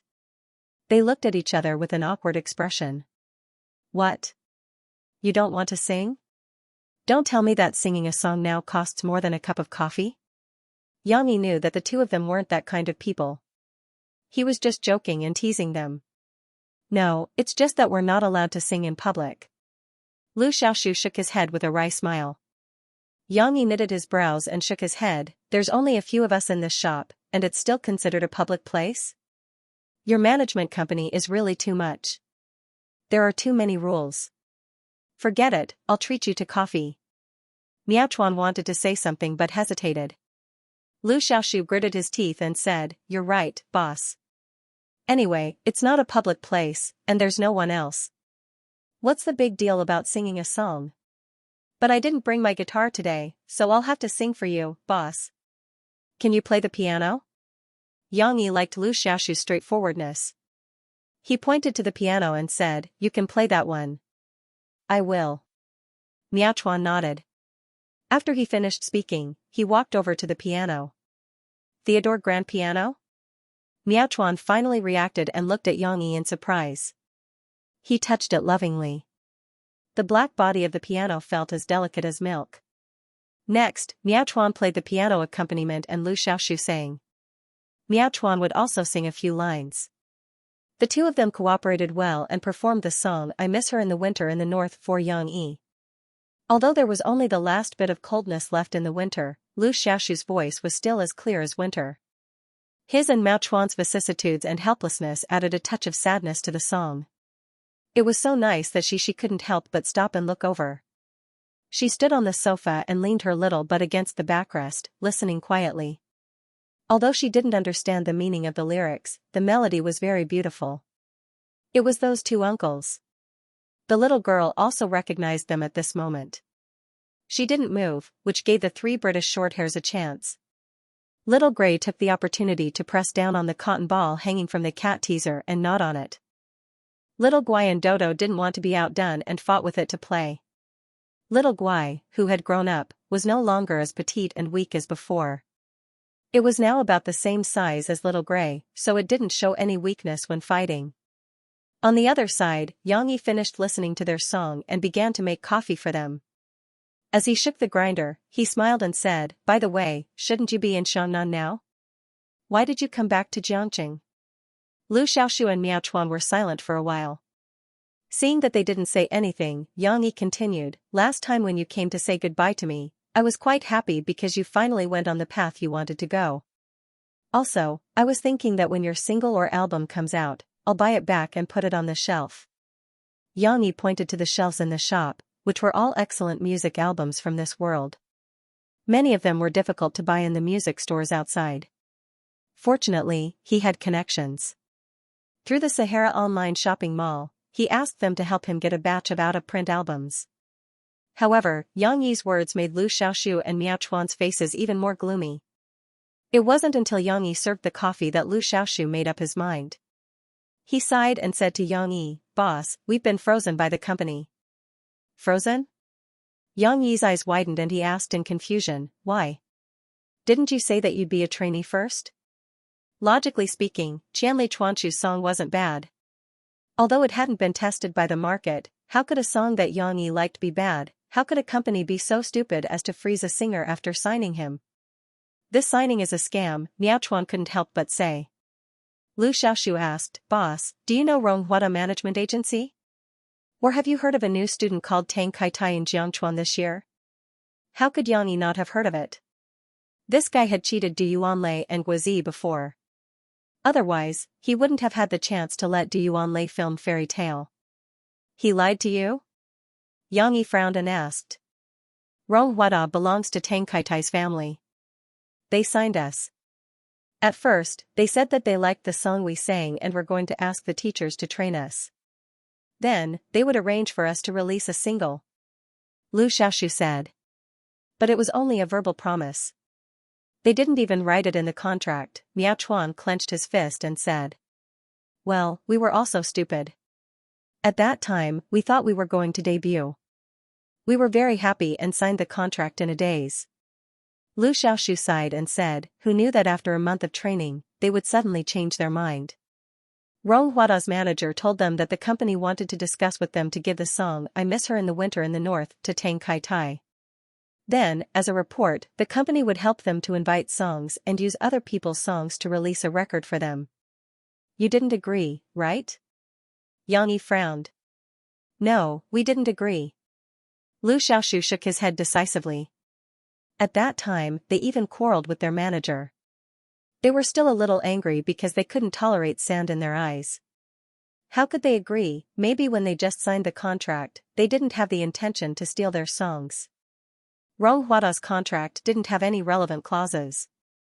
But it wasn't like Rong Huada couldn't do anything to Thousand Miles Chuanshu and Lu Xiaoshu. The training stopped, the dormitory arranged for them to live and also stopped paying rent. They also restricted their right to participate in commercial activities, completely freezing them. The contract is for 7 years. Miao Chuan sighed. The newcomer's contract was actually similar, but Lu Xiaoshu and Miao Chuan stepped into the pit. They weren't willing to compromise, so they had to fight with Rong Huada for 7 years.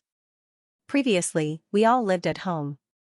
Now, after discussing with the school, although we have to wait until the next school year to resume our studies, the school said that we can live in the dormitory. So, we came back temporarily and thought of another way. Lu Xiaoshu gritted his teeth and said, no matter what, even if we have to endure for 7 years, we won't give our songs to those liars. Miao Chuan also nodded vigorously. The result of their discussion was that they would first come back to study. While studying, they would write songs, and then find a solution. Even if they had to wait for 7 years, they would continue to walk on their own musical path. Then what about your source of income? You can't go to commercial performances. How can you have money to live? Yang Yi asked. Although the company froze us, according to the contract, we are still qualified as trainees.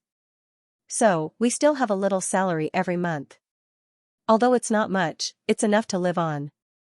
And before we signed the contract, they gave us a sum of money. We didn't spend it.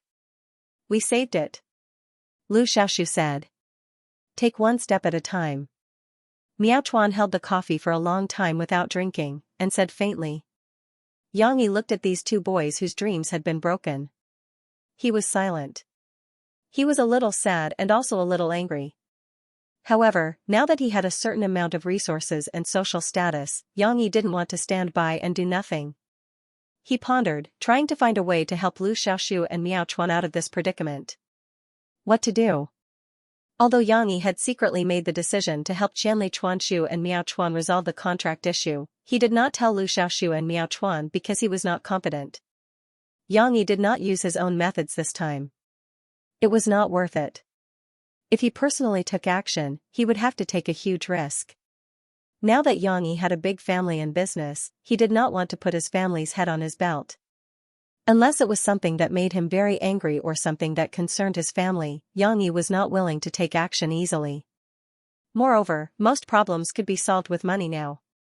Why should he take a detour? However, when Yang Yi consulted Miss Murphy, an experienced person in the entertainment industry, Murphy expressed her indignation. However, she could not give any opinions. After Mo Xiaowan found out about this matter, she gave Yang Yi a suggestion. You can go through legal channels.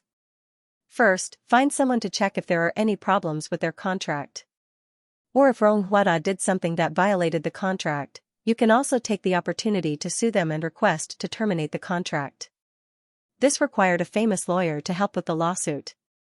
Mo Xiaowan did not have any suitable candidates, but Yang Yi still received Lan Caokai's recommendation. The main reason was that she was a little bored at home and wanted to play with Xianxia. Coincidentally, Lan Caokai had not started to get busy. Lan Caokai invited Yang Yi to a club under his name to have tea so that the two little guys could gather and play together. Yang Yi also brought him some specialties from his hometown. Huiyang? Yang Yi took the business card that Lan Caokai handed over and muttered the name on it. Lawyer Hua, a genius in Jiangqing's legal world. This person specializes in helping people with tricky and difficult cases. He doesn't care about ordinary lawsuits. Of course, his fees are not cheap. Lance Haokai introduced him to Yang Yi. At the beginning of last year, he helped me settle a construction site blackmail case. He found the flaws of the other party, collected evidence, and defended in court. This guy, TSK, even my company's legal consultant is in awe of him. Yang Yi kept the business card and prepared to visit him when he was free. Ding Xiang did not stay in her hometown for long. She quickly returned to Jiangqing. As soon as she put down her luggage, she hurriedly changed into her uniform and went to work in the cafe. Is your grandma's condition better? Yang Yi asked with concern. Ding Xiang looked better than before she went home. She said gratefully to Yang Yi, I'm much better now. I took grandma down the mountain and went to the hospital in the city for treatment. Although she couldn't have an operation because she was old and weak, the doctor gave her medicine. Now she can finally get out of bed and walk. The improvement of her grandma's health gave Ding Xiang a lot of encouragement. It also made her feel relieved to study and work hard in Jiangqing. Guozi also came to join in the fun. He actively suggested, Sister Ding Xiang, since your parents are no longer around, you can bring your grandma to Jiangqing. While the property prices in Tingshan district are not high, you can quickly get a loan to buy a house. You will have a place to stay in Jiangqing and your grandma will have a place to live. You can take care of her nearby. The houses in Tingshan district were not expensive. Jiangqing was a second-tier city. The coastal area was slightly more expensive. The houses there were close to 20,000 yuan per square meter. Tingshan district was vast and sparsely populated. In addition to the distance from the coastal area, the houses there were less than 5,000 yuan per square meter. In Guozi's opinion, as long as Ding Xiang could gather the money for the down payment, the mortgage would not be a problem. Of course, the down payment was a big problem for Ding Xiang. Guozi had already prepared to be generous and lend money to his friend at the cost of his life. However, Ding Xiang shook her head and said, our village has a tradition of returning to its roots. Especially now that my grandma is old, she will not be willing to live in the city. It took me a lot of effort to persuade her to go down the mountain to see a doctor. So, it is impossible for her to come to Jiangqing. Guozi scratched his head helplessly and said, then buy a house for yourself. I don't see you spending the money you have earned. Keep it in the bank and wait for it to depreciate? Let me tell you, investing in houses is the best way to make money these days. Yang Yi looked at their conversation with interest. At this time, he smiled and said, Ding Xiang, if you want to buy a house, I can introduce you to him. With his help, it should be no problem to buy a house with the best discount. However, Ding Xiang still shook her head and rejected Yang Yi's kindness. She looked at Yang Yi and Guozi apologetically and said, I'm sorry, brother Yang Yi. I have other uses for the money I saved. I don't need to think about buying a house. With that said, Yang Yi couldn't persuade her any further. However, Guozi still muttered to Ding Xiang, what else can you do? You just save it. I haven't seen you spend money anywhere. Lin Muan and Ran Jin also came back. Lin Muan also came to the coffee shop to work. Seeing that Yang Huan was not there, he also helped to take care of the coffee shop staff while playing the piano. Shaolin, it seems that I have to prepare a uniform for you in the future. Yang Yi said with a smile. Lin Muan smiled shyly and said, Brother Yang, this is what I should do. You give me such a high salary and only let me play the piano for an hour in the morning and an hour in the afternoon. The workload is too little. Even Ran Jin said that I can't live with it. Guozi was eating the wife cake that Lin Muan brought from Guangdong province. He also muttered to Ding Xiang, Sister Ding Xiang, this wife cake is delicious. I think you can learn to make it. And then? Make it for you? Ding Xiang exposed him. Then put it in the shop to sell. Guozi said shamelessly, anyway, I will come to support you. Don't worry about not being able to sell it. I saw that it was eaten by you. Guozi complained, I really think it's delicious. Everyone else also thinks it's delicious. Shishi, what do you think? Shishi, who was next to him, was eating happily. Her cute little face was stained with a few sesame seeds. It was unknown how they got there. Hearing Uncle Guazi's question, the little girl raised her head. However, her mouth was full and she was unwilling to open it. She could only nod vigorously. You see. Guazi pointed at Xianxia and smiled proudly. Xianxia also likes it. Ding Xiang could only nod and say, since you all like it, then I will study it. At this time, Guazi finally had time. He turned to Lin Muan and said with a smile, Brother Lin, by the way, today I was at the school's activity center. I saw a poster for a singing competition. I think it's called Singing of Youth. Right now, there are auditions in various provinces and cities. Then, the outstanding contestants will be selected to participate in the Singing of Youth competition. The competition is organized by the TV station and will be recorded into a TV program. I think you can sign up for it. Singing of Youth? I remember that it's a talent show from Xiangnan TV station. Lin Muan reacted quickly. However, he frowned and said hesitantly, but this competition is too big. It's a nationwide selection of outstanding singers. Can I do it? It doesn't matter if you can or not. You should sign up and give it a try first. Who knows, you might be the champion? Guazi laughed. It was easy for him to say that. How is that possible? In the past, I couldn't even win a competition organized by Jiangqing TV station, Lin Muan said with a bitter smile. Yang Yi also encouraged him to participate. Actually, I think Guazi is right. No matter the result, you should try hard. Even if you don't succeed, you won't regret it. Moreover, if you can win, not to mention the overall champion, even if it's just a regional champion, I think it's a good result. Lin Muan was convinced. Just as Yang Yi and Guazi were encouraging Lin Muan to participate in the talent show, Murphy had also arrived in Shanghai to film Xianxia interview. It seems like my prediction was quite accurate. It didn't take long for us to meet again.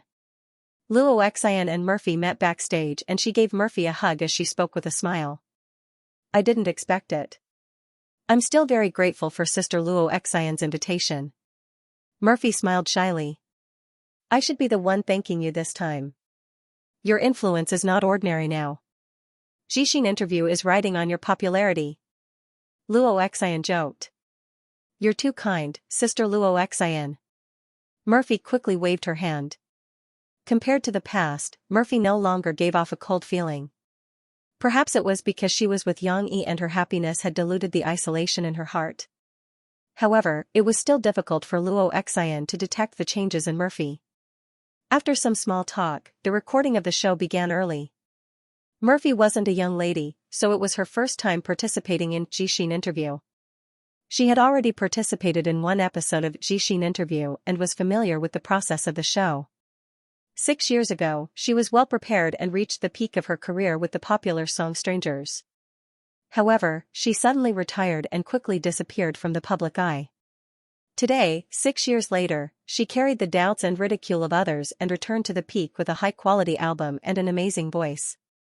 January is the carnival of the music industry and also her event. All the spotlights and flashes are shining for her. Some people say that it's a miracle, but I believe that her success came from her hard work and her determination to not give up. Welcome, Murphy, to Xianxia interview again. As usual, Luo Xian gave a long introduction to Murphy. This time, the applause from the audience was much louder. After all, when it came to Murphy, who wouldn't know her? Thank you, Sister Luo Xian. Thank you, everyone. I'm very happy to be invited to Xianxia's interview again. Murphy walked out and greeted them politely as usual. Murphy, actually, the last time you came, I was very dissatisfied. This time, after your album was released, I was even more dissatisfied. Do you know why? However, Luo Xian did not play by the rules. After exchanging pleasantries with Murphy, she pretended to blame her. Murphy remembered that she had never seen such a scene in the script. However, she knew that this was one of Luo Xian's characteristics, so she did not panic. She simply asked in confusion, why? Because the last time I told you that my favorite song of yours is Coming Across the Ocean to See You. This love song is so heart-wrenching. The lyrics express the repressed emotions to the extreme, and your singing also explodes the repressed emotions in the lyrics to the extreme. Luo Xian was first impressed, but then her expression changed. She complained, but you actually hit an equally good song, Listen to the Sea, which I personally think is even better than I Came Across the Ocean to See You. You only sang First Dream on my show. Ah. That's the company's arrangement. Murphy finally understood that Luo Xian was jealous. She said awkwardly, Listen to the Sea is a song that can only be used when the album is released. Plus, First Dream is actually a very good song, but I still like Listen to the Sea. Luo Xian pretended to throw a tantrum. Then I'll sing this song for Sister Luo Xian tonight. Although the song has already been released, there's no time limit for music, right? As long as it's a good song, even if it's not the first time you sing it, it can still bring joy to everyone. Murphy said as she had an idea. Luo Xian did not intend to make things difficult for Murphy. She was only joking. Since Murphy had found a way, she did not think of a way to help Murphy out. Indeed, music is like wine. It can withstand the test of time. Plus, the longer it lasts, the more mellow it becomes. Murphy, you said that just now. Later, when it's time for the guest performance, don't sing another song for me. Luo Xian said with a smile. The two of them sang together as if the song had just been confirmed. The audience below the stage was pleasantly surprised. They liked Murphy's song very much and applauded excitedly. The interview continued. Luo Xian asked Murphy how she felt about returning to the top. Are you very excited? Is this spring festival very happy? However, Mo Fei shook her head. She smiled slightly and said, The results I have achieved so far have actually become history. No matter what the media says about me, whether it is good or bad, I can accept it calmly and persevere. I hope that in the future, I can bring more good songs to my fans who like me. I didn't expect Murphy to have such a good attitude. She doesn't indulge in her past achievements, nor is she easily satisfied. She sings conscientiously. This attitude is something that many singers can learn from. Luo Xian was a little surprised. She sighed and said, I thought that you would be a little proud after being crowned as the Queen of Songs again. I didn't expect you to not be at all. That's because the title of Queen of Songs isn't reliable. Murphy explained gently. Sister Luo Xian, look at me. 6 years ago, I was also crowned as the Queen of Songs after receiving a platinum album. Luo Xian had done her homework. She smiled and said, That's right. Back then, there were many nicknames. For example, Queen of Songs. Maybe it's because I'm not good at communicating with people? Murphy said embarrassedly. There's also Queen of Songs, Youngest Queen of Songs, and so on. Now that you think about it, don't you feel that time flies? Luo Xian sighed. Indeed, but the title of Queen of Songs doesn't have much use. I left the music industry for about 5 years. When I came back, my popularity had dropped. Many young audience members didn't even recognize me anymore. Mo Fei said to Luo Xian, So, I've understood something. All the glory I've received now is just history. If I want my fans to continue liking and remembering my work, I have to keep working hard and producing outstanding works. Murphy was not entirely right. There was another phenomenon in the entertainment industry, and that was idol singers. They didn't need to produce excellent works all the time. As long as they showed up frequently and interacted with their fans enthusiastically, as long as they maintained their handsome or beautiful faces, they could continue to be popular. Chao Tsong was like that before. Murphy actually had the ability to become an idol singer, but her ambition wasn't there. She was usually like the mysterious man and rarely participated in variety shows. Luo Xian knew about it, but she didn't intend to continue on this issue. She didn't want to offend those fans who were obsessed with idol singers, so she smiled and continued Mo Fei's words. Speaking of excellent works, we all know that the reason why Mo Fei's record is so successful is also inseparable from the hard work of a man. Who is Murphy's man? I don't need to say it out loud, do I? Luo Xian turned to the audience and smiled. She was good at adjusting the atmosphere of the show. Suddenly, the audience was very excited and shouted the man's name cooperatively. Mu Xiang. Luo Xian was actually trying to stir up trouble by asking this question. After all, Murphy's man was a very strong hint. How could Luo Xian not understand? However, this was one of the main features of her show. She constantly dug holes for the guests to see if she could dig out any special information. She was already prepared to explain what she meant if Murphy scolded or refuted her. For example, she would smile and say, "I actually didn't mean that." Isn't there an old saying? Behind every successful man, there is a woman who silently supports him. However, I feel that regardless of gender or special relationship, behind every success, there are many people who support us. However, to her surprise, Murphy did not refute. Instead, she chose to smile and admit it. This also saved her the trouble of trying to lie. She had no idea that Murphy and Mu Xiang, or rather, the person behind this alias, Yang Yi, were actually a couple. At this moment, Murphy's brain short-circuited. Perhaps it was because she spent the spring festival happily at Yang Yi's house that she forgot to hide it. Murphy was stunned for a moment. Then, she pursed her lips and smiled. Yes, Mr. Mu Xiang is indeed the person I should thank the most for achieving such good results this time. Thank you for his support. Murphy did not expand on the support here. Perhaps the audience would think that she was thanking Mu Xiang for his support, but Murphy knew that his support for her was not limited to that. Luo Xian was very smart. Although Murphy did not express it clearly, she could still see some clues from the subtle changes in Murphy's expression. Auntie Luo's beautiful eyes darted around.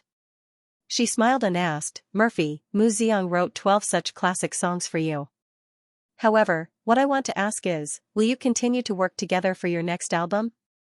I'm looking forward to it." Murphy was stunned for a moment. She first nodded. Then, she felt that it was a little inappropriate, so she changed her tone and said in an uncertain tone, "We should work together again, right? I really like the songs written by Mr. Mu Xiang. I hope to have more opportunities to work together." However, Luo Xian laughed in her heart. She had gotten the information she wanted. If there was no one behind this, Luo Xian would eat the microphone. On the last episode, Luo Xian had felt that there was something wrong with Murphy's expression. Also, it was unlikely that a stranger would write 12 songs for her just because he liked her voice. Such a statement could not fool someone like her. However, Luo Xian was not in a hurry to take advantage of the situation. Instead, she continued to talk about the topics in the script. After that, it was time for Murphy's performance. Murphy sang "Listen to the Sea" as promised. It was a live version with no lip-syncing. There was only the accompaniment and her real voice. Murphy once again showed the audience her superb singing skills and vocal range. "Listen, it's the sound of the sea crying. Isn't the sea a little too sentimental? It cries until dawn." The audience below the stage couldn't help but shake their heads when they heard Mo Fei's performance. Mo Fei's accent, control of the high notes, and long breath were really intoxicating. After the song was finished, there was a roar of applause. Luo Xian was the same. She kept clapping her hands. Even after she and Murphy sat down on the stage, she could not help but clap her hands and exclaim, "Murphy, you sang this song very well. I remember a music critic said this about you and this song. Let me read it for you." She picked up the card and read it word for word. The song "Listen to the Sea" is very compatible with Murphy. Murphy's voice and singing skills are at the top of the industry. Moreover, from the previous Strangers and Crossing the Sea to See You, her love songs are very infectious. It can be said that she can move people with just her words. However, the industry has never been able to give a very pertinent evaluation of Murphy because she has never encountered a song like "Listen to the Sea" that can fully reflect her excellent voice and singing skills. So we can say that Murphy made "Listen to the Sea" a song, and "Listen to the Sea" made Murphy. Now, we can finally see a perfect Murphy. Luo Xian raised her head and pointed at Murphy with a smile. She said to the audience, "Moreover, I want to tell you that although the new song period has passed, Listen to the Sea is still at the top of the major charts, the KTV chart, the radio chart, the song sales chart, and so on." The audience below the stage applauded one after another. Their faces were numb from Luo Xian's words. They were very excited and felt a sense of pride. "Thank you." Murphy did not feel much about these honors. She calmly thanked the audience for their applause and then said to Luo Xian with a smile, "Indeed, I am also very grateful to Mr. Mu Ziong for writing Listen to the Sea for me. That's why I said that he is the man who understands you the best. That's not too much, is it? He can write such a song for you that is so compatible with you," Luo Xian suddenly said with a smile. This trick was more obvious. Murphy was not so stupid that she could not see such an obvious trap set by Sister Luo Xian. Luo Xian deliberately made it so obvious. She was also worried that Murphy would jump into the trap she set for the effect of the show and affect her personal relationship with Murphy. Since it was so obvious, Murphy could openly deny it if it was not as ambiguous as Luo Xian thought. However, Murphy hesitated. She wanted to deny it, but she felt that it was against her will. Luo Xian was right. Yang Yi was the man who understood her the best. Although she could not admit or openly confess to the public that he was her man, what did it matter if she hinted a little? Murphy thought that her relationship with Yang Yi would be completely public in a few months, so she gritted her teeth and smiled at Luo Xian as usual. "That's right. Mr. Mu Ziong is indeed more familiar with my characteristics. The song Listen to the Sea he wrote did indeed force out all my potential. Then I guess Listen to the Sea, although it was placed at the end of the album, should also be your favorite song among the 12 songs, right? Let me say first, I like this song the most in this album." Luo Xian looked at Murphy meaningfully, but did not continue to dwell on the original question. It was better not to expose too much. If she dug out all of it, it would be a bit disrespectful to the guests. This level was just right, and it would also be a good topic to talk about. Murphy shook her head and said with a smile, "Sister Luo Xian, if you watch my micro-broadcasting, you should know that I once answered the same question on micro-broadcasting. My favorite song is not Listen to the Sea, but Happy and Unfettered Lament. This song is not difficult, but it has a strong Chinese style." Micro-broadcasting? This is a very popular social media app recently. I know. My assistant helped me register before. Let's follow each other later. It seems that an old woman like me has to keep up with the times. Luo Xian smiled and said, "However, Murphy, you said that Happy and Unfettered Lament is your favorite song, which surprised me. What is the Chinese style you mentioned?" The Chinese style refers to the use of the precious wealth of our traditional culture in the creation of lyrics, classical Chinese or ancient poetry as the main style of rhetoric. Of course, the style of the song is also inclined to the traditional Eastern performance with the addition of our traditional instruments as accompaniment. As she said this, Murphy seemed to become cheerful all of a sudden, and she was tirelessly introducing it to Luo Xian. It seems that our Murphy really likes this type of Chinese-style song very much. However, I also know that Happy and Unfettered Lament has also received very good reviews among music critics. Some music critics even think that this song has opened up a new genre in modern pop music. Mr. Mu Ziong is indeed very talented. He has a variety of creative styles. Not only can he create a masterpiece, but he can also create a sect. This is really rare. Luo Xian exclaimed. While others were praising Mu Ziong, Murphy also proudly puffed out her chest, as if she was also proud of Mu Ziong. Yang Yi nodded with satisfaction after playing the music accompaniment he had been working on for the whole afternoon. He took off his headphones, plugged the USB into the computer in the center console, and copied the accompaniment. While unplugging the USB and turning off the phone, Yang Yi looked at his watch. It was just in time to pick up Xi, who was already in kindergarten. After coming out of the recording studio, Yang Yi bumped into Xiao Ai, who now held an important position in the studio, was also in high spirits. She was dressed like a white-collar elite. Xiao Ai was not like Imo Xiaowan, who could ignore Yang Yi. She did not dare to neglect him. "Boss, are you done?" Yang Yi came to the studio's recording studio to record the accompaniment. Although it was just an accompaniment, he could also record it in a recording studio near the school. However, Yang Yi thought that such a big thing must be done perfectly, so he still chose his studio's top-notch and luxurious recording studio. But doing this in the studio had the risk of exposure, so Yang Yi only informed Xiao Ai. He was still a little worried and said, "Well, it's done. But remember, you must keep it a secret. Don't tell anyone else." Xiaoai nodded quickly, but she looked at Yang Yi's back and thought with some doubts, I can't tell anyone else, but doesn't Sister Xiaowan know? No, I can't tell anyone else. Sister Xiaowan is the first to know, so I can't tell anyone else. Xiaoai suddenly realized what Boss Yang meant. Regardless of Xiaoai's words, Yang Yi picked up Xixi from kindergarten. After dinner and tidying up, Yang Yi called Xixi in front of him. Xixi, Dad has a big plan tomorrow, and I need your help. Yang Yi squatted on one knee, put his hands on his daughter's shoulders, and said seriously. Xixi couldn't understand her father's seriousness. She blinked her big eyes curiously, gestured with her two small hands, and asked, what big chicken flour? Is it that big?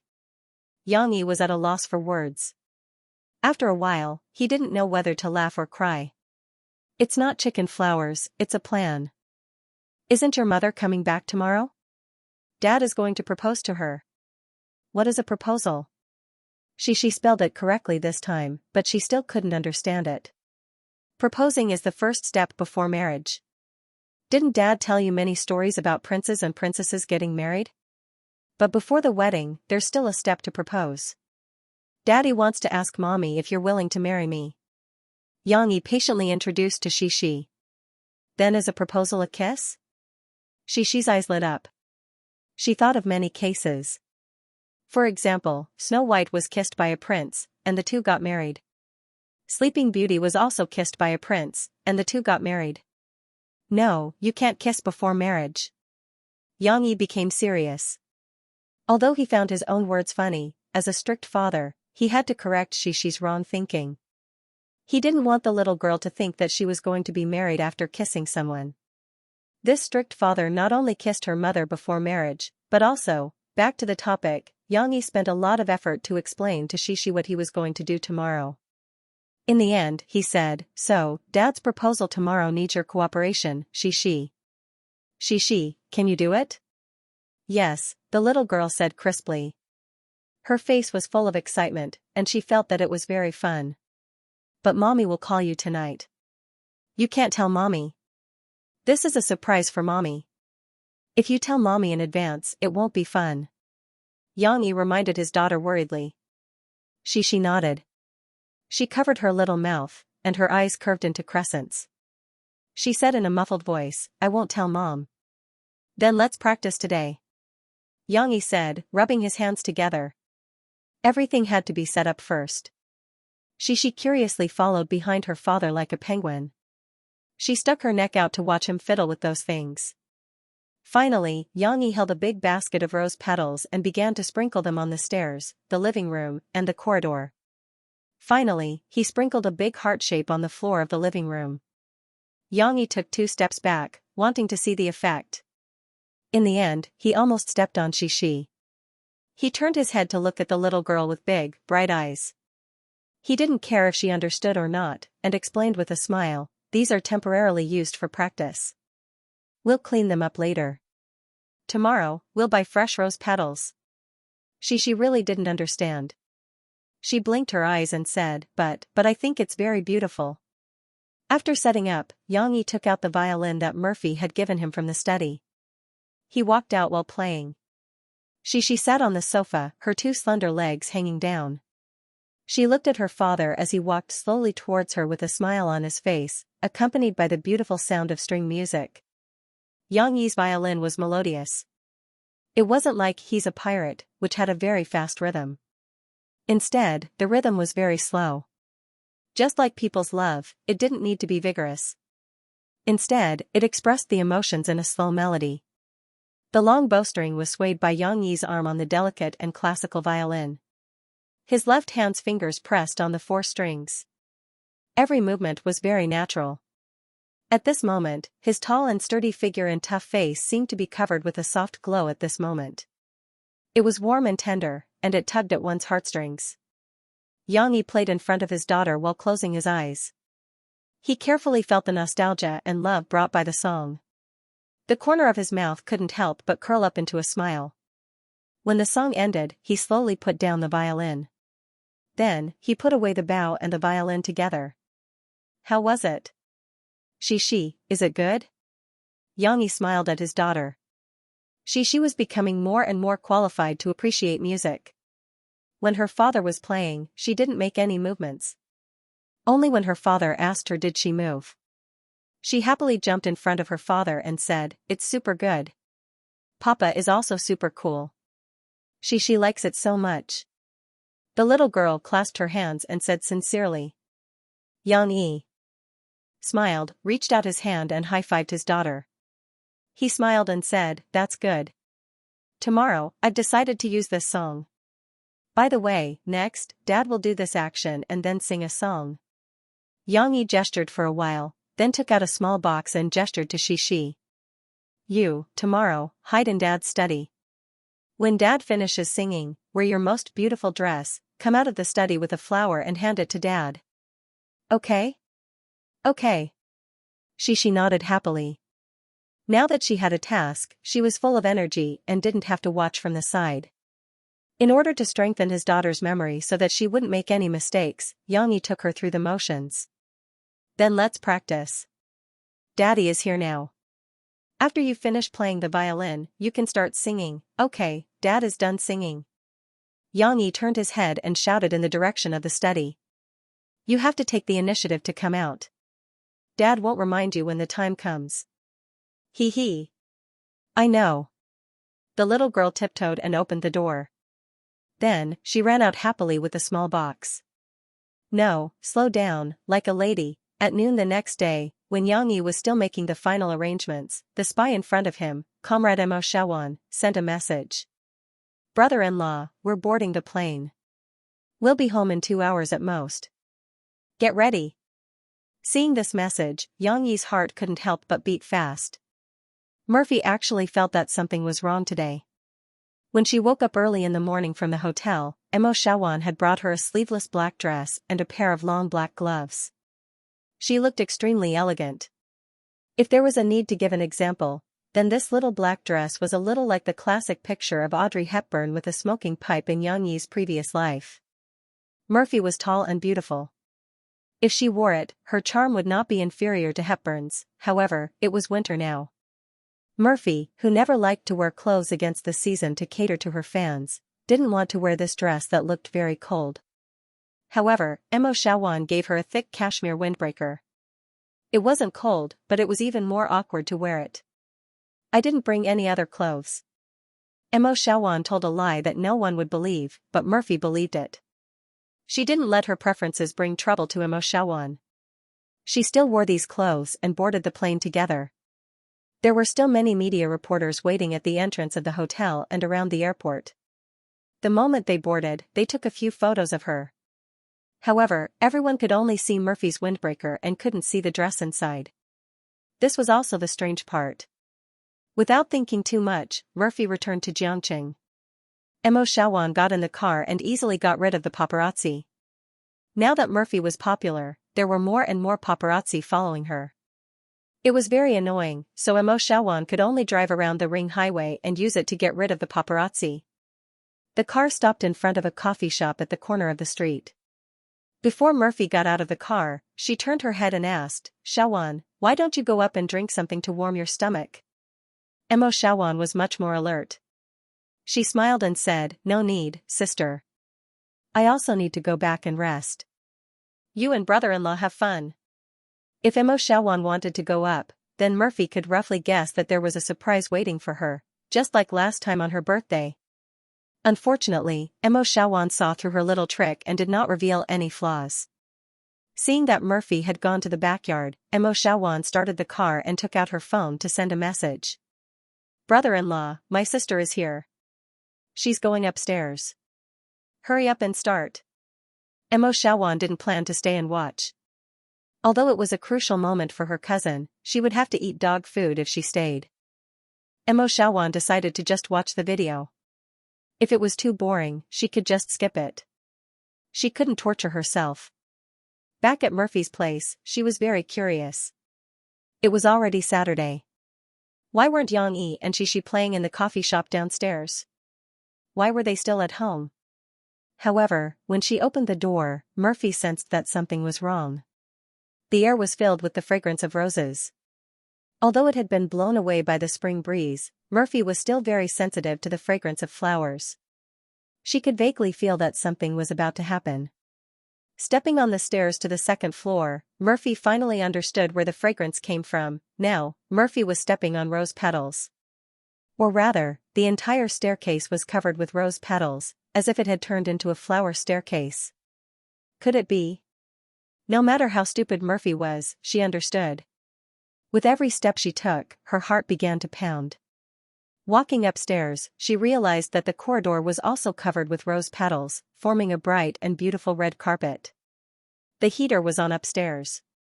Murphy took off her jacket and hung it on the hanger. Then, she slowly walked in. The living room was very quiet. The coffee table in the middle had been moved away. The rose petals and plastic candles formed a heart shape. The flickering candlelight was very beautiful. Murphy's crystal-clear eyes reflected the flickering candlelight. She seemed to be mesmerized. But where was she? It seemed that the whole room was empty. Murphy was a little surprised and a little confused. What's going on? Suddenly, the door of the study opened. The melodious sound of a violin came out. It was as if a lover was sobbing, and it immediately plucked Murphy's heartstrings. Note 1, she turned around and saw Xianxia, who was wearing the same black suit, playing the violin and slowly walking out of the study with a smile. Xianxia was wearing a suit? Yes. Xianxia was wearing a suit. This was the first time in nearly a year that Murphy had seen him wear a suit. However, this suit was different from the suits of the security guards and bodyguards. It was tailor-made. It was not long or short, and it was very slim. Murphy also didn't expect that Xianxia would be so handsome after wearing a suit. Xianxia, who was 1.87 meters tall, should have been a clothes hanger. However, his usual casual clothes always covered his charm. Now that he was wearing a suit, his slender and tall body, as well as his strong and healthy figure under the clothes, were fully revealed. His originally robust face wasn't considered handsome, but under the suit, he actually had the unique handsomeness of a mature uncle. It made Murphy's heart, which was no longer a young girl, beat like a young girl's. Of course, the most beautiful was still the violin song. Murphy had never heard it before, but she was also intoxicated from the beginning. The song wasn't like classical music, which had a complicated and rigorous structure. Instead, it was very much like pop music. Every section was very tight and had a distinct melody. Even if there were changes, they were changes based on this melody. Of course, Murphy didn't overly pursue rigor. She liked the melody that Xianxia was playing. She always had the feeling that she couldn't help but hum it out. It seems that there should be lyrics here? Murphy had an inexplicable feeling. Just like how Murphy felt before, the long violin sound was like a lover's whisper. It was also like the love that Murphy was looking forward to. In the slow rhythm, it gradually sublimated. Xianxia stopped a few steps in front of Murphy. As he played the violin, his expression seemed to be intoxicated and also seemed to be very calm. However, Murphy could see that in his deep eyes, only her figure was reflected. Was this the marriage proposal that he wanted to prepare for her? Murphy's thoughts suddenly moved. She woke up from the beautiful violin sound. She looked at Xianxia with some surprise and understood in her heart. Although she was already mentally prepared to go and get the marriage certificate with Xianxia without any ceremony, her heart was still looking forward to it. Murphy liked Xianxia's current state very much. She didn't like to propose in public. Although many girls liked others to witness the results of their love, Murphy didn't like it. She thought that love was about two people cherishing each other. With you and me, it was enough. Xianxia chose to propose at home, just in time to take care of her soft heart. The world of flowers paved with flowers and the candles arranged in a heart shape were simple but not simple. It was also perfectly in line with the romance she wanted. What's more, the person she loved the most played a violin song for her. Murphy, who was easily satisfied, was so touched that she only wanted to wait for Xianxia to ask, "Are you willing?" and then she would respond loudly and affirmatively. She was a little impatient, of course, how could she be so unreserved? The song didn't take long to finish. Xianxia put down the violin. Murphy asked shyly, "What song is this? Is it an original? Why haven't I heard of it before?" "Shoo." Xianxia raised his index finger at her and smiled. "There's more. Yang Yi picked up a remote control from the side and pressed it gently. The song just now played from the stereo, but it was no longer a pure violin song. It was a combination of piano and other instruments. What was going on? Just when Murphy was a little surprised, Yang Yi opened his mouth and sang, "When you're old, when your hair is white." Murphy's previous guess was verified. Yang Yi really used this tune to write a song. Before Murphy had time to feel surprised, she was attracted by the first line of the lyrics. When you're old, your hair is white, and you're sleepy. Although women were over 30 and the last thing they wanted was to hear people mention that they were old, Yang Yi slowly sang such a sentence in this beautiful melody, with the uniqueness of a pledge of eternal love. When I'm old, my hair is white, what will he do? When you're old, you can't walk, napping by the fire, reminiscing your youth. Murphy was eager to hear the latter part, wanting to know how deeply Yang Yi was going to confess. Although Yang Yi's voice could now cross many ranges, what he didn't deliberately change was his unique magnetic voice. Although it had some vicissitudes of life, the sense of time was the best seasoning for this song. How many people have loved your youthful and happy times, adoring your beauty, false or true? Only one person still loves your devout soul, loves the wrinkles on your old face. When singing this part, Yang Yi looked at Murphy affectionately, as if telling her that that person was standing in front of her. Murphy couldn't help but tremble in her heart, and tears couldn't help but gush out of her beautiful eyes. The first line was simply singing the reality that Murphy was facing now.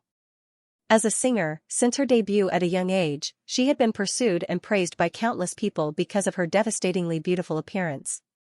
Yes, so many people liked her when she was young, liked her beautiful appearance. Even now, under her micro-broadcasting, there were always many fans shouting, "Murphy, don't cry, we love you, what cry? Wasn't it just singing listen to the sea, listen, the sound of the sea crying?" But what others said, Murphy didn't care at all, because those people only came for her appearance, for her fame.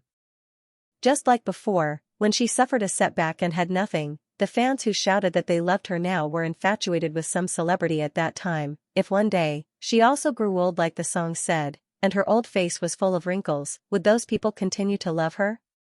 Or, would they still remember Murphy, who had once been crazy about her, only he in front of her, would never leave her? Yang Yi didn't sound like a confession, more like a confession. Love your devout soul, loves the wrinkles on your old face.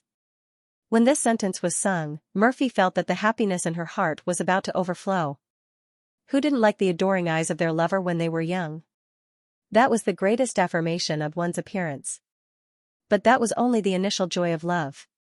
When it came to marriage, who wouldn't worry about gains and losses? After all, youth was gone. No matter how beautiful the face was, it would disappear in the blink of an eye.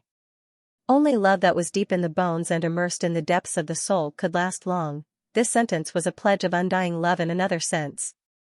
When you're old, your eyebrows drooping, the light is dim and uncertain. Yang Yi's rhythm slowed down again, creating a warm and sweet atmosphere of old age. When the wind blows, your news, this is the song in my heart. The accompaniment was raised again. How many people have loved your youthful singing, loved your beauty, feigned or not? Only one person still loves your devout soul, loves the wrinkles on your old face. Whether it was the melody or the charm of Yang Yi's singing, it was Murphy's favorite part. She looked at Yang Yi with blurred eyes. This tall man seemed to be the best support in the world. When you're old, your eyebrows drooping. Yang Yi put the violin and bowstring on the table of the TV cabinet. As he sang softly, he reached out his hand to Murphy. At this moment, Murphy only had Yang Yi in her eyes. She pursed her lips, held back the tears of happiness in her eyes, and happily held Yang Yi's big hand. When I'm old, I really hope that this song is for you. Yang Yi sang the last sentence with himself as the protagonist, but it also had a profound meaning. Hand in hand, grow old together. When we're old, you and I will both have white hair, but we can still look at each other and sing love songs like this to each other. This is probably the most beautiful wish, right? Murphy looked at Yang Yi's face in a daze, listening in a daze. She didn't even notice that she was led to the sofa by Yang Yi, sitting next to the heart-shaped candlelight array. If one looked carefully, the living room, even the corridor, and the foyer were all equipped with single-lens reflex cameras, DV cameras, and so on. Right now, facing Yang Yi and Murphy was a professional camera with a flashing red light. It was the same camera that Wang Chao had used to shoot Du Yuanlei's movie. this was the most memorable romantic moment. How could Yang Yi just propose and be done with it? He had consulted Wang Chao and arranged for the best camera position. He even borrowed cameras from Wang Chao and other photography students, including his own single-lens reflex camera. There were 6 sets of cameras used today, and 3 were placed in different angles in the living room. He strived to preserve this beautiful scene from all angles. Of course, once the cameras were turned on, Yang Yi didn't have to worry about it anymore. And in the lens of the professional camera in the main position, Mo Fei was wearing a pure black dress, her thin shoulders were slightly exposed, and a pair of black velvet gloves that covered her elbows. She gently propped herself up on the edge of the sofa, elegant like a black swan. But under the flickering candlelight, this black swan's beautiful face and beautiful eyes intertwined to form an intoxicated expression. It seemed to be telling a beautiful story. A high and mighty princess graced the world with her presence, but she didn't put on any airs. Without hesitation, she fell in love with the man in front of her, who had begun to kneel down on one knee for her. There were still some differences from yesterday's rehearsal. Yang Yi performed a little magic trick here.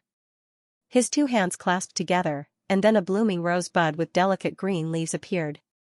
Under Murphy's surprised gaze, he handed it to her and helped her take off the glove on her left hand while he was at it. It couldn't be helped. Who told the plan to be unable to keep up with the changes? Mo Shaowan actually made Murphy wear a glove. But the flaws couldn't obscure the beauty. Yang Yi's movements were smooth and didn't look out of place at all. At this moment, the door to the study was pushed open again. A little girl wearing a beautiful white princess dress slowly walked out with a small black box in her hands. She had a sincere expression on her face as she slowly walked over. Dad's song was very pleasant to listen to, but she didn't understand the deep meaning of the lyrics. She wasn't moved to the point of being distracted like her mother. The little girl still remembered her father's request. After her father finished singing, just like yesterday's rehearsal, she stood on her tiptoes and opened the door to the study. Then, holding the box, she walked over step by step. In order to complete her task well, she was very serious. Every step she took was strictly according to yesterday's rehearsal. Wearing this white princess dress, the little girl looked like a little angel. That serious expression of hers, under the contrast of the candlelight, appeared very sincere. Thank you, she. Yang Yi took the diamond ring box from his daughter's hands and lovingly patted her little head. However, the little girl who had completed her task couldn't leave yet. She stood to the side and witnessed this wonderful moment. Yang Yi, who had already knelt on one knee, opened the box in front of the happy Murphy holding the rose, revealing the sparkling and translucent diamond ring inside. But Yang Yi wasn't in a hurry to propose.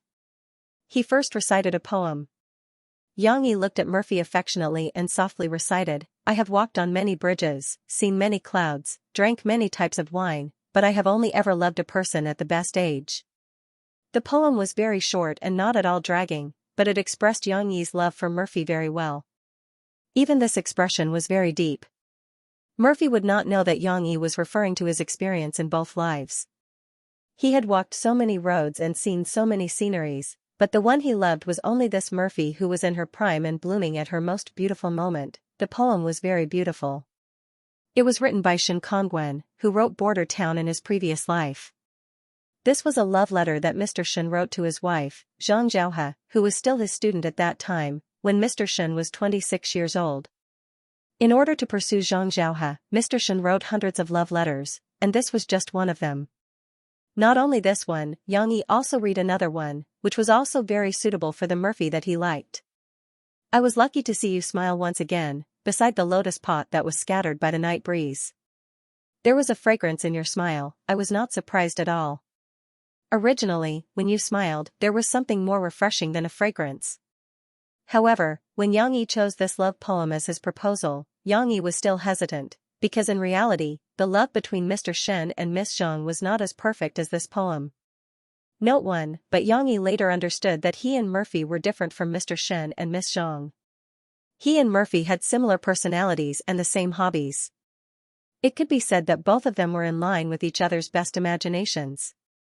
Their union was a match made in heaven, and not because of a little romance when they were young. So what if he used this poem? So, after reciting this poem, Yang Yi looked at Murphy affectionately. He took out the diamond ring from the box, raised it gently and said softly, I don't want to search anymore, and I don't want to wait anymore, because with you, my life is enough. Murphy, will you marry me? Murphy was already trying her best to hold it in, but a teardrop still fell from the corner of her eye. She had been pursing her lips, but in the end, she couldn't help but smile, revealing a few white teeth. Her face was brimming with joy. Actually, I also have something to say to you. Murphy didn't nod her head immediately. Instead, she tried her best to say the words that she had already prepared in her heart. If I hadn't met you, I could have endured the loneliness. Murphy had forgotten where she had read this sentence from. She softly said, but now, I find that my world can't be without you. Yes, Xianxia, I am willing to marry you. Murphy stretched out her left hand and said those words seriously. She finally burst into tears and her voice choked up. She was so happy that tears blurred her beautiful eyes. Xianxia gently held Murphy's left hand and put the diamond ring on her ring finger. The moment the ring was put on, it was as if a ceremony had been completed. There was a mysterious connection between the two of them. Why are you crying? Xianxia pulled Mofei up from the sofa, stood up, and hugged her into his arms. He gently wiped the tears from the corners of her eyes and cheeks lovingly, and said softly, this is a happy event. You should be happy and smile. Murphy nodded vigorously. She hugged Xianxia's waist and smiled brightly. Her watery eyes turned into crescents and tears came out of her eyes. On the side, she blinked her big eyes and looked at her parents. The little girl couldn't understand the conversation just now, but she could still feel the strong love between her parents. However, the little girl waited for a long time and saw that her parents were still standing motionlessly in each other's arms. She was a little anxious for them. That's not right, she couldn't wait any longer. She lifted her heavy little skirt and walked over, tugging at her father's suit jacket. At this time, Xianxia woke up from the sweet moment with Murphy. He looked down at the little girl in confusion. Papa, you haven't kissed me yet. She raised her head and said innocently. You can't kiss before marriage. Xianxia said that at that time, but she was confused. Proposing and getting married were two different concepts. She didn't understand it clearly at that time, so she thought that it was not allowed to kiss before the proposal. In other words, they had to kiss after the ceremony. It was a mistake. When the little girl said that, Xianxia and Murphy were both stunned. She thought that her father didn't understand, so the little girl commanded seriously, you have to kiss Mom. At this time, Murphy finally couldn't help but laugh out loud. She recovered from being touched and happy just now and returned to her normal state. She patted Xianxia's chest and said angrily, you're teaching Xi these things. Xianxia opened his mouth and didn't know whether to laugh or cry. He was also wronged. The next day was Sunday. The Civil Affairs Bureau was also on holiday, so they couldn't get the marriage certificate yet. However, Xianxia still got up early and kept a good schedule. However, Murphy, who was too happy last night, was still sleeping soundly with Xianxia. However, the corners of her mouth were still filled with a happy smile. Her white and smooth jade arm was outside the quilt, and the ring on her ring finger was very conspicuous.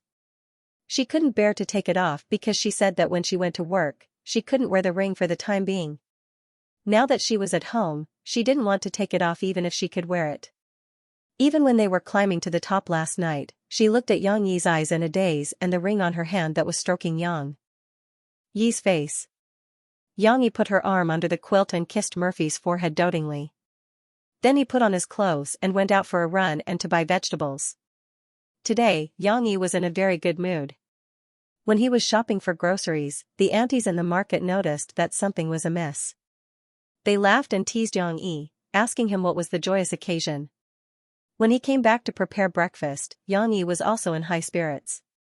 He hummed a song and waved the iron shovel.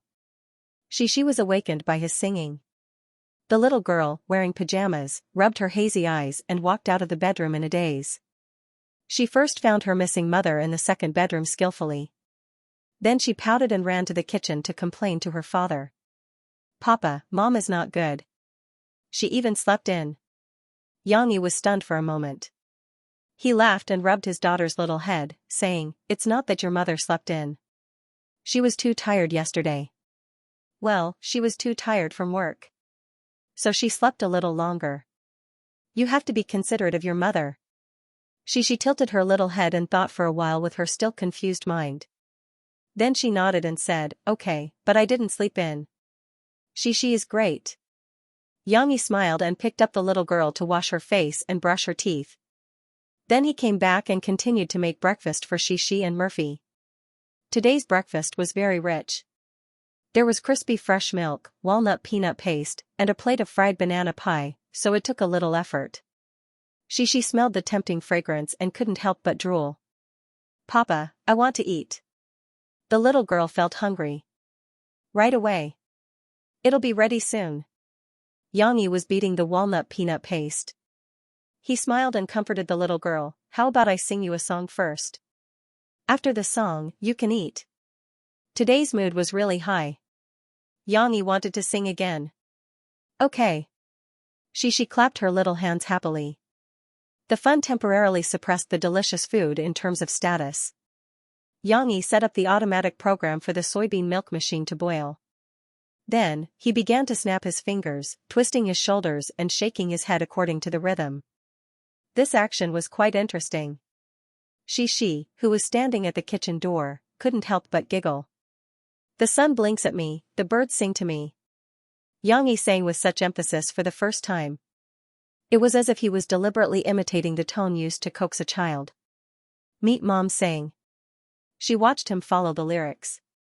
One moment, his right hand was blinking in front of his eyes, and the next moment, he was listening. He sang and acted at the same time. The 8-foot-tall man was like a child, doing childish actions. It gave people an indescribable feeling of incongruity. But so what, today, Xianxia was an old man chatting with a crazy teenager. He was in a good mood and also played with his daughter. I'm a hardworking and not clingy little fairy. Xianxia's tone completely imitated Father Jia's singing style in his previous life. In the end, he even put his hands on his waist and played the role of a little fairy in a seductive manner. Ha ha. She was amused by her father and couldn't stop laughing. She felt that it was very funny. She understood what a fairy meant. Wasn't it the little fairies who were beaten the most miserably in Journey to the West and often had to take the blame for the big fairies? Don't ask me where I'm from and don't ask me where I'm going. I want to pick the most beautiful flowers. In the kitchen, there was a bottle of daffodils that Murphy had arranged when she came back a few days ago. Daffodils bloomed in early spring. When she bought them, there were a few buds. Now, all of them were in full bloom. The jade-white corolla and tender yellow calyx looked extremely beautiful, however, today, they were tragically killed. Xianxia sang as he plucked one of the flowers. Then, he pinched it with a smile and handed it to his daughter in a flattering manner. He continued to sing, "For my little princess." She happily accepted it. She really liked her father's nickname of Little Princess. Oh, I almost forgot. Xianxia suddenly jumped on the ground and patted his head. What did he play? She was a little confused. But soon, Dad continued to sing, "The king asked me to patrol the mountains, so I'll take a look around the human world." The melody of this line was very pleasant, and it was catchy like Let It Go. Xi's eyes lit up immediately. Beat my drums, beat my gongs, life is full of rhythm. The kitchen was no longer big enough to showcase Xianxia's acting talent. He snapped his fingers as he approached Xi.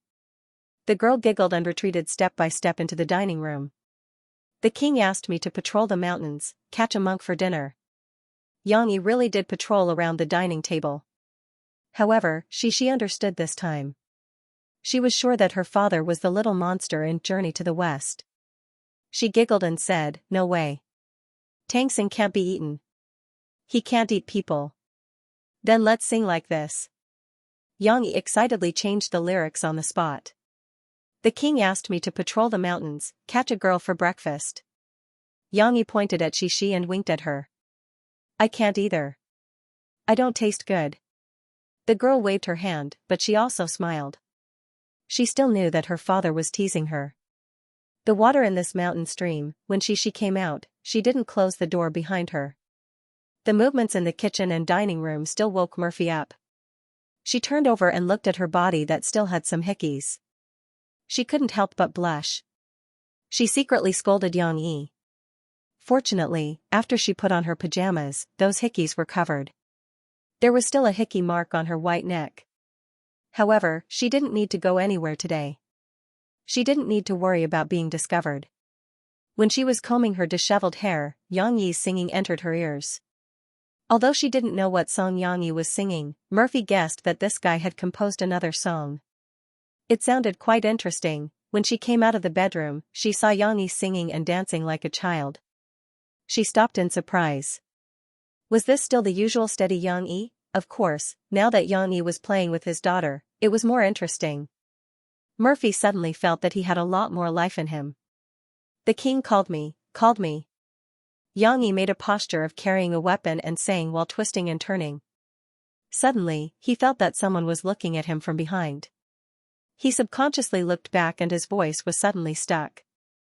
Murphy was covering her mouth and laughing secretly. She was leaning on the doorframe and looking at him. Yang Yi was embarrassed. It was fine to play with Xi for a while, but it didn't mean that he was shameless. Now that Murphy saw it, Yang Yi was so embarrassed that he couldn't continue his performance. Continue singing. I think it's quite nice. Murphy giggled. Her beautiful eyes were filled with joy. Cough cough, how do I sing this? Yang Yi began to play dumb. However, Xi believed him. The little girl was very enthusiastic. She raised her little hand and stood up for her father. Mom, I can sing it. I'll sing it for you. Under Yang Yi's astonished gaze, Xi really began to sing. The king called me to patrol the mountains.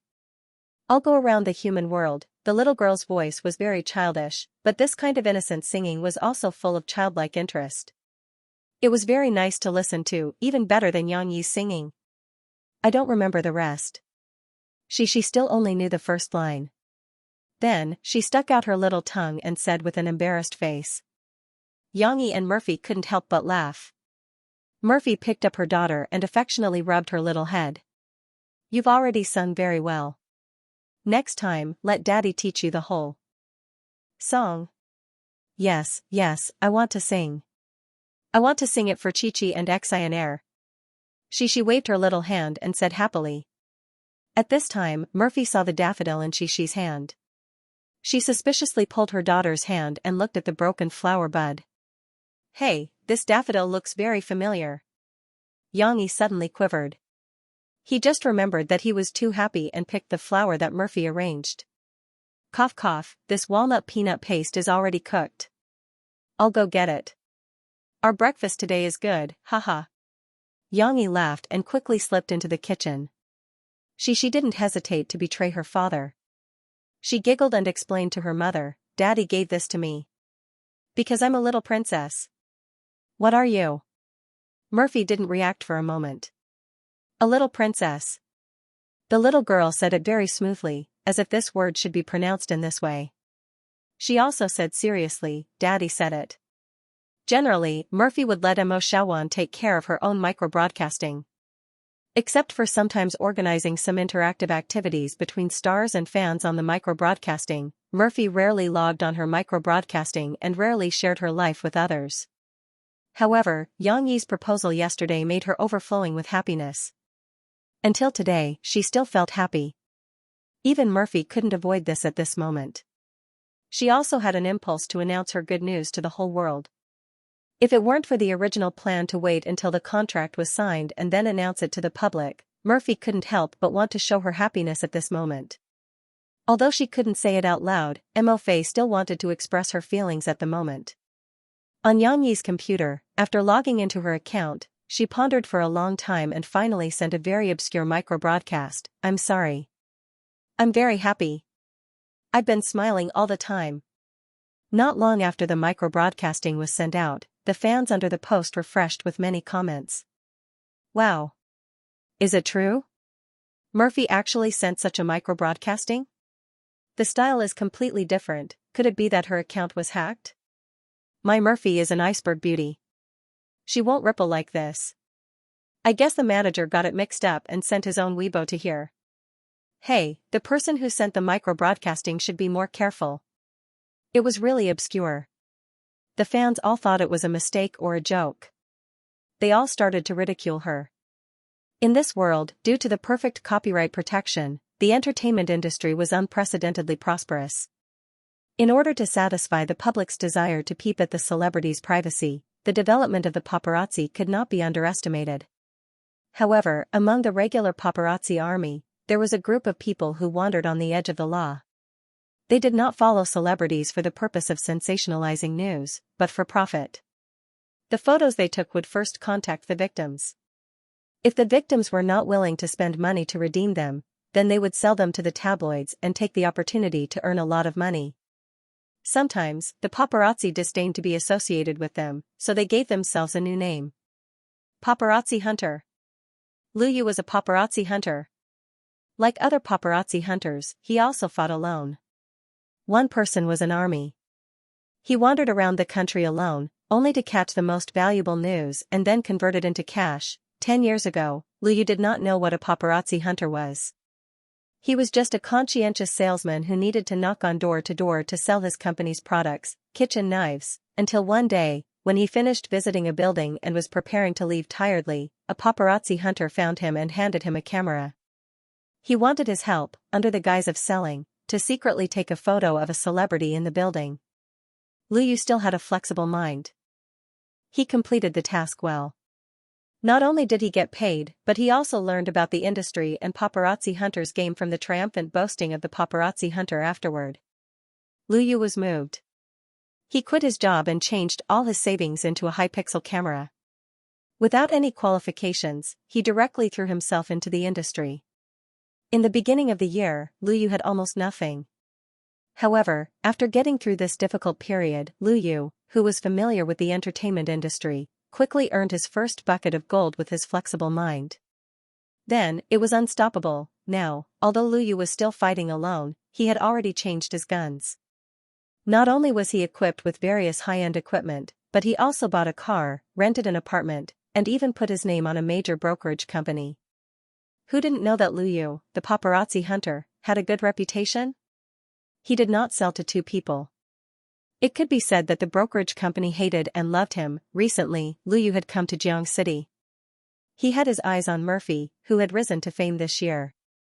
Like the other paparazzi, Liu also encountered the difficulty that Mo Shaowan would use the Ring Highway to get rid of him. However, Liu did not stay in front of Tianmei Company. He had his own way. With the help of the housing authority, Liu found out that Murphy had purchased a house in Binhai district and began to wait there. Not only did he sneak into Murphy's neighborhood, but he also drove the van in. He usually drove the machine and stayed in the van, waiting for Murphy to appear. But what made him feel strange was that Murphy hadn't appeared for a long time, even though he had seen the news that Murphy had returned to Rivertown. Could it be that she had another residence? For a few days during the spring festival, Liu was also waiting for Murphy, but he still didn't see her. During the long wait, Liu had some doubts about whether the information he had received was wrong. Because Murphy's car was on the Ring Highway, it was possible that she didn't live here, but his friends in the housing authority had helped him check.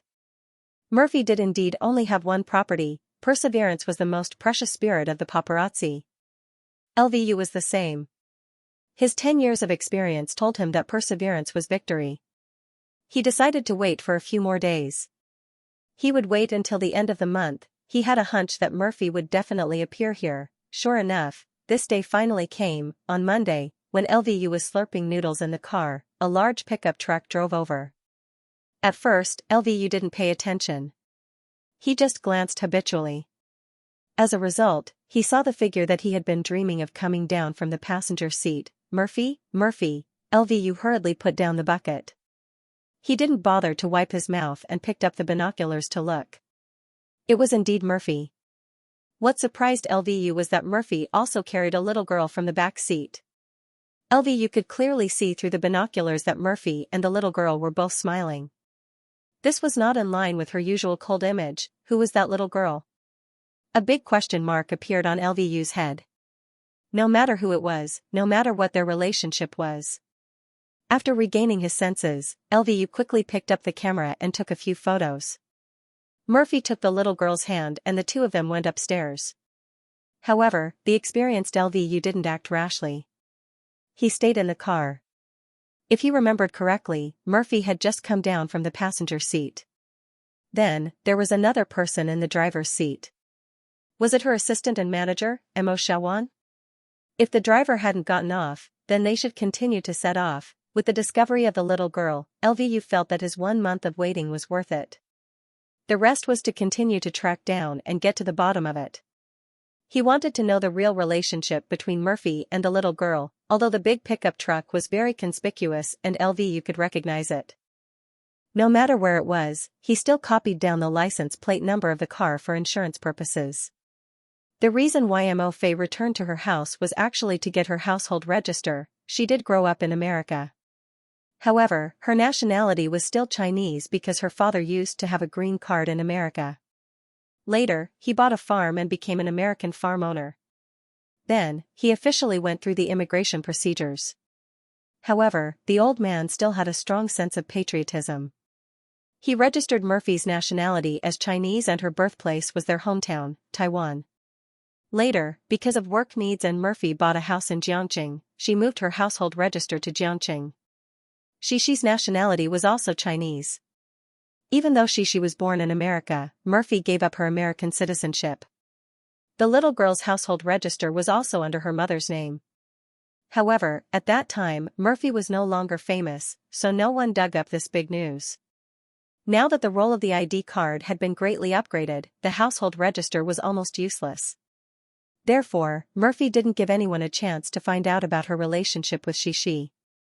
Today, she was going to get the marriage certificate with Yang Yi. So, she went back to the old house to get her household register. After a while, Murphy came down from upstairs. She went straight to the back seat. While fastening the child safety seat belt for Xixi, she nodded to Yang Yi and smiled shyly. I got it. However, I haven't lived here for too long. The smell in the house is so strong. Murphy was actually in a good mood. However, when she thought about how she was going to officially marry Yang Yi today, she couldn't help but feel a little shy. Isn't this what you're looking forward to? Mo Fei was as happy as a young girl, but at the same time, she was secretly ashamed of her own smile. She wondered if she was being too obvious. Yang Yi's mood was a little complicated. Although he looked calm, he was actually a little nervous and expectant. He was going to get the certificate soon. What kind of experience would it be? Because of these emotions, Yang Yi seemed a little careless today. It wasn't until he drove on the road and passed a few traffic lights that he slowly realized that something was wrong. Murphy, there seems to be a car behind us that has been following us. Yang Yi frowned. He glanced at a van in the rearview mirror and said, What car? Murphy looked back in confusion. Cece was also very curious. She twisted her little neck, but the high child safety seat blocked her view and she couldn't move. The little girl shouted unwillingly, I want to see it too, I want to see it too. Sit tight, or the traffic police uncle will come and arrest your papa. Murphy scared her. There's a silver gray van behind us. Yang Yi drove while looking at the rearview mirror. There was a car following behind them, separated by a few ordinary cars. When something happened, Yang Yi threw away all other distracting thoughts. His mind was very clear, and he could sense a faint strangeness. It wasn't a premonition that his life was in danger, but Yang Yi felt that he was being followed. Could it be the paparazzi? But I didn't go back to the company today. Murphy asked doubtfully. It was useless to think too much. Yang Yi couldn't get out of the car to find trouble with the stalker. He smiled and said, It's okay, I'll get rid of it. Sit tight. Yang Yi put the car in gear and stepped on the accelerator. The powerful horsepower of the tyrant wolf was reflected. It quickly sped up, and under Yang Yi's control, it nimbly shuttled through the traffic. After turning a few streets, it finally got rid of the silver gray van behind them. This frightening urban racing made Murphy a little nervous, but she was very excited. She looked at the car passing through the window and felt that it was fun. She danced and giggled. Yang Yi slowed down the car, but she still didn't want to. Seeing the car behind them drive by, she anxiously shouted, Papa, hurry up, we're going to be caught. We're already here, why are you still driving so fast? Yang Yi said with a smile. They arrived at the Civil Affairs Bureau of the Binhai district. Perhaps it was because it hadn't been long since the new year, but there weren't many people at the Civil Affairs Bureau today. Moreover, the newlyweds were all here for the wedding. Everyone was equally excited, thinking that they were the main characters of the day. Even when they saw Murphy wearing a mask and a sewing cap, they didn't think much of it. Xianxia took the number and queued for a while before it was their turn. When their numbers were called, Murphy was a little nervous. Xianxia looked at her.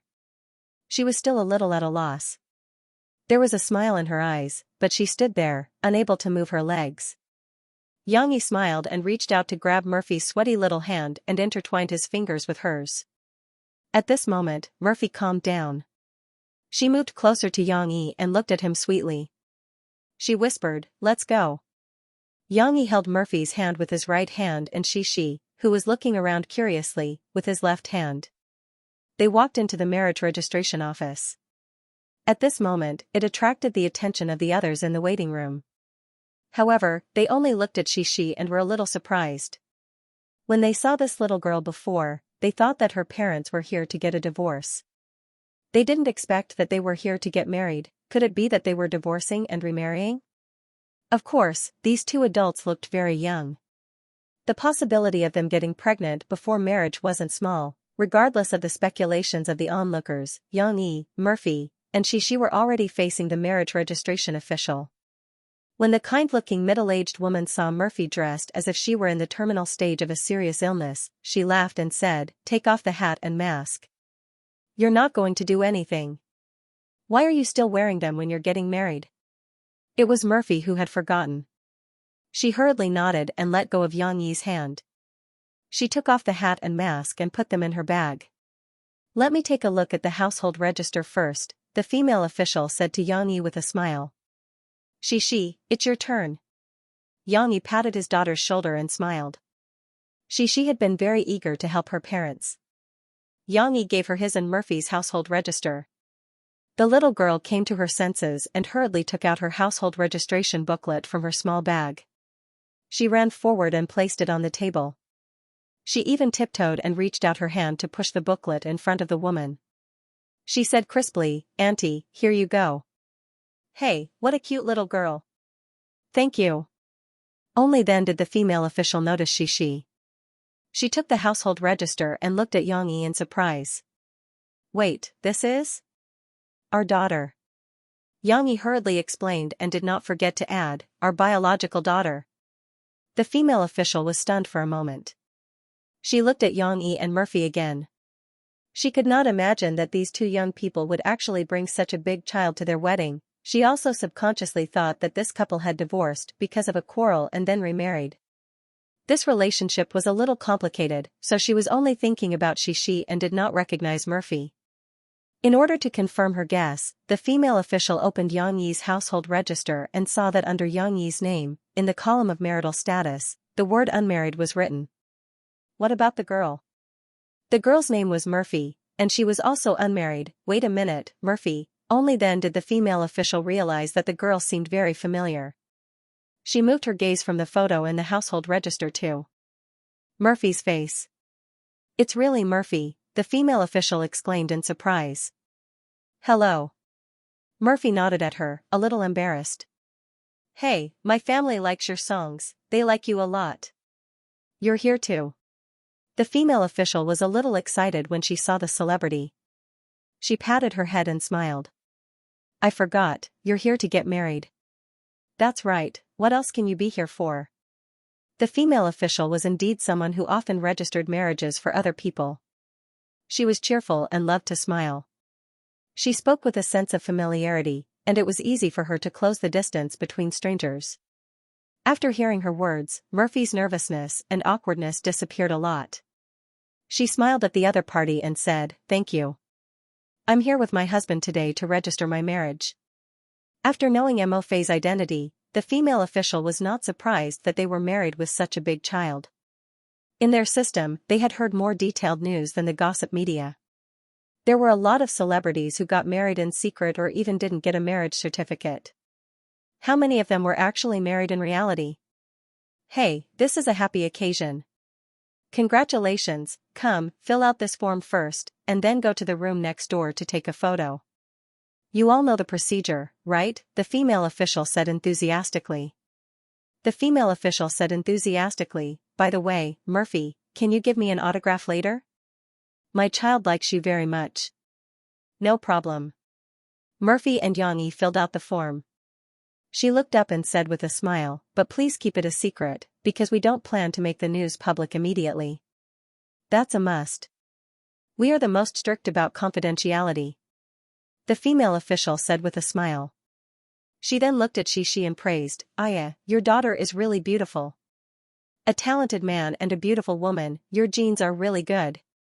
What talented man and beautiful woman, it was just a compliment.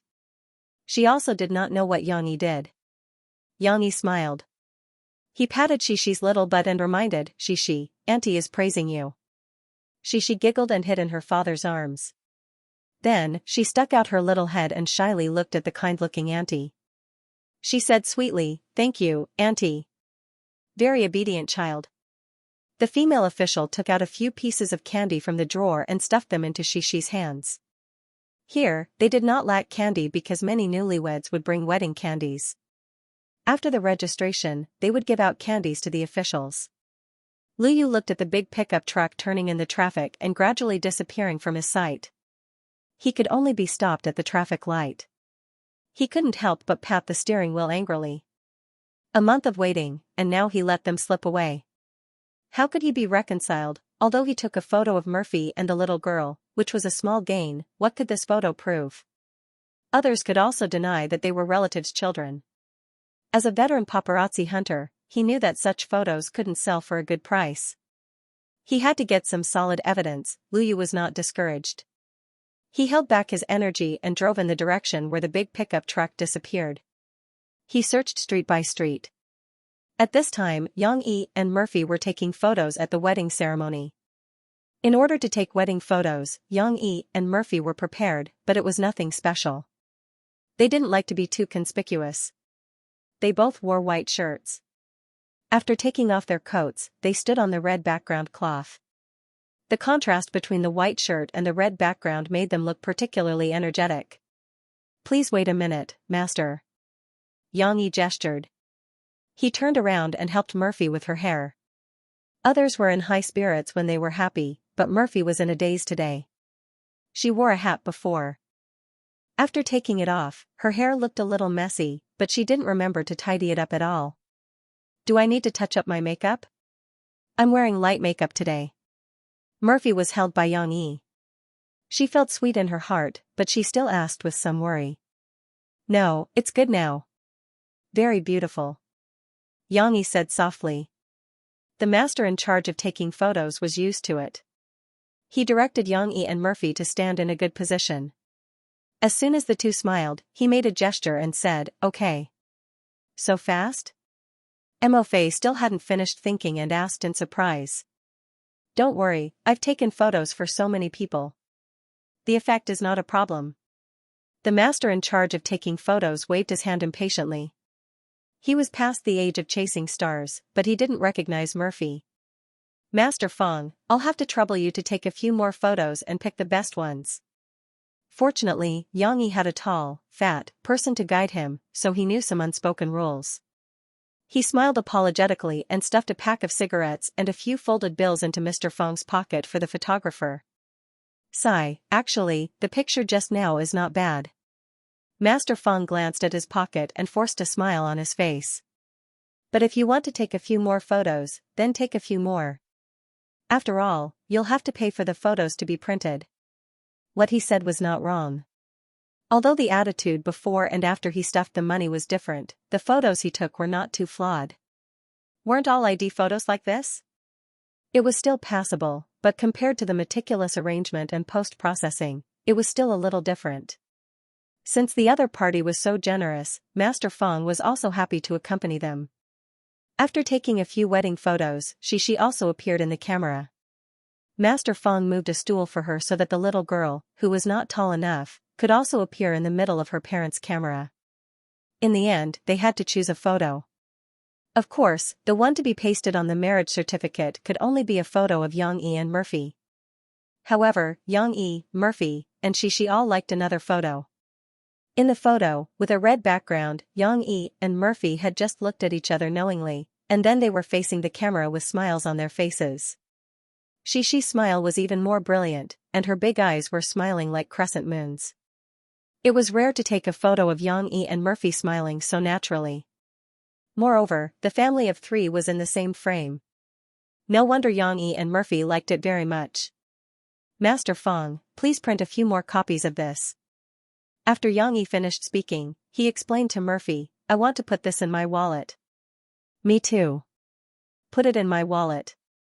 I'll take it with me wherever I go. Murphy and Xianxia smiled happily. Xixi held the printed photo and refused to let go. She imitated her father, pouted her small mouth and said, then I want it too. I want to put it in my bag. Then you put it in the inner layer. Don't lose it. Murphy helped her open the small bag and taught her to keep it well.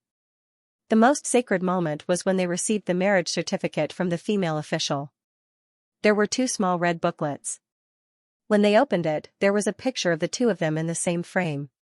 Looking at Murphy, who had tears in her eyes, Xianxia pulled her into his arms and whispered in her ear, wife. Actually, she was still a little unaccustomed to this address, but Murphy was full of joy when she heard it. She raised her head and shyly whispered back, hubby. As expected, she was not used to it. It was not as free and easy as when she called him by his name. However, this was a process of adaptation. The female official looked at them with a smile.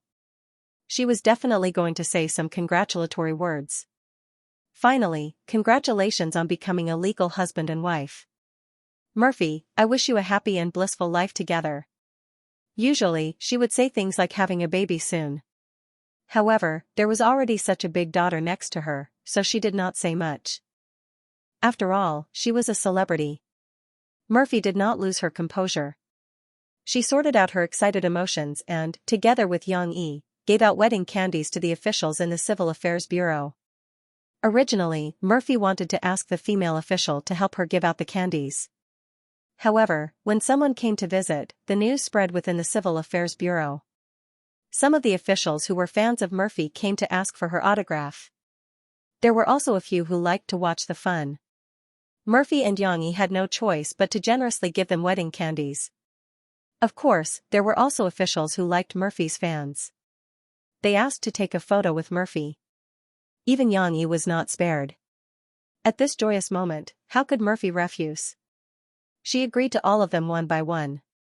After a while, in order not to delay other people's wedding work, the location of the group photo was moved to a meeting room in the Civil Affairs Bureau.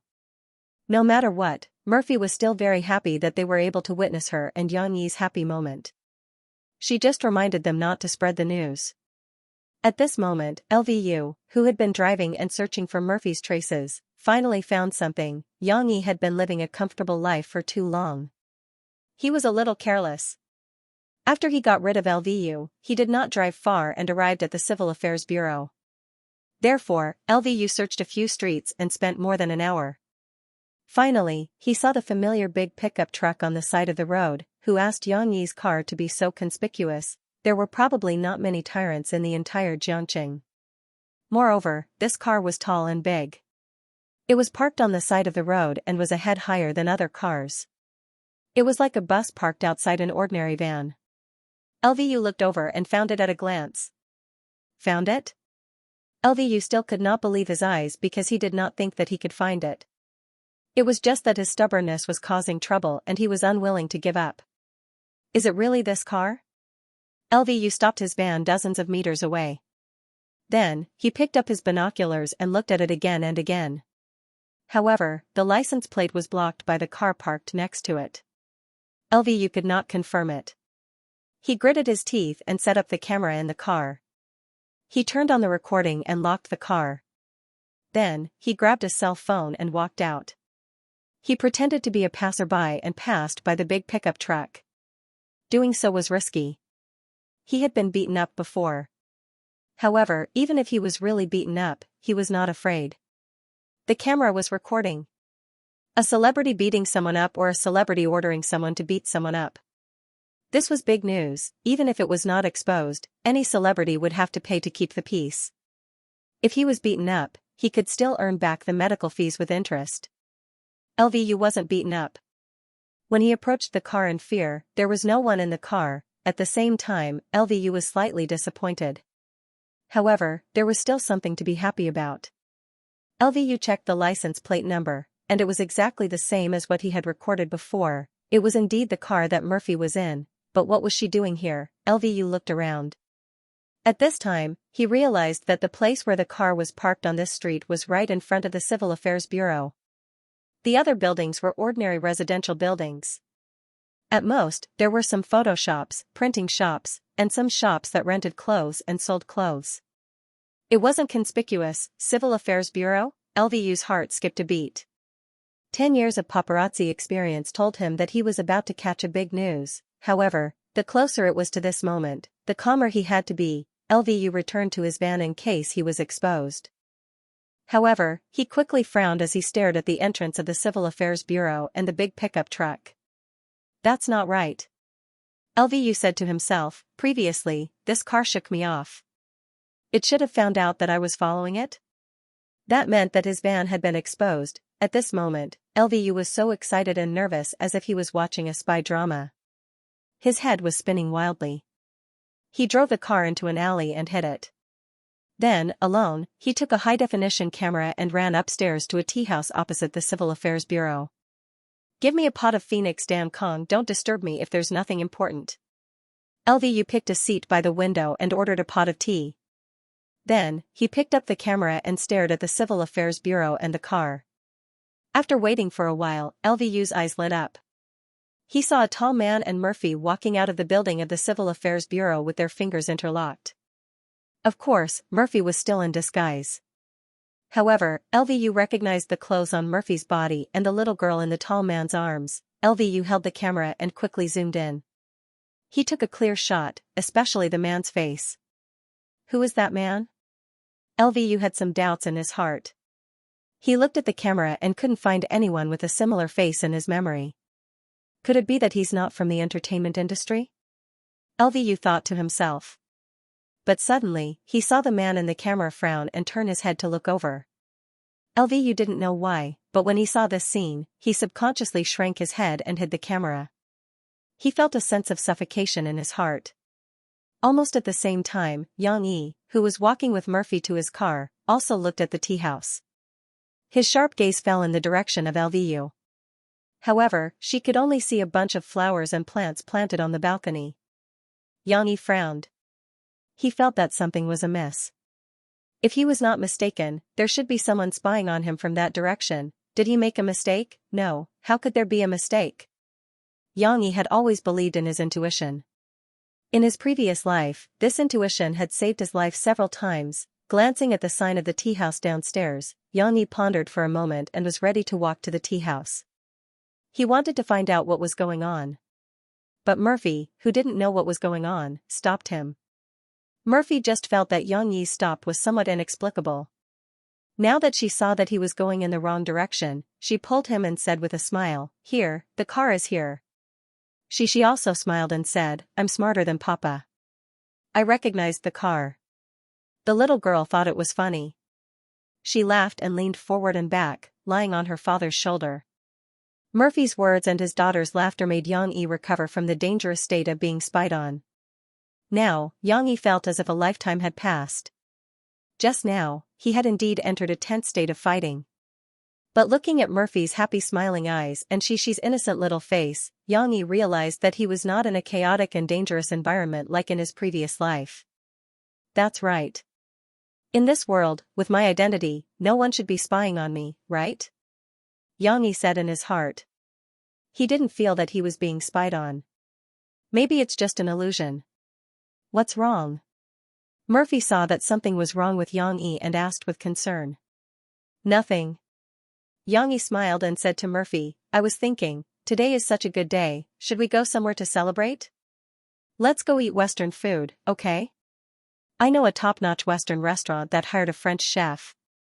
Murphy was interested, but suddenly she said with some embarrassment, "Of course, it might not be better than your cooking." "Then let's go there. I'll drive, you lead the way." Xianxia smiled and waved his hand. He deliberately pretended to be a prodigal and said, "Today, let's go there. We're not going to order whatever is delicious, but whatever is expensive. You're in charge of being wasteful, I'm in charge of being romantic." Murphy couldn't help but cover her mouth and laugh.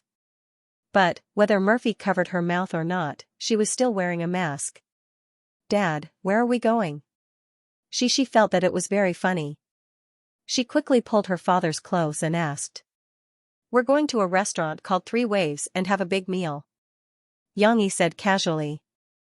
"You're talking nonsense. There's no 3 waves. There are only 2, romantic, wasteful." Murphy chuckled and explained to her daughter, "Actually, it's the restaurant that Mom brought you to before. It's a place to eat big ice cream." Xi's eyes lit up like a 10,000-volt light bulb. She clapped her little hands excitedly and shouted happily, "Okay, okay." Lvu didn't know that he had walked through the gates of hell. He saw Xianxia and Murphy get in the car through the gaps of the flowers. Then, the car slowly drove away from the street. At this time, he changed his posture from lying on the table to standing up. He looked at Tyrannical Wolf's figure with some regret. However, it wasn't a pity. Lvu had already taken the shot that he wanted. Next, it was time to confirm his guess. Lvu went back to the car to tidy up. He changed into a security guard's outfit and walked towards the Civil Affairs Bureau building. "What are you doing?" A security guard uncle in the hall who was responsible for calling out numbers stopped him and asked suspiciously. "I'm a retired soldier. I'm here to ask about the subsidy policy for the retired soldiers this year. Didn't I hear that it was changed?" Lvu said in Mandarin with a dialect accent. Hearing his words, the security guard uncle's attitude towards him was much gentler. He even kindly gave him directions. "You go forward and turn right. There's an elevator to the 6th floor. Oh, okay. Thank you, brother." Lvu took out a cigarette and gave it to the security guard. Although he couldn't smoke, the security guard still accepted it and stuffed it into his pocket. Then, Lvu smiled and said, "Brother, is it hard for you to be on duty here?" "It's hard. I have to stand all the time. 8 hours a day," the security guard uncle complained. After chatting with the security guard for a while, Lvu pretended to ask casually, "There are so many people getting married at the Civil Affairs Bureau every day. Have you seen a celebrity? Don't we have a lot of celebrities in Benhai?" "Who said no? Now is the most critical time to brag."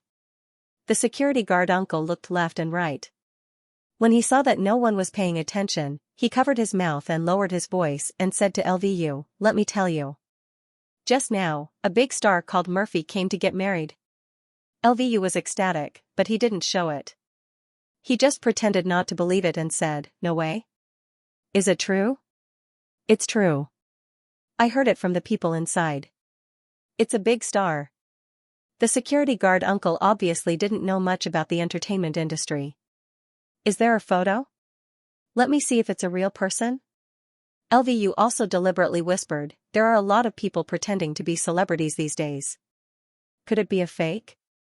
Give me your pack of cigarettes. I'll ask old Yen to take a photo for you.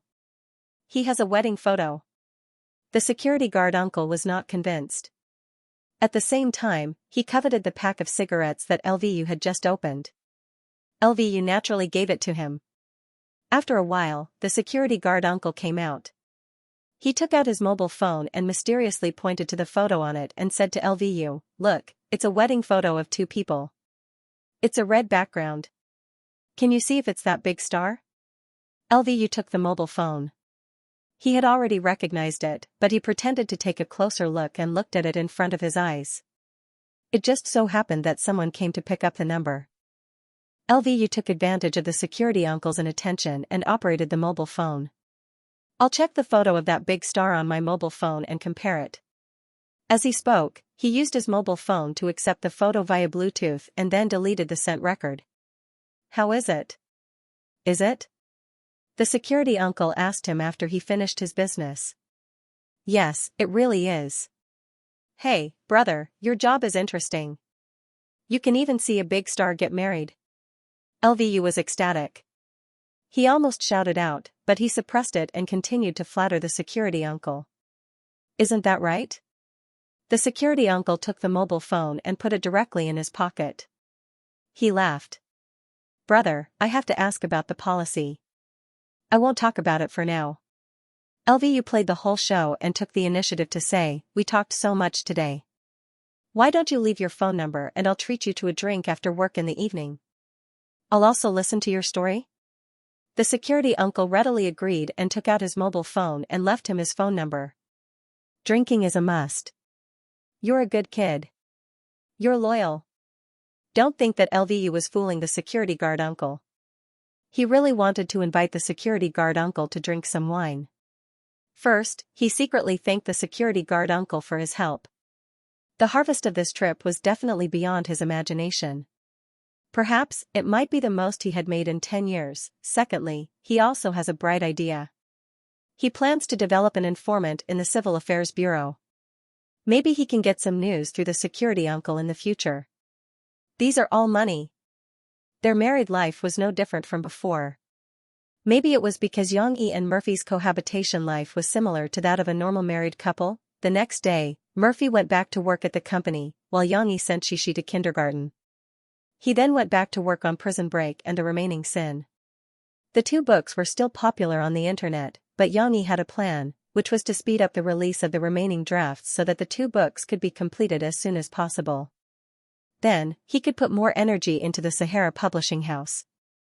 Anyway, as long as he didn't publish his work on other websites, but through the publishing house, he wouldn't violate the contract with Chiyu.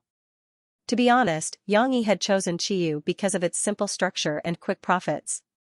However, he didn't like to update every day. This kind of work made him feel constrained. Plus, he didn't have many literary works in his mind that were suitable to be published on the internet.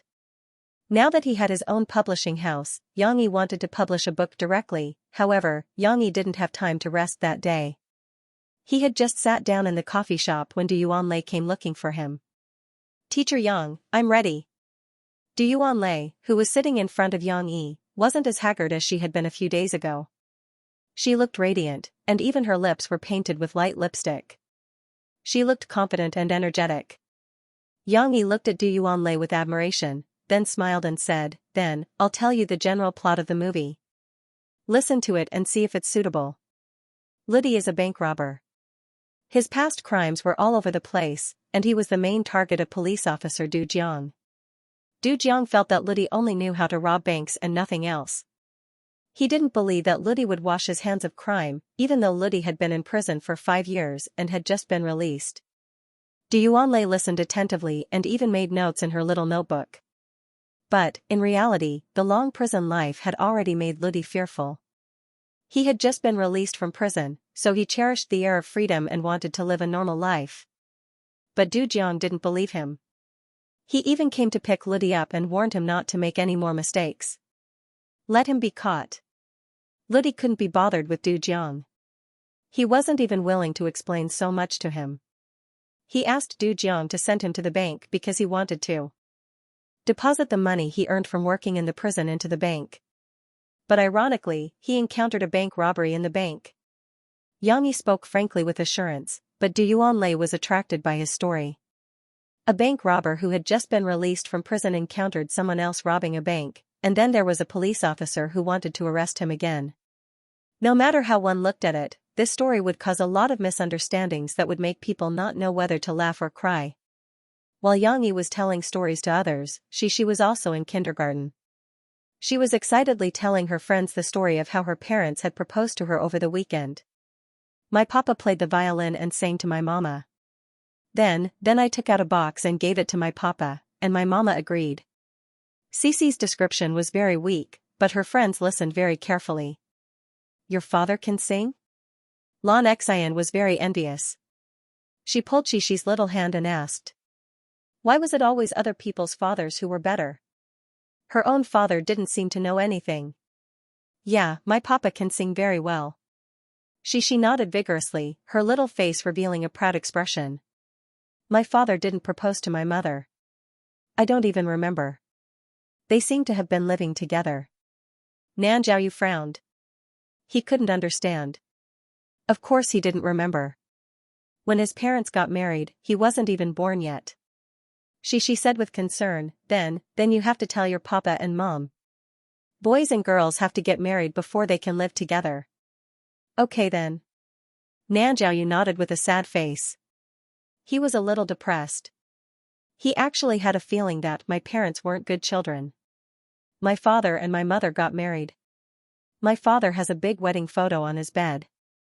Yang Luoqi's mind was clear this time. Perhaps her parents had told her a story before. She was still thinking about her own things and didn't answer. My papa and mom even kissed. My papa said that boys and girls can't kiss before they get married. She remembered what her father had told her before and happily shared it with her friends. But my cousin kissed me during the New Year. Chen Shiyun was very confused. No, you can't. She quickly waved her hand and said seriously, Chen Shiyun, you have to tell him that you can't. Nanjiaoyu, you can't kiss my face either. Lan Xian suddenly snorted and said, my father also said that boys can't kiss me. But when we play house, aren't we parents? Parents can kiss each other. Nanjiaoyu said with a little grievance. Ahem. Teacher Mu, who had been watching with a smile, couldn't help but come over and pat Nanjiaoyu's shoulder. She said softly, in fact, she and Xian are right. You can't kiss casually. Moreover, you have to remember in the future that if anyone wants to kiss you, whether it's an adult or a child, you have to say to him, no, you have to ask for my father's permission. My papa said the same thing. She jumped and said happily. Okay. Nanjiaoyu was a little depressed. However, after all, they were children. The topic between them quickly changed. Chen Shiyun said that she and her father went to watch other people's boxing match on the weekend, which attracted the attention of the little guys. After a while, the class began. Today, Teacher Kai taught the children English class. From the beginning of this semester, the children will begin to learn English. However, they don't need to learn how to write English words, nor do they need to learn complicated phonetic symbols. Instead, they need to follow the teacher and learn some pronunciation and the names of common objects. Children, look at this. What is this? Teacher Kai took out a small card. Apple. The children cried in unison. There were also naughty children, such as Chen Shiyun, who raised her arm and laughed mischievously. It's not an apple, it's a big watermelon.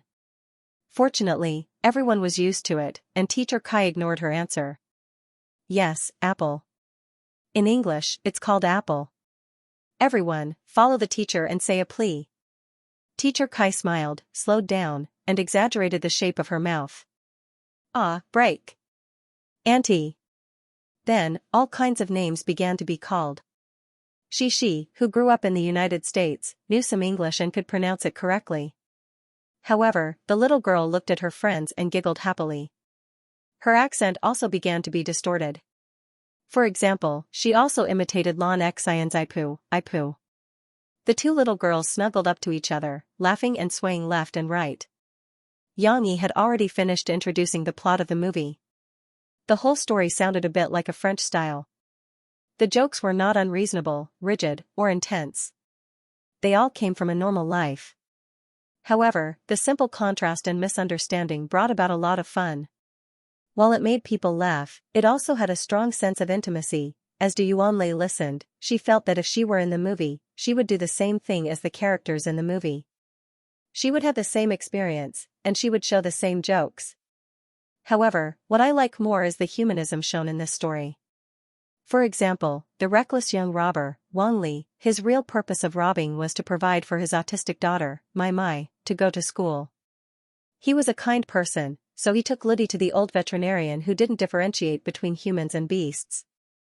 Du Yuanlei shared her thoughts. Ludi is also a stubborn person. After being touched by Mai, he didn't selfishly leave. Instead, he chose to help Wang Li get out of his predicament. She looked down at her notes and hesitated for a moment before asking, but, Teacher Yang, isn't this ending a bit too cruel? They have tried their best to get out of this predicament, but in the end, when they were about to achieve freedom, they encountered another bank robbery. You think it's a bit cruel? Yang Yi felt that Du Yuanlei's judgment was very interesting. Logically speaking, Du Yuanlei had previously written Ah Guang to die in her own script. She should be able to understand the artistic effect reflected in this ending. After all, there is a very pitiful little girl here. I feel a little sorry for her.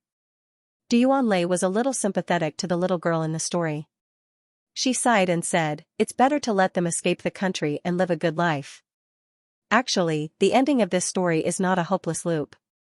Yang Yi smiled slightly and analyzed for Du Yuanlei. Because if you look carefully, you will understand that letting them be robbed again is not to let them fall into a desperate situation where they can't escape the shackles of fate. Think about it. After Wang Li was kidnapped by the robbers, what would he do? Yang Yi asked. Du Yuanlei's eyes lit up. She thought quickly and immediately said, "He won't associate with the robbers because he's not a real robber." In order to save Wang Li, Rudy might even cooperate with the police and help Wang Li redeem himself. Not only does he no longer have to be a fugitive, but he can also clear Rudy of suspicion. In the future, Wang Li might have to stay in prison for a few more years, but Rudy will take care of Wang Li. After he comes out of prison, the 2 adults and 1 child can live a normal life again. Yang Yi said with a smile. But we won't film it. Instead, we'll leave it to the audience so that they can think about it themselves. Du Yuanlei clenched her fists and asked in excitement. That's right. Yang Yi nodded. A good movie can't film the whole story. In other words, no matter how perfect the story is in your heart, you can't tell it perfectly. Regret is the key to the sublimation of the story. After discussing the plot, Du Yuanlei was very interested in Yang Yi's story. She picked up the script that Yang Yi handed to her and prepared to read it carefully. However, before she went back, Du Yuanlei curiously asked Yang Yi, "Teacher Yang, are you going to let your daughter play the role of the little girl, Mai?" Yang Yi froze for a moment. He waved his hand and said, "No, you can choose the actors you want. I won't interfere." This movie was actually Yang Yi's favorite, just like Lion, the Hitman. Of course, his favorite was still Lion, the Hitman. Otherwise, as an orphan in his previous life, he wouldn't have used the name of the main character to give himself an English name since he didn't have a real name and only had a code name. "Do you think that I tailor-made this role for my daughter?" Yang Yi looked at Du Yuanlei and said, "Actually, that's not the case. The little girl in this movie is an important supporting role. Her appearance can make the characters of the 2 adults more mature and make the movie full of warmth." Indeed, this story wasn't made up for Xianxia. There was a character like Mai in the movie. But I want to choose Xianxia to play the role of Mai. After thinking about it, I still think that Xianxia is the most suitable for this role. Du Yuanlei said honestly.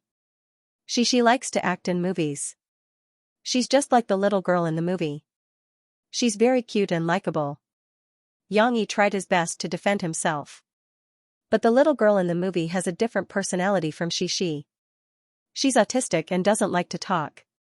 But look at my daughter. She's a chatterbox.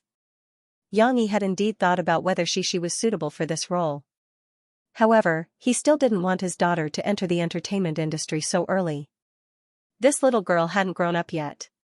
If she entered the entertainment industry too early, it would affect her physical and mental development. Du Yuanlei couldn't help but laugh when she heard him complain about her daughter. She said, "Who said that you have to have the same personality to act in a movie? Acting, isn't it all about the word acting? She's only 4.5 years old. How would she know this?" Yang Yi waved his hand. Du Yuanlei really felt that it was unfair for Xianxia. She said, "Don't look down on your daughter. Last time, she made a cameo appearance in our mini-movie, Fairy Tale. She was acting as herself. Then what about the show she performed with you last Christmas? I remember it was called The Tortoise and the Hare, right? She acted as the hare so vividly." "I think she has a talent for acting," Du Yuanlei said. Yang Yi frowned. He waved his hand and said, "Go and read the script first. We'll talk about the actors later." He used the delaying tactic. He planned to wait for Du Yuanlei to calm down before rejecting her request. Anyway, there were so many child actors. Du Yuanlei couldn't pick them out. Du Yuanlei was a little helpless, but she still listened to Yang Yi's arrangement. Today, Murphy returned to the company in a happy mood. Mo Xiaowan saw her and said sourly, "Sister, are you afraid that people don't know that you're married?" Look at how happy you are. You've been grinning like a fool the whole day. Murphy reacted and stopped smiling. She patted Mo Xiaochuan's hand and said, "Of course not. Didn't you say that you won't tell the company first? Speaking of which, sister, you and brother-in-law registered your marriage, but you didn't announce it to the public. You didn't have a wedding or a honeymoon. Brother-in-law didn't complain at all?" Mo Xiaochuan asked curiously. Murphy was stunned for a moment. She gently shook her head and said, "No, Yang Yi can still understand my current difficulties." "Then brother-in-law is really a good man," Mo Xiaochuan said with some emotion. "Do you know Lu Fengfei? She used to be in the public relations department, but I poached her to work in the studio. She was quite unfortunate in the past. After she got married, she was very busy with work and didn't have much time to accompany her husband. Then, her husband couldn't understand and quarreled at home all day. Later, he even cheated on her. Do you know what Lu Fengfei's husband said after she found out? He said, 'Do you have the appearance of a woman? You don't care about home and work overtime every few days, leaving him alone at home. You're forcing him to find another woman.'" Mo Xiaochuan said indignantly. This bitch. She's still reasonable when she cheated on him. If he really can't stand it, then he can divorce her and find another woman. Murphy listened to Mo Xiaochuan's words and suddenly fell silent. She frowned and no one knew what she was thinking. But at this moment, someone knocked on Murphy's office door. Mo Xiaochuan went to open the door. It was Niu Miling's assistant. "Sister Ling wants to talk to you about something."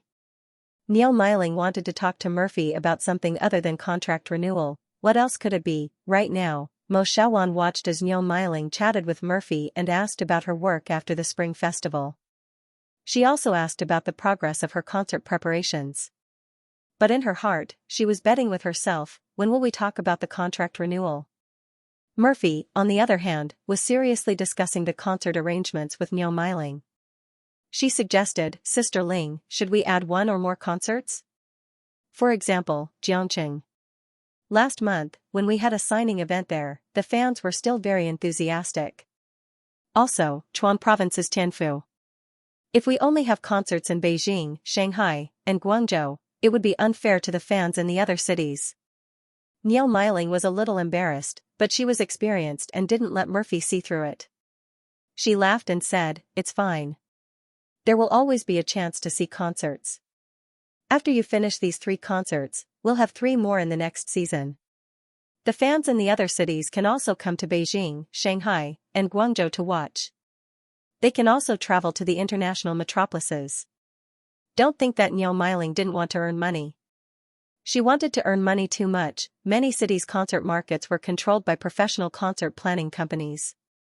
Other than a few powerful record companies and management companies that could bypass them, other smaller companies would have to work with them if they wanted to book a concert venue in these cities. In this way, the profit that Tianmei could get would be greatly reduced.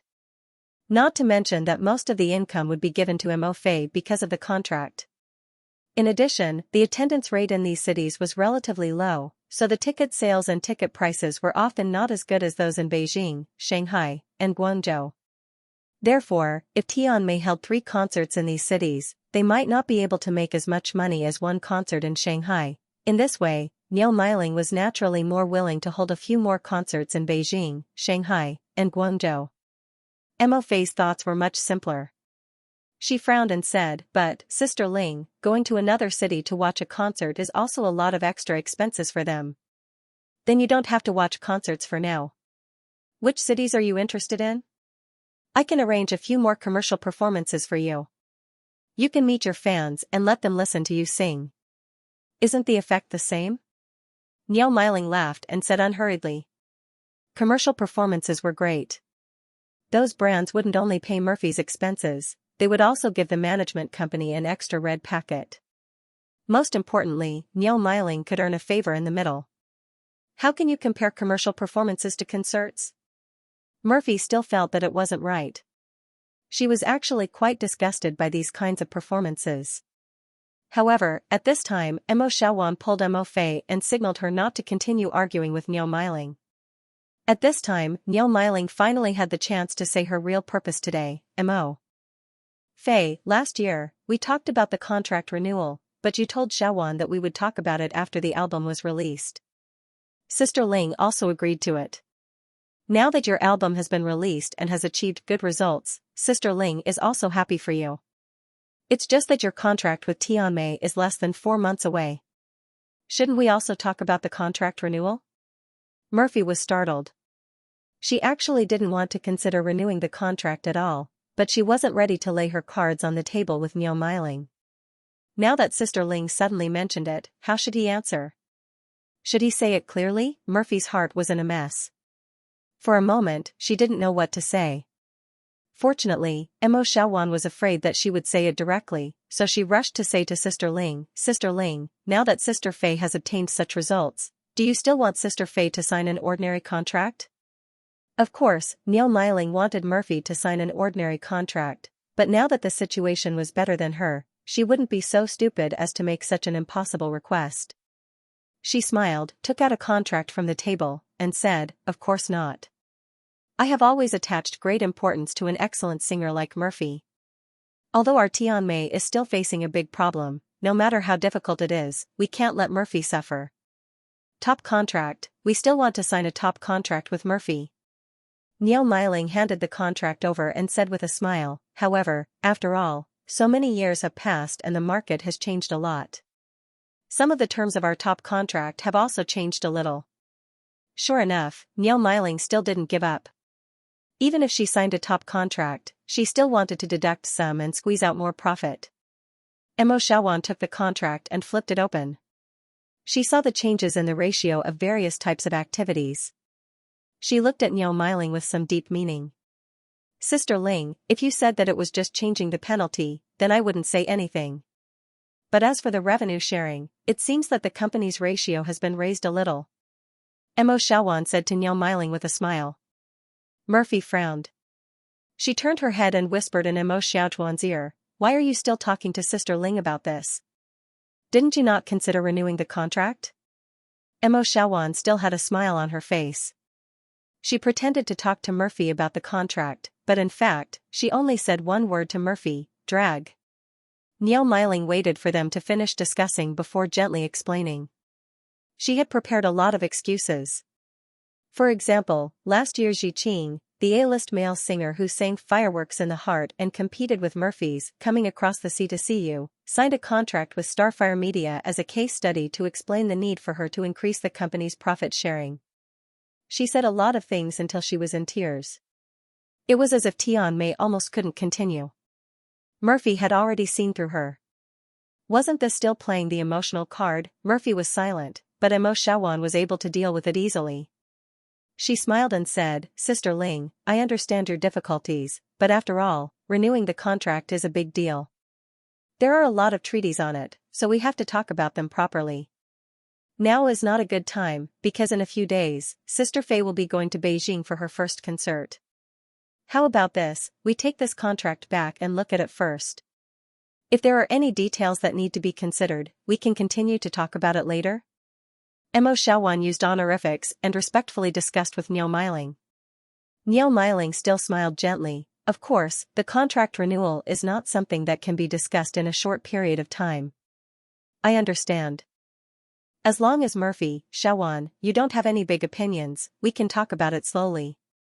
Don't we still have 4 months? Murphy and Mo Xiaowan left. Niu Meiling, who was still happy just now, finally stopped smiling. Her face was a little gloomy. She was clearly dissatisfied with Murphy and Mo Xiaochuan's attitude just now. Moreover, Niu Meiling also frowned. She secretly felt that something was wrong. She always felt that Murphy's emotions were a little wrong. It was different from her previous positive attitude. Today, she seemed a little unwilling. Could it be that she was disloyal? Niu Meiling began to suspect. Murphy and Mo Xiaowan, who had left her office, were also talking. Xiaowan, why are you talking about the contract with Sister Ling again today? Didn't we agree that we won't renew the contract with Sister Ling? Murphy asked in confusion. Mo Xiaowan said helplessly, that will have to wait until the final showdown. We can't fall out with Tianmei now. There are still 4 months. I don't know what Sister Ling will do. Right now, we can only pretend to talk to her about the terms and drag it out for as long as possible. Murphy was silent. She felt that something was wrong. Moreover, Mo Xiaowan dragging it out made her feel a little uneasy. However, her mind was in a mess and she didn't know what to do. Sis, there's another question. You didn't have to argue with Sister Ling about the concert just now. Mo Xiaowan suddenly remembered. She curled her lips and said to Murphy, you also know that Sister Ling is a person who goes for the money. She won't be able to make much money holding a concert in Jiangqing. Even if you say that the fans are pitiful, she won't be moved. Murphy heard this and her mood fell. She sighed and said, I know, but I feel that those fans don't have it easy. They even went so far to watch a concert. Anyway, in the future, when you and brother-in-law work in your studio, you can earn money and spend money as you like. You will be free. At that time, you can also hold a few more concerts for your fans in other cities as compensation. Mo Xiaowan comforted her. You're right. There are only 4 months left. Murphy smiled and nodded happily. Looking for Xianxia, Murphy no longer had as many worries as before. When she came back in the afternoon, she directly talked to Xianxia about today's matter. Then, she said in confusion, Xiaowan said to drag it out and not tell Sister Ling, but I don't think that's good. Although I don't want to continue the contract at all, I can't keep hiding it from Sister Ling. You feel bad? Xianxia asked with a smile. Yes, even if Sister Ling has become a stranger now, she still helped me a lot in the years when I debuted. She has done me a favor, so I hope we can part on good terms. If I keep dragging it out, won't we be like enemies? Even if we meet in the future, we won't say hello? Murphy said worriedly.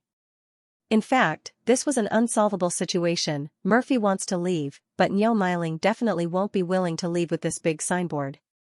When the time comes, a falling out is inevitable. It was just that Mo Fei was still fantasizing about whether there were 2 other possibilities. If it was Yang Huan, Xianxia would definitely scold her and say that she can't be too naive. But now that Murphy looked at him pleadingly, Xianxi's heart softened. He decided to help Murphy think of a way. Got it, if he wanted Murphy and Tianmei to break up peacefully, then he had to make Niu Miling take a step back.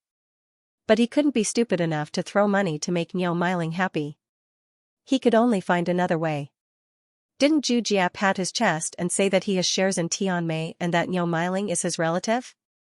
If he really has the ability to persuade Niu Miling to let go of the past and let Murphy leave smoothly, then he might be able to reward him with a song. I have an idea. I can talk to your sister Ling directly, but don't worry, this matter can't be rushed. Xianxia comforted Murphy. Really? Mo Fei misunderstood what he meant. And she asked in surprise. Can I really tell Sister Ling everything? Well, don't worry, I have a way to make her not care about your parting. Xianxia was not completely sure, but he had to give Murphy confidence. At worst, he could kidnap Murphy and give her a Zhu Jia who was as popular as Murphy. Wasn't it just 12 songs? With Sister Ling's personality, she should be able to accept such an exchange, right? In the evening, when she returned home, Murphy, who was already in a good mood, helped the little girl untie her school bag and asked with a smile, did anything happy happen at school today? They learned English today, Xianxia interjected. Learning English? Then wouldn't she have an advantage? You can speak so much English now. Murphy asked expectantly. She smiled happily. She waved her hand and said, no, Chi is also very good, her papa is an English teacher. Tell your mom, what did you learn today? Xianxia held back his laughter. I learned a pap, Panama, and orange. She did not feel her father's malice, she happily said to her mother. The first 2 were all strange pronunciations, but the latter 2 were correct. What's a pap? Murphy was confused. It's apple, hee. She grabbed the big apple on the table, twisted her little hand, and gave her mother an example. Apple is obviously a pap. No, it's apple. How could it be a pap? Murphy was almost led astray by the little girl. She could not help but laugh. Haha, in the car, I also pondered for a long time before I figured out what she was talking about. Xianxia said cheerfully. That's still not right. Mom remembers that you used to say this word. Did the kindergarten teacher mispronounce it? Murphy frowned. She began to suspect that the kindergarten teacher misled the children. No, Teacher Kai said apple. She got it right this time, she giggled and said, then Xianxia said a pap, it's so fun. Then you can't mispronounce words just because it's fun, and since Xianxia mispronounced it, you have to help your good friend and teach her how to pronounce it correctly. Murphy educated her. She felt a little unhappy being scolded. She pouted and said, but Teacher Kai already taught her. In the end, Lan Xian still did not learn it. How could this be blamed on Xianxia? Xianxia smiled and mediated for them. Alright, it's not a big deal, it's okay if you can't learn it. Anyway, learning English now is just to cultivate a sense of the language. Children are more likely to accept new things, and establish the feeling of speaking this language early. It won't be difficult for them to learn it in the future. As for the accuracy of the pronunciation, it can be slowly corrected after school. Moreover, we will go abroad to play in the future. When we go abroad and face real foreigners, it will be easier to force ourselves to listen and speak in this kind of context than to ponder over it word by word now. Xianxia patted Xixi's little head and smiled. Papa, where are we going abroad? Xixi's interest was aroused when she heard that they were going abroad. Abroad, there are many places, and everywhere, there are people who look different from us. They may have blonde hair and white skin, or curly hair and black skin, but they are all very interesting people. Xianxia smiled and explained. I know, Grandpa's place, we are going to Grandpa's place to play. Xixi jumped excitedly and was very excited. However, when talking about this, Murphy remembered the conversation she had with Mo Shaowan today. In the evening, after Xixi had enough fun and fell asleep, Murphy poked Xianxia, leaned on his shoulder and asked, Hubby, let me ask you, do you care about my current job? I run outside all day and often have to go on business trips. Xianxia reached out and held Murphy in his arms, smiled gently and said, why would I care? I know you are doing it for work. No, you have to tell me the truth. You can't just comfort me. I don't spend much time with you and Xixi sometimes has opinions. What about you? Murphy drew circles on Xianxia's chest and said a little nervously. Well, to be honest, I still hope that we can spend more time together. For example, you, Xixi and I can take some time to travel together and see the great mountains and rivers of our motherland. Or go abroad to play, to see the canton of Venice, to see the Seine River. Even Mo Fei herself was a little confused. She murmured, I actually like traveling very much, but most of the time, I can't help myself. When I was pregnant, I went to Europe for a few days. But after so many years, this is the only trip I've taken. Hubby, I know I'm not doing well right now. Can you give me some time? Murphy propped herself up and looked at Xianxia. She said sincerely, give me a few more months to fulfill the responsibilities of this contract for Sister Ling, then I will come to our studio and no longer participate in those commercial performances and announcements. I will only release songs and hold concerts. The rest of the time I will accompany you and Xixi, and then we can go on a trip together. Why are you so silly and cute? I already said I didn't care. Xianxia laughed. He reached out and pinched Murphy's nose and said, don't give yourself so much pressure. I'm actually very happy to see you at night. But I think you care. Murphy muttered vaguely, I'm also afraid that you will find another woman. Murphy was frightened by Mo Xiaojuan's story. Before she and Xianxia were together, she was a person with a very low sense of security.